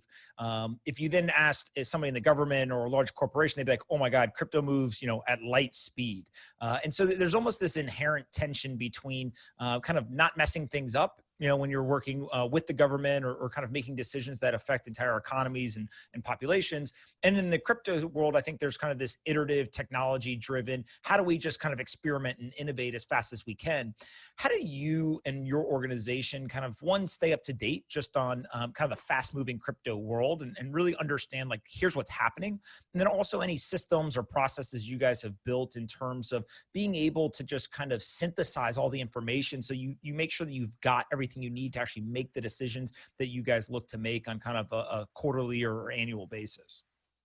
Yeah, so first of all, I would be the first to agree with you that if innovation is unlikely to come from the government. Can government be innovators? Yes, but in an area like blockchain, an area that is really focused on algorithms, on mathematics, on continuing to develop technology and ideas, just as it's always been in our country, I think the private sector is the ultimate generator of great types of innovation. And so I want to continue to do that. And so I see my role as a regulator as not so much innovating ourselves, though we want to be innovative for a regulator, but not necessarily innovate for the community, but we've got to keep up.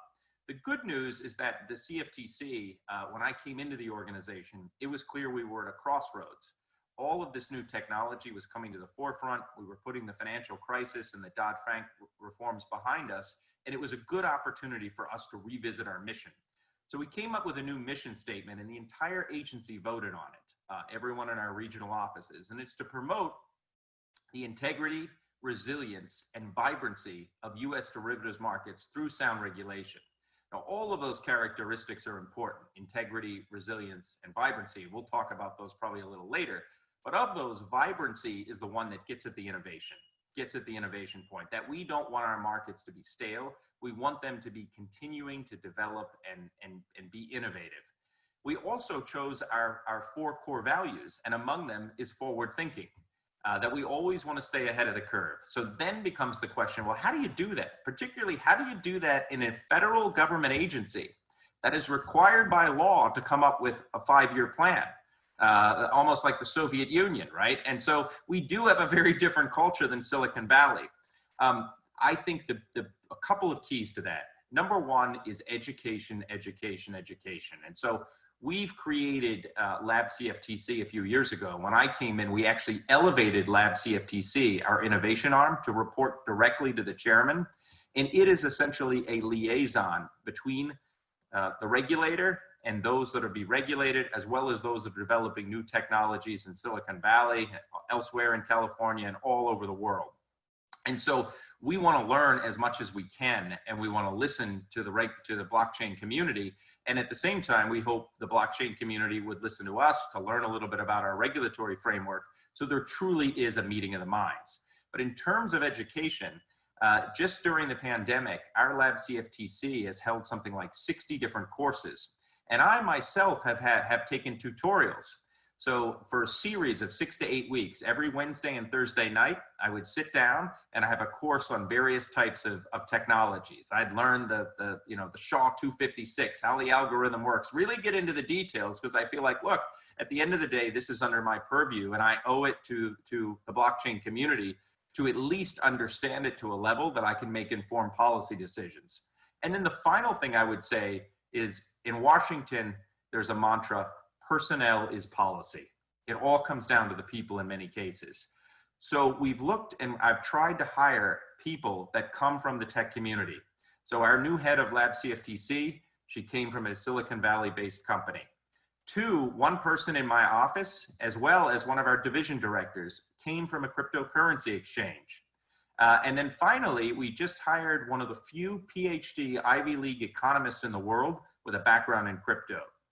So it's really important that we have those people in the agency. And so while we're never going to have the kind of innovative culture that a Silicon Valley-based firm has, for example, we can at least have people that are familiar with the technology, that want to learn, and that are willing to take risk.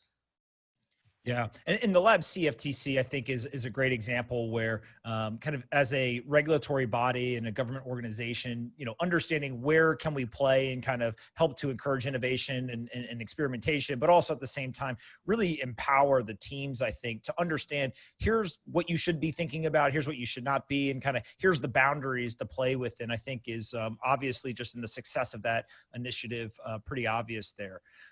Previously, you've talked about kind of the demand for Bitcoin futures or other types of derivatives. And, I think the way that you've talked about it is Bitcoin futures demand has been lower than other commodity type futures mechanisms.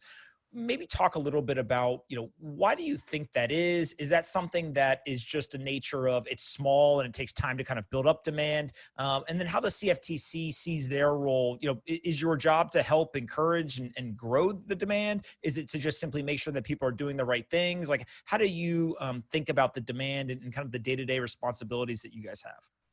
Yeah, so I'll take the last part of the question first, which is what is our role in this? And so we don't pick winners and losers. Our job is to create a structure whereby derivatives can be traded in a market that allows for price discovery and for hedging purposes. And it goes back really to those three things that I mentioned: integrity, resilience, and vibrancy. And I would put a premium on the first one. That's why we put it first: integrity. So if users around the country and throughout the world come to one of our markets, they know that the bid and offers are good. They know that they represent actual supply and demand in the market, and there's no fraud going on. There's no pumping and dumping. That's all this kinds of stuff that we look out for. And so our job is to sort of be the umpire, to create the ballpark, but allow the various products to go and to succeed based on their own merit. So getting back to the question, well, volumes are down. So one of the things you mentioned is exactly right. Derivatives actually started trading in the United States, I think back in 1848 or something, right? And so many of the contracts that we even have today, things like oil futures and other contracts, the contracts themselves have been virtually the same in some cases for 30 years. So there's a tremendous amount of just length of time that they've been trading, and demand obviously didn't start. The trading volumes didn't start at what they are today. They obviously started and evolved since then. The other aspect, though, so time will tell, I think, and so I do expect the volumes to grow in the years ahead. But the other aspect of it has to do with the industry itself. As I mentioned before, really our derivatives markets serve two purposes. First, they allow hedging, and then they also create price discovery, where people can rely in some cases on derivatives prices to inform their decisions in the actual underlying markets. Right now, there's a real question as to who will actually purchase Ether or Bitcoin contracts for purposes of hedging. Right now, the only people that we're seeing in these markets are speculators, meaning they actually don't have an underlying risk that they're trying to lay off. They're just investing in Bitcoin effectively or Ether, just as they would be if they were buying it on the cash exchange. Now, there are people like miners, for example, who are naturally short Bitcoin, for example. In other words, they know they're going to get Bitcoin at a certain amount, so they may hedge their position now so they can guarantee ultimately what that price would be in US dollars or some other currency. But we're not seeing at this point a underlying market for long people that would be long in Bitcoin in the futures markets. Now that could all change to the extent that we start to see Bitcoin, Ether, and other digital currencies being used for commerce. So I think that's going to be the key. It's going to be the length of time, but also the extent to which digital assets and cryptocurrencies begin being used by the real economy. And there's people that say, I need to go to the futures market to hedge it. The other thing we're seeing, of course, is right now the price discovery is really in the cash exchanges. People are not looking to the futures markets for actual prices, but that could change in time as well. But that's the lay of the land at present. Got it. And so one of the things that there is a lot of demand for right now is kind of this DeFi or decentralized mechanisms, platforms, products, et cetera. Talk a little bit about these decentralized exchanges. I think that the kind of Bitcoin and crypto community sees them as a natural kind of end state, right? And that's where they want to kind of evolve to. Obviously, from a regulation standpoint, it becomes much harder to regulate something that doesn't have somebody behind it or ownership. And so how do you guys see kind of the current state of decentralized exchanges? And then how does the regulatory environment either evolve or kind of work with something that ends up looking very different than the centralized exchanges that we have today in the traditional markets? Right. Well, first of all, I will say that I find it all very fascinating. And so the idea of DeFi and the ability to sort of essentially create, not only address the trust issue, which I think some of the first generation cryptocurrencies have dealt with, but then taking it a step farther and actually having an autonomous system that runs the entire thing is very fascinating. And of course, it arguably takes away human error. So there are a number of potential benefits to that. The questions that we would have to ask is that over a long period of time, the Commodity Exchange Act itself that created our derivatives exchanges was first passed in 1936. And it's been changed, continued to evolve ever since then. And so when we look at an exchange, we have to make sure that it meets a number of our core principles that are there to ensure the integrity, resilience, and also allow for the vibrancy. And so integrity is an important one, for example. We want to make sure that there's no glitches, no bugs. There's no way to sort of do a 51% attack or something like that, or other sorts of things that could even come into play in the DeFi space. There's the question of anti-money laundering, people being able to get on the system. So all of those things we'd have to think about. Resilience, the second attribute I mentioned. We normally do system safeguard exams on our clearinghouses, on our exchanges, and so we would want to know that's the case there as well. And then we'd also have to think about the financial side, because for every exchange, there's also a clearinghouse. There's a way that payments are facilitated. So we would have to think long and hard about that as well. So I think it's something that we would continue to study. And as it evolves, my hope would be that our agency, our statutes, and our regulations would evolve with it. Got it. And so as you kind of look at a lot of this evolution, I think there's a lot of regulatory bodies, individuals, and then also from the crypto community, just various ideas that continue to kind of surface. And some of those ideas are around for very short periods of time. Somebody kind of critiques them and says, maybe that's not the greatest idea, whether it's a product to build or regulation to put forward. But some of them do have legs to them. And one of the most recent pieces of legislation is called the Digital Commodity Exchange Act of 2020. And the idea here is to basically create a new type of regulatory governing body. Talk a little bit about this piece of legislation. And although maybe it isn't yet here, this is what we're going to do, it does have some pretty interesting ideas along with just being recent in terms of being put forward. Yeah, well, Pomp, when I talk to the blockchain community and the crypto community, there are two things that I think I always hear. Number one, there's a lack of clarity. There's a lack of clarity as to how these things should be regulated. And the first threshold is it a security or is it a commodity? Very different. They're sort of two diversion paths in the road. One leads to the SEC and a very different type of regulation. The other, if it's a commodity, leads into our space, which is a more principles-based approach. And I think in some cases is favored by many people in the crypto community. So that's one thing. And so we need clarity at some point. We need a lot more clarity so people, as they're designing products, as they're experimenting with products, can really kind of understand how they will be regulated in the end, because it could very well affect the value as well as how it performs and how it's set up. The second big issue I hear is that because there's the uncertainty, overlaying that is the fact that there's complete fragmentation. There are 50 states. So if you're a cryptocurrency exchange now, you have to deal with every single jurisdiction, not only in the United States, but abroad, but certainly in the US, where you must have to register, there are requirements. And so the founding fathers, going way back, talking about innovation. Well, I think 1787 was a great year for innovation because it was the year of our Constitution. But one of the things the founding fathers, I think, got right is federalism, and the idea that if something is in interstate commerce, it should be regulated federally so we could have a national economy. And then other things were left to the states. Well, I can't think of anything more emblematic of interstate commerce than blockchain. And so if we're able to have a single federal regulatory regime, that will create what's called preemption, also in the Constitution, which basically allows federal law to be supreme, but you have one law to comply with, and therefore you don't have to worry about the patchwork of 50 different states. And so it may very well be that for some areas, certain consumer protections, it makes sense to have the states involved, and the states play an important role. But for other aspects, it may make far more sense to have a single federal regime that will allow innovation, provide clarity, and then also allow this to grow in a way that it can in other countries because they don't have the fragmentation. Yeah, that's really, really fascinating way to look at it. I know that for myself, the team at LA Blockchain Summit, and just people around the Bitcoin and crypto community, they don't really feel, or they don't get the opportunity to talk to you very often, right? And it's because you've got a lot of other things going on.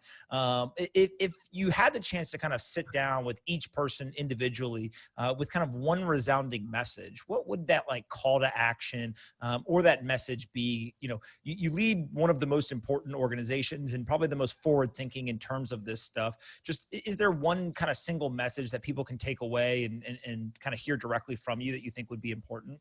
I would say our door is open. Our door is open. Come see us. Come visit with us. I think you'll find for a federal agency, we are eager to learn and we want to make a difference. And we want to provide sound regulation, as I mentioned, but we also understand that innovation also necessitates some flexibility. And so our door is open. We're always listening and we're always experimenting. And our goal is to ensure that our derivatives markets, again, have the integrity, have the resilience, but are also vibrant. That's awesome and amazing to hear, because I think you will get plenty of people knocking on that door now that they've heard that message. Chairman Tarbert, thank you so much for taking the time to do this. I know that people are really excited to hear from you, and I hope people learned something today. So thanks so much for your time. My pleasure, and thanks again. LA Blockchain Summit is amazing, and I'm honored to be here. What the hell? What the fuck? What just happened? Oh, hell no.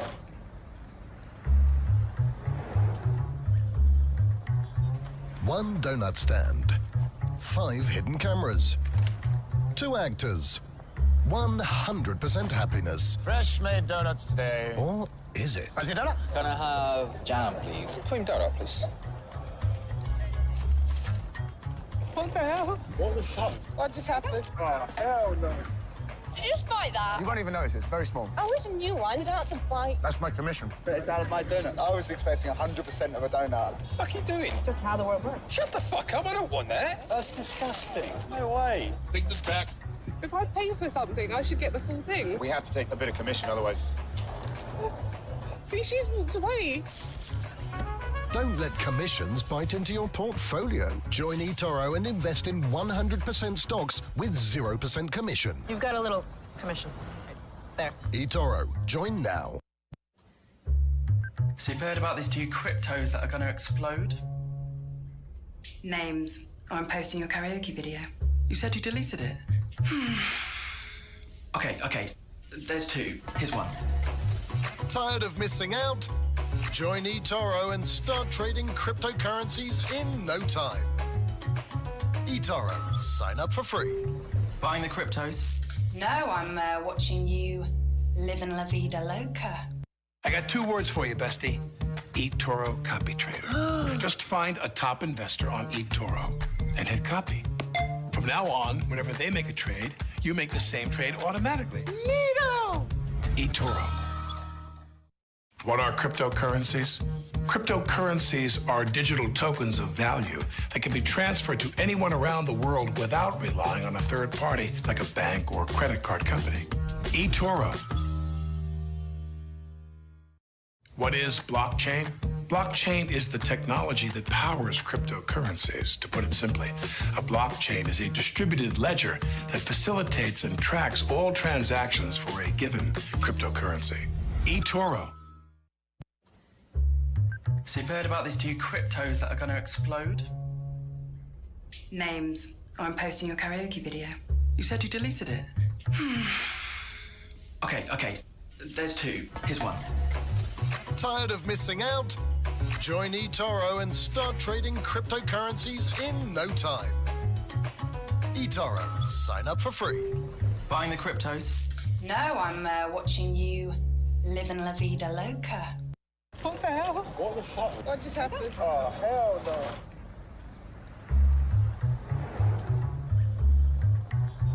One donut stand. 5 hidden cameras. 2 actors. 100% happiness. Fresh made donuts today. Or is it? Fancy donut? Can I have jam, please? Cream donut, please. What the hell? What the fuck? What just happened? Oh, hell no. Did you just bite that? You won't even notice. It's very small. Oh, it's a new one. You don't have to bite. That's my commission. But it's out of my donut. I was expecting 100% of a donut. What the fuck are you doing? Just how the world works. Shut the fuck up. I don't want that. That's disgusting. No way. Take this back. If I pay for something, I should get the full thing. We have to take a bit of commission, otherwise... See, she's walked away.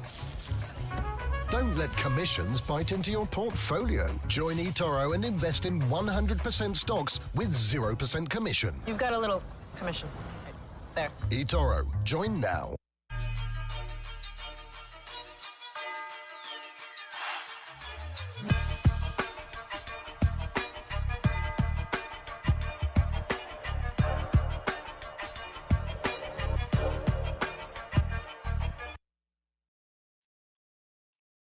Continuing our discussions on the regulatory market, our next guest will approach the critical topic from a more global perspective.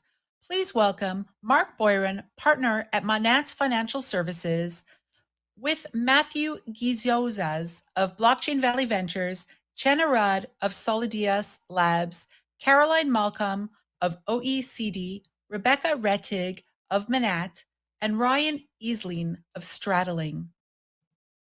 Getting your fiance is coming from a blood-free area, or that the painting is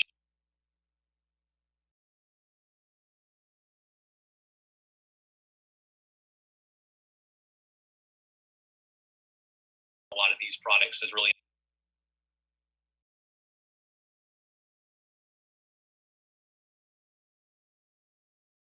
everyone that's listening to us. So you've heard about these two cryptos that are going to explode? On our Names. research, I'm posting your karaoke video. You said you deleted it. Financial regulated or institutional Okay. products. There's two. Here's one. Tired of missing out? Join eToro and start trading cryptocurrencies in no time. eToro, sign up for free. Buying the cryptos? No, I'm watching you living la vida loca. I got 2 words for you, bestie. eToro Copy Trader. Just find a top investor on eToro and hit copy. From now on, whenever they make a trade, you make the same trade automatically. Neato! eToro. What the hell? What the fuck? What just happened? Oh, hell no.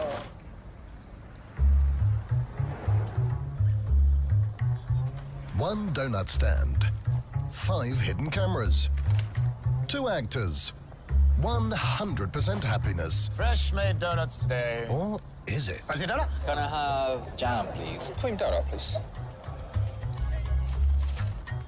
What the hell? What the fuck? What just happened? Oh, hell no. Did you just buy that? You won't even notice, it's very small. Oh, it's a new one. You don't have to buy. That's my commission. But it's out of my donut. I was expecting 100% of a donut. What the fuck are you doing? Just how the world works. Shut the fuck up, I don't want that. That's disgusting. No way. Take this back. If I pay for something, I should get the full thing. We have to take a bit of commission, otherwise... See, she's walked away. Don't let commissions bite into your portfolio. Join eToro and invest in 100% stocks with 0% commission. You've got a little commission. Right there. eToro, join now. What is blockchain? Blockchain is the technology that powers cryptocurrencies. To put it simply, a blockchain is a distributed ledger that facilitates and tracks all transactions for a given cryptocurrency. eToro.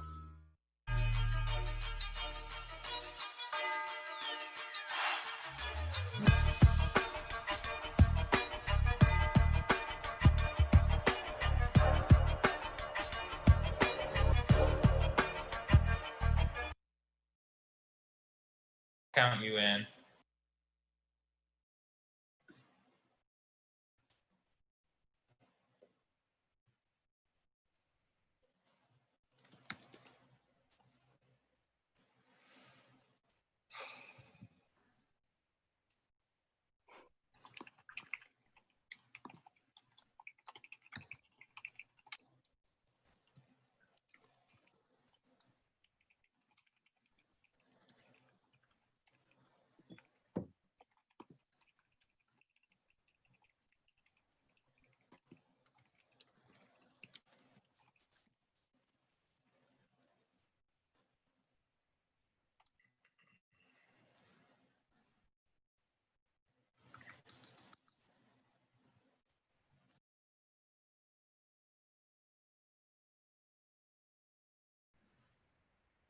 Hi, this is Mark Boron. I'm a partner in the financial services group at Manat, Phelps & Phillips, and I am here to talk about and moderate a panel on developing crypto law and global policy.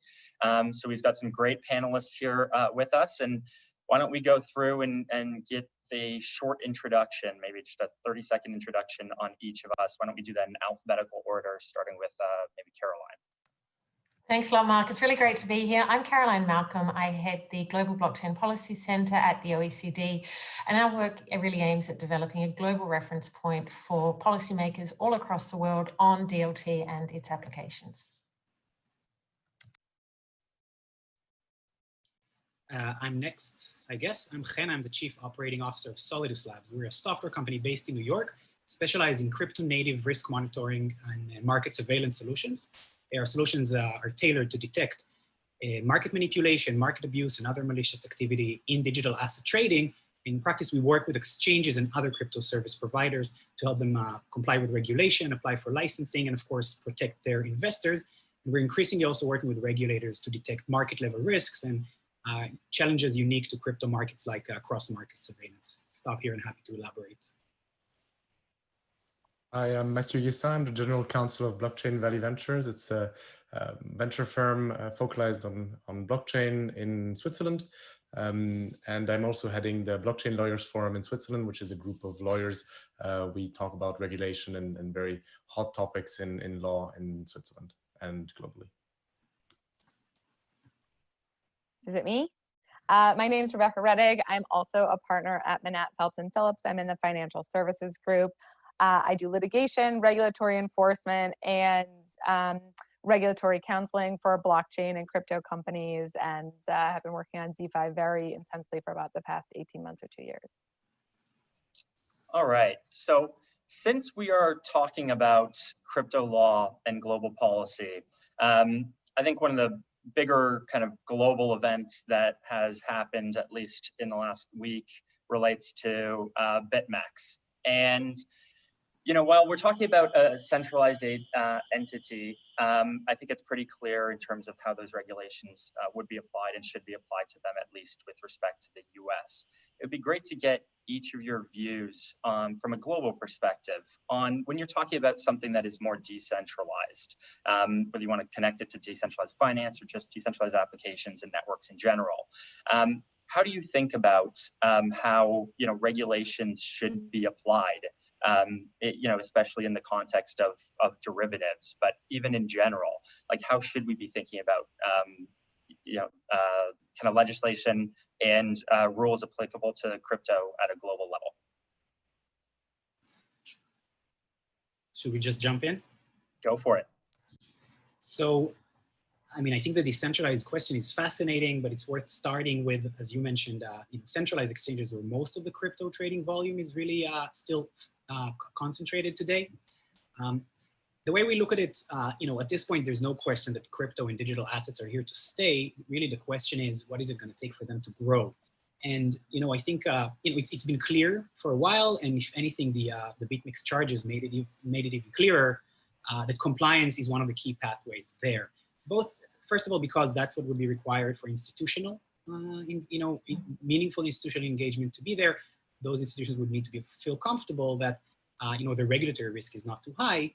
And second of all, because if you look 2.5 years back, the CEO of Kraken said quite openly, the crypto traders don't care about market manipulation.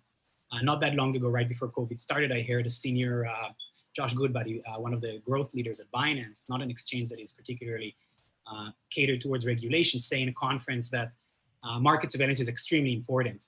And if you combine that with the amount of regulatory developments just in the past month, it's no question that whether you're operating a centralized or a decentralized exchange, you're going to need to fit in some sort of regulatory framework.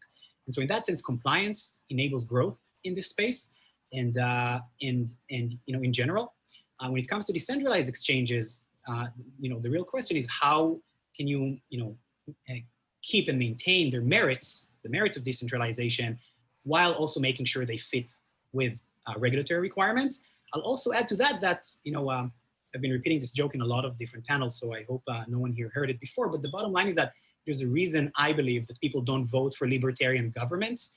Yes, decentralization has merit, but people also want to know that there's some sort of framework that protects them. And that's a challenge for decentralization. We work with decentralized exchanges in order to address this now and also looking forward on a technological level.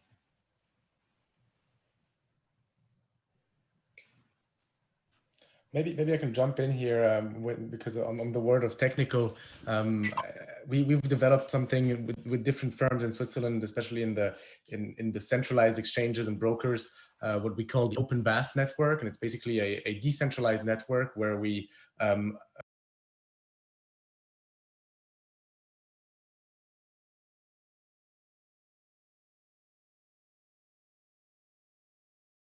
monetary mass, right? And so what it has done is basically, while respecting the privacy of each participant, it has enabled in a decentralized manner a multitude of participants to basically combat anti-money laundering and comply with regulation. And I think that's an interesting pathway towards decentralization of regulatory systems that allow for the entire industry to be more respectable.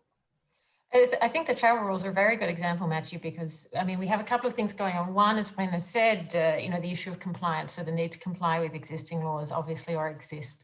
What we've seen, of course, happen with the FATF rules, which of course are housed here at the OECD, around, and this is really a question we're seeing more broadly across the crypto and DLT space, which is, to what extent, there's obviously the need to ensure compliance with existing regulations, but we're also seeing regulations also evolve to emerging developments in industry, and just how far that goes. So this is we're in that really transition period where you've got the existing rules, which in many ways we talk about them being tech neutral, but I think when we really look at DLT, some of the things that it's capable of and some of the structures it's possible to set up, particularly in the fully decentralized systems, really challenge a lot of the underlying assumptions for how those regulations actually work and implement in practice. And the main one being, of course, there's no real person to put these obligations upon, and there's no real person to make sure that they're actually complied with. So I think one is definitely compliance with the existing rules, and we've seen a strong push for that. I mean, the BitMEX case is just a key example of that. Secondly, though, is clarity around regulation. FATF, of course, brought out its rules and sought to apply the travel rule in this space. Easier in some protocols, obviously, than in others, and in some exchanges than in others. But that's that question about, how much evolution should there be? And I think the third point, which is quite interesting, is kind of the global aspect. How much of this can be done on a jurisdiction by jurisdiction basis? Or is this something we really need to be thinking, to really be effective? Do we really need to make sure that these regulations, maybe not harmonization, which is of course the proposal we saw out of Europe this week, at least in terms of Europe is concerned, but maybe even sort of coherence between the different rules, so that kind of gaps that might exist don't kind of create more risk and don't put at risk, I guess, the greater growth of the industry, which I think is probably something that, many of the players are looking to occur. And you're not going to have that without having a very secure regulatory framework. You're just not going to get the mass that you need to really see this sector grow. Yeah, and just to sort of bring it back to the original question in terms of can we take anything away from BitMEX and apply it to these decentralized platforms, I think as much as it's hard to envision what you can, I think the most important thing to take away is the intentionality. So I would say intention and knowledge was a very key factor, both within the civil CFTC complaint, that they knew they were essentially violating CFTC rules and regs. I think the knowledge of needing to be in compliance with the BSA and the intentional flouting of KYC and AML regulations and the need to have a compliance program was very important when you looked at the criminal indictment. But I think there's also a broader perspective about intentionality that we need to be taking from this as well. How do you set yourself up as a protocol? Who is actually acting or has power within the protocol? Do you have an admin key? Are you taking any steps with respect to any transactions that happen on the protocol?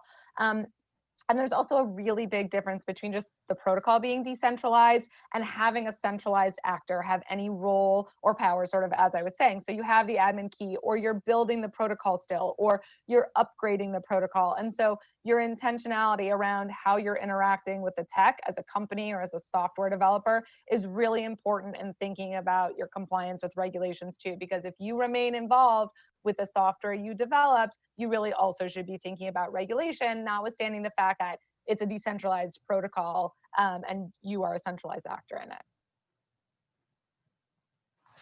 Yeah, that's a really good point. And so I'd like to kind of bring this over. We talked about FATF somewhat and kind of tied to stable coins in terms of, so we talked about, BitMEX and, the fact that it's a centralized party and how, laws that apply to them might apply in DeFi as well. And I think, when you look at stable coins, you're seeing, you've seen a massive growth. And some people consider stable coins themselves DeFi, but I think they're stable coins as being kind of brought into DeFi a little bit more these days than you've seen in the past, obviously, with the growth of DeFi.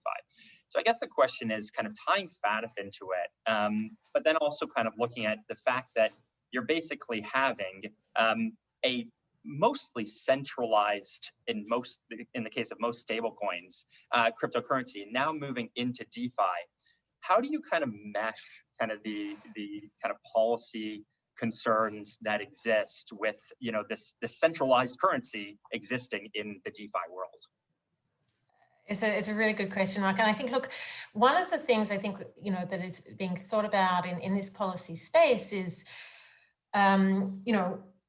you simply can't take the same approach with decentralized systems. And also we've already seen examples where, you know, if we think back to Bitcoin early days, attempts to just ban it outright. I mean, this is, you know, in terms of effectiveness, this is a very, very difficult thing to actually police, a simple ban on doing something within a particular jurisdiction. So the question then is, well, what is the answer? You can either, you know, ban it, but then, you know, questions around effectiveness of that. When you have something really decentralized, I think we, you know, some of the kind of reference points that we've been thinking about in this space is, well, how do you think about kind of multi-stakeholder governance? So rather than, and I'm talking about governance here in the sense of, in the regulatory sense, not in terms of governance within the protocol itself, but how do you build, for example, not just having a law, but having, you know, norms, for example, within the community about these are the sort of standards that we are working towards. This is for the benefit of everybody. So establishing more the kind of social norms and things within the community, which are probably going to be more effective in this space than perhaps necessarily, you know, a law which we know in the decentralized space just is very difficult to actually apply. Yeah, I think exactly to that point, Caroline, there's been a push in the DeFi space to really think about self-regulation.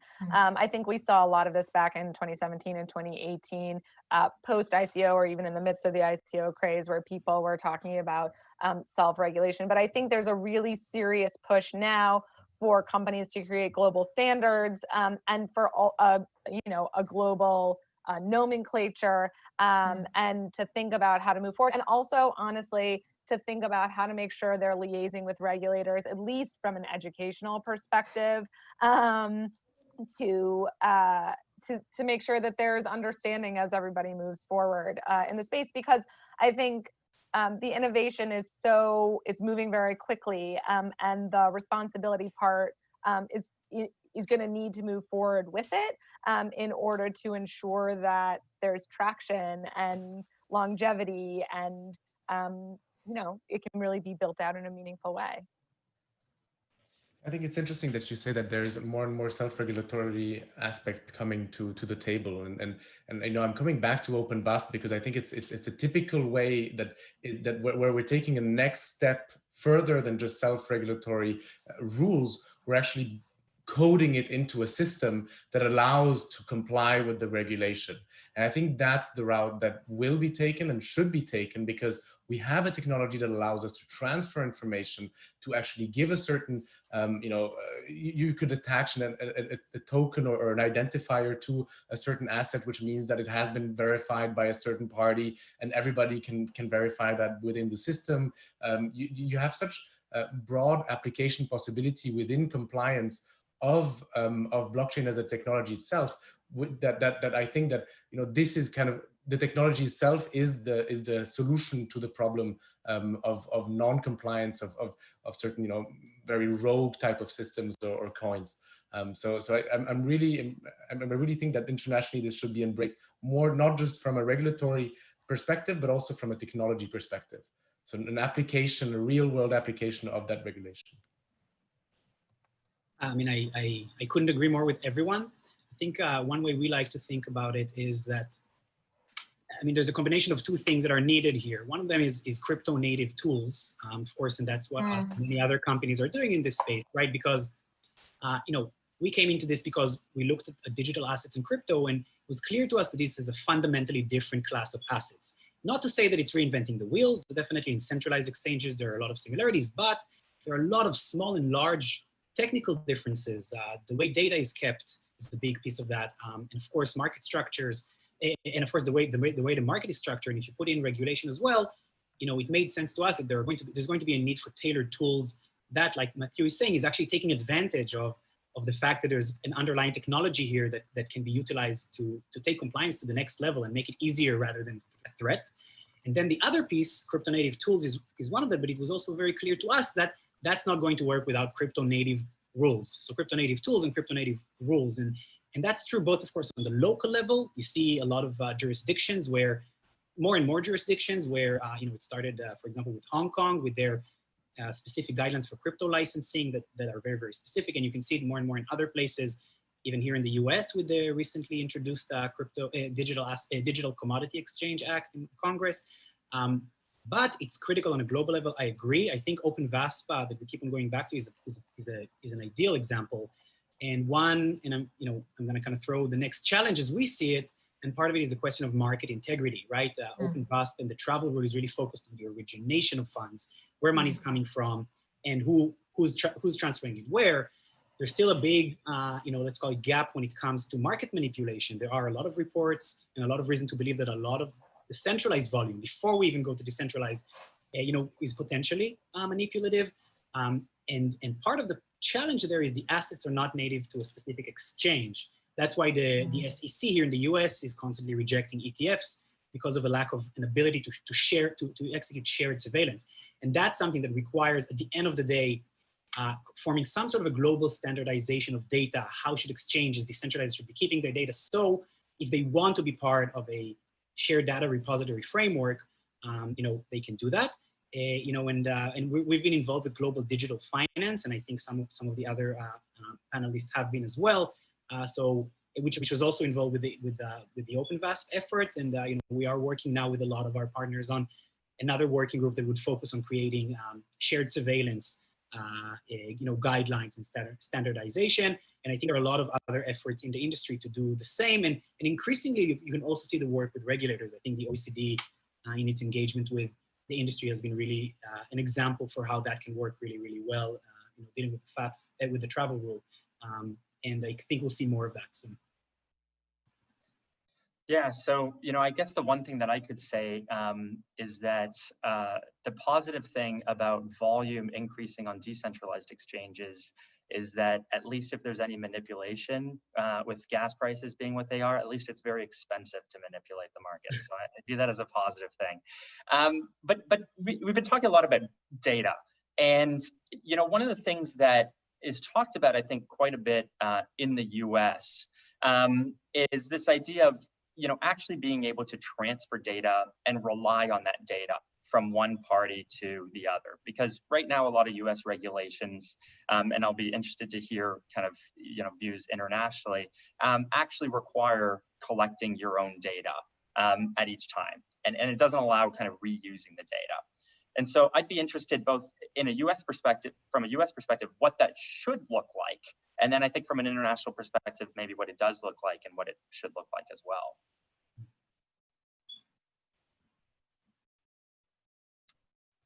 So specifically, to make it more specific, should one party be able to rely on another party's data, or should each need to independently collect data?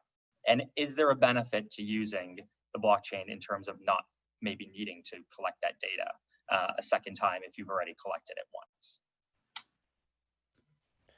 Let me just specify, are you talking about KYC data or generally data about about an individual? KYC will be the most specific ones when it comes to regulatory issues, but if there's any reason to consider other data, that as well. But from a KYC perspective, should we be collecting individual data at each point, or should data be transferred and relied upon by parties? I think, Mark, there's a couple of questions. One is, should they, and then how is that going to work in practice? I think the reality is, from what we've seen so far, kind of consortium-led efforts to share data around KYC have been effective in terms of improving the quality and availability of KYC data. And I'm thinking there about the three bank, and this is traditional finance, so three banks in a project run by the Monetary Authority of Singapore, collaborating using DLT to share KYC information.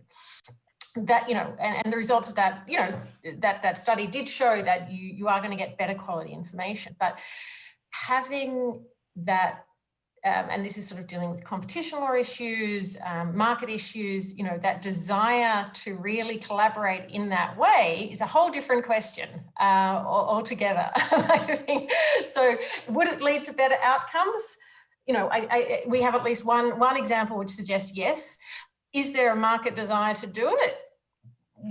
We haven't really seen that yet.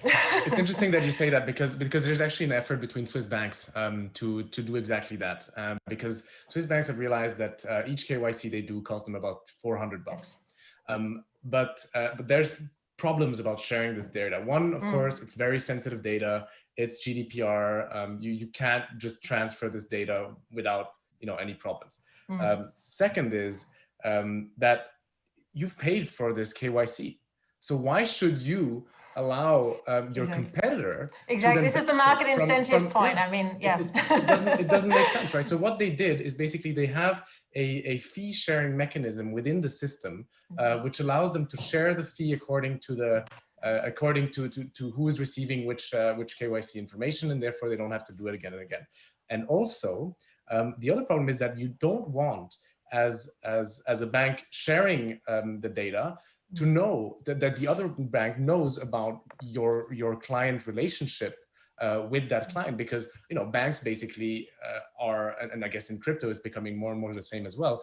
You have a finite amount of clients which are already banked. And so you're basically just stealing each other's clients all the time. And so if you can access the client information of other banks, it gives you an edge to steal that client. And so that's another aspect that's problematic, coming exactly to what you're saying is, I think, and that's where blockchain I think makes a lot of sense, because you can create these type of incentive mechanisms ingrained inside the system. And you can also transmit that data in a way that doesn't hinder this collaboration. Or you have, I mean, the zero knowledge proof thing, where you're going to be able to prove that someone is compliant or update the information without necessarily giving away the fact that they're a high net worth individual and they're top of the list to be poached by another institution. Yeah, I mean, nope. Go ahead. Oh, thank you, Rebecca. So I mean, I can speak a little more to the trading data piece of it, right, which is very pertinent for market integrity. And I'll say two things. First of all, when we, for example, work with individual clients on surveilling for market manipulation within their system, then, technologically, we don't require them to transfer any PII to us. There are ways to do that. We can still detect malicious behavior. They know, what accounts it's associated with, but we don't necessarily have to have them, that particular data leave the system. When you're talking at, when you're looking at a market level and really trying to monitor for risks across a few different exchanges, then it's an added challenge. But there are ways to address that, including obfuscation, anonymization, and of course encryption, that really minimize the risks.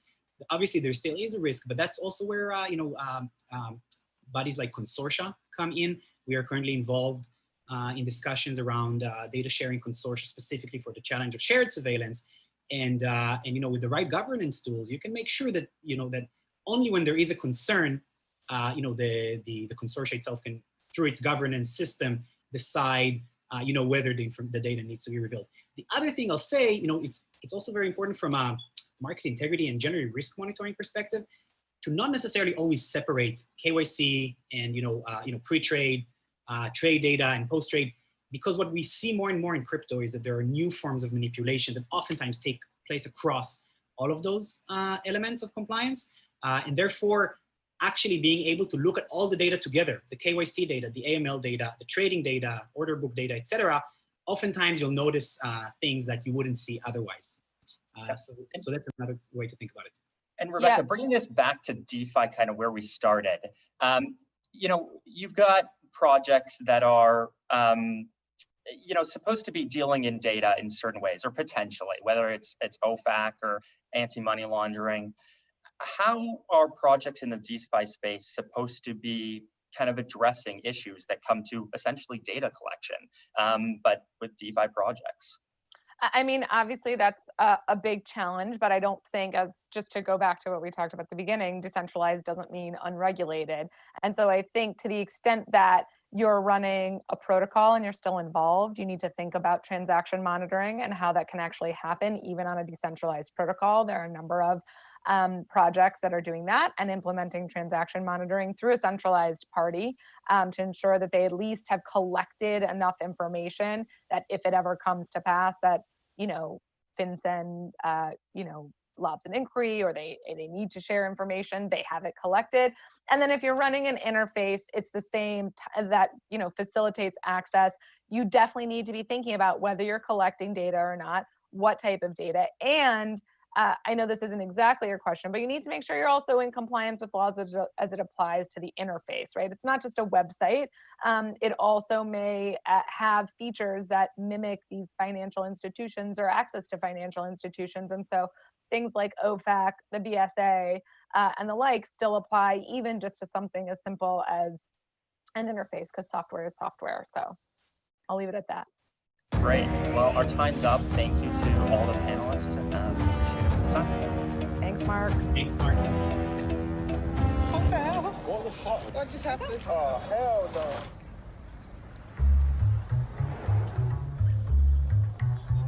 One donut stand, 5 hidden cameras, 2 actors, 100% happiness. Fresh made donuts today. Or is it? Fancy donut? Gonna have jam, please. Cream donut, please.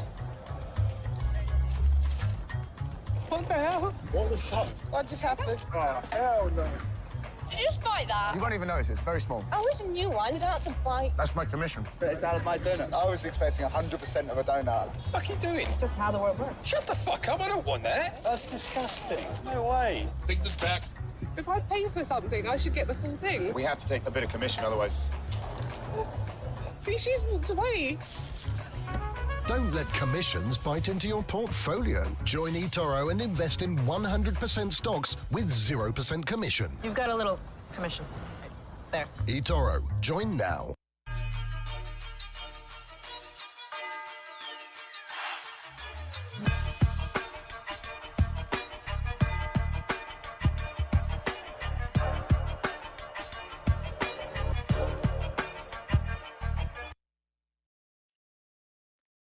One of the most confusing subject matters that people have is a hard time grasping, and that's whether they refuse to outright ignore due to its complexities involves crypto taxes.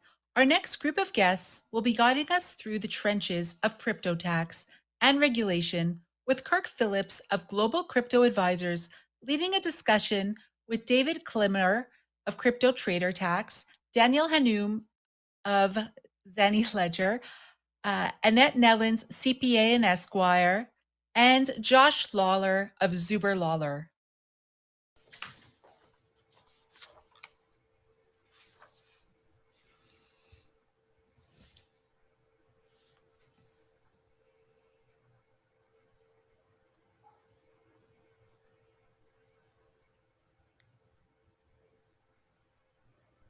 Kirk, that might be our cue.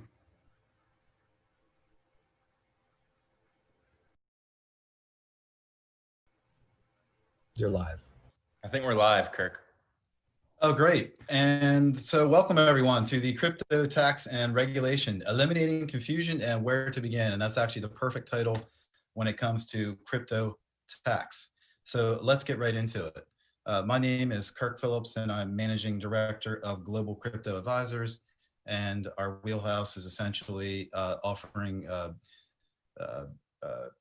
virtual accounting departments in the crypto and blockchain space, where we bundle together the services, the processes, and the technology, and handling the accounting and the taxation, which is really something that startups shouldn't be focused on anyway. So we eliminate that headache so startups can focus on their platform. So I'd like everybody else to just go around and just introduce themselves quickly. Dan, would you like to go next? Sure. My name is Dan Hannum. I'm the Chief Operating Officer at ZenLedger. We're a consumer crypto tax platform that objective is to simplify crypto taxes for the average consumer and tax professional. Great. And also Josh. Thanks, Kirk. Yeah, this is Josh Lawler. I'm a partner at the law firm Zuber Lawler in Del Duca, where I lead our firm's transactional practice, specifically focusing on new technologies. I am primarily in mergers, acquisitions, finance, and securities work with some IP, and I've been a blockchain evangelist for about 5 years and really specialize in that space. Awesome. David. Yeah, thanks, Kirk. Yeah, I'm the co-founder and CEO of CryptoTrader.tax. So it's tax reporting software for investors and users of cryptocurrency to essentially automate all of their tax reporting.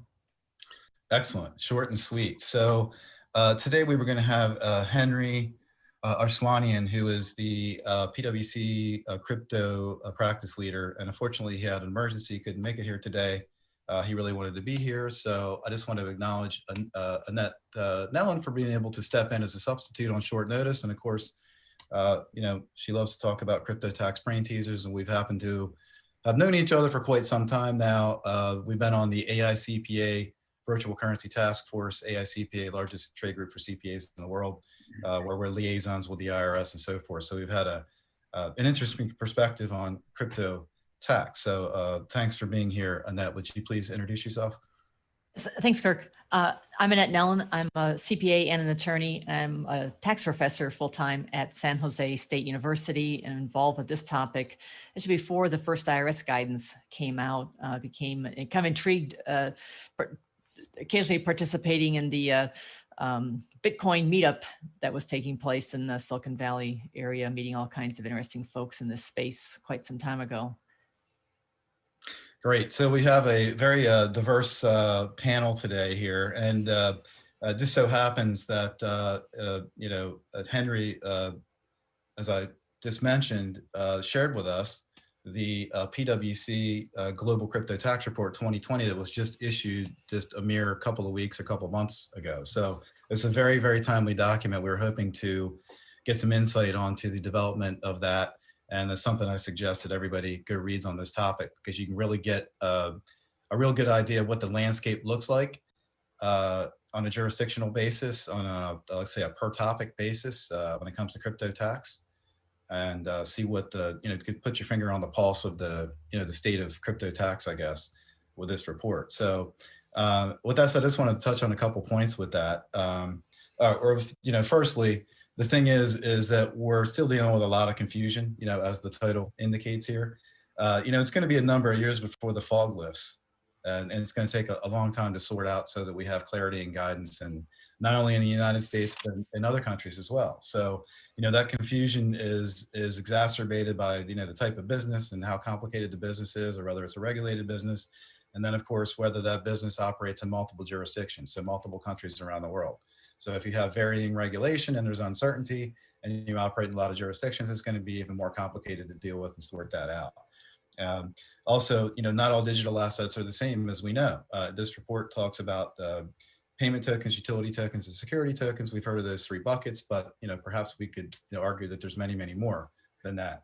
And crypto is also, I see it as a shape-shifting type of an asset, and really a brand new asset class, because sometimes it's multiple things at the same time, which may or may not be in conflict with one another, and so forth. So you have that issue. And then you also have the fact that digital assets may be used as an investment, a portfolio play. They could also be used for operating expenses in the context of the payment token.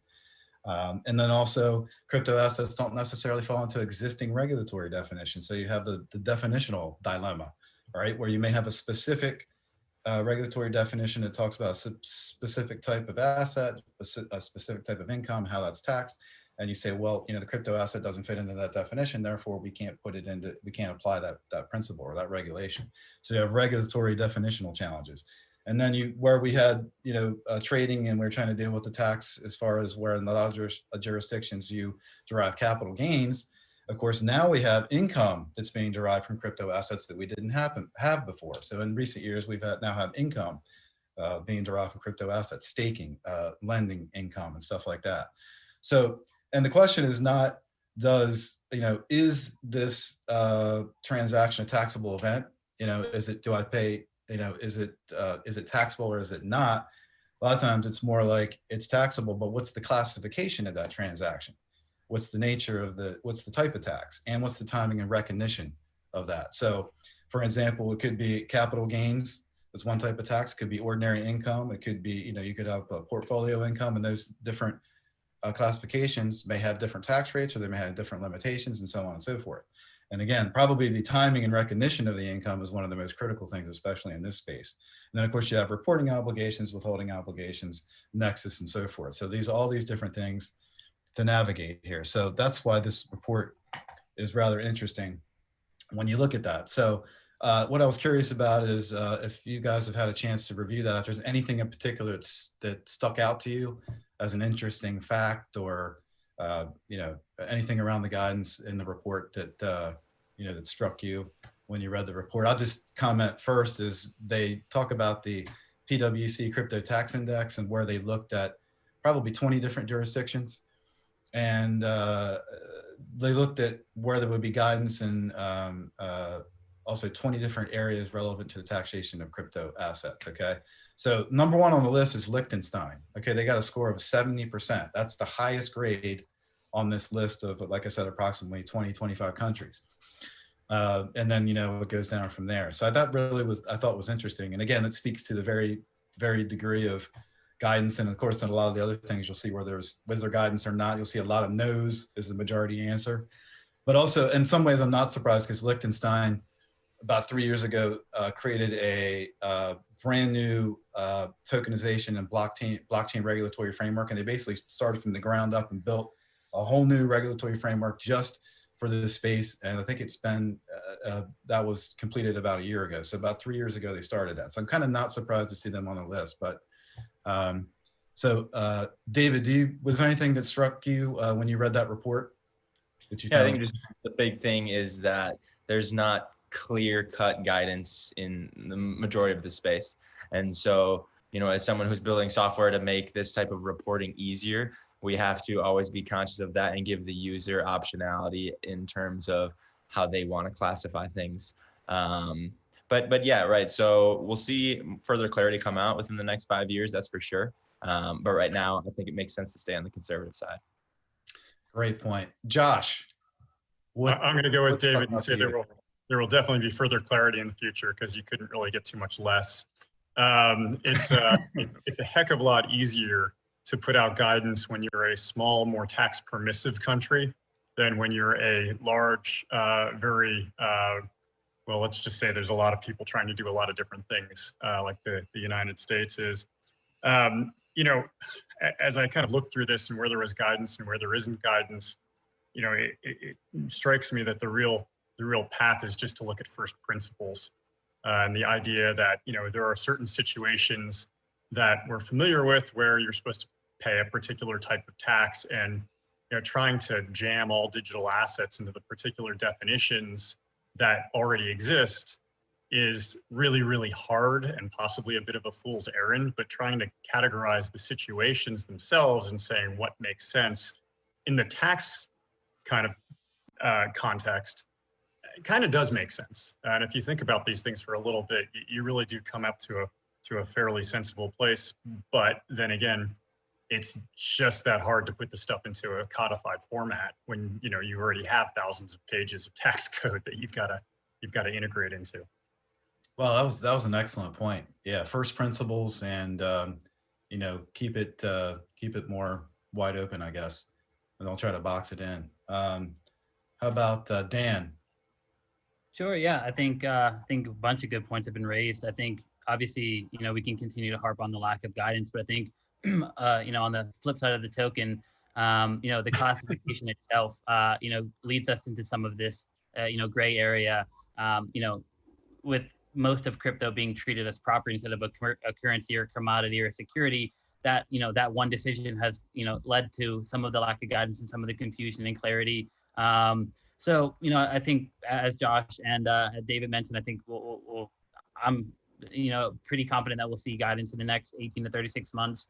You know, DeFi, you know, a more advanced part of crypto, I guess, has brought up a lot of interesting conversations that will need to be thought through. And, you know, so we look forward to working with the governing bodies and legislations on, you know, hoping to inform them on, you know, what crypto is, how it should be treated, and working with, you know, fellow panelists and fellow people in the space to, you know, make sure that when that guidance comes out, hopefully it's, you know, guidance that's been thought through and doesn't leave, you know, another round of, you know, gray questions or gray areas based on that guidance, which, you know, we've seen from the 2014 guidance to and some of the recent guidance that we've seen over the last 9 to 12 months. You know, sometimes that guidance leads to additional questions and, you know, lack of guidance on another topic. So yeah, you know, I definitely think we'll see guidance soon. And I think the classification issue, in addition to the clarity issue, is something that makes this area a little tricky. Yeah, that's a great point. Yeah, let's hope the guidance comes out, then it's actually provides clarity instead of producing more questions and more gray areas. That's great. There's no gray areas in any other areas of tax. We all know. Annette, do you have any comments? Well, You mentioned first that, Liechtenstein rated highest so far as having guidance in these 20 areas identified in the PwC report. My first thought was, is that guidance that the practitioners in the community agrees with? That'd be good to know. Were they pushing for some other argument? Was something settled in some ways? That'd be interesting to know. And it would be, I guess there's a good caution that maybe among countries, they don't define these terms the same way. So if it's leading eventually to PwC being able to gather that and help us to understand all of that, that's a nice service that they're providing to all of us. And certainly among the countries, there's also going to be a variation on, are these definitions going to be used for more than one set of US code? Is this going to be for securities code, commodities code, tax law? That's a longstanding question we've had here in the US, because we know they've already a ruling from that the virtual currency can be a commodity. We can't get that answer from the IRS if it'll be the same for tax purposes. And that's, again, a longstanding issue. I think this data can also be helpful if it drills down to, for example, if we saw that, hey, these 20 countries that they looked at, do 18 of them have some kind of a de minimis rule? That might be added incentive to perhaps convince the IRS, or maybe it takes Congress to actually put a de minimis rule in, such as similar to what we have for foreign currency under Section 988E. So I think there's multiple purposes of this. And I hope they or others will continue to delve into this, because it's a pretty big project to dig into even just finding this in all these countries. Yeah, I would gather that there was, I'm not sure here what the number is, but I just surmise that there was probably 100 people involved in putting this report together, because there was 30 different jurisdictions, multiple people in each one. But great point there. And also, the study, when it was measuring those scores, it did not measure the quality of the guidance. It was simply measuring, like, is there anything there at all? So if you put a quality factor in there, the scores would probably go down. So maybe a good job for space and academics take that on. So on that point, and that I'd like to ask you about the infamous virtual currency question on the 1040 form that we know came out for the first time in 2019 on Schedule 1, and of course now moving to the front page of 1040 page 1. And it's just interesting how what seemingly one little, simple question, and really how simple, how complicated it can be when you really wrap your head around. Do I answer that question? No. Can you speak to the challenges that there are multiple challenges, and I should ASCPA letter, we did raise those, and others have raised them as well. And if you're not looking at draft tax forms for 2020, you might not know that question that had first appeared on the Schedule 1 1040 now is right underneath where you put your name and address on the 1040. So really everybody is, I guess, thought you did at least see that question.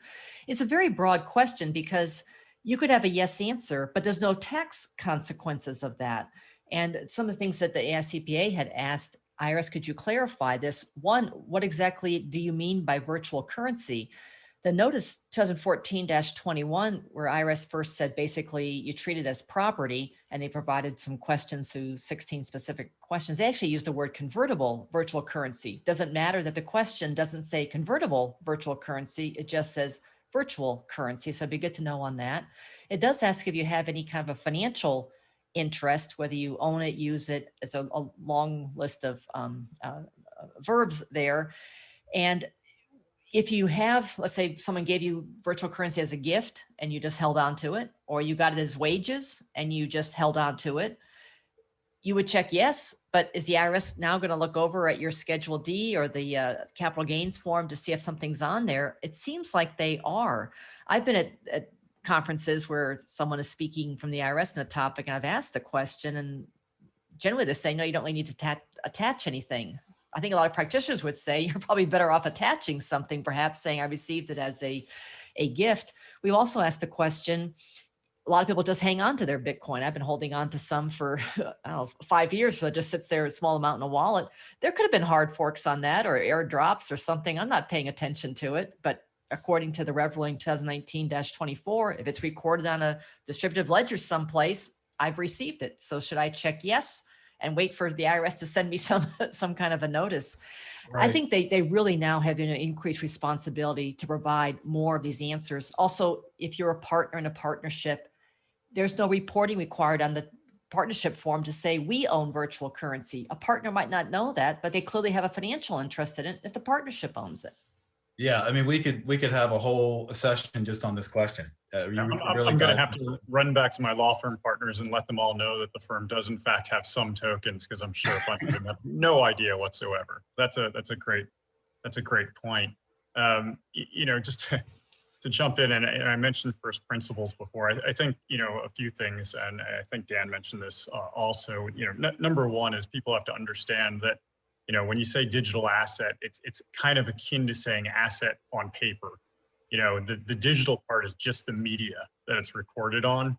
That's all it means. And whether it's a stock, a bond, a financial product, the equivalent of a barrel of oil, or anything else, piece of art, is, you know, the fact that it's digital isn't really relevant to that, but people kind of have to get that down. And then the other piece of it is there needs to be some common sense application. You know, I for one can tell you I've used, you know, automated trading applications that'll, you know, have, you know, 3 different arbitrages set at once and can generate, you know, easily 100 trades in a given day that, you know, are, you know, pennies potentially between them.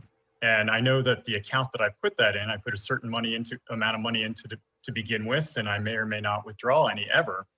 And it seems like that would be the tax points, but the way the tax code is written, it looks like every single little one of those trades needs to be reported, which, you know, is just not practical by any stretch. I don't think anybody can easily do it, although Dave and Dan have software that might make it very possible, but it still would be a ream of paper to do it. That's actually right. Yeah, you could end up with pages and pages and pages of potential trades. That really makes it look like what happened is there's a disconnect between that and the economic substance of all those transactions. So, let's see.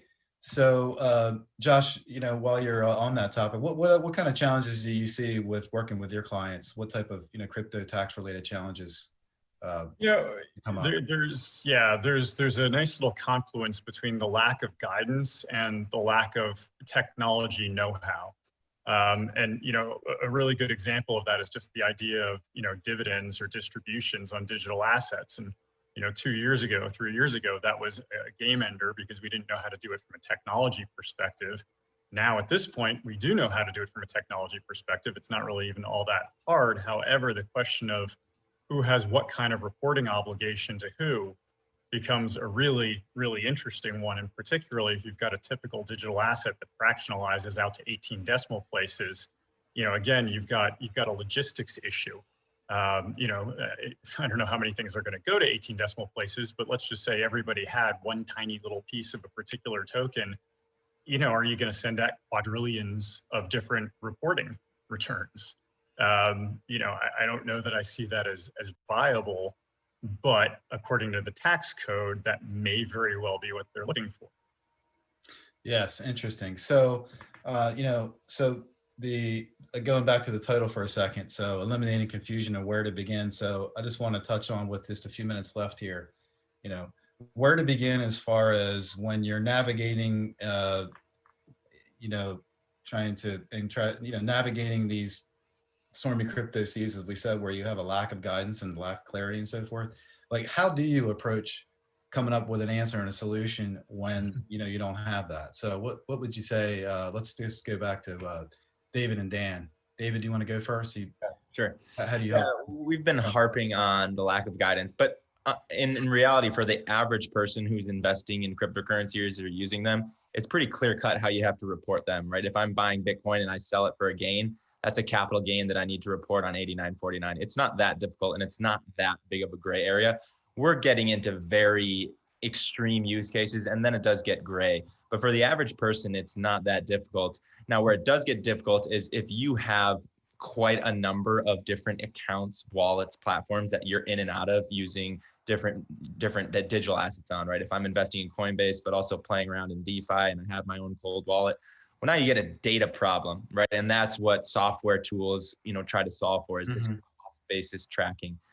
So just in terms of how do we eliminate the confusion, number one, you know, my team invests heavily in content. We want to help educate the market in terms of what do you need to be doing to stay compliant? And then just building great software tools, right? The market is going to respond to this problem and make it easier every single day. And we're seeing that play out. Yeah, so that's good. I've heard you talk about that before. You're wrapping content around the bells and whistles and the tools, the widgets. Right, absolutely. Track the transactions and produce reports and stuff like that. Yeah. Dan, can you speak to that as well? Yeah. Obviously, content's a big one. Educating consumers is massive, but also, as we've talked about, educating regulators, educating tax professionals is, another big piece of making sure everyone understands this. As David mentioned, one of the tools that Zenledger or CryptoTrader.tax provides is software that automates and simplifies the process of trying to, handle your reporting.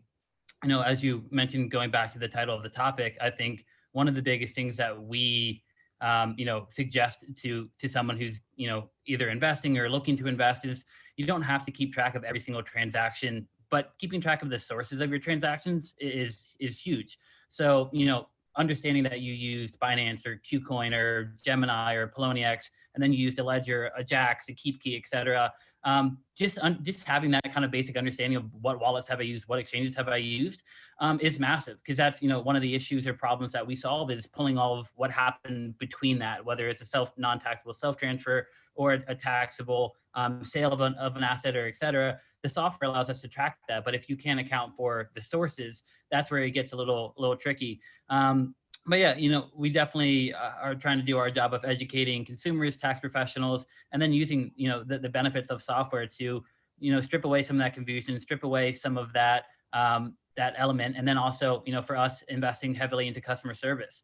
You mix taxes in general and then crypto, and it's a little bit of a nightmare to wrap your head around. So we try to not only provide that content information on the front side, but then also on the back end, making sure that our customers can have 24/7 access to real live human beings on the back end that can either walk them through just how to use the software or other elements as well. So we definitely try to make sure that we're educating, and then also providing that support and software on the back end to enable the consumers to easily comply.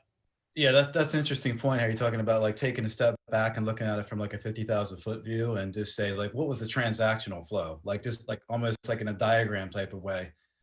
How did you use the wallets? What was the flow of the transactions, instead of thinking, oh, I got to capture every single transaction, because as we know now, for a business, you maybe need to capture more of those components, but for an individual, as we know, transfers, you don't necessarily need to do that. But so that leads to, of course, you also have so like, understanding the flow of transactions may help you in gathering everything together and figuring out how to troubleshoot and stuff like that. But just to, again, go back to, how do we deal with coming up with, answers when we don't have these, so we got, there's challenges like, having missing information and stuff like that. So just, Annette, I want to go back to you again. Like, how does somebody go about, especially from a tax professional's point of view, go about providing guidance when you don't have a clear-cut answer, or like I was saying, missing transactions, you got holes in the information. How do you go about, let's say forensically solving something or delivering a solution to a client? Well, obviously very carefully, but that notice 2014-21, it had 16 questions in it with answers, but it was another important statement in there that the IRS said, we consider it property as opposed to it being a foreign currency. So basically, they're really saying, hey, there's a whole bunch of guidance out there because we got all kinds of guidance and there's court cases on property transactions. So trying to fit that in. And when they issued the Rev ruling 2019-24 and the supposedly on how a hard fork is treated, and many people have called for them to improve that and clarify the fact pattern and the application of that. You could still piece together and think, well, okay, a revenue ruling is binding on the IRS, not say binding on me. May I still go back to property transactions? They also issued a lot of FAQs. Some of those FAQs are really interpretive, but they're not binding on the IRS or on a taxpayer. So we've got an issue of what does guidance say? And then quote, what exactly is that? Is it truly guidance? So we have those challenges there, but for the most part, you want to look at binding guidance to try and solve these and document why you're doing what you're doing. Yeah, well, I always like to remind people too. It's like, you need to go take the approach of like, that's about acting in good faith. The professionals got to act in good faith. The taxpayers got to act in good faith. If you did the best possible job you could do at some point in time, you can't really do any better than that. So, just act in good faith, do your best job at documentation, and, have a reason, if you have a reasonable, position and approach, especially if you're going back further in time, more likely to have, be able to support that, position that you took. And I remember, I think we're just about out of time here, but I remember one attorney that I admire. It was a colleague of mine, and he said to me one time, he said, you just got to apply the New York Times test. I said, well, what's that? He said, well, any action that you take, if you're willing to have it come out on the front page of the New York Times and your gut tells you you're good with it, like that's your litmus test for knowing, which action to take. And I was like, oh, okay, that's interesting. So I just always remember that, the New York Times test. So I think we are out of time. I guess in the meantime, how can everybody reach you guys? Would you just like to say, to tell the audience where people can reach you if they'd like to contact you? Sure. Yeah, you can reach us just online at cryptotrader.tax, and you can get a hold of me or my team pretty easily right on there. Great. Dan? Yeah, same thing. Just zenledger.io is our website. And then I'm pretty active on Twitter as well. So if you have any comments, questions, anything like that, my team's happy to help. Annette? You just doing a Google search, Annette Nellen, virtual currency. I've been maintaining a website with just a lot of background information so people can maybe find some of these resources. Hopefully that'll be of use. Yeah, Annette's got a lot of stuff out there. Josh? Email is probably best. It's J, the letter J, Lawler, Lawler, at zuberlawler.com, zuberlawler.com, or ask my assistant or my wife, because they pretty much run my life. Great. Thanks, everybody, for participating today. All right, thanks. Thank you. What the hell? What the fuck? What just happened? Oh, hell no.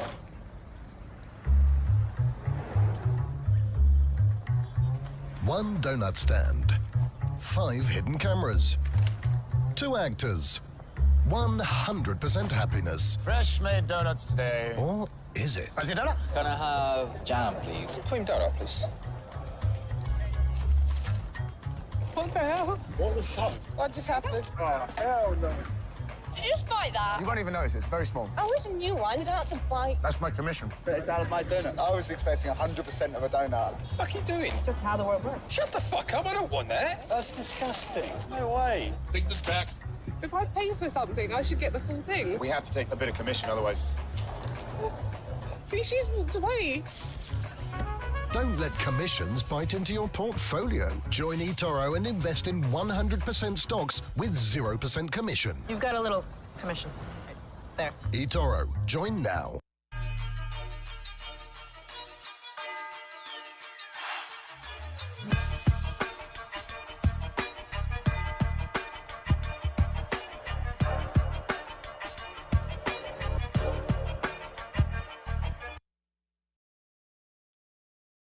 Oracles have been all the rage in 2020, but did you know they can help hedge weather risk to enable more accurate insurance for farming? Our next topic is a bit unique within itself, and even more so considering the speakers who will present it. Please welcome Sid Jha of Arbol and Sergey Nargov of Chainlink.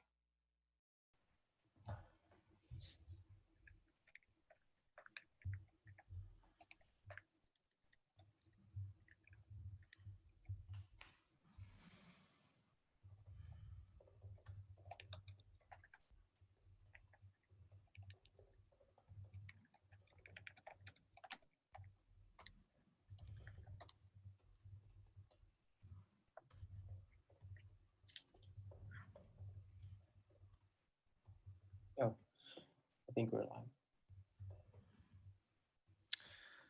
Great. Hi, everybody. Great to be here. Sid, great to see you again. Excited that we're chatting here about, Arbol and parametric insurance and all those things.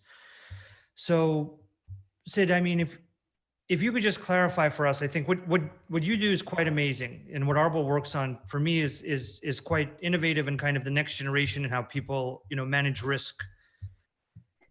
as individuals, farmers, entities, and so on. So I think it might be useful for people to more clearly understand what is parametric insurance. Like why is parametric insurance useful? What is it? Maybe just if you could explain to us exactly what it is that Arbol and parametric insurance does. Sure. And thanks for having me here. And it's great to see you also, Sergey. Yeah. So yeah, parametric insurance, you know, at a very simple level, parametric insurance is being paid based on data.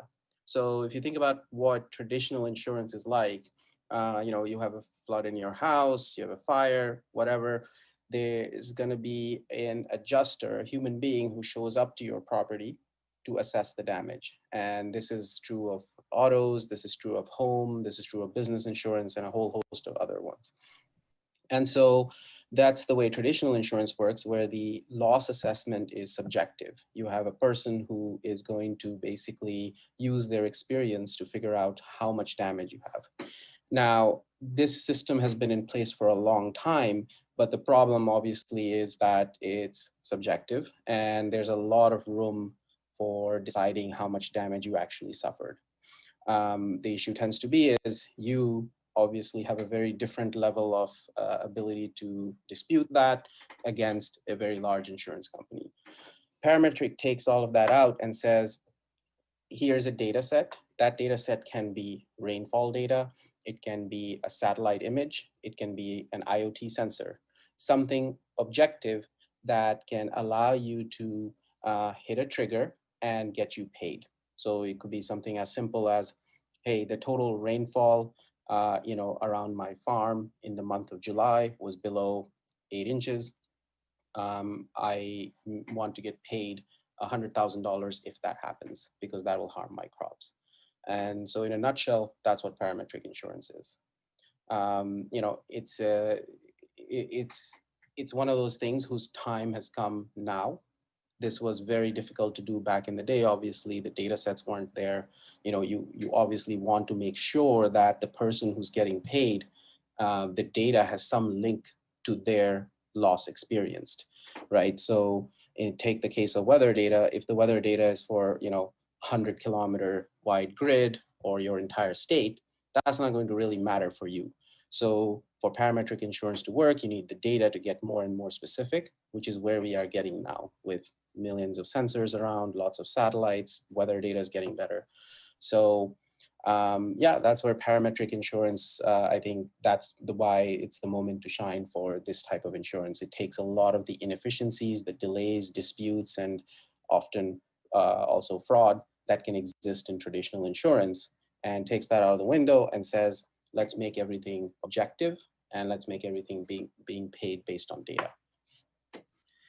Yeah, I'm a big believer in it. As soon as I understood what parametric insurance is about many years ago, I immediately just said, you know, that's the way of the future, and there's going to be more and more data that comes around, and as more and more categories of data become more and more available, more reliable, and more kind of usable for all these insurable events, that is the way everybody wants everything to work, because it's just going to have such solid proof, and it's just a logical way that you would make things work. Is if you have that level of proof, you would use it in these insurance contexts to the benefit of the insurance company, the benefit of the user, the benefit of everybody at the end of the day. So it's very exciting for me to see it happening. Yeah, it's you know, it's clear, and you don't have to worry whether I'm going to get paid or how much I'm going to get paid if a certain event happens. So a question for you, Sergey, would be, you know, how do you think insurance will benefit from blockchain? Yeah, I think that the appearance of that data is very important. So it is important that the data appears and that it exists at all. But if you're going to be triggering high value insurance contracts, or even a multitude of medium or lower value insurance contracts, you at the end of the day are automating the control and movement of a lot of value. And that's really what blockchains and smart contracts and oracles excel at, right? So I think it's actually a very natural fit for two very, very specific reasons. The first reason is that you you want proof and you want reliable automation. And reliable automation is what smart contracts and oracles and all these things are really about. You already have some methods of automation out there, right? In a centralized server or somewhere else. And I think what people don't fully know until they unpack some of the problems being solved is to what degree the lack of reliability or the ability to tamper with that data or the ability to manipulate it or change it or kind of game it to the benefit of one of the parties actually affects the value of an insurance product, right? And that's something that I think people that are in the insurance industry and leaders like you, innovators that are really, kind of driving that forward know very well. But and it's also very logical and clear, but it's not immediately clear to everybody else, right? Is that you wouldn't want to trigger huge amounts of insurance value with unreliable data. Even if the data was out there, you would need that data to then be made reliable. And then the second thing that I think is quite important is that you have all these trust issues between policyholders, insurance companies, all these kind of parties, even market participants that might, get securitized insurance in some form at some point. And there's all these trust issues of how do I know, right? How do I know I'll get paid out? How do I know you're going to actually pay me? What are my guarantees? And I think what creating a data-driven parametric insurance product in the smart contract format does is it allows you to turn to your user and say, here are my guarantees. I have cryptographic guarantees. I have these data-driven guarantees. I have all these methods of proof. And in fact, I can't manipulate the outcomes here, right? And that's really what the user wants. Like if I wanted an insurance policy relationship with an entity, I wouldn't want that relationship based on a logo. I wouldn't want like, you have a nice logo and I'm just going to trust you. And I don't think that fundamentally speaking, a rational economic actor, given the choice, would want that relationship if they could have the more reliable, more cryptographically assured relationship of I'm guaranteeing an outcome using physics and math and data and all these methods of proof that even I can't manipulate. And so that's really the next level of the insurance industry, in my opinion. Yeah, that makes sense. We face this issue all the time. If you operate in emerging markets, the level of trust is extremely low between these different participants. But even in developed markets, as these parametric insurance contracts get more complicated, let's say they're using a bunch of satellite data and IoT sensor data, who is timestamping this? There are different parties who want to make sure this is sound, and a distributed ledger is an ideal use case for that, because you want the reinsurer will want to make sure that, okay, all this data came in when you said it did.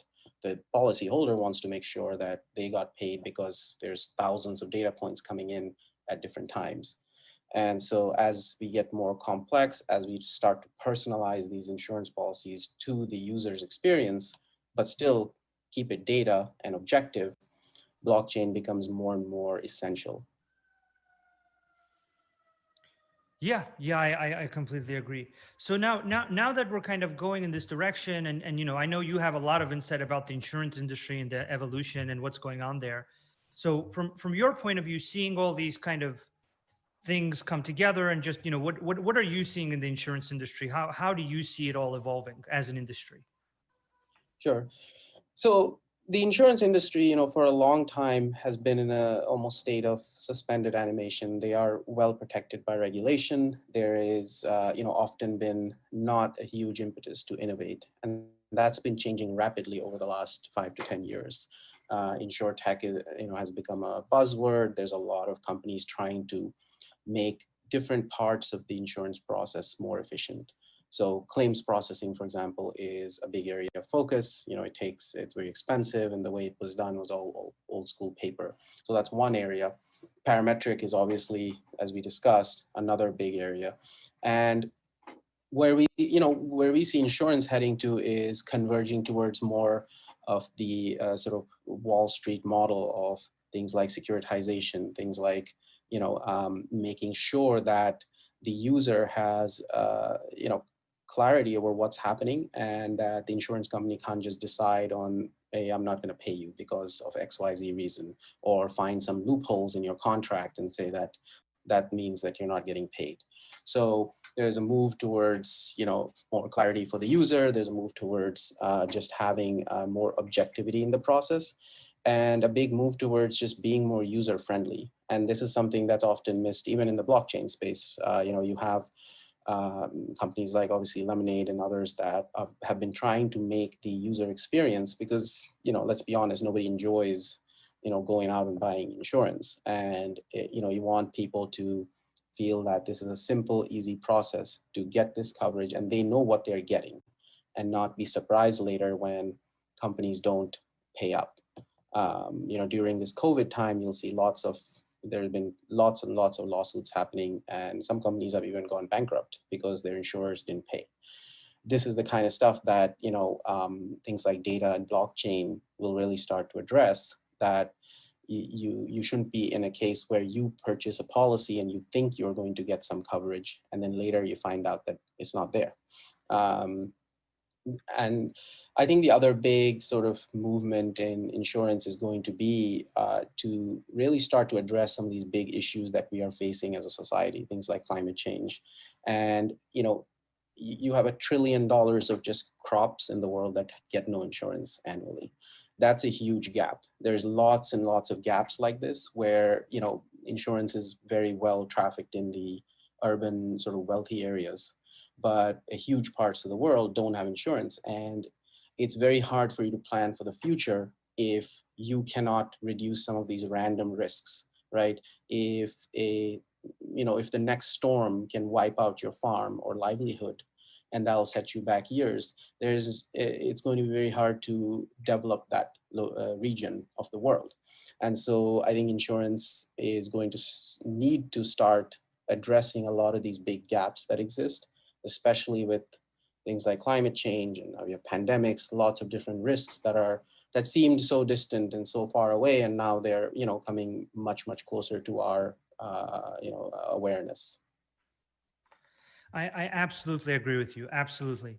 I think at the end of the day that there's going to be a huge demand for insurance that has clarity about counterparty risk, and has clarity about how people are going to actually pay you out, defined in extremely clear terms, ideally around data, right? And I think that getting polished in certain markets and then making its way into emerging markets is going to underpin a lot of economic activity that is in and of itself like worthwhile from the point of view of what blockchains and smart contracts and oracles can do for society, right? Like the fact that there are all these people that don't have a way to manage these serious risks related to weather. I mean, we see storms now in the Caribbean on a regular basis. Temperatures are increasing in certain parts of the planet here and there, and any number of other risks, right, against which you do have a lot of very solid data, where there's kind of like a technologically enforced parallel legal system that now enables insurance to make its way to all of these people that previously wouldn't have had it. And that to me is extremely exciting, because it's really going to have a life-changing impact for some of them. And all they're trying to do is kind of pursue their economic destiny in a kind of a noble profession, which is essentially feeding people, right? So it's actually a worthwhile thing for all of our kind of technological, technocratic work to lend a helping hand to. Right. I guess for you, I would ask, obviously DeFi has been very much talked about recently, and it's been gaining traction. How do you see DeFi interacting with insurance?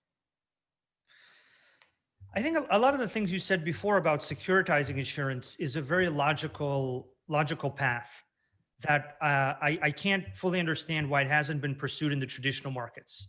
But taking insurance cash flows and turning them into collateral, turning them into individual economic units in the form of tokens or in the form of these kind of units that can then get traded or turned into tokens or moved around within the DeFi ecosystem, which is actually very hungry for new collateral, especially collateral that can diversify risk away from cryptocurrency volatility, right?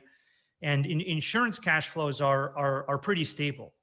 And if you suddenly have insurance as a smart contract type generating a lot of proof about its relationship with the outside world as far as weather events and whether the insurance got paid out and the premiums end up going in and all these kind of dynamics, you end up with a very kind of large and growing market that's very hungry for collateral that isn't cryptocurrencies. And then you have decentralized insurance appear and basically provide that to a huge demand, right? And so it makes sense to me that decentralized insurance is developed in a way to solve real world problems, and in certain cases cyber risk problems, in certain other cases weather events, and in many different cases where you can prove things with data, of which there are more and more. And then I think there is a huge opportunity to take all of that insurance and essentially sell it to a market as a final step, right? To securitize it and turn it into an asset that goes into a market. And that's how insurance companies end up getting their revenue, right? So that's a way that insurance companies that can underwrite the right risk and make the right relationships for cash flows can have a very well-earned kind of payday, and the market can get collateral, and that'll drive them to create even more insurance to the benefit of more people. So it's kind of a cyclical process where I see DeFi creating a market that accelerates the creation of insurance to the benefit of really everybody at the end of the day. And so that's, I think it has a role to play. Yeah, absolutely. I completely agree. And we need new capital, new types of risk that are hedged in non-traditional channels. Right. Completely agree.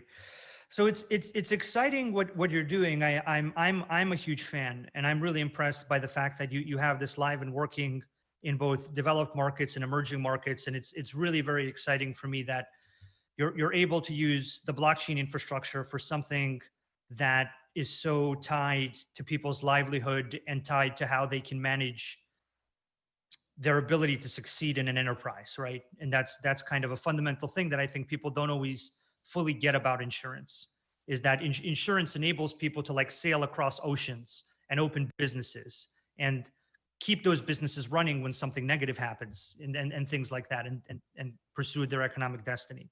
So I'm eager to hear, like, what do you see happening next for Arbol? How you see that evolving? What are some of the next steps or ideas that you guys are thinking through?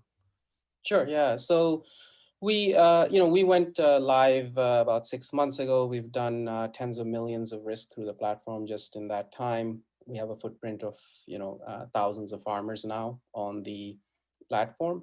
And to us, that was a starting point. We have programs in US, Latin America, Southeast Asia, and we see ourselves expanding through to all the different regions in the world where you need this coverage. So many parts of Eastern Europe, Australia, South America, and that only helps to further diversify the cash flows. Going back to your DeFi point, it only makes these cash flows more attractive the more diversification you can get. So in the agriculture space, we see a lot of opportunity in a lot of these regions, and we'll be making a strong push in those. But we actually see tremendous opportunity in a lot of different other industries, and we're already starting to make headway there. Because once you abstract it out to data-driven payouts, a lot of different data sets become open for coverage. So for example, in the renewable space, if you have a wind farm or a solar farm, you need coverage against things like cloud cover, against wind speeds that make your cash flows volatile and increase your cost of capital. So, insurance can serve as a way to smooth out the cash flows and make renewable power more available for someone trying to start one. On top of that, we have products like we're working on in the marine space. So lots of the logistics like shipping and ports are often hit by weather delays, and these delays then cascade into huge fines or costs for all the companies operating. So, we see maritime and logistics in general as a big area as well.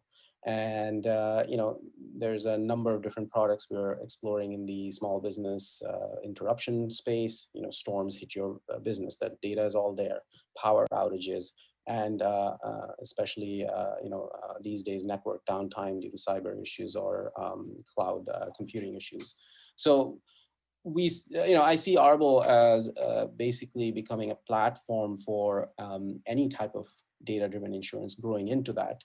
And we just want to plant, real live existing businesses in each area, and the overall portfolio that comes out of it becomes more and more attractive to later securitize as we grow volumes. And for us, the opportunity set is endless. We just have to execute in each of these industries, and it takes time because we're working with a lot of old school industries.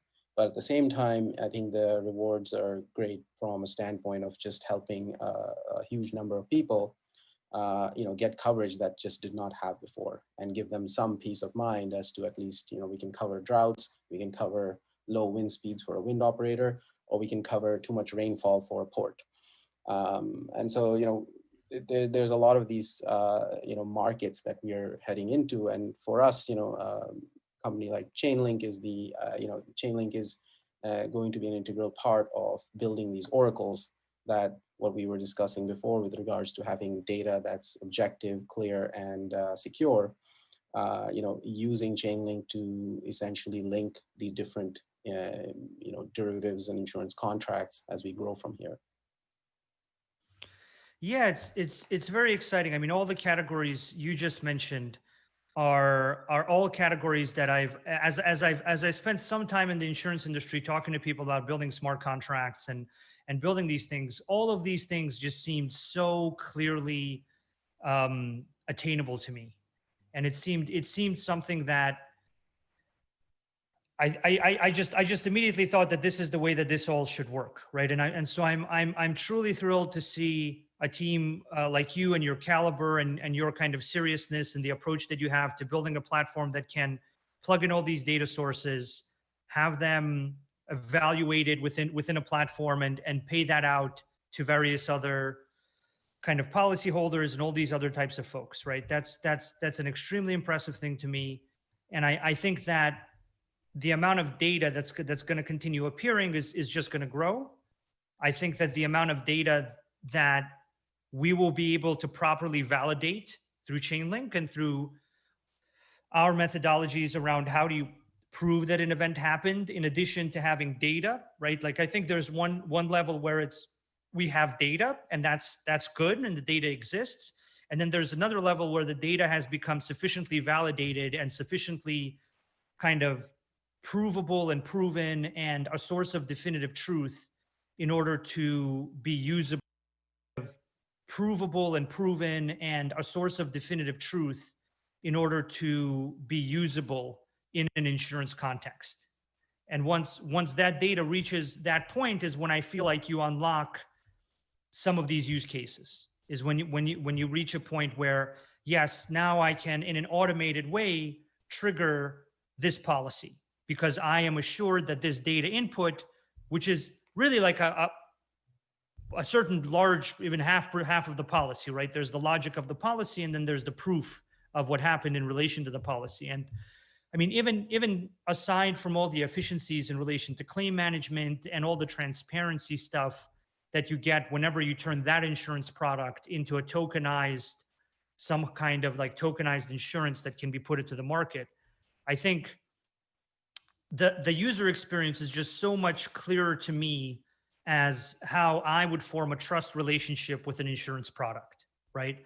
Like if anyone had a choice between a trust relationship where there was a logo or there was a math-based, cryptographically proven and kind of validated data-driven process, that's what every rational actor would choose. So I can absolutely see this becoming the new standard in insurance and how people approach managing their risk even all over the world in all of these categories. So it's very exciting. I'm very grateful that we can work with you and that we're part of this together with you. And it's truly great to see progress being made in this industry in the way that you're doing it. And it's really a pleasure to chat with you about this, and it's very impressive. So thank you for working with us on this. Yeah, thank you very much. And I see a lot more collaboration with Chainlink going forward as we expand into regions and products. It's been great. Wonderful. It's our pleasure. What the hell? What the fuck? What just happened? Oh, hell no.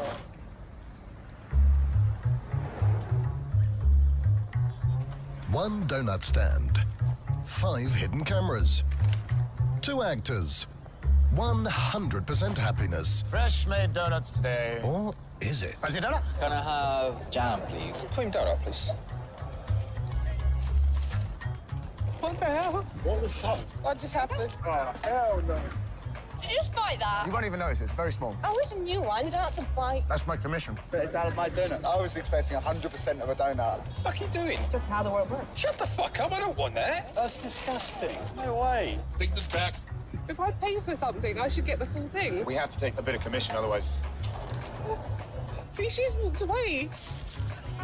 Don't let commissions bite into your portfolio. Join eToro and invest in 100% stocks with 0% commission. You've got a little commission.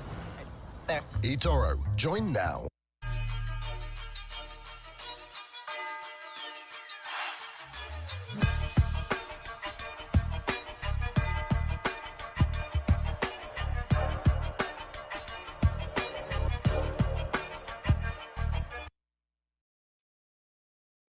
Digital identity, open finance, and a truly decentralized global internet is no easy friend to achieve. To take us through these initiatives and its greater vision, please welcome Stephen C. of Harmony, leading a discussion with Stellar's Danielle Dixon, CoinShares' Meltem Demirios, Shift Networks' Joseph Weinberg, and Bradley Cam of Unstoppable Domains.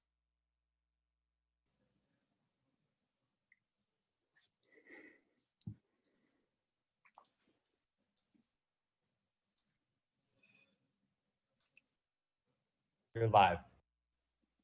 Hi, everyone. I'm very happy today to invite 4 amazing speakers today to come to this panel to really talk about, in general, about blockchain, but decentralized identity, open money, and really what is the next infrastructure that can enable all these innovations. My name is Stephen. I wouldn't say too much about myself, but I wanted to really have a fun and conversational 30 minutes with my guests. I wish we started off like by singing and chanting, just so that to have the, not on the stage, but like the connection with each of you. I just want to say that I am the CEO and founder of the project called Harmony Protocol. I'm here today as moderator, really to really understand some of these amazing speakers today, what they think about some of the blockchain innovation still happening. Maybe I'll really let them speak instead of me introducing them. I would like to ask Daniela to start, if it's okay. Great. I'm Danielle Dixon. I'm the CEO of the Stellar Development Foundation. We are a foundation that shepherds the code base of the Stellar Network, which is an open, decentralized network that's focused on really becoming the internet for payments and really focused on cross-border payments. Yeah, welcome, and very honored to be hearing you speaking more about Stellar, but also like payment innovation in general. It's amazing how Stellar Development Foundation really enable many of the innovation, especially in Bay Area. As a matter of fact, one of my good friends, Andrea Lowe, just joined the foundation to bootstrap the ecosystem. I would love to hear more about some of the like development there. Next, maybe Melt can tell us more about CoinShare. Yeah, hi everyone.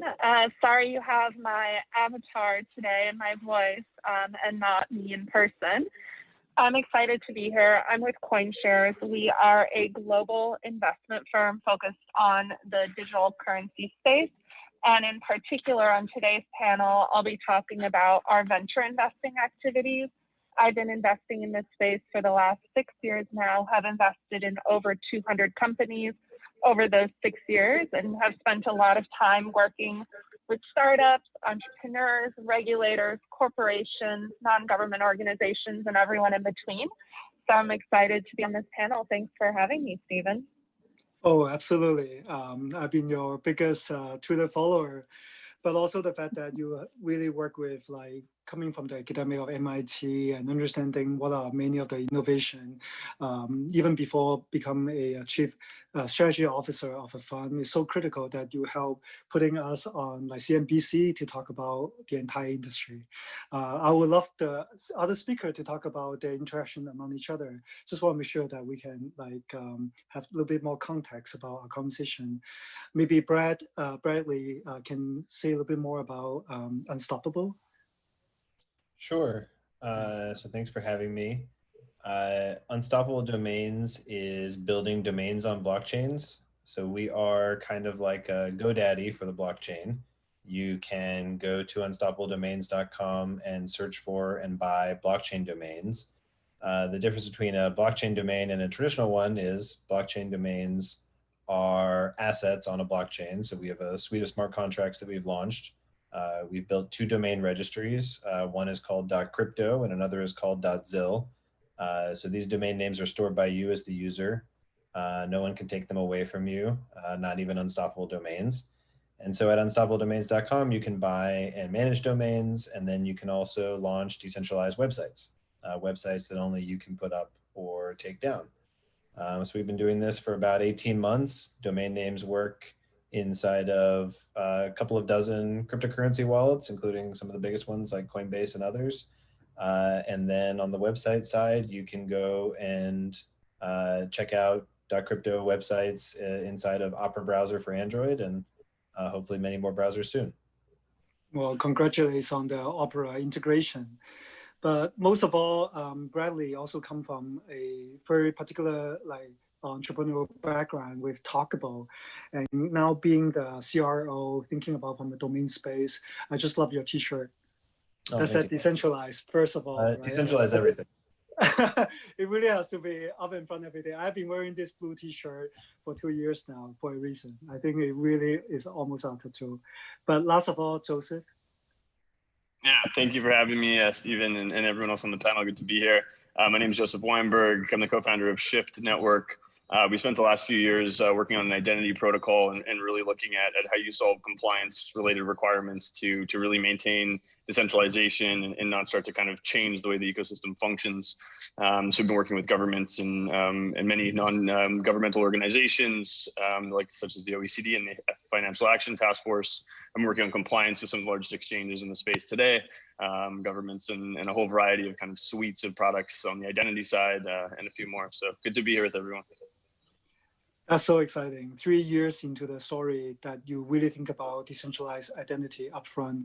Most of all, Joseph and I actually went to the same college in Canada, a small college, Simon Fraser, that is great that almost that's how many of our friends and past colleagues we connect in crypto again. But I would stop talking about just your bio. I specifically pick a common blog post that not the latest, but I thought it would be generating some conversation, whether related to your project, but the topic of like this panel, hopefully just so that we are not just like talking about ourselves, our project or your product, but at least have some maybe controversial or like point of view that you would like to put out, right? Hopefully it's really conversational. The worst, I've been to so many panels myself too, is everyone just talk and announcing and broadcasting without really learning a little bit the chance that we are so fortunate to have 30 minutes together. So the blog post that I put out is called Every Startup is a FinTech Company by Andreessen. And I read it many times and I even put it on a roadmap. I thought the whole idea of unbundling of Wells Fargo's is so visual way of reminding us a long way to go. Honestly, 10 years ago when I did my first startup, unbundling Craigslist is everyone VC and all the founders talk about. Maybe any of the speaker here can use that topic or the blog post, some of the content or whatever that you want to relate to it. Maybe we don't need to go in particular order. Maybe Brett can go first, because just so that we randomize the order a little bit. And sorry, just to make sure I'm clear, this should tie back to identity or? Up to you. So the blog post said, I don't know whether you read it, it's by Andreessen, that said, every startup in the future, it even make a stronger claim, all the coming unicorns, whether you purposefully position yourself as a fintech company, or many of them will turn into a fintech company. How it tied back to crypto, how it tied back to your mission, you can open up a new topic. Sure. Well, yeah, I think I definitely agree. I mean, I think the thing that is one of the things that crypto is leading the charge in is making it so every application can have a wallet. That's become, an easy feature now because of crypto. So I think we're seeing that all across the board. Like, for example, we're seeing wallets turning into browsers, like various crypto wallets that have dApp browsers, and then browsers turning into wallets, like Opera Browser and Brave Browser and others integrating wallets. So we're seeing this kind of convergence, and I think it's just so easy now to add financial infrastructure into your app. So why would you not want that? Why would you want your users to have to go somewhere else or use some other system? So I think it's more like a sign of how broken the system has been that you haven't been able to do that with the current internet. Because, like, of course people have wanted payments forever. As these, new social media giants came out of China, of course they integrated payment tech off the bat, or very early on, because that's what users want. It's only because the applications that we use here are delivering so poorly on what users want and evolving so slowly that it hasn't already taken over. But I mean, I think this is just across the board for crypto, but how it links into our product, a blockchain domain is your payment endpoint. It's like your decentralized Venmo, but it's also your website. So I've got brad.crypto. You can go to my website and see my blog, but you can also send me money to brad.crypto in Bitcoin or Ethereum or other currencies. No need for tips. No It's really true. The first thing is the names, and the money is the end of it. Whoever want to go ahead. Yeah. I think that one of the things on this is that you talked about it as unbundling. That's what the post talked about it as too. I think about it more in like the notion of standards, like the idea of what the web was developed on, which is the standards and the ability to interoperate, allows that sort of different layers and being able to select which layers that you want, which is exactly the issue, certainly for us when we talk about payments. And you think about, like, you have this infrastructure. We're not going to get rid of the existing infrastructure for lots of reasons. It just takes a long time to be able to replace that, even from a software standpoint, to get folks used to new things. But if you just make those rails interoperable with the existing infrastructure, it's a bit like unbundling, but it's just using those standards to be able to interoperate with lots of different functions out there. So we see this in payments, but you can see it in digital identity. You can see it in even like from the content standpoint. There's just so much opportunity when you think about it in this decentralized network idea. The ideas that the internet were all founded on, that we've sort of moved away from and created the full stack instead of looking at it as different layers of the stack. Yeah, for Danielle coming from Mozilla after 8 years, but also having a JD of her own, I'm very excited. I was just reading some of your LinkedIn that's coming from Hastings College of Law. That's where our VP president is going to be part of the story. Maybe Melton can add some other perspective. Yeah, so I was just going to jump in. I think one of the real exciting things we're doing here is historically the relationship you've had with your identity and with money is your government issues you an identity. 25% of the world's population doesn't have a government issued ID. You then take that government issued identity and you go to a financial institution, and the financial institution gives you a bank account and a bank account number and a credit card number. But those identifiers, those account numbers belong to the bank. You can't take your account and your assets with you to another bank very easily, which is why banking is such a sticky industry. On average, in any given year, only 4% of users of banks will move their assets to another bank. So banks have never actually had to compete for users because they own your account number. And so what crypto does that's always been so exciting to me is a blockchain wallet address. That's a bank account. Those are assets that can travel with you wherever you want to go. So for the first time, because we separated identity from government, And we've separated your bank account or your financial assets from a financial intermediary that custodies them and owns your bank account number and gives you an IOU. You can now shop for service providers that give you the experience you want.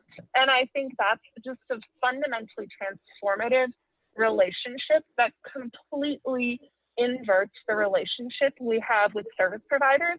More importantly, though, I think what's really exciting is in this new digital world, I can have a lot of different identities. You mentioned my Twitter, right? I'm one person on Twitter. I'm one person in my day-to-day life. Professor Melton is another person. And I may have, 10 or 20 different internet avatars. And for the first time, all of those entities can have financial identities. They can have web table addresses with Unstoppable. They can have financial accounts. They can be separate. They can be linked together. And I think more and more as people start to live their lives in these different metaverses or these different slices of our objective reality, we have this new capability to really meet people where they're interacting and transacting. And by the way, social media is leading the charge. I don't know who saw the news today, but ByteDance is looking at starting to offer financial services to people, ByteDance being the company that owns TikTok. So it's happening, and I think social media is going to be the gateway drug that completely inverts the relationship people have with their financial service providers. So I'm very excited, and I think crypto is 100% going to lead the way. And everyone on this call today, I've been on a Zoom with in the last few months, and like, we're all doing it, and we're all doing it together, and it's amazing. I'm super excited. That's really true. I love how Milton keep talking about users and people's choices, but also coming from Milton's background and 4 years in World Economic Forum, that many of this identity have to be redesigned now that is really cross-border. Many countries' regulation need to work together, and the infrastructure they need to work together. Joseph? Yeah, no, I'd kind of like amalgamate everything that everyone said and completely agree. And like, this comes down to how we define value, right? It's a question of, can we conceptualize value in one level, but can we actually, mathematically, enable value in new ways? And that's really what our ecosystem, provides. And I think through that, it's really the question of trust, right? So now we have systems that can provide trust, that allows us to provide an incredible, new set of services that just weren't possible. And trust is probably the key consideration in everything. And it comes a lot into the regulatory side as well, of course. And we've been working on trying to, at the very least, ensure that decentralization and openness and the ability to openly innovate isn't dampened by the requirements for regulation. Bitcoin doesn't care about regulation. It doesn't care what anyone thinks. The problem is we are people, and we are still bound by the countries that we sit in. And that's the reality that we think we have to face. And so there's, this constant tug of war between, the ability to maintain that openness and the ability to maintain that, and at the same time, give the baseline requirements for what governments require, what regulations are needed. And I think the really most interesting thing that we're at least focused on is, can we build systems that maintain that openness and decentralization, but also require this counterparty accountability. And I do think that that'll probably be the next biggest leap that the ecosystem takes, and kind of this maturity that I think we're all starting to see.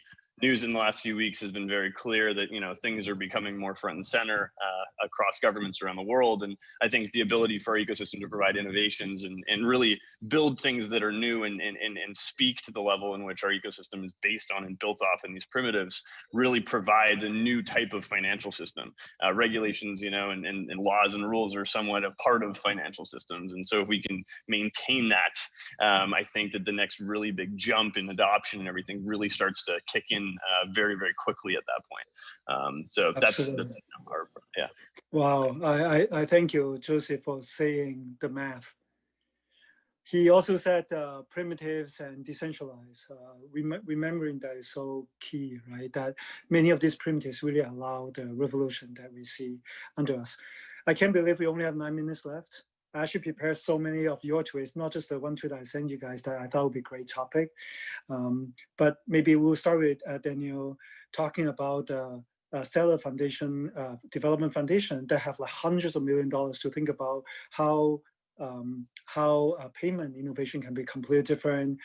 Just bringing the lbry global to your ecosystem recently. Maybe you can tell us more about it.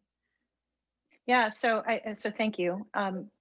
From the way that we look at this is that as I said, we shepherd the code base for the Stellar network, but we feel it's also our responsibility to talk about things like Joseph just talked about from a regulatory standpoint, and to meet with regulators. And the whole security adage from way back when, trust but verify, you have to allow that openness, that decentralization to be able to get that trust, and then to allow others to verify that it's actually happening.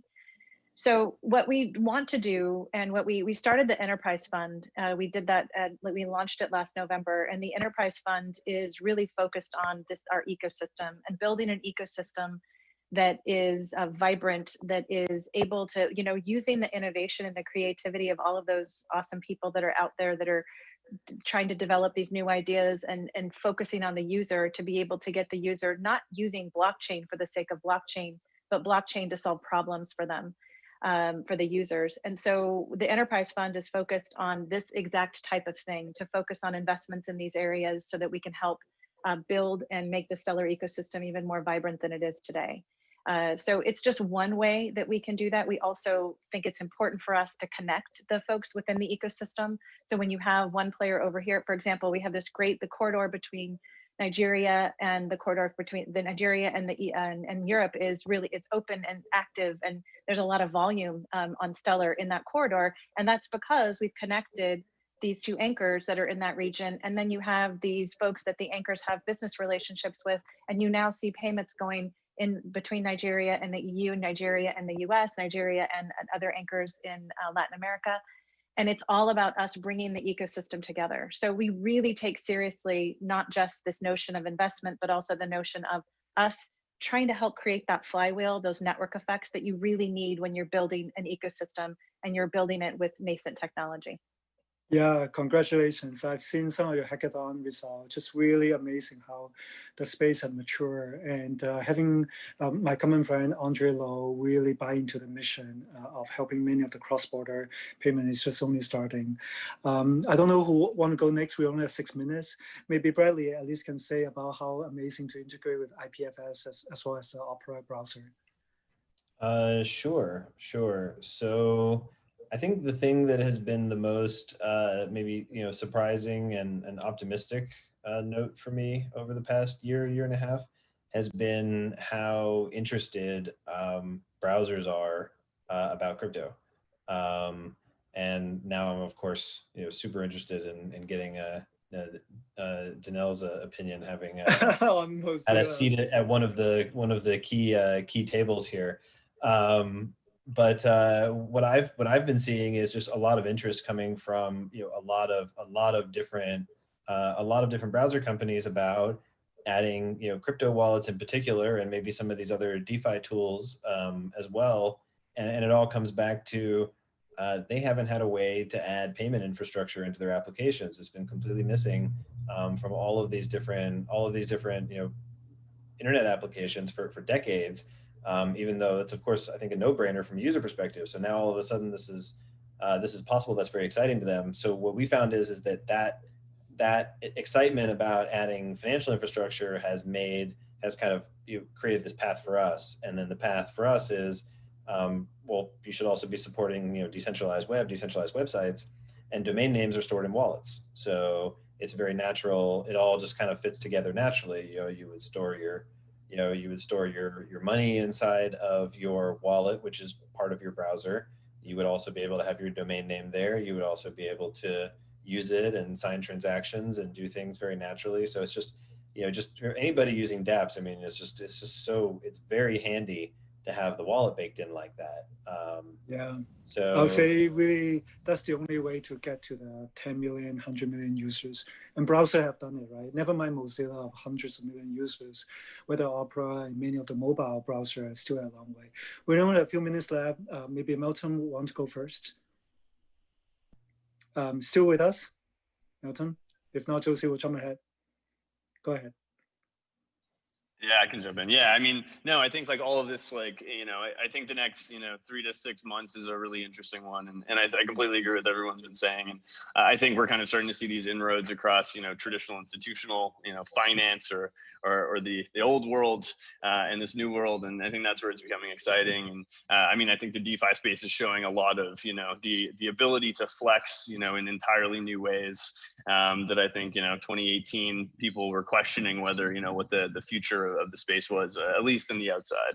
And so I think that, provided we can get a few more primitives embedded into those types of applications and really just, continue to allow the ecosystem to provide some of that really critical infrastructure that, the next year to 2 years, we're in a world where negative interest rates are a reality, where the systems around us are being put to the test, let's say, and so the ability to provide a lot of these financial instruments to a broader audience is really, really critical. And so provided that we can check off some of the institutional check marks, I think that we're almost there. So Malcolm, jump in. I want to disagree with you, actually. One point I disagree on is I think a lot of people in the crypto space are waiting on institutions to come around and adopt crypto. And I actually think that crypto is going to change what it means to be an institution, and it already has. This has always been, and in my view, for the next few years, will continue to be a retail-driven, bottoms-up movement. And what it means to be a bank is changing. Bradley, what it means to be an internet service provider, you guys are changing it. You're changing what it means. You're changing the definition. You're changing the relationship companies have with their customers. So I think what we're doing is we're fundamentally changing the way that institutions in our world function. And what that means is like, it's up to us to define the future. So what I think is so exciting is we're completely operating in this space where, instead of asking for permission, instead of waiting, people in the industry are now going and doing, and the businesses that are going to be successful are not the businesses that are trying to pander to Goldman Sachs or, name your favorite financial services institution here. It's people who see problems and are solving them using these tools we have, because what we're doing is we're building global open source networks that anyone can participate in. And yes, there may be regulation, but guess what? Your physical jurisdiction no longer defines the regulatory perimeter in which you operate. It's ridiculous. Like if I have a Bitcoin wallet, the Bitcoin network doesn't care if I'm in Somalia or in the US or wherever I am.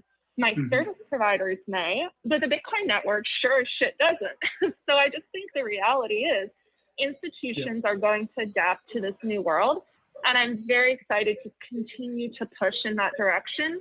Instead of trying to shove crypto into banks, I want banks to adapt to accommodate this fundamentally new world, because crypto is happening. It's here, it's now, not going back. And when it does finally reach that sort of scale, which I think we're getting to, it's going to blow people's minds. So again, I just can't share how excited I am. Hopefully my enthusiasm is coming through without my face, because I'm waving in the air like a maniac over here.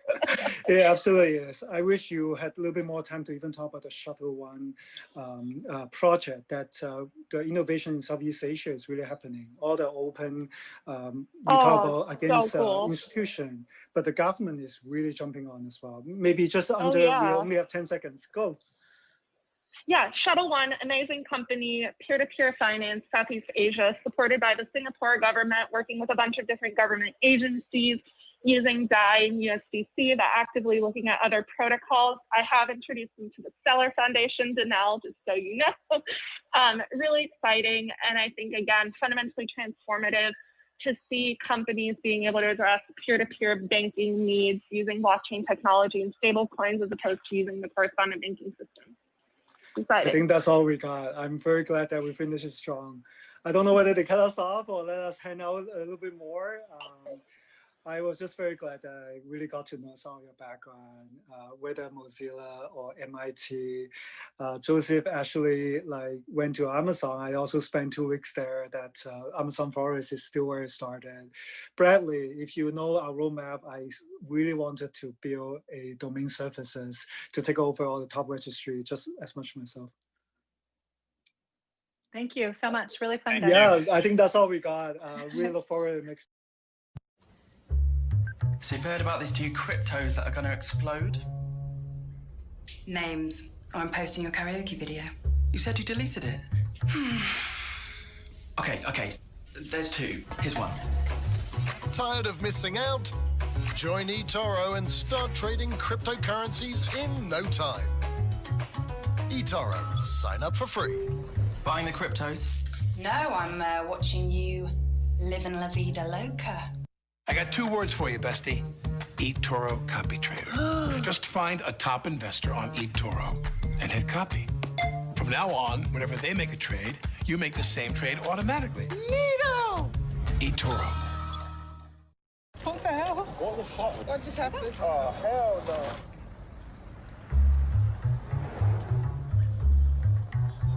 One donut stand, 5 hidden cameras, 2 actors, 100% happiness. Fresh made donuts today. Or is it? Fancy donut? Can I have jam, please? Cream donut, please.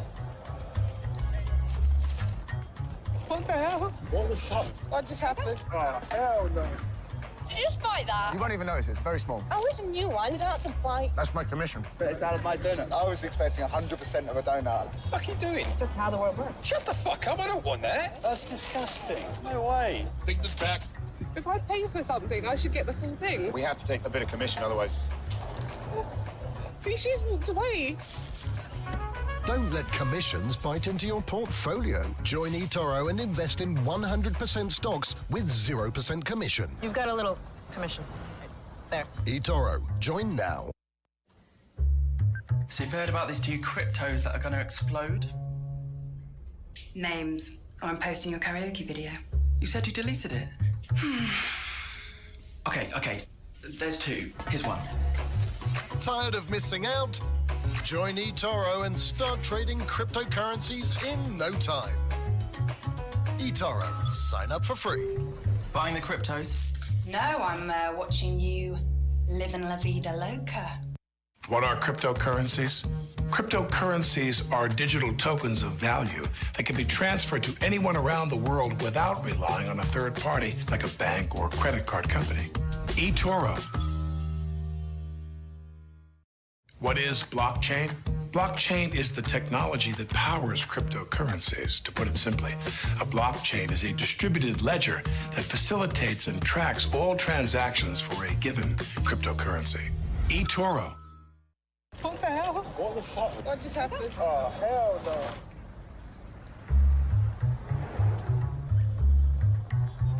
One donut stand, 5 hidden cameras, 2 actors, 100% happiness. Fresh made donuts today. Or is it? Fancy donut? Can I have jam, please? Cream donut, please. What the hell? What the fuck? What just happened? Oh, hell no. Did you just bite that? You won't even notice, it's very small. Oh, it's a new one. You don't have to bite. That's my commission. But it's out of my donut. I was expecting 100% of a donut. What the fuck are you doing? Just how the world works. Shut the fuck up, I don't want that. That's disgusting. No way. Take this back. If I pay for something, I should get the full thing. We have to take a bit of commission, otherwise... See, she's walked away. Don't let commissions bite into your portfolio. Join eToro and invest in 100% stocks with 0% commission. You've got a little commission. There. eToro, join now. I got 2 words for you, bestie. eToro copy trader. Just find a top investor on eToro and hit copy. From now on, whenever they make a trade, you make the same trade automatically. Neato! eToro.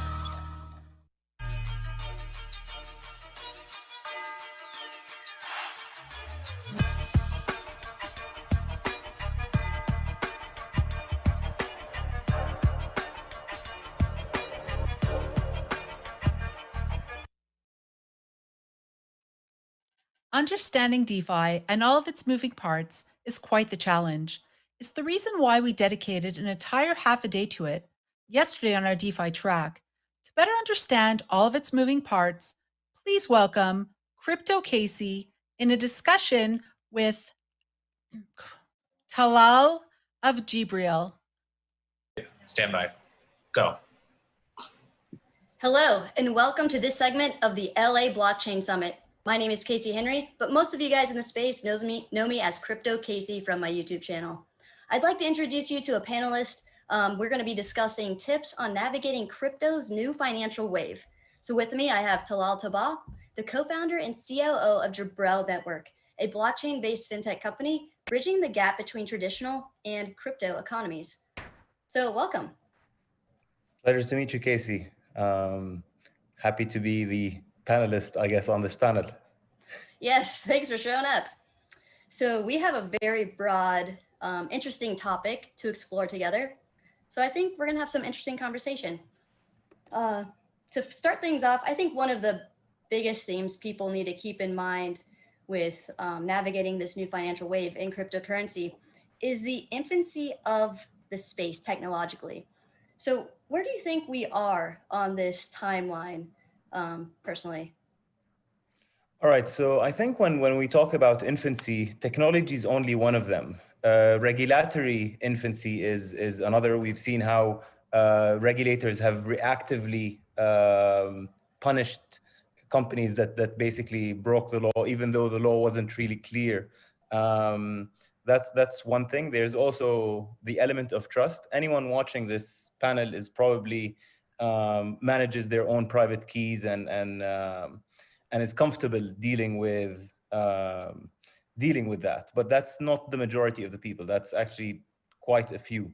MetaMask recently announced that they have 1 million users. That's a drop in the ocean if you think about it really. Like for example, when we talk about how we're still in infancy stages, if you want to talk about like global mass adoption, for example, where I'm from, for example, in Jordan, the banked population is less than 30%.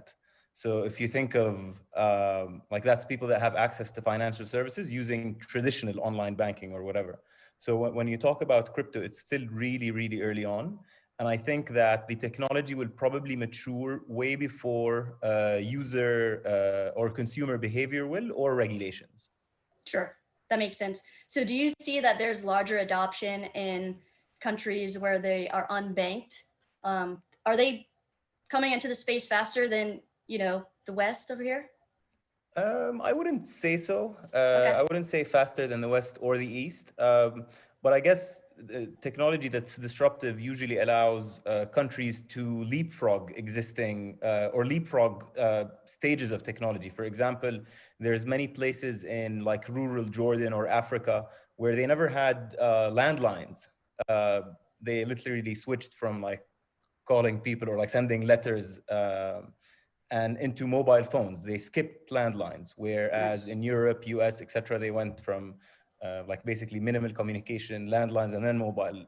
And then what we'll see there with crypto is, yeah, we'll definitely see, let's say, developing countries adopt payment rails that are based on blockchains and digital assets because it's a lot more efficient.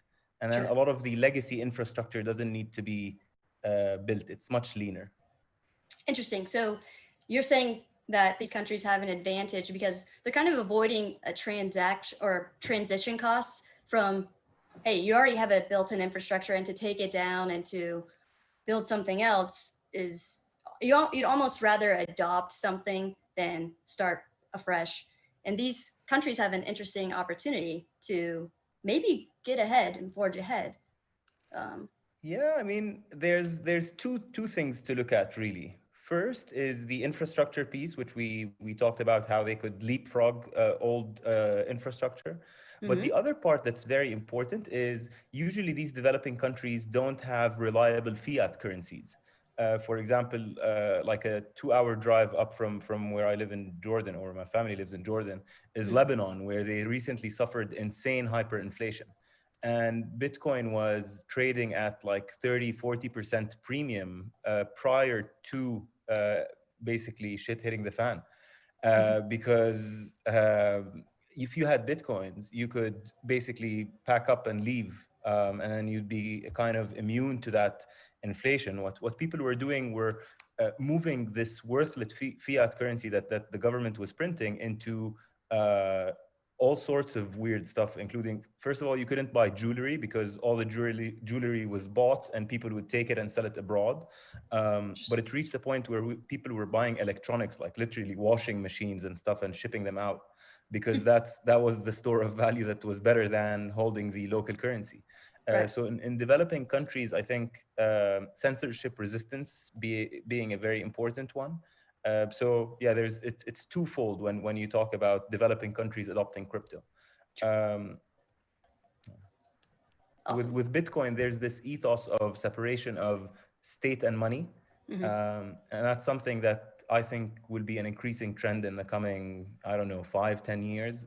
Kyrgyzstan today, for example, blocked SWIFT access to all their banks, not allowing anyone to basically wire money outside because they want to stop capital outflows. Sure. And before you and I discussed a little bit with Jabril Network, you recently kind of pivoted your business model a little bit, or what you're after. Can you explain a little bit of how you are kind of bridging the gap between, equities and the markets in, your part of the world with the cryptocurrency, allowing startups to have access to these like global funds so they can kind of compete with everybody else? Yeah, so basically when we set up Jibril in 2017, the idea was to tokenize financial assets, placing traditional financial assets in the form of ERC20 tokens. And we experimented quite a bit. We did the world's first sukuk transaction, which is like an Islamic version of a bond. Basically, it's like a debt capital markets instrument. And then we did that as a live POC for $1 million.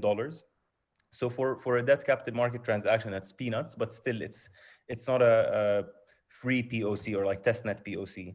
And quite interestingly, the outcome of that POC was, all right, great, you've dropped the operational expenses associated with the instrument by over 90%, but we would have to essentially have transparency on the spread for that instrument, which would eat up all their profits. So we realized that wasn't maybe the best use case. And at the time, zero knowledge proofs weren't as mature as they are today. But yeah, after that, after we experimented a bit in debt capital markets, we basically opened a subsidiary in Abu Dhabi, which is the capital of the United Arab Emirates, where we worked with the regulator to have legally enforceable digital securities. So we conducted an ICO in 2017, and we realized that ICOs were basically a great way for capital formation, but they didn't provide enough investor protection. So if you think of it as like a trade-off, you have velocity of capital and investor protection.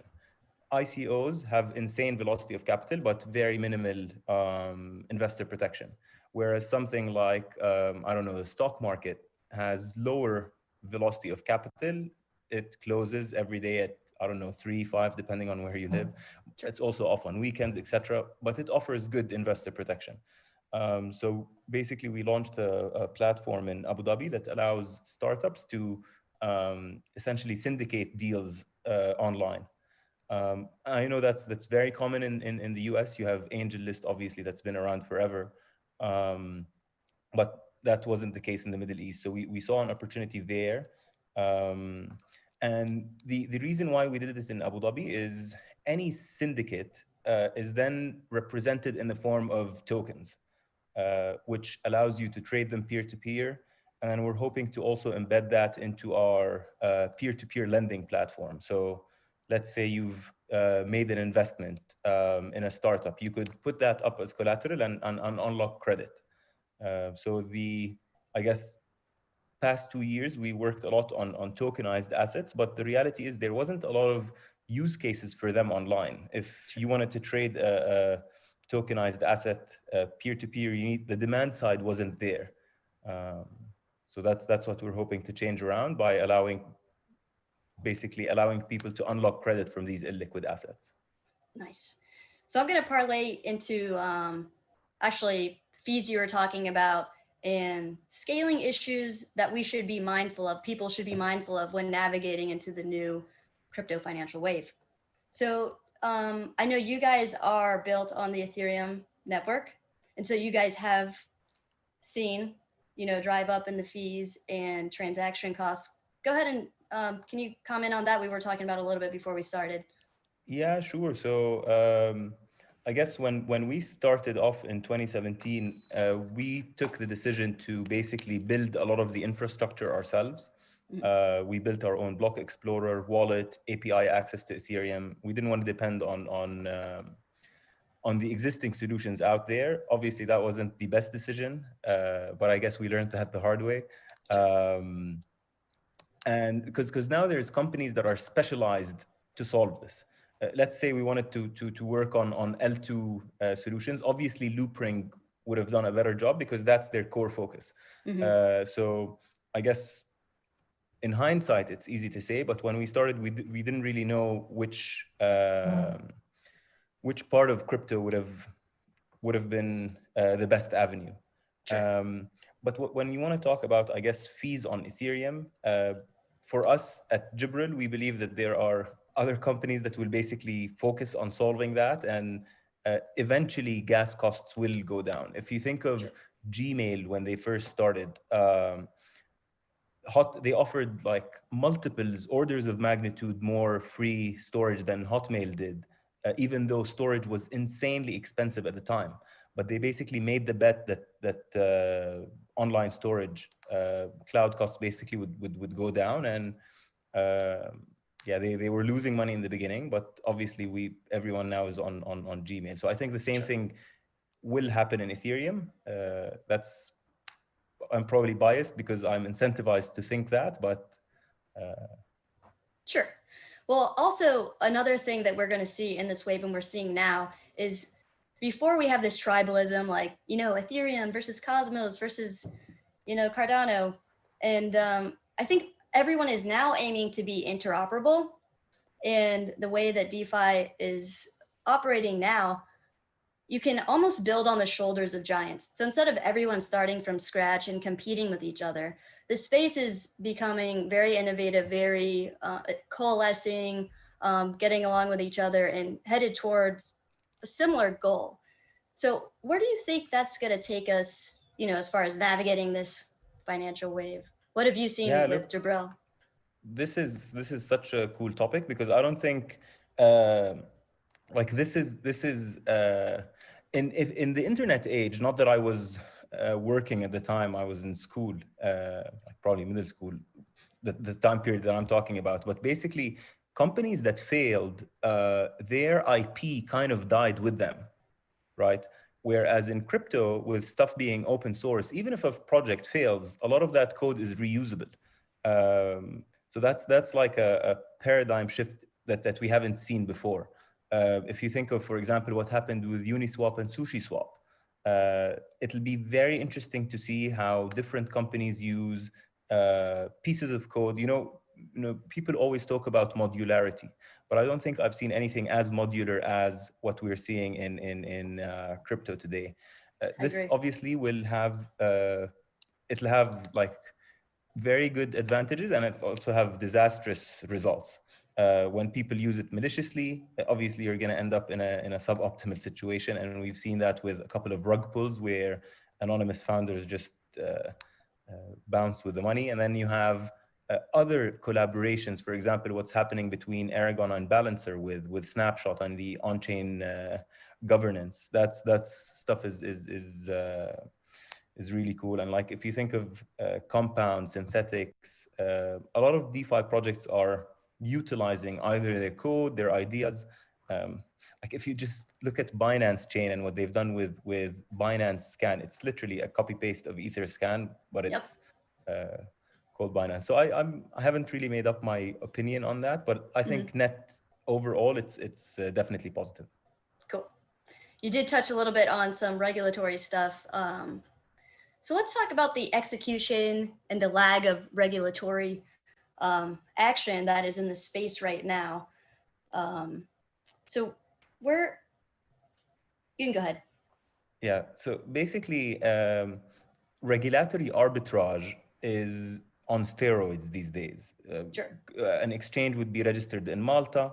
They get in trouble in Malta. They say they're regulated in Liechtenstein. They say they get in trouble in Liechtenstein. They're regulated somewhere else. So it is insanely hard to govern crypto or Bitcoin or digital assets because they don't respect boundaries of countries and nations, and it's not like you're dealing with a bank that has a capital adequacy ratio that's sitting with the central bank of that jurisdiction. So I think the US has been the one that's been dealing with an iron fist approach, I guess.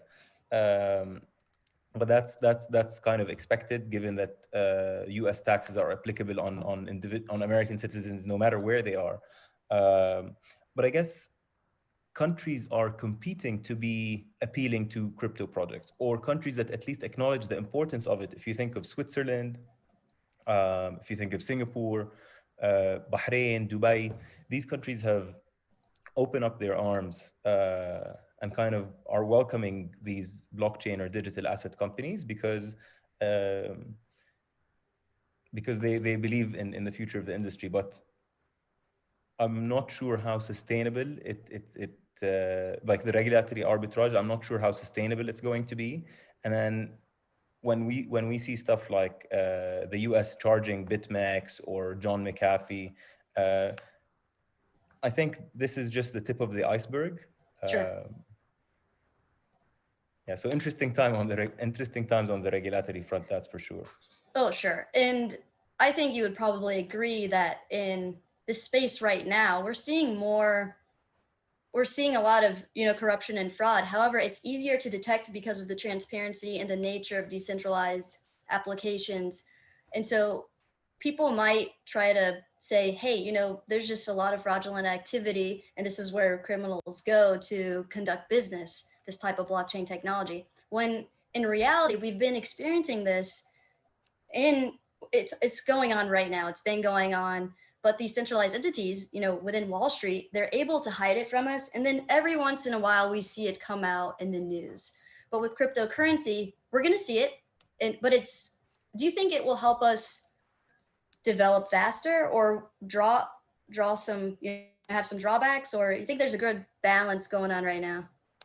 It'll be a slow and painful process. But it's like a kid touching a hot oven, right? You touch it once, you don't care. You touch it the next time, you burn yourself, and you make sure not to touch it the third time. Sure. So I think, for example, Compound is a great example of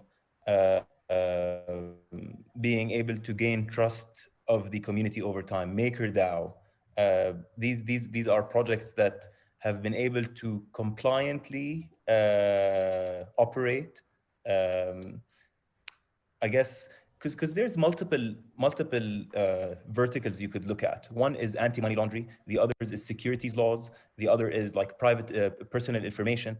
So I think there's no tolerance from regulators on the anti-money laundering side, and that's kind of understandable. But it's also extremely unfair how, for example, BitMEX were charged and there's jail time, etc. But when the 2008 crisis happened where a bank is like, if you've seen the FinCEN files and how much money was basically laundered through these banks, no one went to jail. So yeah, it's kind of hypocritical, but it's also expected, right? Crypto exchanges or crypto businesses, no matter whether they're centralized or decentralized, aren't necessarily regulated the same way banks are. Sure. And they're feeling the burn of that. Absolutely. We're going to switch gears to investment strategies that people should be mindful of when navigating this new financial wave. So you did kind of touch on focusing on projects like Compound, MakerDAO, UDSwap. Let's talk about how it's important to make sure that an investment you're making in this space, that the project has longevity in the space and also has sustainable innovation that can be applied to the future. And so what are your thoughts on that? Cool. So even though I've mentioned Compound, Maker, etc., these as investments are very highly speculative. There is no proven track record for the success of governance tokens, for exchange tokens. These stuff are quite new, so you should be willing to lose all your money. It's a high risk, high reward kind of investment. The same doesn't apply to Bitcoin, though. Sure. anyone, I guess, not investment advice, but a significant portion of the portfolio should be in Bitcoin. And then anything that's on the yield farming side, I know that's kind of died off the past week or so because of the number of scams we've seen. But basically, the governance tokens, exchange tokens, anything that's, I guess, experimental is obviously a lot more high risk, potentially high return. And then you have the, I guess, cornerstones like Bitcoin, to some extent Ethereum. Sure. Do you think investors with the yield farming stuff the past month have become desensitized to speculation a little too early on for where we're at developmentally in crypto? Yeah, of course. And it's actually very funny how no matter what the technology or the rails or the infrastructure are, humans are just greedy and they will do whatever they can to maximize output or whether that's real or not. And what I mean by that is basically in finance, there's the concept of rehypothecation, where you're using the same asset over and over again. And we've kind of seen that in DeFi, where you deposit a token and then you get a token that represents your deposit, and then you take that and use it elsewhere. So yeah, it's in terms of investment, yeah, people are definitely desensitized. But that happens when, for example, if someone bought Yearn Finance at $2,000 and it reached 40, let's say it dropped 50%, they're still 10x from their initial investment. And in a world of near zero interest rates, free capital is going to make its way to high risk assets. Like if you think, who the hell would buy a bond now? Because you're basically not getting returns, and then if inflation or when inflation kicks in, it'll become a pretty bad investment. So there's a lot of macro factors that are pushing investors to higher risk assets, and in crypto, that's something that's readily available. Sure. And I think you mentioned greed. Greed is a very interesting part of our human nature. It has a lot of bad qualities, but I think some good qualities is it sounds like it drives innovation in this space. And a lot of people that, are making greed-based decisions here, sometimes on the project side, it does create, new developments and interesting things that people otherwise wouldn't think of. For example, with the Sushi Swap and Uniswap finally coming out with a governance token, per se. So I have a question about governance tokens. So big banks and traditional institutions and these centralized exchanges, they have access and command a lot of capital. So what do you think about the concept of them being able to kind of maybe own over 51% of these governance tokens in the DeFi space? Is that something that's realistic, or what do you think? So, all right. So I think there's obviously a risk there, but basically there's this alignment of incentives. If a company controls 51% of a protocol, people would lose trust in that protocol because then there's an entity that's holding 51%. And forking it and creating a copy that's not controlled, like I'm not sure companies would be incentivized to do that. They would definitely lose money by doing so, because buying up to 51% they'd incur insane slippage and would have to buy at higher prices. But then once they reach 51%, everyone else would sell their tokens because they wouldn't want to work under such a centrally controlled blockchain. But then again, people and companies don't always act rationally. So yeah, of course it's possible. I'm going to play. Oh, go ahead. We saw it with Ethereum Classic, right? With the 51% attack. Mm-hmm. I was going to play devil's advocate for the fees so high on the Ethereum network. We do see people going to Tron and doing some yield farming and other activity over there, even though that is kind of, a centralized situation as well, but people are using it. Yeah, true. But I think the use of Ethereum and Tron are different. I feel Sure. like Tron's use is more like laughs and giggles and trying to make quick returns and stuff. Whereas Ethereum, Hey, you that's have yield both. farming on Ethereum. Yeah, that's what I was gonna say. On Ethereum, you have both. You have yield farming, which is obviously just to and there's a lot of the stuff doesn't have substance, but you also have projects that, or not necessarily, even with the same project, you could have stuff that's over the top and similar to what's happening on Tron and trying to make, I don't know, 1,000% APY. But you also have companies are building the piping for the future of financial services and products, because it's a lot more efficient the way that cash flows can become programmatic. Nice. Well, we're nearing the end of our segment here. So did you have any final remarks, or I think driving new adoption and retaining users, what do you think the viability of that is with, what the current state of affairs? Yeah, so I think that it differs from one country to the other. I think that in the US, for example, and in Europe, crypto fiat on and off ramps are a commodity now. It's very easy to do. Whereas in other countries of the world, that's really an issue, trying to cash in and out of crypto. So for global adoption, I feel like crypto fiat on and off ramps are required. But yeah, in the beginning of the call, we talked about We have about 5 seconds. User behavior and the products and technology themselves. Nice. Well, thank you so much, Talal, and thank you guys for tuning in.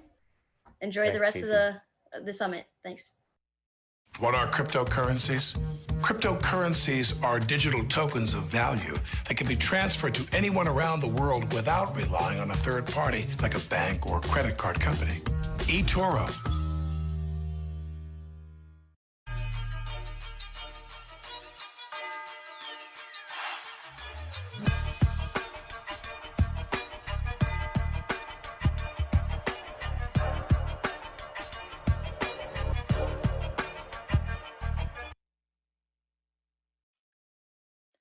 Pineapples, crypto icons, poo-poo.eth, digital art, and more.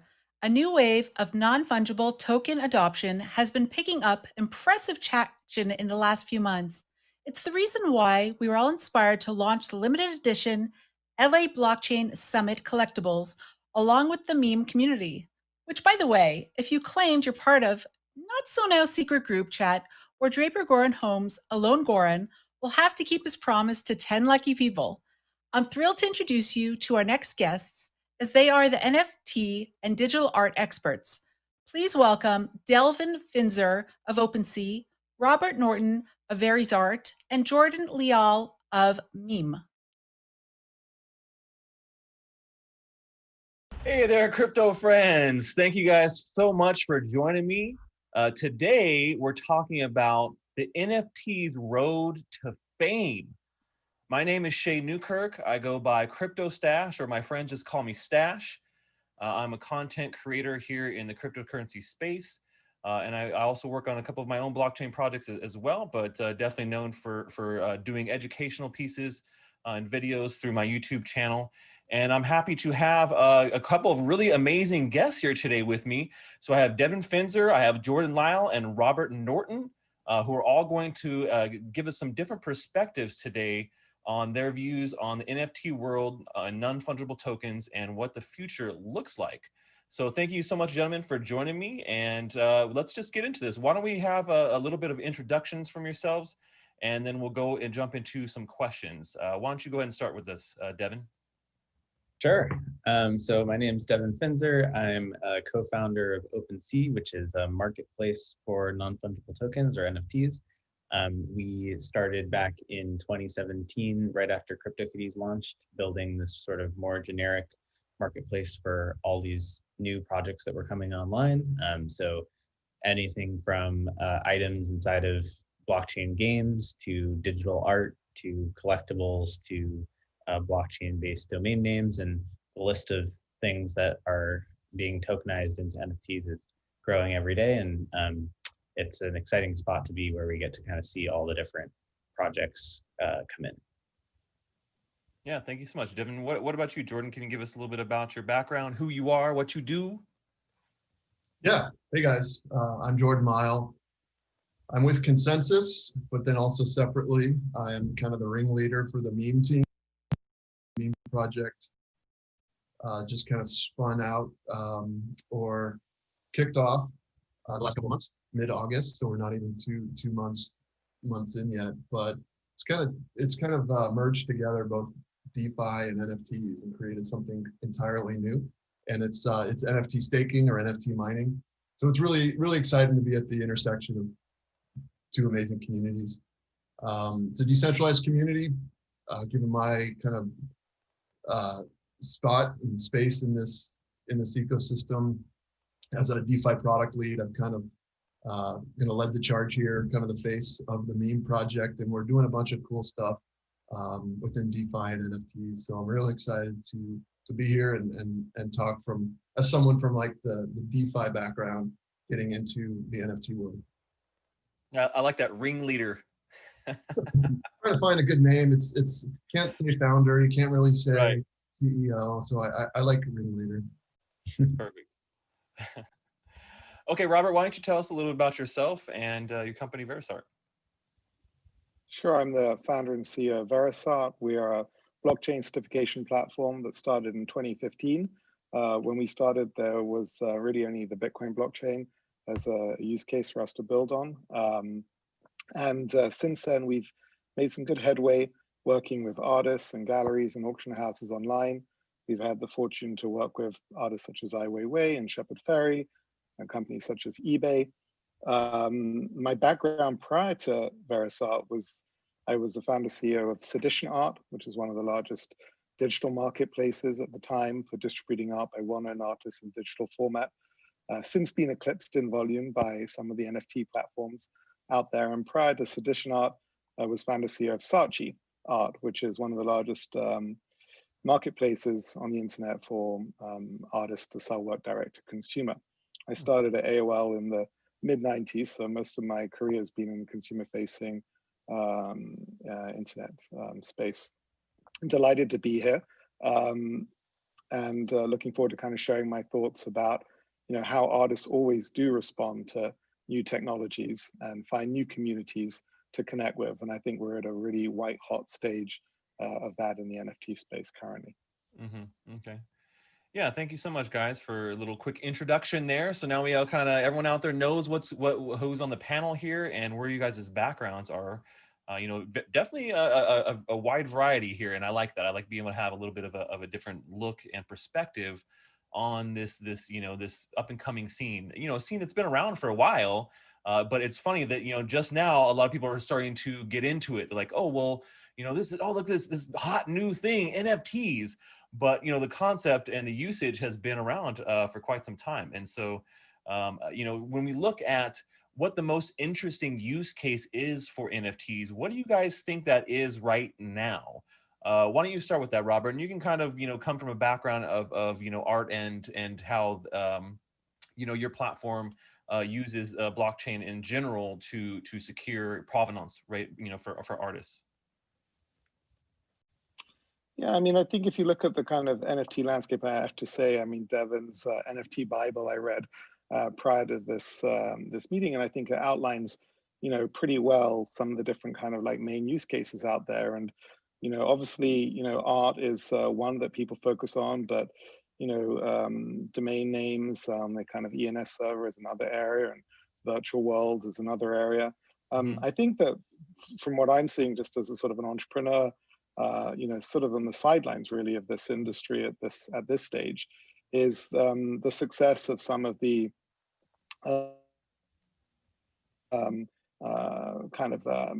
applications of NFTs into what are already well understood gaming mechanisms, such as trading and collecting football cards.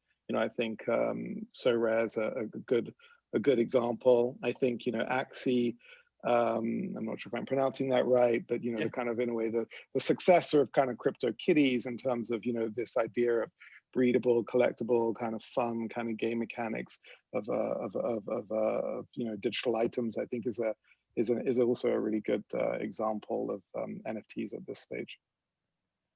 Yeah, I definitely agree with you on the having an NFT with a use case. Tell us a little about the NFT Bible there, Devin, and what you think is the most interesting use case right now for NFTs. And is it in the Bible? Did you put it all in there? Sure. Yeah. Well, I actually think one kind of interesting lens here is, and I guess we kind of talk about that in the Bible blog post, but is actually that, come to think about it, I think actually what's interesting is if you look at the NFT space, it's pretty diverse in terms of what's catching on. It's not, there is, you could point to art and you could say that that's kind of the leader, maybe in terms of volume technically, but it's hard to say how much of that volume is kind of real versus just people trading stuff around initially. And so what I would actually say is that, yeah, it's really like taken off in kind of a number of different areas, right? The ones that Robert mentioned, digital art, these sort of collectible trading cards, these game items, these domain names, even people selling advertising space using NFTs. So I would actually say the biggest theme of NFTs is just how general purpose they are, and how maybe it's not sort of a scenario where there's like one killer app that is the main use case, but rather just like a lot of kind of use cases that come along over time. Could be that maybe that's not what happens, and art sort of takes off and kind of surpasses all the other use cases. But at least what we're seeing right now, based on kind of volume and trading behavior, is that just all of these use cases are turning out to be pretty interesting. Yeah, good point. Yeah, I mean, diversity is a pretty big factor. I think in cryptocurrency, it's one of the strong mainstays. Iteration and diversity. What do you think, Jordan? What's the most interesting use right now? Is it pineapples and memes?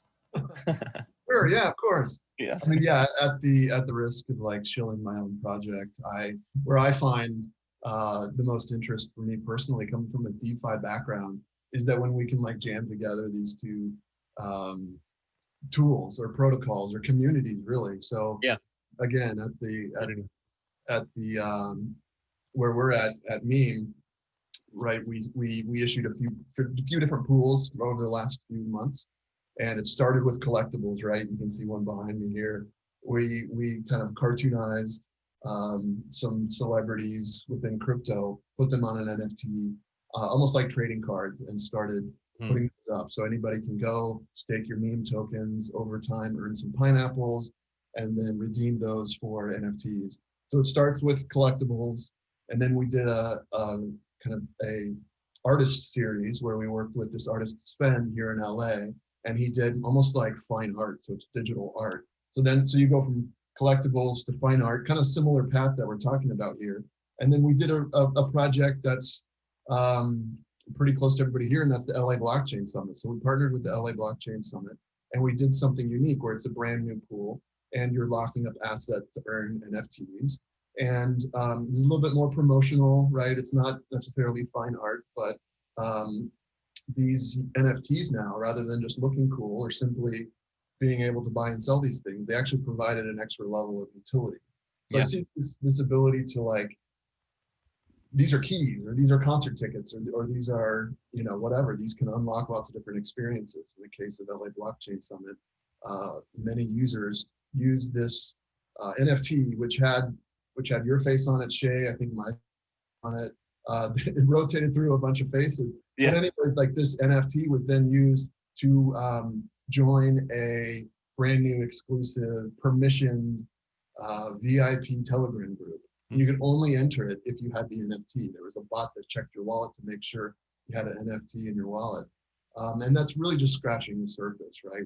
A few other more rare items in this pool included the ability to unlock a special Zoom call or a special one-on-one Zoom call with Alon. And again, this is just like, we're at the experimentation level, and it's really exciting to get in there, and it's untapped. I mean, to me, that's exciting. There's a lot of excitement going on. We already mentioned all the use cases with collectibles and digital arts and game items. The list goes on, but as a guy with a background in DeFi, it's pretty cool to see like these communities kind of come together, and mechanics of DeFi applied to NFTs, and it's fun. Yeah, I agree. So, in general, I tend to agree with all three of you guys making good points there. I think utility is a pretty big thing when it comes to NFTs and, you know, experimenting with you know, what can we do to give these things more utility outside of them just being, you know, a trading card or just being, you know, a piece of art. And so, you know, having something tied into it, whether it's a real world thing or a digital thing that just gives you more utility, is actually a pretty interesting concept. Now, that's a concept that all of us here in, you know, crypto land are very familiar with and we're excited about. But, you know, while NFTs have kind of garnered more attention in the greater crypto space, how do we get, you know, blockchain noobs, people who don't understand anything about blockchain or about NFTs, how do we get them interested and excited about this? You want to start with that, Devin? Sure. Yeah. Well, I mean, I think,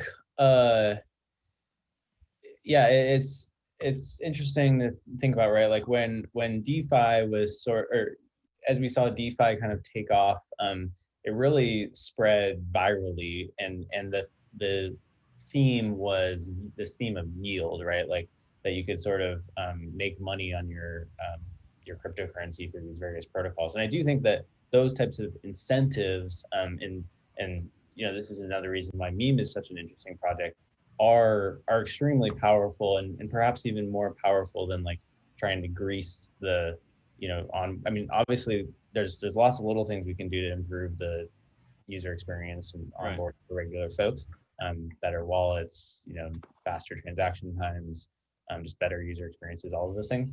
But at the end of the day, probably a large portion of it is going to come down to, number one, utility of the NFT. So is it something that I actually want to buy to use in some capacity? And then number two, sort of clever incentive systems, kind of like what we saw with DeFi, where there was sort of this yield farming idea that that really like took DeFi to the next level, and when applied to NFTs in some ways kind of took it a step function up. So I would say, yeah, probably the combination of those two pieces, which are kind of happening all over the place in both the collectible art and also in the gaming space, and all these things will probably kind of come to fruition. And I guess the third ingredient is just like the sort of low-hanging fruit, onboarding tech improvements. But all three of them, I think, will be important. I mean, no, I that's think, a good point. you Yeah. know, Go ahead, sorry, Robert. go ahead. Well, no, I just think that, you know, again, like just from seeing the space, I think that if you're going to bring a broader market to this space, I think one of the things that one's going to have to sort of drop is just the use of acronyms the whole time. And we, you know, had ICOs, we've got DeFi now, we have NFTs, and we sort of like define a category by an acronym, which isn't really helpful. Yeah. I mean, if you look at the most successful smart contract game, effectively it's kind of CryptoKitties in terms of volume, either you know, sales of the items or sort of value of the thing. And what was amazing when that came out was, if you read the CryptoKitties white paper, there was like nothing like any white paper you'd read at the time. It was kind of like very, very short, hardly any technical information in it, and just pretty straight up. And so I think not sort of confusing people by, you know, what's under the hood, getting that product market fit right is super important. And I think that, you know, some companies that in terms of their interface is, you know, Nifty Gateway, Makerspace as well, nice and kind of clean. And I think if you're going to get more people to come in, you want to sort of lower those kind of technical barriers as much as possible. I think the artists will continue to find and create great tech, regardless of like what the platforms are. You know, I mean, reminded of, you know, the fact that we're looking at sort of digital art, really, you know, which is being taken to market through a sort of NFT structure. But, you know, there's AI art with kind of GANs. We've seen digital art in other forms before. We've seen video art. We've had, you know, we're living in the kind of the shadow, really, of the sort of what the video artists like Nam June Pak were doing in the 60s.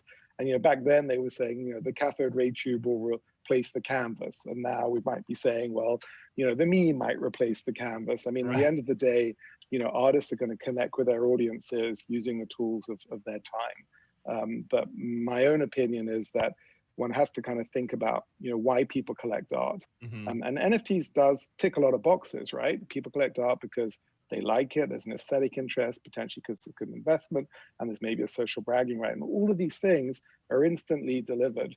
through an NFT, you have the autonomy. But the one thing that isn't delivered is the physicality of an experience.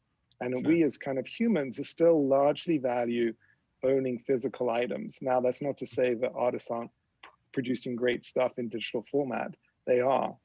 But we should also kind of remind ourselves that the most valuable NFT, I believe, that's been sold to date, and I may be corrected on this, is the lot that sold at Christie's today, which is a Robert Alice project for $131,000.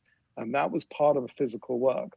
So I think as we sort of look forward to how this market might broaden out, I think to forget of the physical world when it comes particularly to the notion of art and collecting would, I think, kind of would reduce the scope for really broad market support.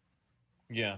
No, I definitely agree with you on the facts of accessibility, knowing what your target market is, understanding, why they want to get into something and making it super simple for them to do so with incentivization. What do you think about that, Jordan? How do we get noobs, getting into NFTs? Do we obfuscate things? Do we totally make it something, base level where we don't have to do technical stuff? I think we're getting there. And the UX always improves that with every new project and every new release. So again, my background is DeFi, building DeFi products with Consensus for the last year and a half, and even before that, with my time at Total. And kind of the thread throughout my career, 3+ years on building on Ethereum, has been, okay, right now we're solving problems for existing users of DeFi and Ethereum. However, looking ahead a decade or two, right, the goal is to make this whole thing a little bit more usable, a little bit more approachable for the masses. So I kind of see that, even though the meme project kind of had this unique creation event, it's still something that is in the back of my mind with every new project or every new release that we make at the meme team. And that's, we are slowly building bridges that one day millions and millions of people will use these bridges to onboard into Web3 or DeFi or whatever you want to call it, Ethereum. So I see NFTs as being kind of the pavement that will one day bring on mass adoption of DeFi. So we're lining roads with NFTs. And a number of reasons I see that. Number one is because everyone gets what collectibles are, right? Everyone gets what like digital, like exclusivity makes sense to people. But there is some other things that we can do just with the tech, like moving past art, like you mentioned, obfuscating complexity. And one of those cool things that we've seen lately is with several experiments, including people who were in and around the Wi-Fi team, the Yearn team, they wrapped smart contract cover insurance in an NFT. And that removes a lot of the complexity. I don't have to go over here and buy insurance and do this and do that. I just own this NFT. It represents smart contract cover. If that smart contract breaks, I can go redeem it. We're starting to see things too, as we're at this intersection of DeFi and NFTs. One of our pools requires a user to go put liquidity on Uniswap, right? Put meme and then an equal amount of Ethereum, deposit to Uniswap. In return, they get this LP token, which is like a receipt, which represents your share of liquidity in that pool. Come back to our site, deposit this LP token, and that works fine for us DeFi degens, right? Yeah. It works fine for the yield farmers. But if we want to get new people in the space, if we want to tap into the other half of our audience, which is NFT folks, collectors, we need to make that experience better. So, you know, just one simple idea would be like, could we wrap LP tokens or a share of liquidity in an NFT? And then now the art becomes, maybe it references the percentage of the pool that your LP tokens in there. Yeah. So I think it's just gonna help kind of smooth out the experience overall in the future. Yeah. No, I think that's right. I think we're heading towards there, like you were saying. Every iteration of these things, we start to see a better user experience. Things are a little bit easier. You know, we're still at a point where, you know, even people in crypto have trouble using crypto products. You know, providing liquidity, using Uniswap. You know, that's why I do a lot of tutorials and stuff like that on my channel, you know, because I get those requests from people who are in my NFT community. They're mostly people who just love collecting things. They're gamers, and they're not necessarily DeFi degens, unfortunately. And so, you know, it is one of those difficult things to navigate. And, you know, but the good thing about it is, like you were saying, is that, you know, there's a lot of people already in general who are comfortable with digital assets. Now, not necessarily NFT backed ones or blockchain backed ones, but, you know, a Fortnite skin or a CSGO, you know, skin. That goes across the board. So people are becoming more okay with, you know, the idea of digital scarcity, of owning an item that is digitally rare and has a value attached to it. But you're right, it's all about user interface and finding the best way to onboard those people, where it's not something that is going to be difficult for them. They can just jump in, boom, they have an app to do it, and it's all set up for them right out the gate. Now, when we look forward to, you know, what's going on here in the NFT space, you know, obviously in cryptocurrency, interoperability is a really big hurdle that we're facing here. And so, you know, when it comes to NFTs, right now we have these kind of closed off ecosystems that aren't connected very well. You know, you know, to get to that point of interoperability, you know, we kind of need somewhat of a universal standard, right? Something like when you look at HTTP or TCP/IP or DNS or USB, these are all standards, you know, that help to move industries forward, where all these different makers are using this standard so they can, you know, have a really great consumer experience. What do you guys feel is going to be the kind of springboard for that? And do we need to have a universal standard, or can each ecosystem survive by themselves? Why don't you start with that, Jordan? Yeah, I mean, we're firmly planted on Ethereum right now, for obvious reasons. As an ETH head, it feels weird talking about like different chains or different. You know, you can do it. We can do it. It's totally open. We're having those conversations with various blockchains. I think ultimately, it doesn't really matter. I think it's at least for the collectors that I've talked to, it doesn't matter if it's on Flow or on ETH mainnet or on Solana or whatever it is. Mm-hmm. They're just in it for the art, and yeah, there are going to be some differences: speed, reliability, security, and ultimately those things will matter. But those of us that are like deeply invested in Ethereum kind of want to see that happen on ETH2 or potentially some layer 2 solution. But right now it's really early, especially for us, and we're open to possibility of figuring out other solutions, but we're kind of taking this wait and see approach. Yeah. Okay. What do you think, Robert? Do you think that we need a kind of one standard to rule them all, or are we going to be okay with multiple standards across different blockchains and not as much interoperability? I think it's clear that, you know, when you have standards, you have a broader adoption. I mean, that's kind of the history of technology, can be summed up in that. And so, look, I think that we're in a still early phase of the sort of blockchain community. There are a lot of silos.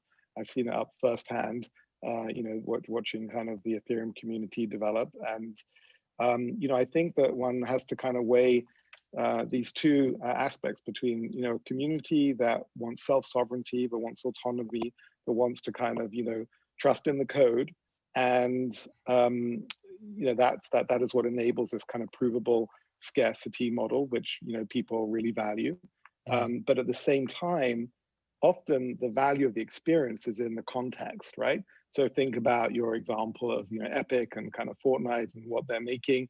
I'm thinking about my time at king.com before doing Search Online, and, you know, the context of Candy Crush and what the digital kind of goods that we were able to kind of sell through that platform. And I think that, you know, actually the value from a consumer point of view might be less in the actual ownership of the items. There will be some kind of traders that see value in that, but perhaps more in the context of how those items are experienced within the game or within the world or within a community. And I think, you know, largely the digital collectibles are still defined primarily through a digital context of value, whether that be a game or a world or some other thing. And so I would think that there's a huge opportunity to provide that digital context, and that may be kind of a little less restricted to one particular technological smart contract over another. Right. Yeah, no, it's a great point. No, I definitely agree with you there. What do you think, Devin? I agree with what has been said. I think the only thing I would add is, I mean, I'm personally excited to see new chains kind of come online and push the boundaries of what's possible with NFTs and kind of widen the design space.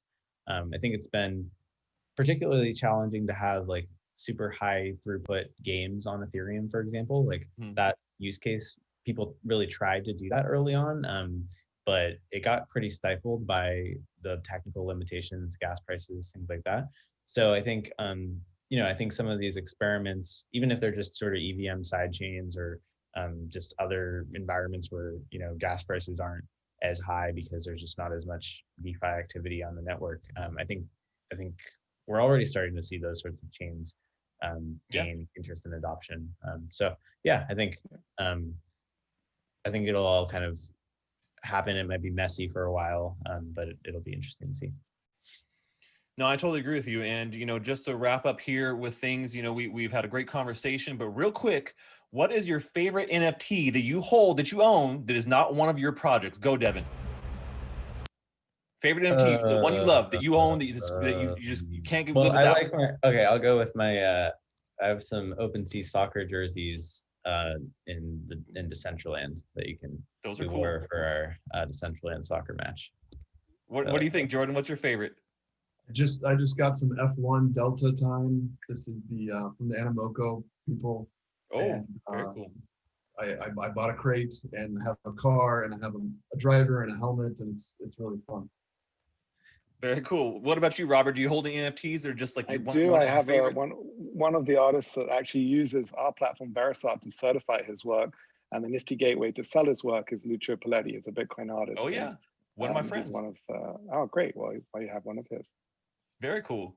Yeah, personally, like one of my favorites is my Engine MFT. It was a token that you had to get early on as a supporter of Engine, and then they locked it to everyone's wallet, so you can't trade it, but it gives you airdrops every once in a while of like different NFTs for their platform. So, okay, once again, thank you guys so much for being here with me today, talking about NFTs and their rise to fame. I think that's all we have for today, folks. Until next time, stash that crypto, friends. What are cryptocurrencies? Cryptocurrencies are digital tokens of value that can be transferred to anyone around the world without relying on a third party like a bank or credit card company. eToro.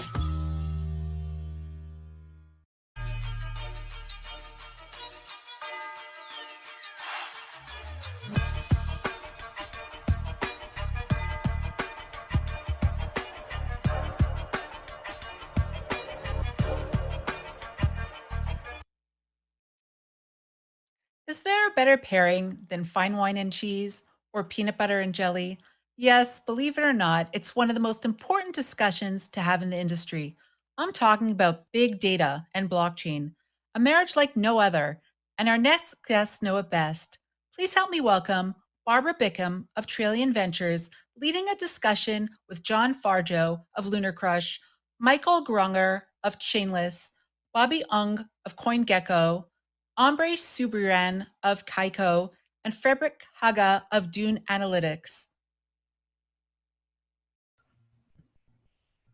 Hello, good afternoon. My name is Barbara Bickham, and this is the perfect marriage between blockchain and big data. So Ombre, thank you to all my lovely panelists. But Ombre, how does your company make it easy for end users to understand blockchain data? Hi Barbara, hi everyone. I run a company called Kaiko, and we're specialized in market data, meaning that we basically help people in the market answer the question, what is the price of Bitcoin? We're basically connected to every crypto exchange that is offering a platform for offer and demand to meet and create prices effectively. So that's the information we gather, taking executed trades and buy orders and sell orders from all over the different exchanges for tens of thousands of crypto assets, which we unify in a single place and make available for people. So it's really helping users understand not any type of blockchain data, but really the price of crypto assets, blockchain-based crypto assets. So that's what we do. Thanks so much. Michael. Michael, how does your company make it easy for users to understand blockchain data? Thank you. Yeah. So basically what we are looking at is like, when I looked at the blockchain back in the days and looked at like, how do we actually convey this kind of information? What I was thinking about is like, there's a lot of, if you look at normal block explorer, you see a lot of cryptic information, you see transaction hashes, you see addresses, you see all of these things. What you don't see is that you don't see the entities behind them, because that's kind of underlying with the protocol, that you only see all of these, pseudo-anonymous transactions and so on. So what we did is basically we cluster everything into big groups of what transactions belong to a certain exchange, what belong to another exchange. And now we can look at it in like layman's terms, where it basically just becomes big entities transacting with each other. There's kind of a line that says like, that's the funds that were sent that day to one entity to another. So basically dumbing everything down and make it way more simple for everyone to understand the blockchain. Great, great. Bobby, how do you make end users understand the blockchain data? Yeah, so my name is Bobby. I'm the co-founder of CoinGecko. CoinGecko is the largest independent crypto data aggregator. What we really do is we try to simplify market data tracking, and we track price, market cap, trading volume from a large variety of coins and exchanges. So we have one of the most comprehensive list of cryptocurrencies, and we're always on the lookout for new coins. So I think the easy way is we have one simple interface that allows everyone to search for all their coins and all the exchanges and all the venues that's trading all these coins. So at this point in time, we have close to 6,000 coins, and we track 400 exchanges, including the derivative platforms and decentralized exchanges. Great, great. Frederick, how does your company make it easy for end users to understand blockchain data? Yeah, so at Dune Analytics, we allow anyone to create, share, and explore an analysis of what's happening on blockchains. So that means that anyone are free to go in and create their own analysis, and then you can share it with the community. So you can aggregate the knowledge of the community and utilize what other people are doing and collaborate to really find the details in new products in novel ways. And it's all open and shareable. Great. John. Hi, thanks for having me.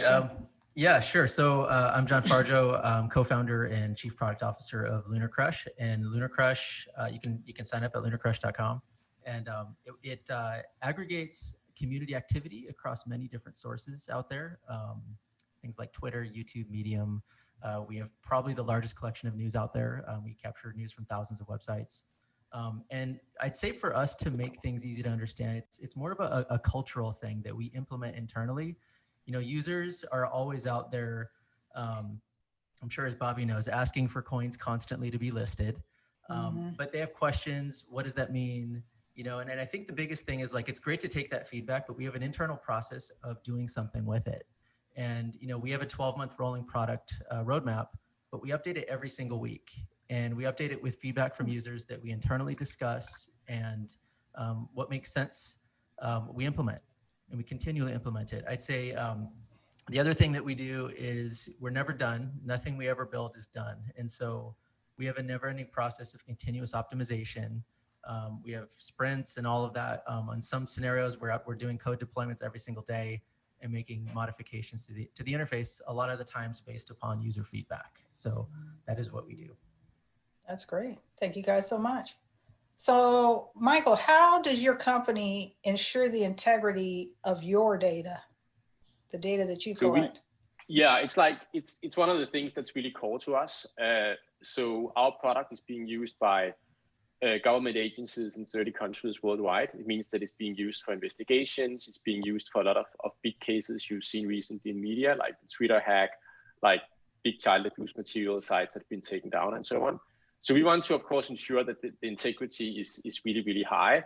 We get feedback from users if there's any like discrepancies in what we're doing, but also on top of that, we have a like 20-person team that basically only spend all their time into our data, collecting more data, quality assuring it, and so on. So that's the integrity of our data and how we think about it.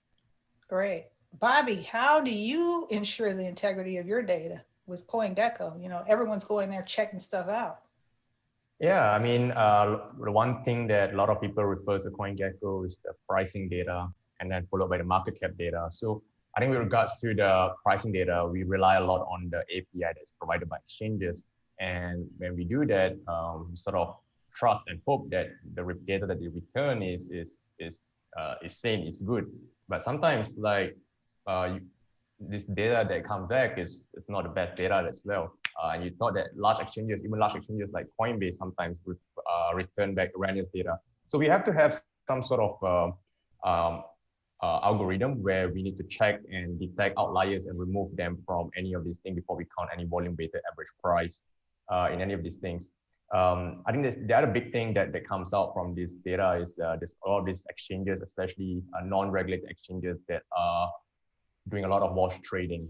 At this point in time, we are ingesting all this data, but what we can do is instead of sorting all these exchanges by trading volume, we come up with an algorithm called trust score where we look at various data points besides trading volume to sort of determine which is better or less quality, less liquid exchange. And to us, like a non-regulated exchange, trading volume is sort of like can't really trust them anymore because a lot of them are sort of wash trading the data these days. Yeah, that's good. That's good to know. So Frederick, how do you ensure the integrity of your data? So anything that that you can find on Dune, you can reference back to the blockchain via events or transaction hashes. And all the stats you will find on Dune are built by open SQL queries. So anything that you see on Dune, you can actually inspect and see the underlying method that the community member used to find that data and pull that data. And then if you want, you can also reference that all the way back to the blockchain. So you will always have a chain from the blockchain to the actual statistic you're looking at Dune. I think it's important, Barbara, sorry to interject. No, go for it. I think it's very important for people in the audience differentiating on-chain data, which is really where Michael and Frederick get their data from, which is everything traced back to the blockchains where you can find the kind of original information with what Bobby and I, and to some extent John as well, but it's a bit different because it's more sentiment data, but to what Bobby and I get for our own data, which is market data. So we really heavily rely on what is published by exchanges. And there's two types of, I guess, quality insurance that you can do on the data. One of them is really purely quantitative, which is, do you have duplicates? Do you have gaps in your collection, et cetera, for which there are technological solutions. And other types of kind of quality insurance on the data, which is much more qualitative than quantitative, and it's really about, is the original source of the data trustworthy or not? And I think that's one of the main issues in crypto markets, or at least has been for the past couple of years. We at Kaiko don't really take any judgment on is this a real trade or is this a fake trade? However, we do work a lot with academia and researchers and companies like Bitwise and people that are basically leveraging the data to do some, to add some intelligence on the data and try to identify when you see wash trading, kind of events, comparing order book structures with actual trades and see if there's large orders disappearing once you have orders on the other side of the order book that are appearing, etc. But there's really a difference between blockchain data, which is kind of hard-coded, hard written in the blockchain, and on-chain data where you kind of have the double risk of the technological issue on top of the original source of the creation of the data. Thank you, Ambre. Wonderful points. John, did you have anything to add to that? The question is about integrity, and I think we break that into two parts. We look at that presentation layer that a user is accessing. Do they feel that the data has integrity? Do they understand it? Is it cleanly displayed and understandable? Is there more that we can do there? So there's that side of it. And then there's the back-end side of it where things like machine learning and using narrow training to understand sentiment properly, or spam, or there's always a new game out there with giveaways. So what's a giveaway versus a serious post? And so we get into, you know, hand-trained machine learning processes where we have teams of individuals that review, and it gets smarter. And I think, you know, it's like if one day you're 70% accurate, you try to get to 71, and then you try to get to 72, and then you have your data scientists that try and tweak how the system works. And so we're constantly optimizing on the back end and constantly improving on the front end. That's really, if I had to break it down. John, can I ask, do you get generally like protocols themselves asking you to list them, or is it really from like a user perspective? Like the most demands you get, are they coming from the audience, or are they coming from blockchains that want to make sure you cover them? Great question. I think it's a little bit of both. You know, you get really just aggro investors out there that they want their coin listed now, and they'll message you 19 times a day, DMs, and it's real fun to manage that. I love Bobby's nodding over there. We get it. And then there's the other side of it that projects that genuinely want to get listed, they want to do a lot more. They want to make sure that all their about info is updated, their team is updated, their URLs to all of the things that they have out there is correct. And that's been, to be honest, as far as the industry goes, that's been a weak spot that we've had feedback from the coins, from the projects, where there's a lot lacking and data is different on all the sites that they go to. So that's something that we've experienced a lot of, especially logos. Logos is something as simple as a logo. Changing it 97 places, and then some message you back and some don't, and the logo's now a year old. So there's some simple problems out there that still haven't been tackled properly. Well, that's interesting. So this kind of leads into my next question, and this, so I'll throw this out to Bobby, and then everyone can chime in on this one. But so how do you help build the trust with end users on these blockchains, or about these coins and these blockchains that they're dealing with? How do you build end user trust? Yeah, I think let's talk about the wash trading issue with respect to exchanges. So I think a couple of years ago, a lot of exchanges, especially Chinese-based exchanges, they were wash trading the data, and then aggregators like us, the traditional way, like an exchange and a coin or exchange that does more trading volume, larger trading volume, is generally referred to as someone that has larger liquidity. So traditionally, these data are not fake in the traditional financial system, and then you can sort of see which one is better that way. So a lot of aggregators like us, we sort by trading volume, but after like a couple of years, we realized that more and more of these guys, because they're not regulated, they realize they can just publish whatever they want. And then if they publish a larger volume, they appear at the top.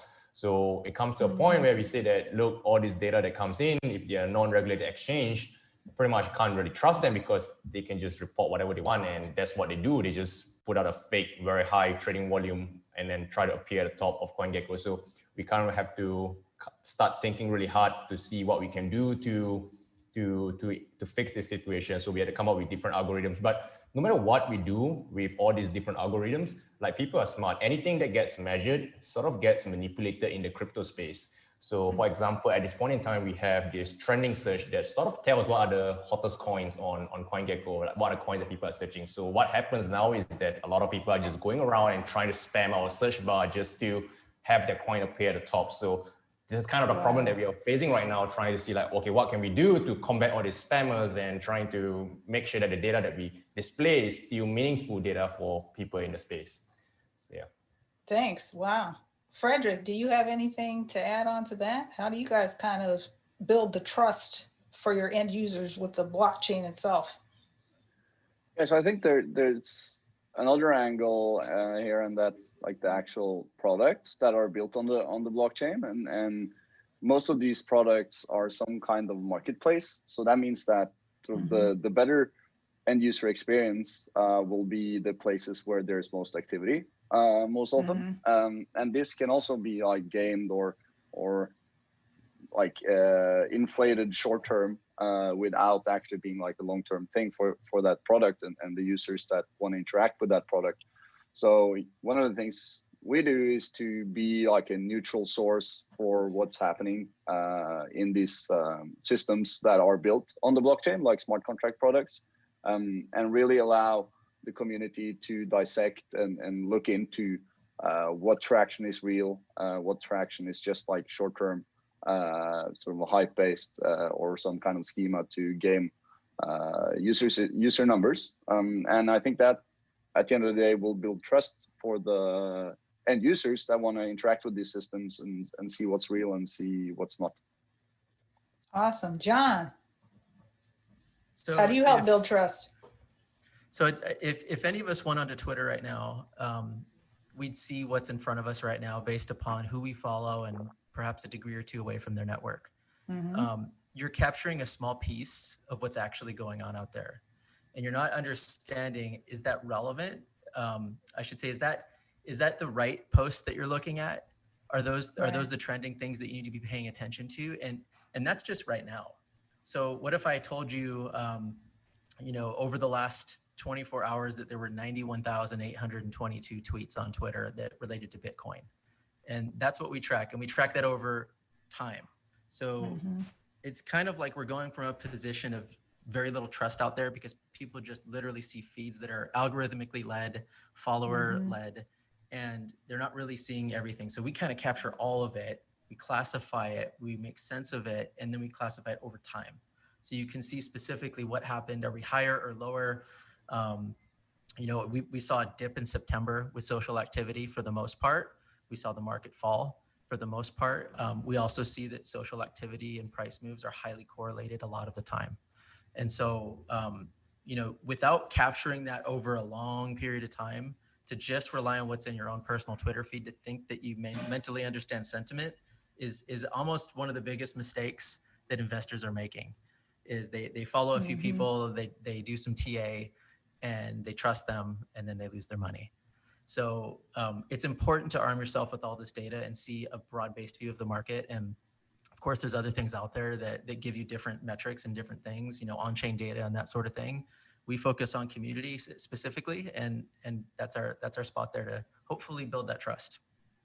No, I think that's an important part of the trust as well. Ambre.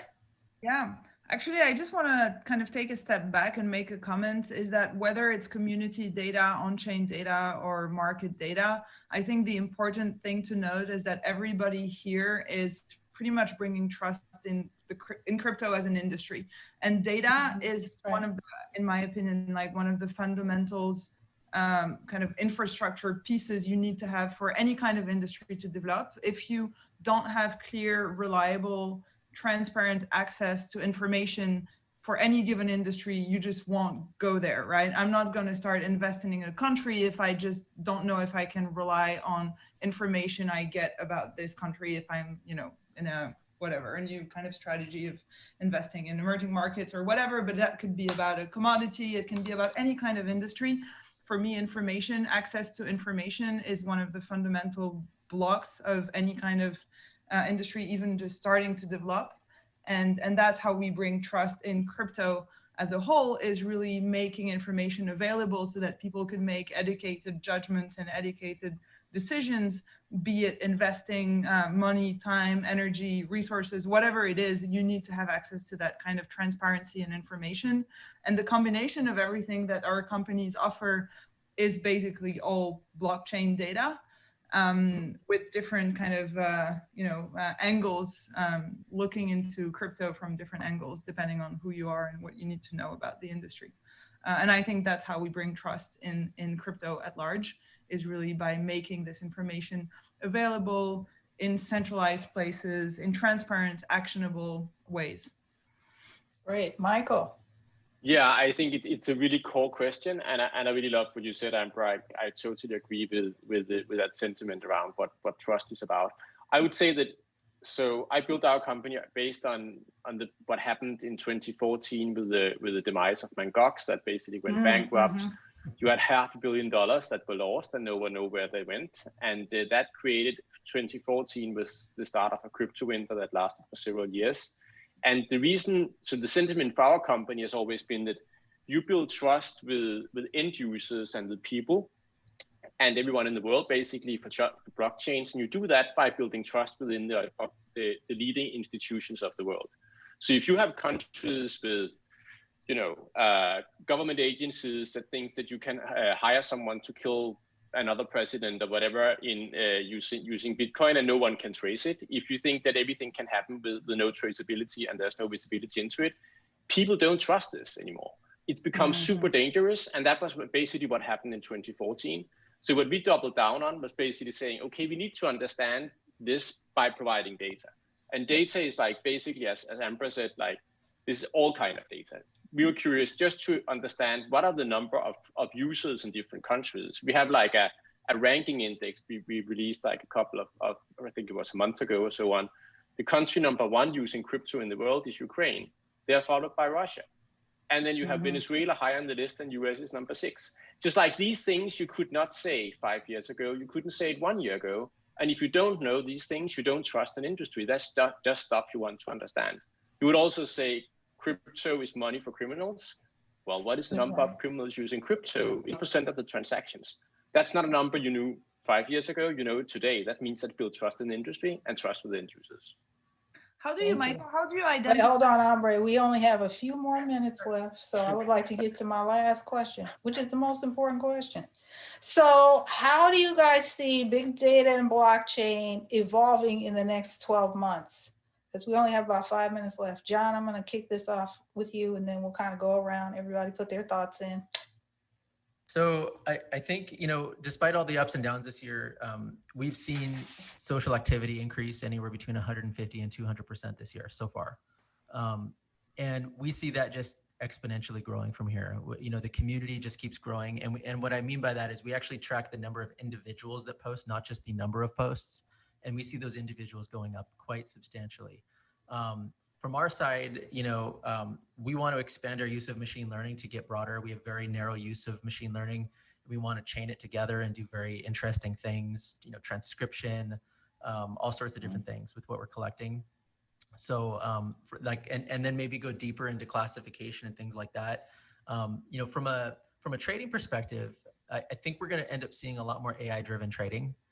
There's some that I've seen scratch the surface. A lot of the bots that I've seen out there, majority are just, I'm not going to say too many bad things, but they're not good. And I think there's a lot of room to go there. And the more trading bots that use better, broader data, more real-time insights are going to do a lot better. And so I think we're going to see a lot more on that front. And a lot of, I guess the bottom line is just a lot more AI-driven experiences out there. Awesome. Bobby.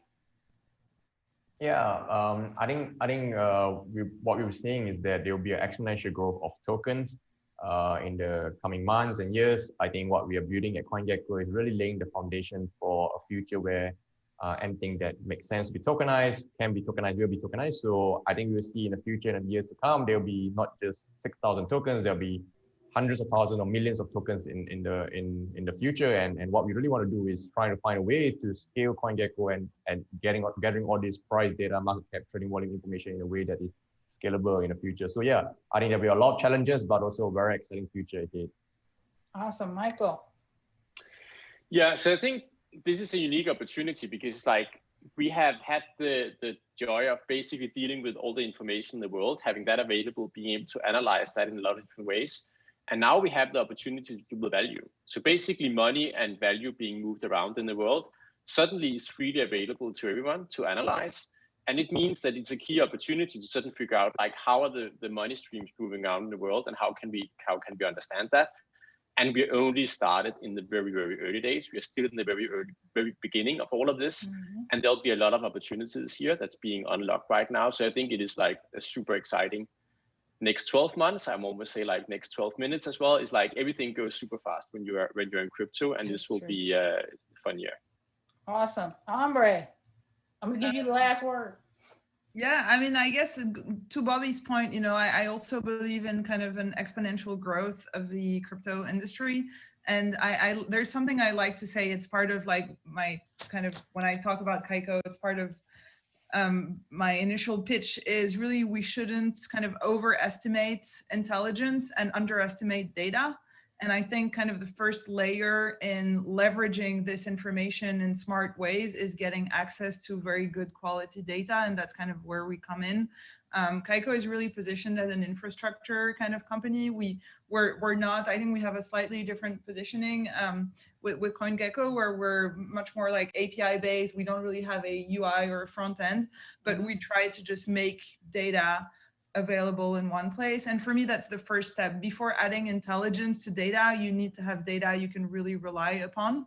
And I think that's key. I mean, and we're talking about increasing amounts of data that's going to be getting more and more complex to aggregate and standardize and make sure it's there and actionable and available in a relatively seamless fashion for market participants. And I think that's really the piece we're trying to focus on at Kaiko. All right, Frederick, do you want a few seconds on this one? Sure. I think that just like providers, like all of us in general, will be more important as blockchain scale and the amount of data scale. So it's been great chatting with all of you. Thank you guys so much. This has been the perfect marriage, blockchain and big data. Hopefully we see it's still like in the honeymoon phase. What is blockchain?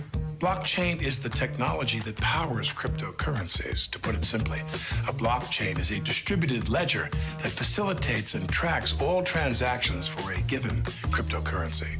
eToro.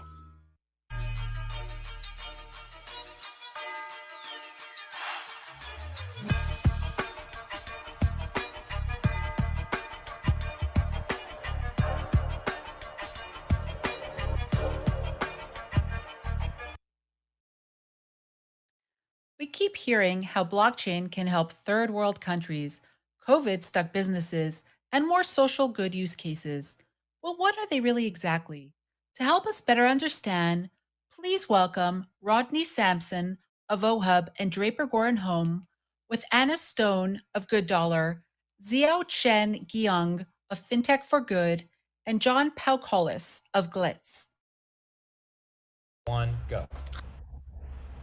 Good evening. Hey, everyone. I'm Rodney Sampson, Executive Chairman of OHub and Venture Partner at Draper Goren Home. I hope you have been enjoying this year's first virtual edition of the LA Blockchain Summit, brought to you by eToro. I hope you got your free $100 of Bitcoin. I know I got mine and got my tickets as well. I'm incredibly excited about this conversation in particular because we get to talk about how all these amazing new technologies on the edge of finance and the internet in general can actually be used for good. So with no further ado, I would like to introduce our panel this evening, and actually I'm going to have them introduce themselves, and then we'll jump right in. Anna, good to have you. Ready to go. Thanks, Rodney. Thanks the team at Draper Goren Home for having us today. It's always a pleasure to talk about how those of us working in blockchain are actually trying to use this technology to do good and move beyond the conventional finance system that we have today. I'm here from gooddollar.org. Gooddollar.org is a nonprofit that is focused on using blockchain technologies to discover new ways to create, pay for, and distribute a daily basic income to every human being alive on Earth. We are the social impact spinoff of eToro.com, actually, that's focused on really if we want to bring more, if we want to close the financial inclusion gap, if we want to bring more people into the conventional economy, what are the products that we can design with that goal in mind in terms of closing the gap between those who have capital today and those who do not. Good Dollar was launched originally 2 years ago, but we launched our first live product on chain officially, the Good Dollar currency, a month ago. We've been overwhelmed by the response, seeing over 50,000 signups from over 150 countries. That's over 88% of the planet, of people who are clamoring to use digital currency to supplement and augment their economic activity today. And it's a pleasure to be here with all of you. Excellent. Thank you so much. And I look forward to learning, going deeper into how you're using blockchain for social good. David, let's come to you. Good to have you and look forward to learning more about you. Right. Well, thank you for the invite. I'm a last minute addition, but nonetheless excited to be here to share what we've been doing.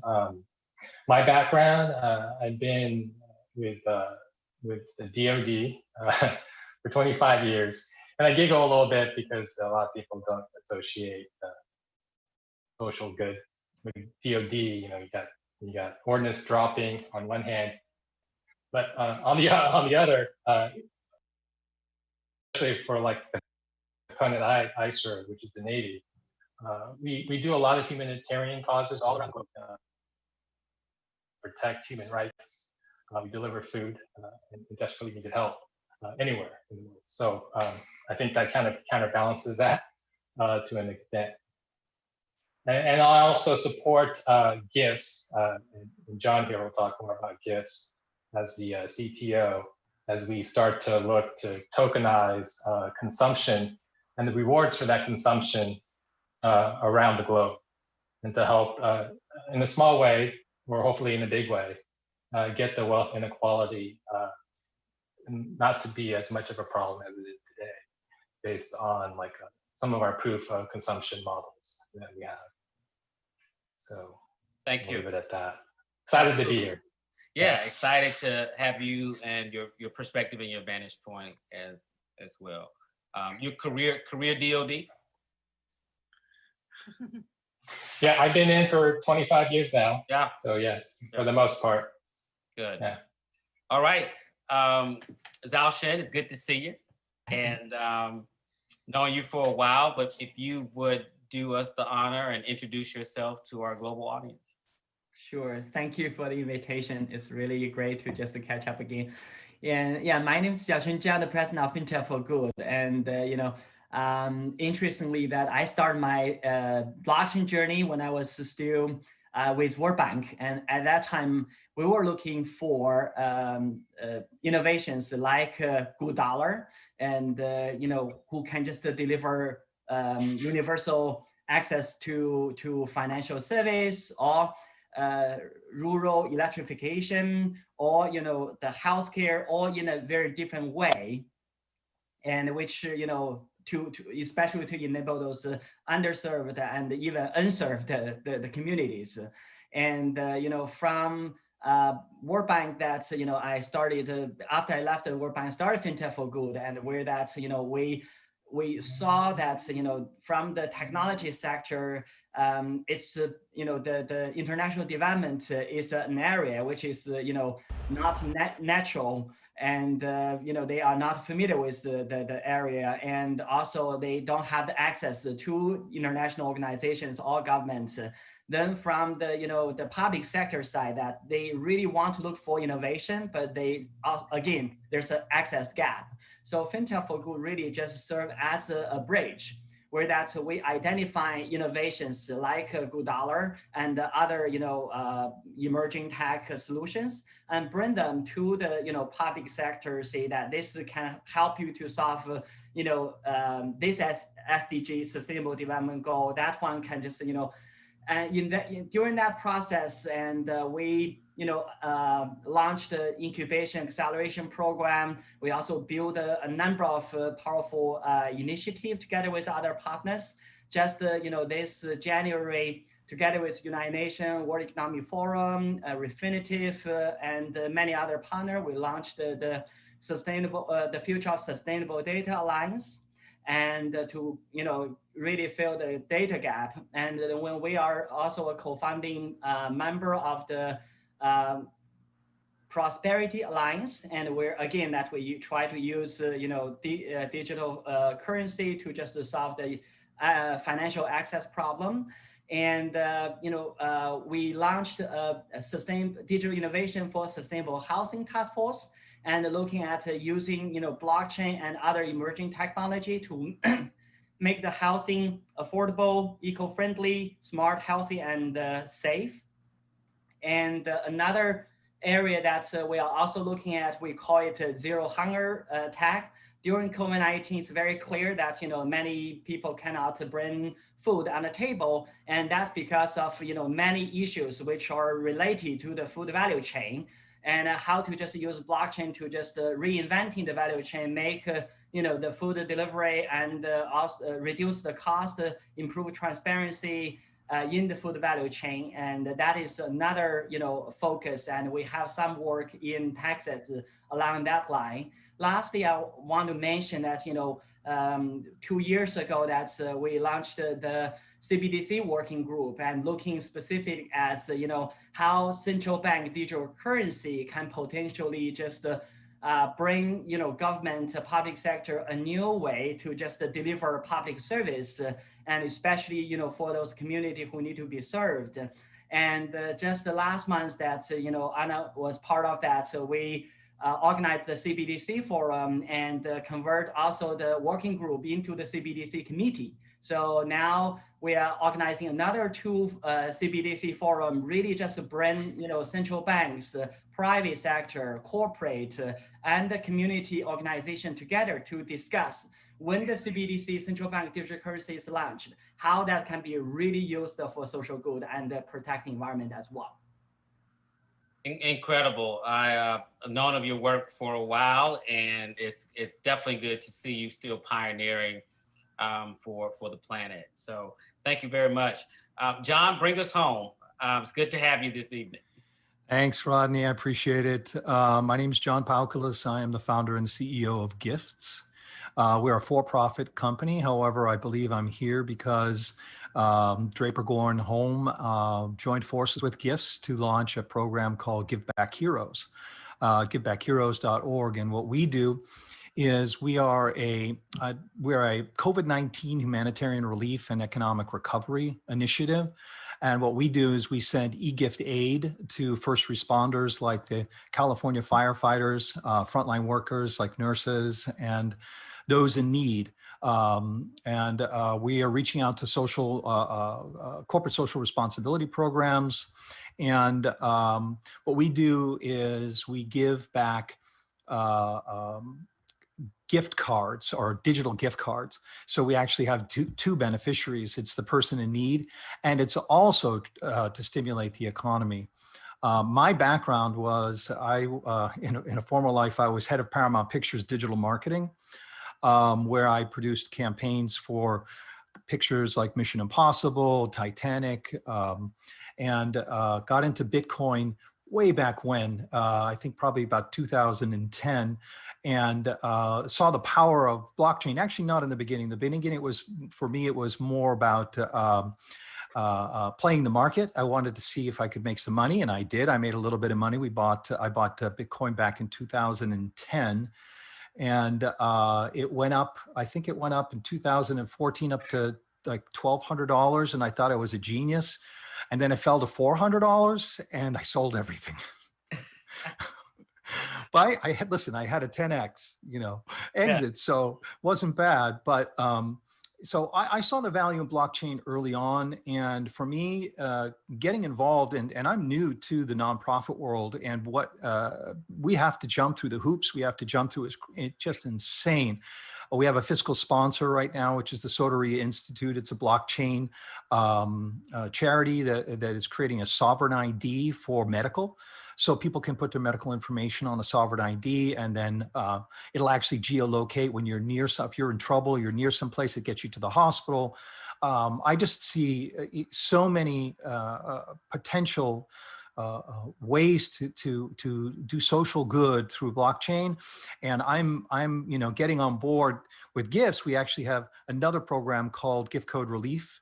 The giftcoderelief.com is a peer-to-peer gifting program that allows you to give gift codes directly to somebody else and get a gift back. So so we do have a for-profit, which is Gifts background. Gifts is on a high level, it's like a Coinbase for points, miles, and gift cards, stored value, so people can finally exchange it. but with the ultimate goal to have a giving or a gift economy within our ecosystem that would allow people to gift value. We're working with a county right now who is interested in helping some merchants who are struggling, but they don't want to just give them money. They want to give them say, home like Lowe's or Home Depot. They want to be able to give them value so they know that they're actually spending it. And so what we're doing is we're tokenizing that stored value, and we're able to track that to make sure that the money that gets to somebody doesn't end up at the liquor store, which, by the way, I don't blame anybody for drinking, these days. It's a crazy world we're in. But that said, I think that, transparency and the ability to stop some of the charities. I mean, some of these big charities they are, God, I forget what the name of it. There's like a kids, I think it's Children's Wish Foundation. That's what it is. Children's Wish Foundation. They give 1% to the beneficiaries, and they've used the Children's Wish Foundation because of the Make-A-Wish Foundation, and they've raised $100 million, and they give 1 to 4% to the beneficiaries. If this was on blockchain, we could prevent a lot of this fraud. And that's kind of what we're trying to do with gifts, is to tokenize the value and then track the transfer of that value from either peer-to-peer or from corporate social responsibility programs to the actual charity, and then to the donor.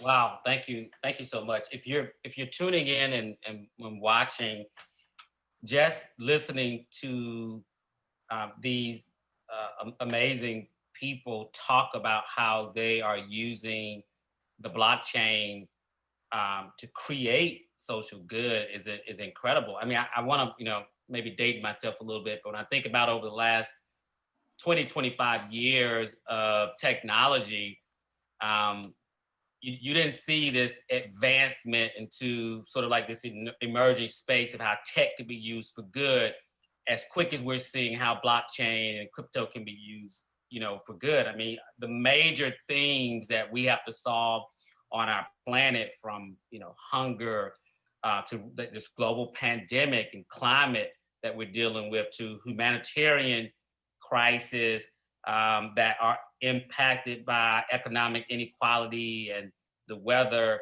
and to the social justice that we're seeing in America that's being felt and felt around the world. I mean, I'm just encouraged by hearing you all tell your journeys.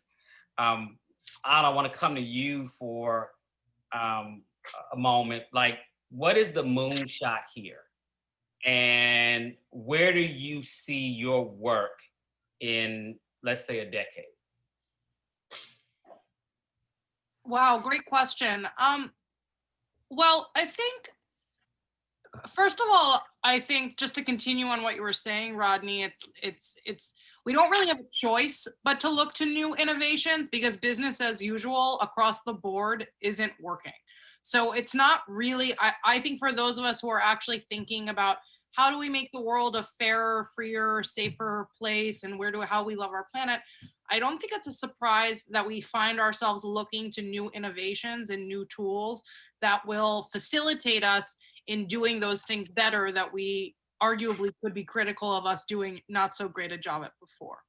Having said that, when I look 10 years into the future, what I really believe is that we will see a multi-currency future, first and foremost, where we all have digital wallets that will hold in it potentially our Bitcoins, potentially other digital assets, but certainly digital assets that we use for our goods and services, unlike today. That might be your good dollar, that might be your central bank digital currency. But needless to say, as human beings, we will become, it might actually be your United points coming from gifts from John, but ultimately we will be hosting in our digital wallets multiple currency types. And I believe that we will see a world where that money is much freer than the fiat currencies that we use today. It will be freer in terms of First and foremost, there will be much more transparency to the money that we use, who controls the minting of money, how is it issued, who is it issued to. All of these are challenges that will be solved by central bank blockchain systems, also decentralized public networks such as Ethereum, such as Bitcoin, etc. And it also, I believe, when I say money will be free, obviously I'm coming from a basic income perspective, so I actually truly believe that we will be giving money away. But what I mean by that is not that we're all going to live in the lap of luxury. What I mean by that is that we will have enough new financial products that are able to reach the 1.7 billion unbanked that exist today, that first, finally, having some sort of access to baseline economic assets or baseline economic security is a reality.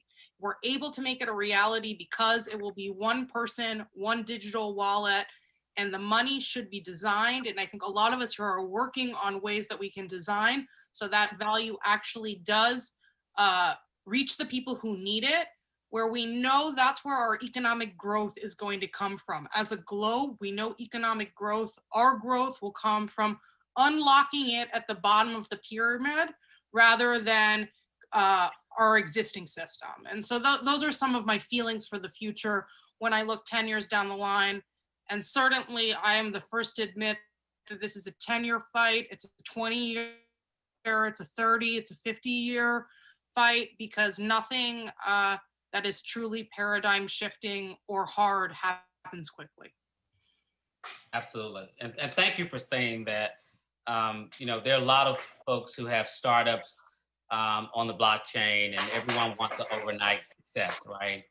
Whether it's blockchain, whether it's AI, whatever that, ed tech is, and the concept of a overnight success just doesn't exist. And if you have an overnight success, you're probably not solving a problem hard enough, which might also mean that, the traction opportunity may not, align. So, David, in hearing Anna cast her vision for a more equitable future, if that future exists, do you believe it would help you and the DOD and that agency and our government around the world in terms of the work that you're doing, even in Haiti in particular?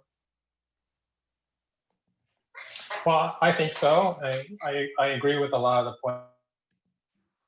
points that I made. And one of the things I hope for, 10, 20 years out, is that we'll see a gradual breakdown of these walls that surround economies. Right now, like, for example, the US economy is just one big bag. It's a mixed bag of smaller economies.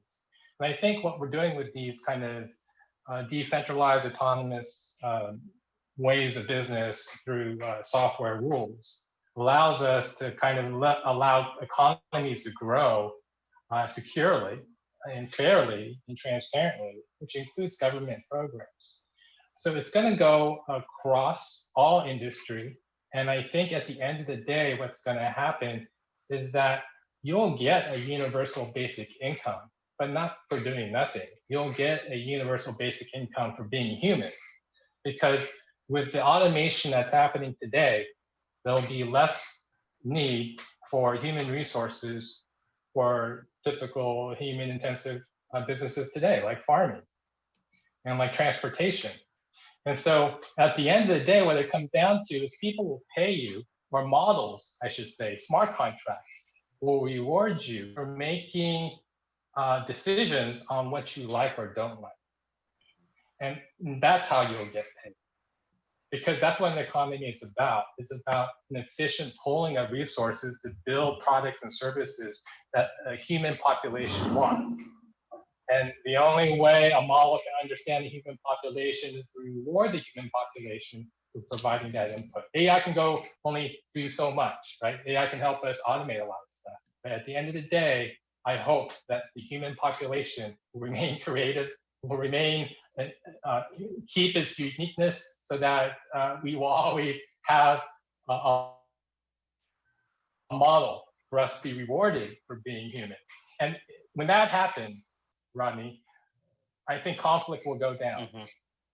because when we come together as humans, and there's no boundaries in between those kind of relationships around the globe, because you're joining with some other human in some other country because you're in the same economic model, whether that be social media, whether that be the labor economy, whether that be in finance.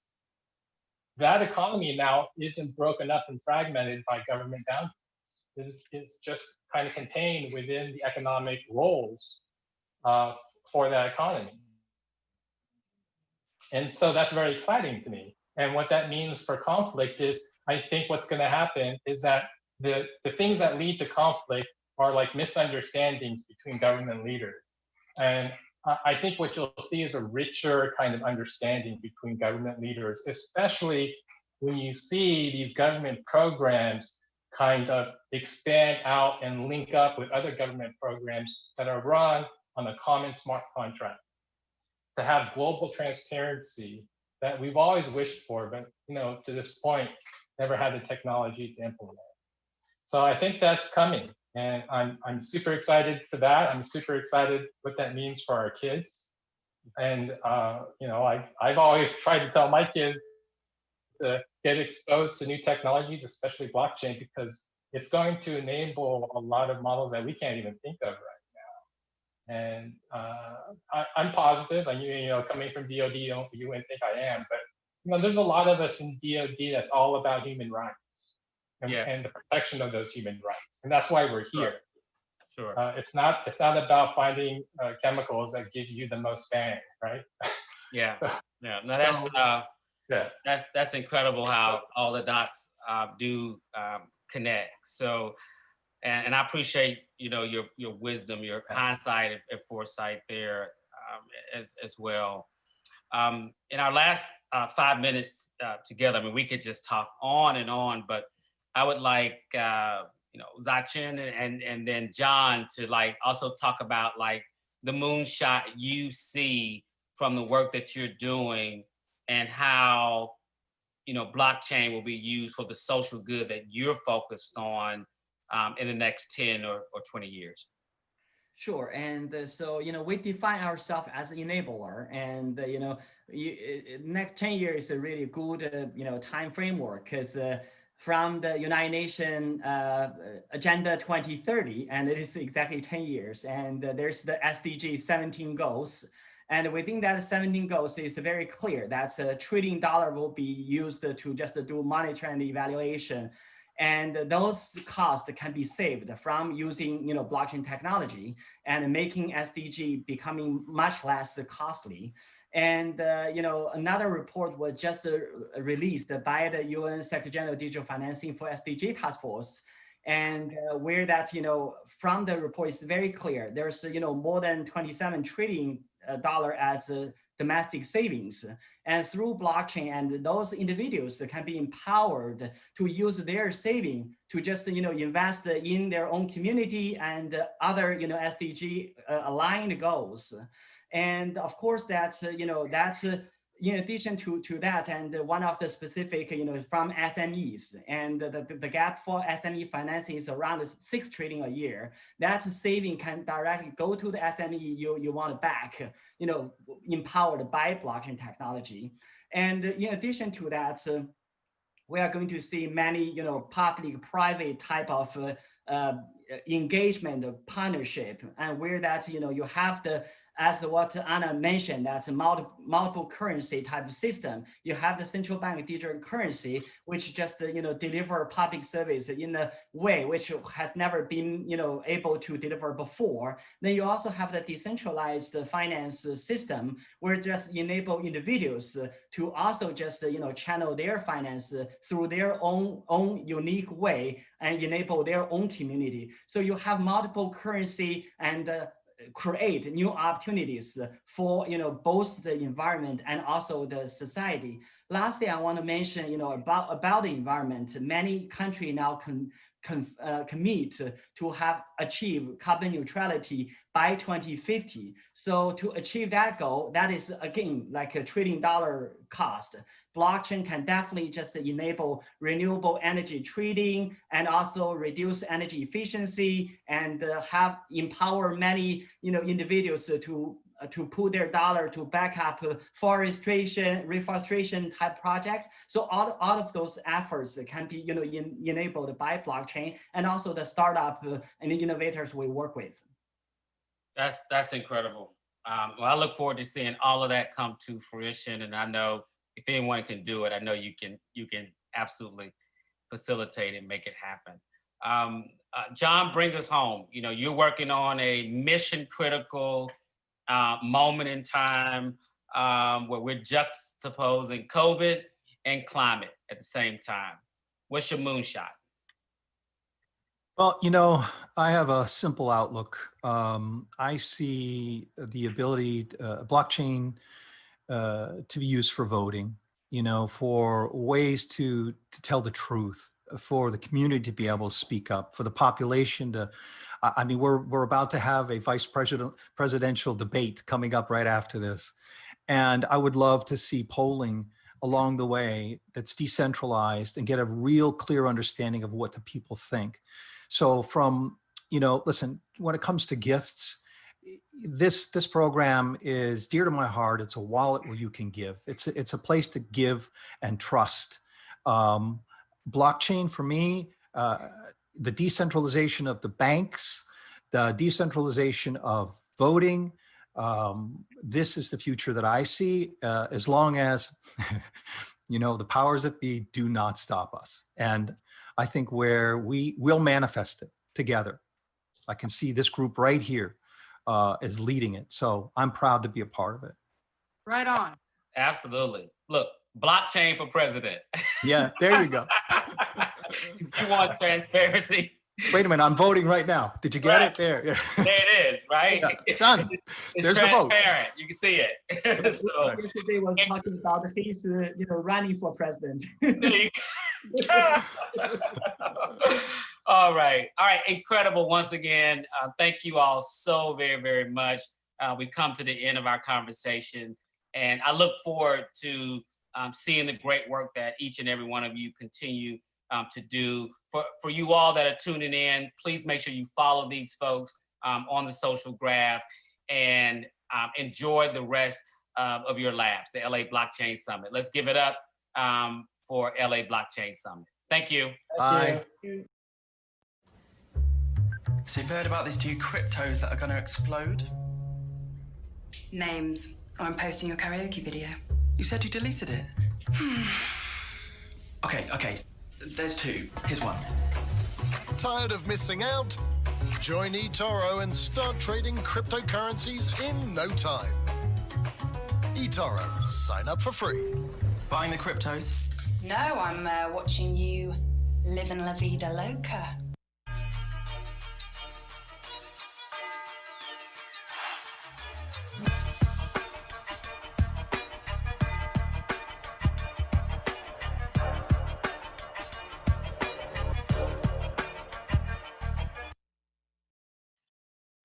With the recent return of the sports industry, we have to talk about blockchain's integration within that sector, and more specifically, sports betting.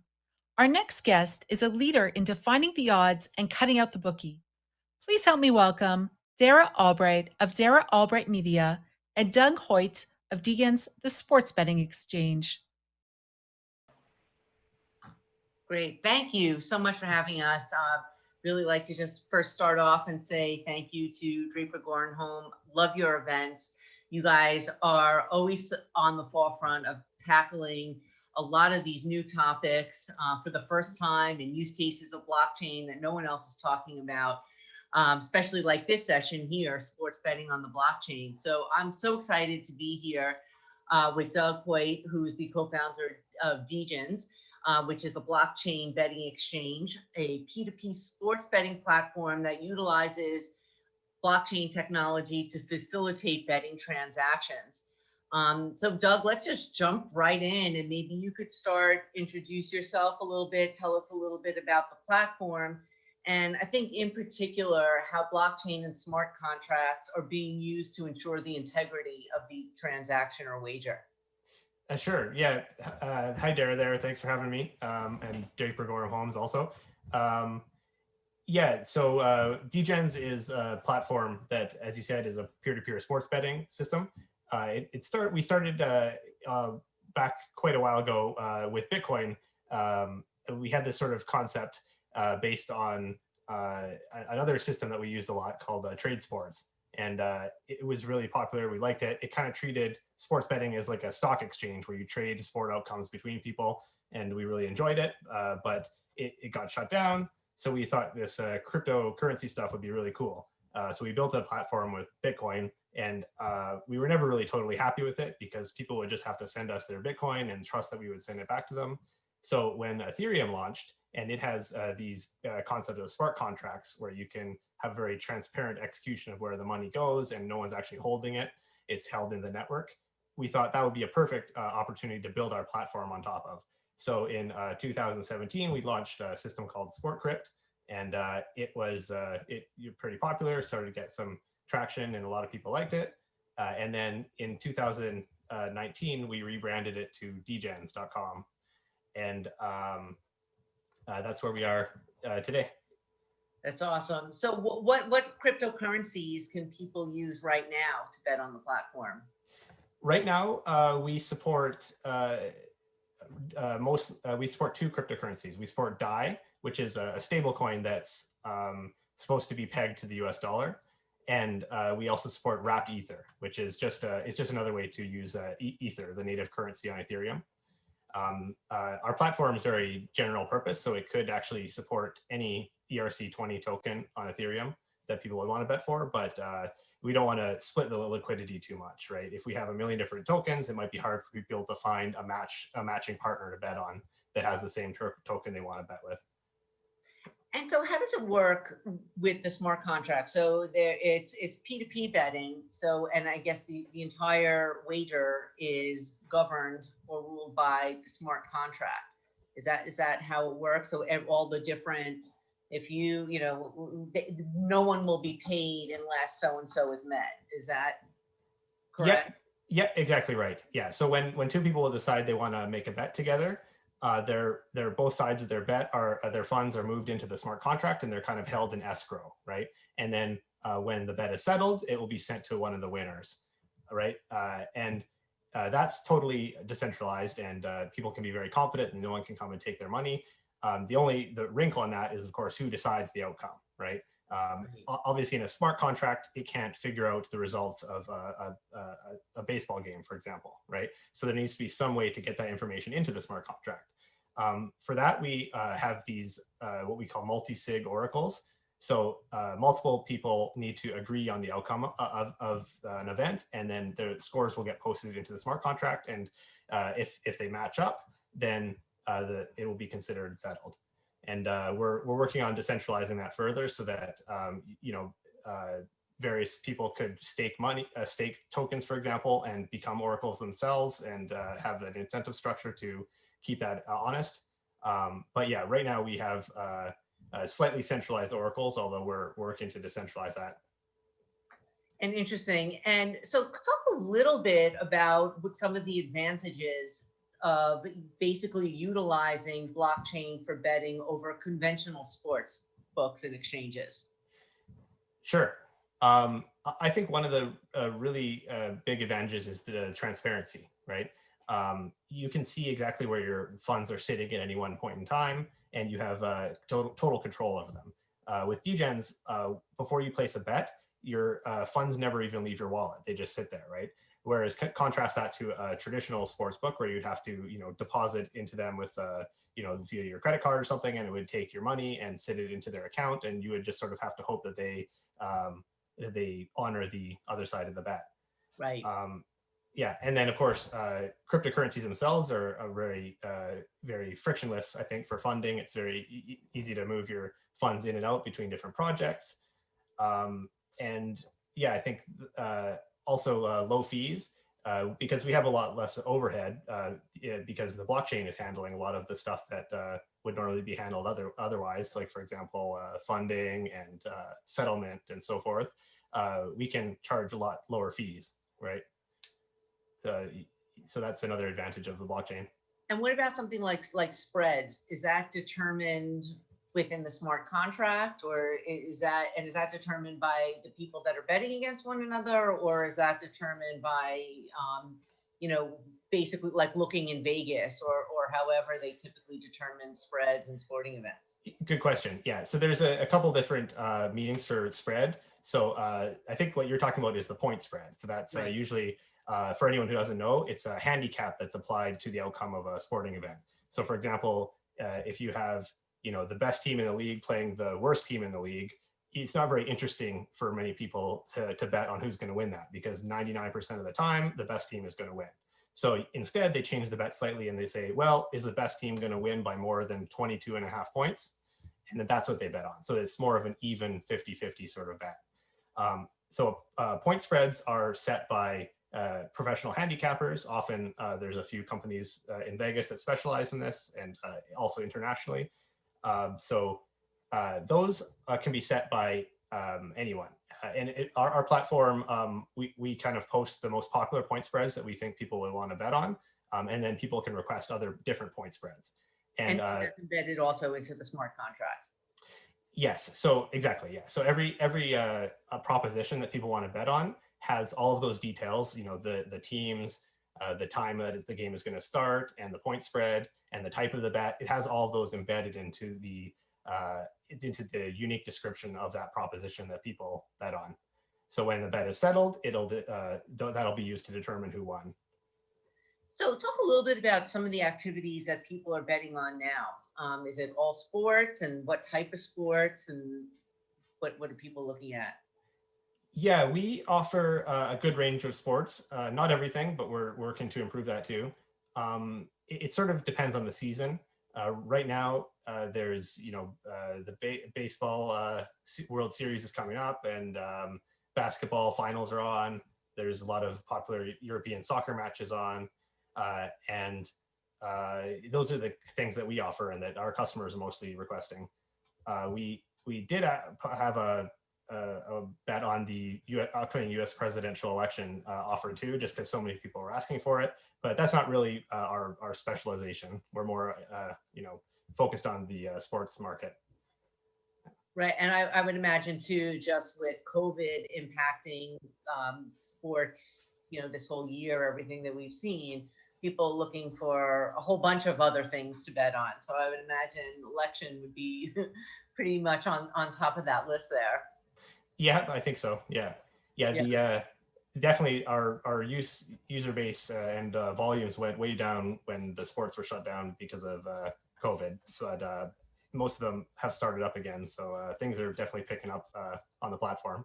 But since you guys are P2P, could someone bet, let's say, like when COVID hit and basically, the sports were shut down for a while.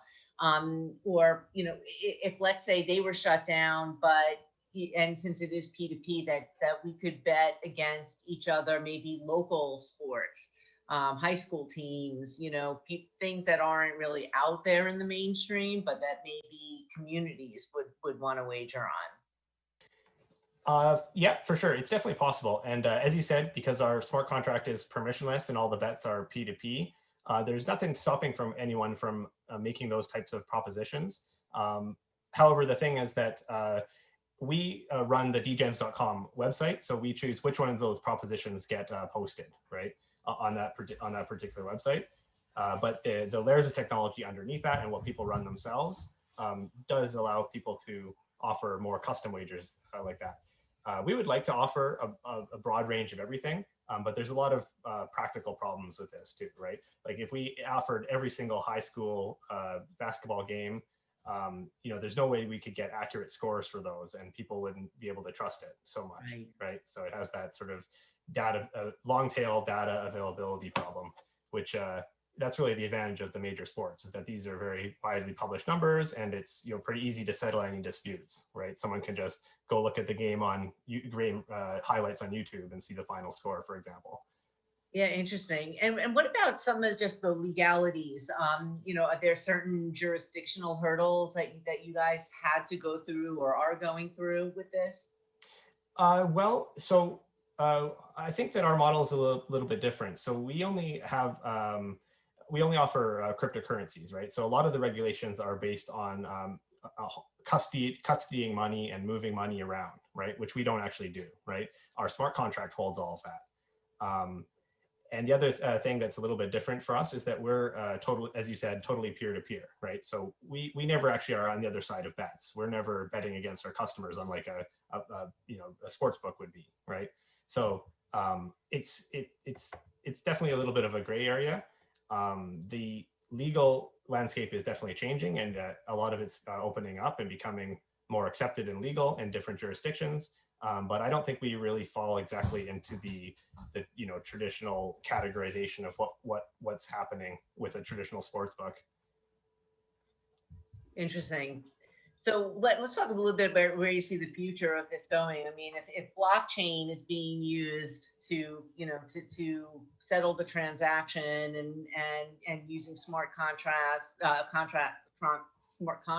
for settling the transaction, you're basically eliminating, the middle guy or, the bookmaker. We're going to see, first of all, we were talking about this before with the Sopranos, analogy, we'll see a lot less broken legs, which I think is a pretty good thing, right? But talk a little bit on a serious note, where you see the future of sports betting going. Is it all going to go on the blockchain? Is that where we're headed, where Vegas is headed? How do you see that? Yeah, interesting question. It's hard to say categorically that everything is going to go to the blockchain, but I think a lot of the betting that happens over the internet in particular will eventually end up on the blockchain. And a lot of it already has, even pre-smart contracts. There's a lot of very popular sports books that accept Bitcoin, some of them exclusively only Bitcoin. So I think definitely the internet betting system will definitely move to more blockchain stuff. Whether that'll affect the brick and mortar establishments is a little harder to say, but I think it'll have an impact there too.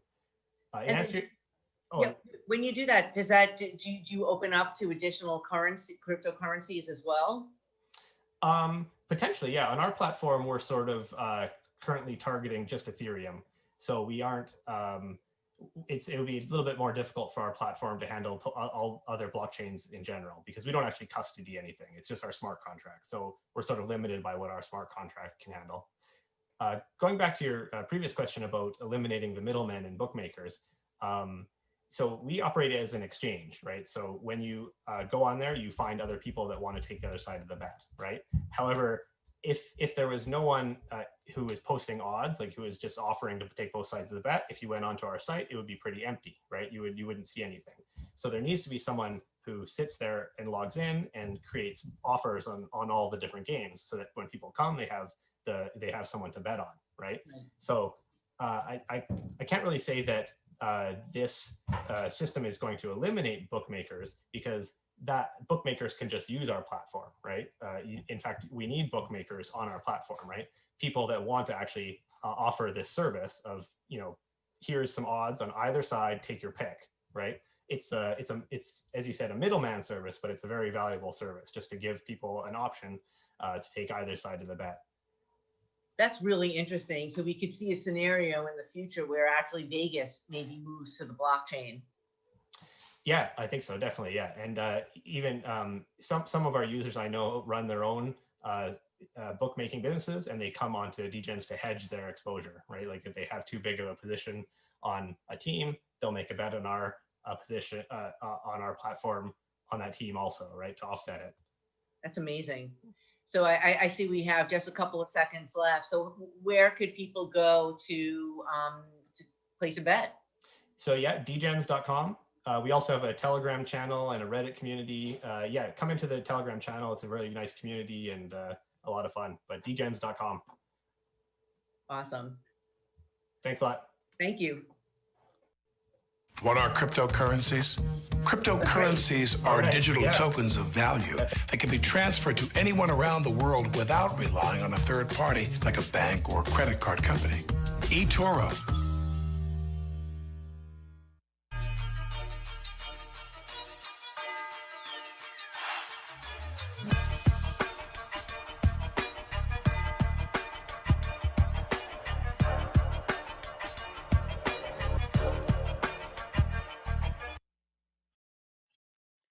Our next guest is a cryptocurrency icon, having built one of the largest exchanges in the entire world.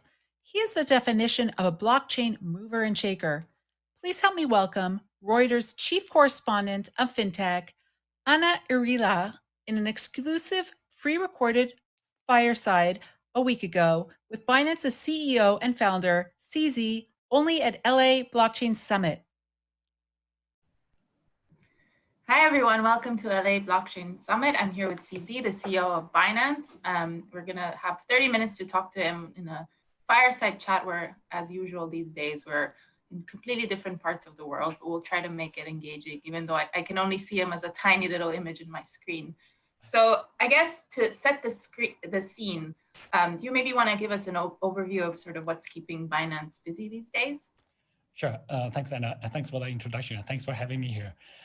So yeah, Binance, we're always busy with a bunch of different things. I guess these days we're quite busy with DeFi, and you also some CeFi, launch pool, Binance liquidity swap, and also the Binance Smart Chain. So I think all of those things are relatively new to our ecosystem, and we're spending quite a lot of time on that. So I guess we can jump into DeFi.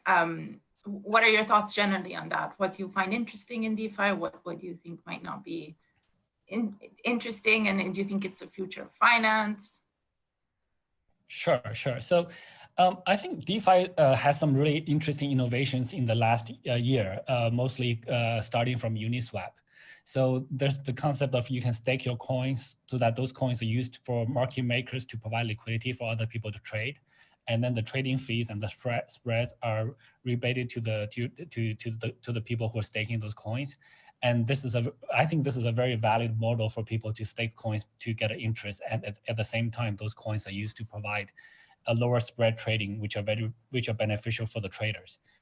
So I think this is really, really good. I think this aspect will stay. So I typically call this the liquidity pool aspect of DeFi. Right, but of course, in any decentralized finance or area, it's easy to copy. So there's a lot of copycats on this model, and everyone's trying to give a higher yield, which gets us to like a higher yield competition with people issuing new tokens to compensate as rebates. I think the super high yield models won't last that long. So most coins, they drop in value in 2 weeks. It drops significantly in value in 2 weeks. And then, so I think we will eventually settle into a more healthier range. I would guess somewhere between 5 to 50% APY. And those things, I think eventually the liquidity pools will stay. Yeah, I mean, if this is the future of finance, I think this is definitely a part of the future of finance. I don't know how big or how small you will be. But so far, it's getting a lot of traction, and we're spending quite a lot of time on it as well. So how do you make sure, since you've said that so many coins drop in value, how do you make sure that you're sort of listing the good ones and not listing junk so that then your investors are buying sort of things that won't be valuable in 2 weeks and losing money? Sure. So, we typically take a approach where we look at what's popular, what has users. So we typically go by number of users as the metric. But even this is very subjective and controversial. We go by, like, say, number of followers on Twitter, number of people in the Telegram group, number of community users, number of unique addresses, trading volume, total value locked. So we look at all of this to sort of try to get an understanding of how popular, how many people are using this coin. Generally, the more users, the better. But any metric we publish can be gamed. So if we just say, look, unique number of addresses, people can do a massive airdrop, and then they'll get a high number of addresses. So any single metric can be gamed, and we try to look at the combination of everything. But To be honest, the real answer is we also don't really know, to be very frank. We are in a very new sector, and new sectors will have a higher failure rate. And Binance has always been one of those exchanges. Binance started as an altcoin exchange. So we have a history of listing a fairly large selection of tokens. And in a new sector that's really hot, it's actually a large number of projects will fail in time, and only a small number of those will be successful. So we just want to make that warning to our users very clearly. And we have recently launched what we call a innovation zone, where we ask very explicit questions to our users. So hopefully that will help filter them, or at least educate them about the risks and filter out the users who are not in that risk profile. So it's not 100%, or it's not an easy thing to do, but we try to do our best. Does Binance invest in DeFi projects in yourself, or do you you have deposits? Do you stake those so that customers get an interest? Or yeah, so I personally don't do any investment myself, but Binance, we actually just recently launched a $100 million fund for investing in DeFi and helping projects to grow in this ecosystem. So we actually have made about 5 to 10 investments already. Some of them may be already announced. Some of there's always a bunch of them in the pipeline. So we want to encourage, help people to mostly developers to develop more products in this space. So I personally have not really used DeFi myself. Even I read about them, I look at tutorial videos, but I'm not a trader. So I'm not a trader on Binance.com. I'm not a trader on DeFi either. So I don't really stake my coins. I'm too busy running Binance than worried about those things. So I'm unfortunately not an active user in this space, but I do see the value and the potential for it. So if DeFi grows and the world becomes more decentralized, what's the future for exchanges like Binance and your competitors who are very much centralized and make fees, and you're profitable, and I don't know profitable, but you make a lot of money because you charge fees and you're centralized. What's your role in the future then? I think eventually, my view, in the long term, I think DeFi will replace CeFi. I think that much is clear. When it's going to happen is going to be an interesting question. So I don't think it's going to happen anytime really soon. I think DeFi is getting a lot of traction in a few niche places. Number one, in stablecoin trading, and also in newer coins that are deemed too risky for centralized exchanges to list. So the centralized exchanges, they just list, and anybody can list anything. So and those are areas that they have a competitive advantage now, but also they also have some disadvantages. Like the current blockchains are generally quite slow and expensive, so they have capacity limitations. And the Ethereum blockchain typically carries about 1 million transactions a day. And right now there's clearly more demand than that number of transactions. And so the fees are quite high. Sometimes they go as high as like a couple $1,000s for a transaction. So much more expensive than even banks. So I think the short term for DeFi to overtake CeFi, it looks still unlikely. But from Binance's perspective, I think many people wrongly view us as a centralized exchange player. The centralized exchange do provide quite a lot of our revenues, which funds our growth in the ecosystem. But we take a view where the centralized exchange is really just a DVD version of Netflix. It's not our lasting goal. So even though we do run one of the largest exchanges in the world, centralized exchanges in the world, but it's not something that we have to really hold on to. So we are more interested in innovation, in pushing the space forward, and in just pushing more freedom of money. So and I'm sure that so one thing I fully am confident is that there are always more opportunities in the future than there was in the past. So even though that we have a profitable business, which may be cannibalized by some of the DeFi innovations, but if that's going to happen, it's going to happen regardless. And we actually want to embrace innovation. And I'm sure, so this is very similar to the sort of digital camera. Kodak invented it, but want to hold on to their film profits, and then they lost the digital camera and recently filed for bankruptcy and got bought. So I think we understand those lessons quite clearly now. And in the digital camera area, there's plenty of opportunities as well. So lots of companies have become, or lots of organizations became very successful. So we view that there will be more opportunities in the future in the decentralized finance world. And we'll find something that's valuable. We already have a lot of projects in the space, and we also have our own block. Well, we also have two of our own blockchains that we contributed fairly heavily in the early days, but now they're kind of slowly getting taken over by the community. And BNB is the native token on both blockchains. So all of those things are good for us in the future. So I'm not worried about centralized exchanges being cannibalized. So what is the biggest risk to Binance that you see now to your business? And to be honest, I think right now the risk is really ourselves. Binance has been growing very quickly, and we are now around 1,500 people and spread all around the different parts of the world. Organizing a decentralized organization in this scale is really, really difficult. We do have a lot of issues internally in terms of our efficiencies. Even though looking from the outside is still pretty good, but inside we see that we're much less efficient than when we were 50 people. So so just on this scale, it's really hard to organize. And so we're learning a lot of the sort of internal collaboration, organizational ways as we're going along. So everything's a new experiment. And so I view that as the sort of the highest risk, is whether we can organize ourselves well.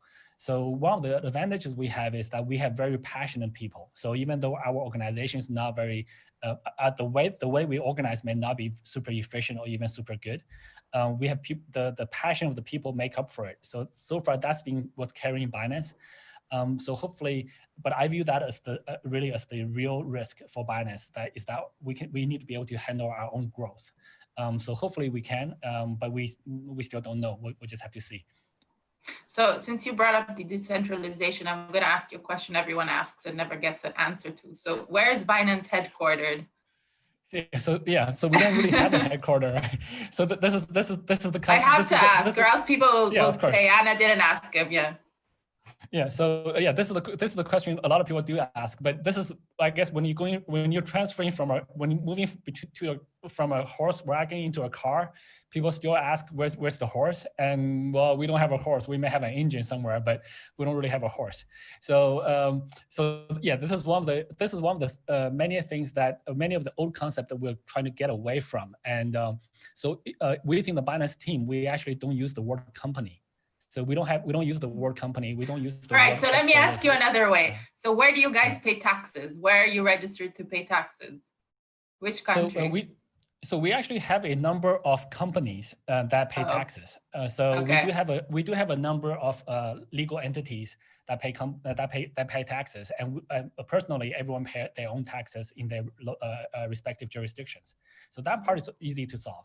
But there's some concepts which are hard to get around to. Yeah. So let's move, I guess, to sort of, you said you have giant staff. What's the breakup now? Is it like a lot of people in tech? Do you have lots of people in compliance? How does that break up once you become a big exchange like you are? Sure. I think the three biggest teams are tech is the biggest one. It's about 500 people or so. So basically a third of the workforce.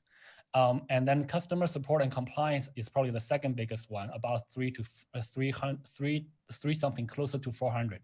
So that takes up about half of the organization. So compliance is part of the, we combine the compliance together with a service team. So it is a very, very heavy part of our of any centralized exchange. And then we have a decent sized marketing team. So the marketing team is about 100 something. Much smaller than the other companies that are this global. The other teams are all small. They are like but we also have many small independent teams that they have their own tech team, marketing team, all in one little group. So that's really for the sort of centralized exchange part. So we have many smaller teams, either through acquisitions or just internal entrepreneur organizations, etc. So we also have many small, what we call independent business units that they run their own business. So how do you guys work now these days to prevent money laundering and KYC and make sure that, you know, you're not a vehicle for cyber criminals to cash out, or, you know, or the, I guess, you know, a point of concentration in the industry for that, or facilitating more of it? Sure. I think so this is one of the things that many eyes are on Binance, because we are one of the largest crypto exchanges. So one of the misconceptions people have is our KYC, AML, and compliance procedures. So I would say we have the most comprehensive KYC and anti-money laundering procedures and processes in place. So we pretty much work with all the vendors for blockchain analysis, for KYC, for big data analysis. And we also work with almost every law enforcement agency in the world. So this is something that people don't really understand about Binance, because they think Binance is a crypto exchange. But the fact that we survive for this long is because we do this part actually really, really well. But having said that, none of these procedures are 100%. So there are transactions which are there are ways for hackers to mix their transactions, and then the monitoring tools do not flag them, and sometimes they get through. So nothing's 100%, but we do try to our best to I think we have one of the most comprehensive both internal and third-party systems combined. So we have one of the most comprehensive systems to prevent money laundering, and to also help victims recover funds from hackers. And we also help victims, even if they send funds to a wrong address, we try to help them recover that.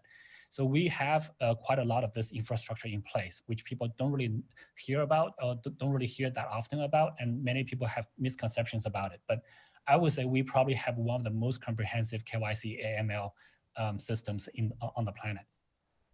How has KYC and AML in the industry changed since when you started, even before Binance, you know, when you were at OKCoin? Like how has it become, you know, how has it evolved? Is it stricter? And yeah, I think over the last 5 years, things have become much more mature. So number one, the tools, the third-party blockchain analysis tools I mentioned have become much more mature.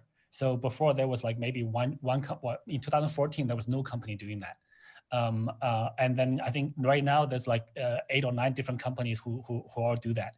And they now cover more blockchains, not just Bitcoin and not just Ethereum.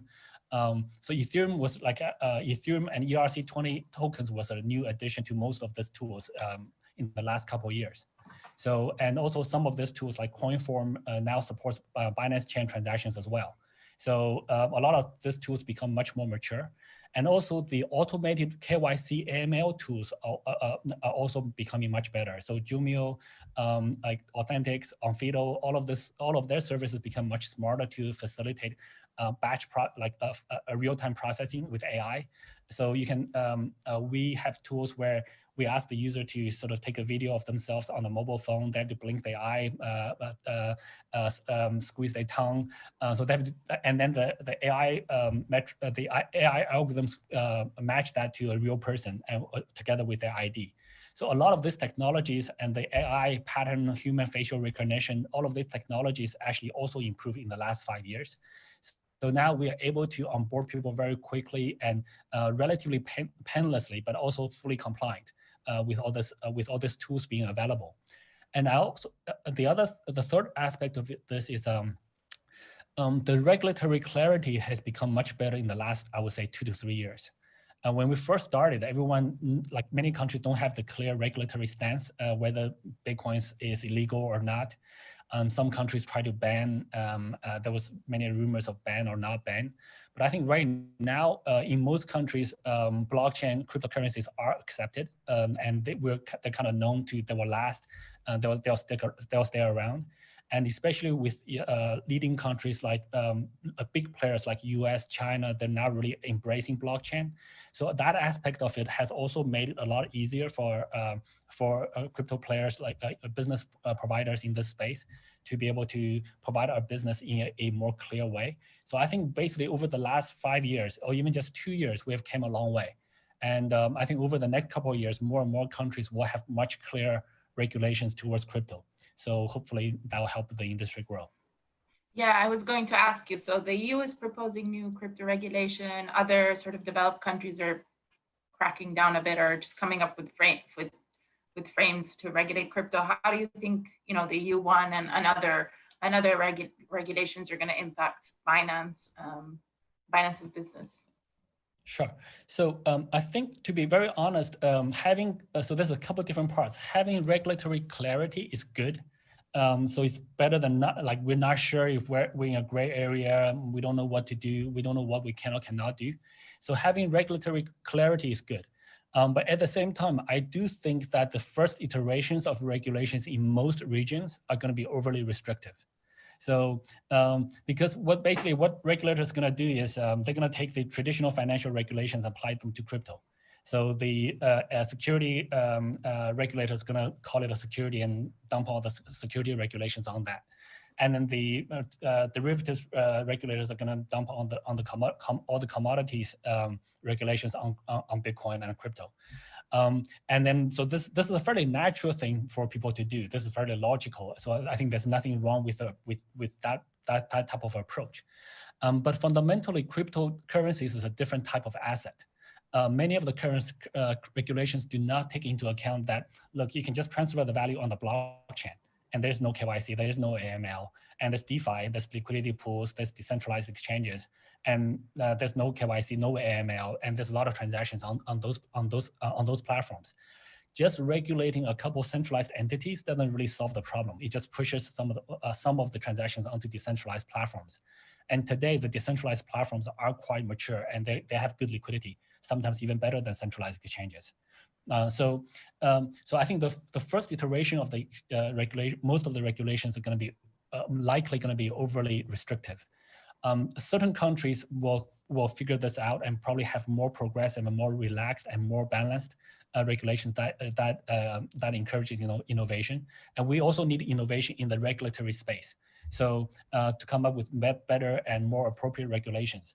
And I think that's going to take time to iterate over time. So hopefully, I think what's going to happen is the next couple of years, we will have more regulatory clarity, but we will have a lot of restrictions. And then after that, hopefully things will get better over time, hopefully. So that's kind of my a guess on what's going to happen. I could be wrong. But we want to do our part to help facilitate as much as possible to come up with sensible and meaningful regulations that's helpful to innovation. So we are engaged in as much as we can dialogues with regulators around the world, and we try to learn from one to teach the other, etc. So hopefully that will help. But in terms of impact, I think, so there's both positive and negative impact. Having clarity is good for us. Having overly restrictive regulations will be bad for us. Having good regulations will be good for us. So we'll have to see. But I think overall the industry is growing really rapidly, and the regulators in most countries are rapidly catching up, which is good. So hopefully we can evolve in a positive way quickly.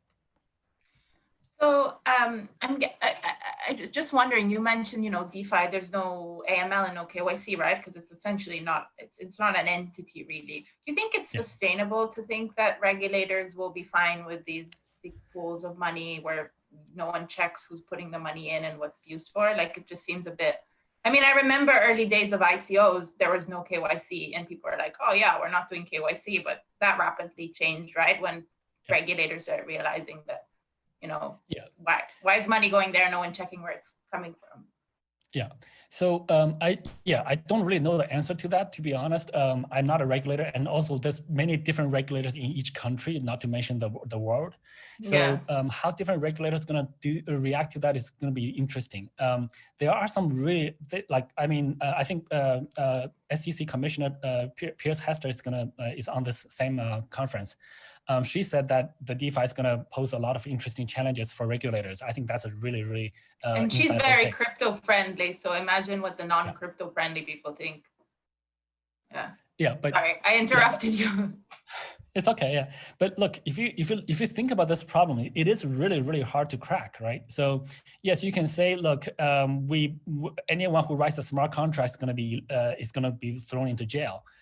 That's really going to damage innovation, especially, like, for example, in a country like the US, in LA, where there's the technology innovation hub. where a lot of the DeFi projects actually do stem from, that would really damage the credibility of the regulators as well as the sort of startup economy.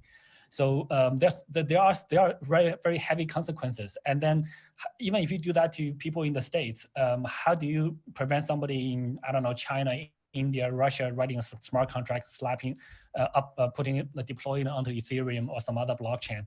And so how to deal with that? And a lot of and they can stay anonymous, right? So anybody can write a code and just upload it without disclosing who they are.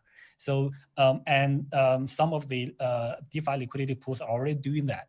So this poses some really, really interesting challenges. I unfortunately don't have all the answers myself. There's really no easy answers. So I think it's really just a balance of where we want to protect the sort of average consumers from scams, from exit scams, etc. But we also want to encourage innovation. But fundamentally, this technology makes it really, really hard to sort of fully clamp down because most regulators do not span the world, and different parts of the world will more likely allow this to some degree. So yeah, I mean, even today, people say code is speech, and so we in most countries we have freedom of speech. So this is going to be a pretty tough problem to crack. So on the flip side, I think. I think there are probably better ways, instead of thinking of how to control this, there's probably better ways to fight hackers, illicit use of funds, etc. So blockchain do offer a much easier to track mechanism because the transactions are transparent.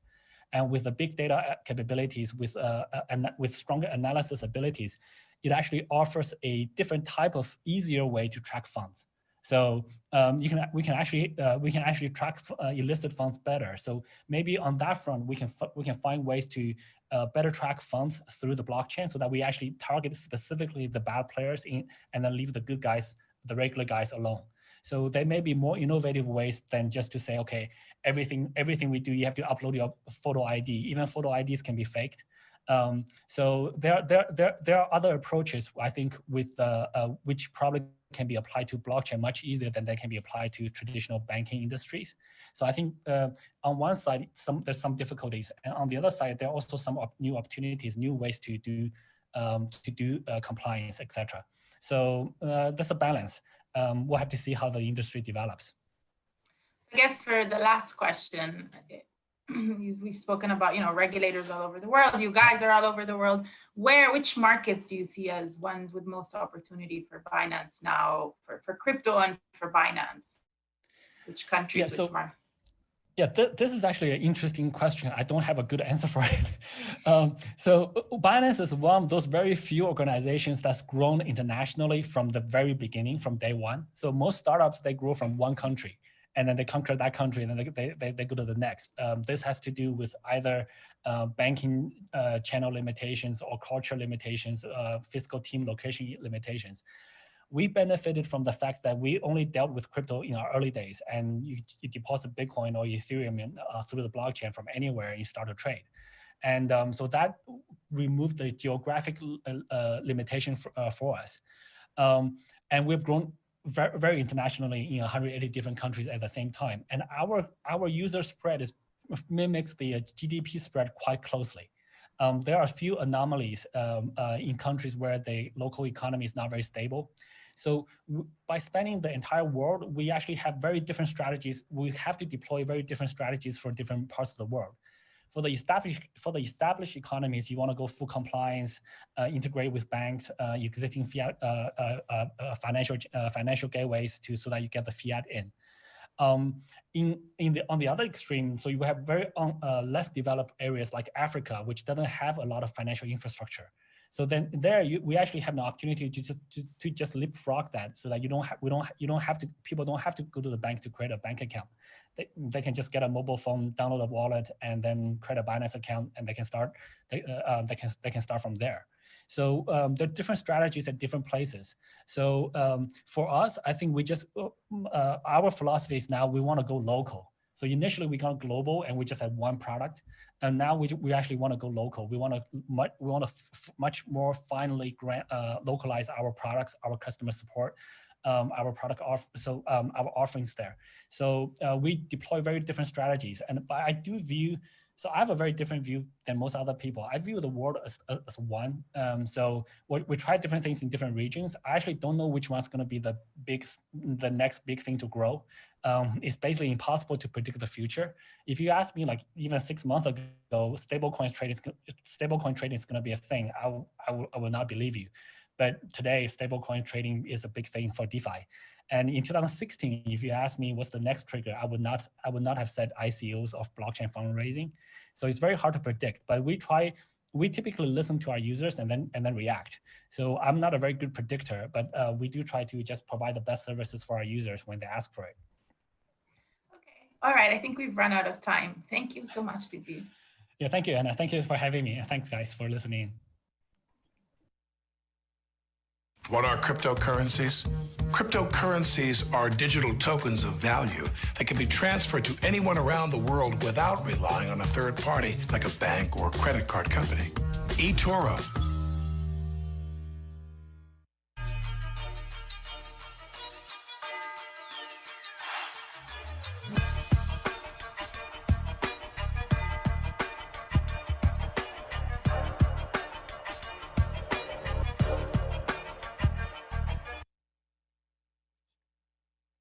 That's a wrap for day 2 of LA Blockchain Summit.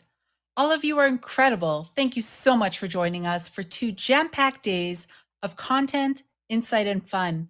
The pre-recordings will be live by the end of the week on Draper Goren Home's YouTube channel, so be sure to look out for that. If you haven't done so already, make sure to take advantage of the incredible networking opportunities that Brella has to offer. And due to popular demand, we've extended your networking hours till midnight Pacific. So go, go, go. Also, if you qualify for the $100 in Bitcoin and you still haven't visited Bitcoin giveaway booth by Cellulus Network, then do so now. There you'll find out how to get your $100 in Bitcoin. My name is Shira Rubinoff, and I thank you for letting me guide you throughout these 2 amazing days. See you next year.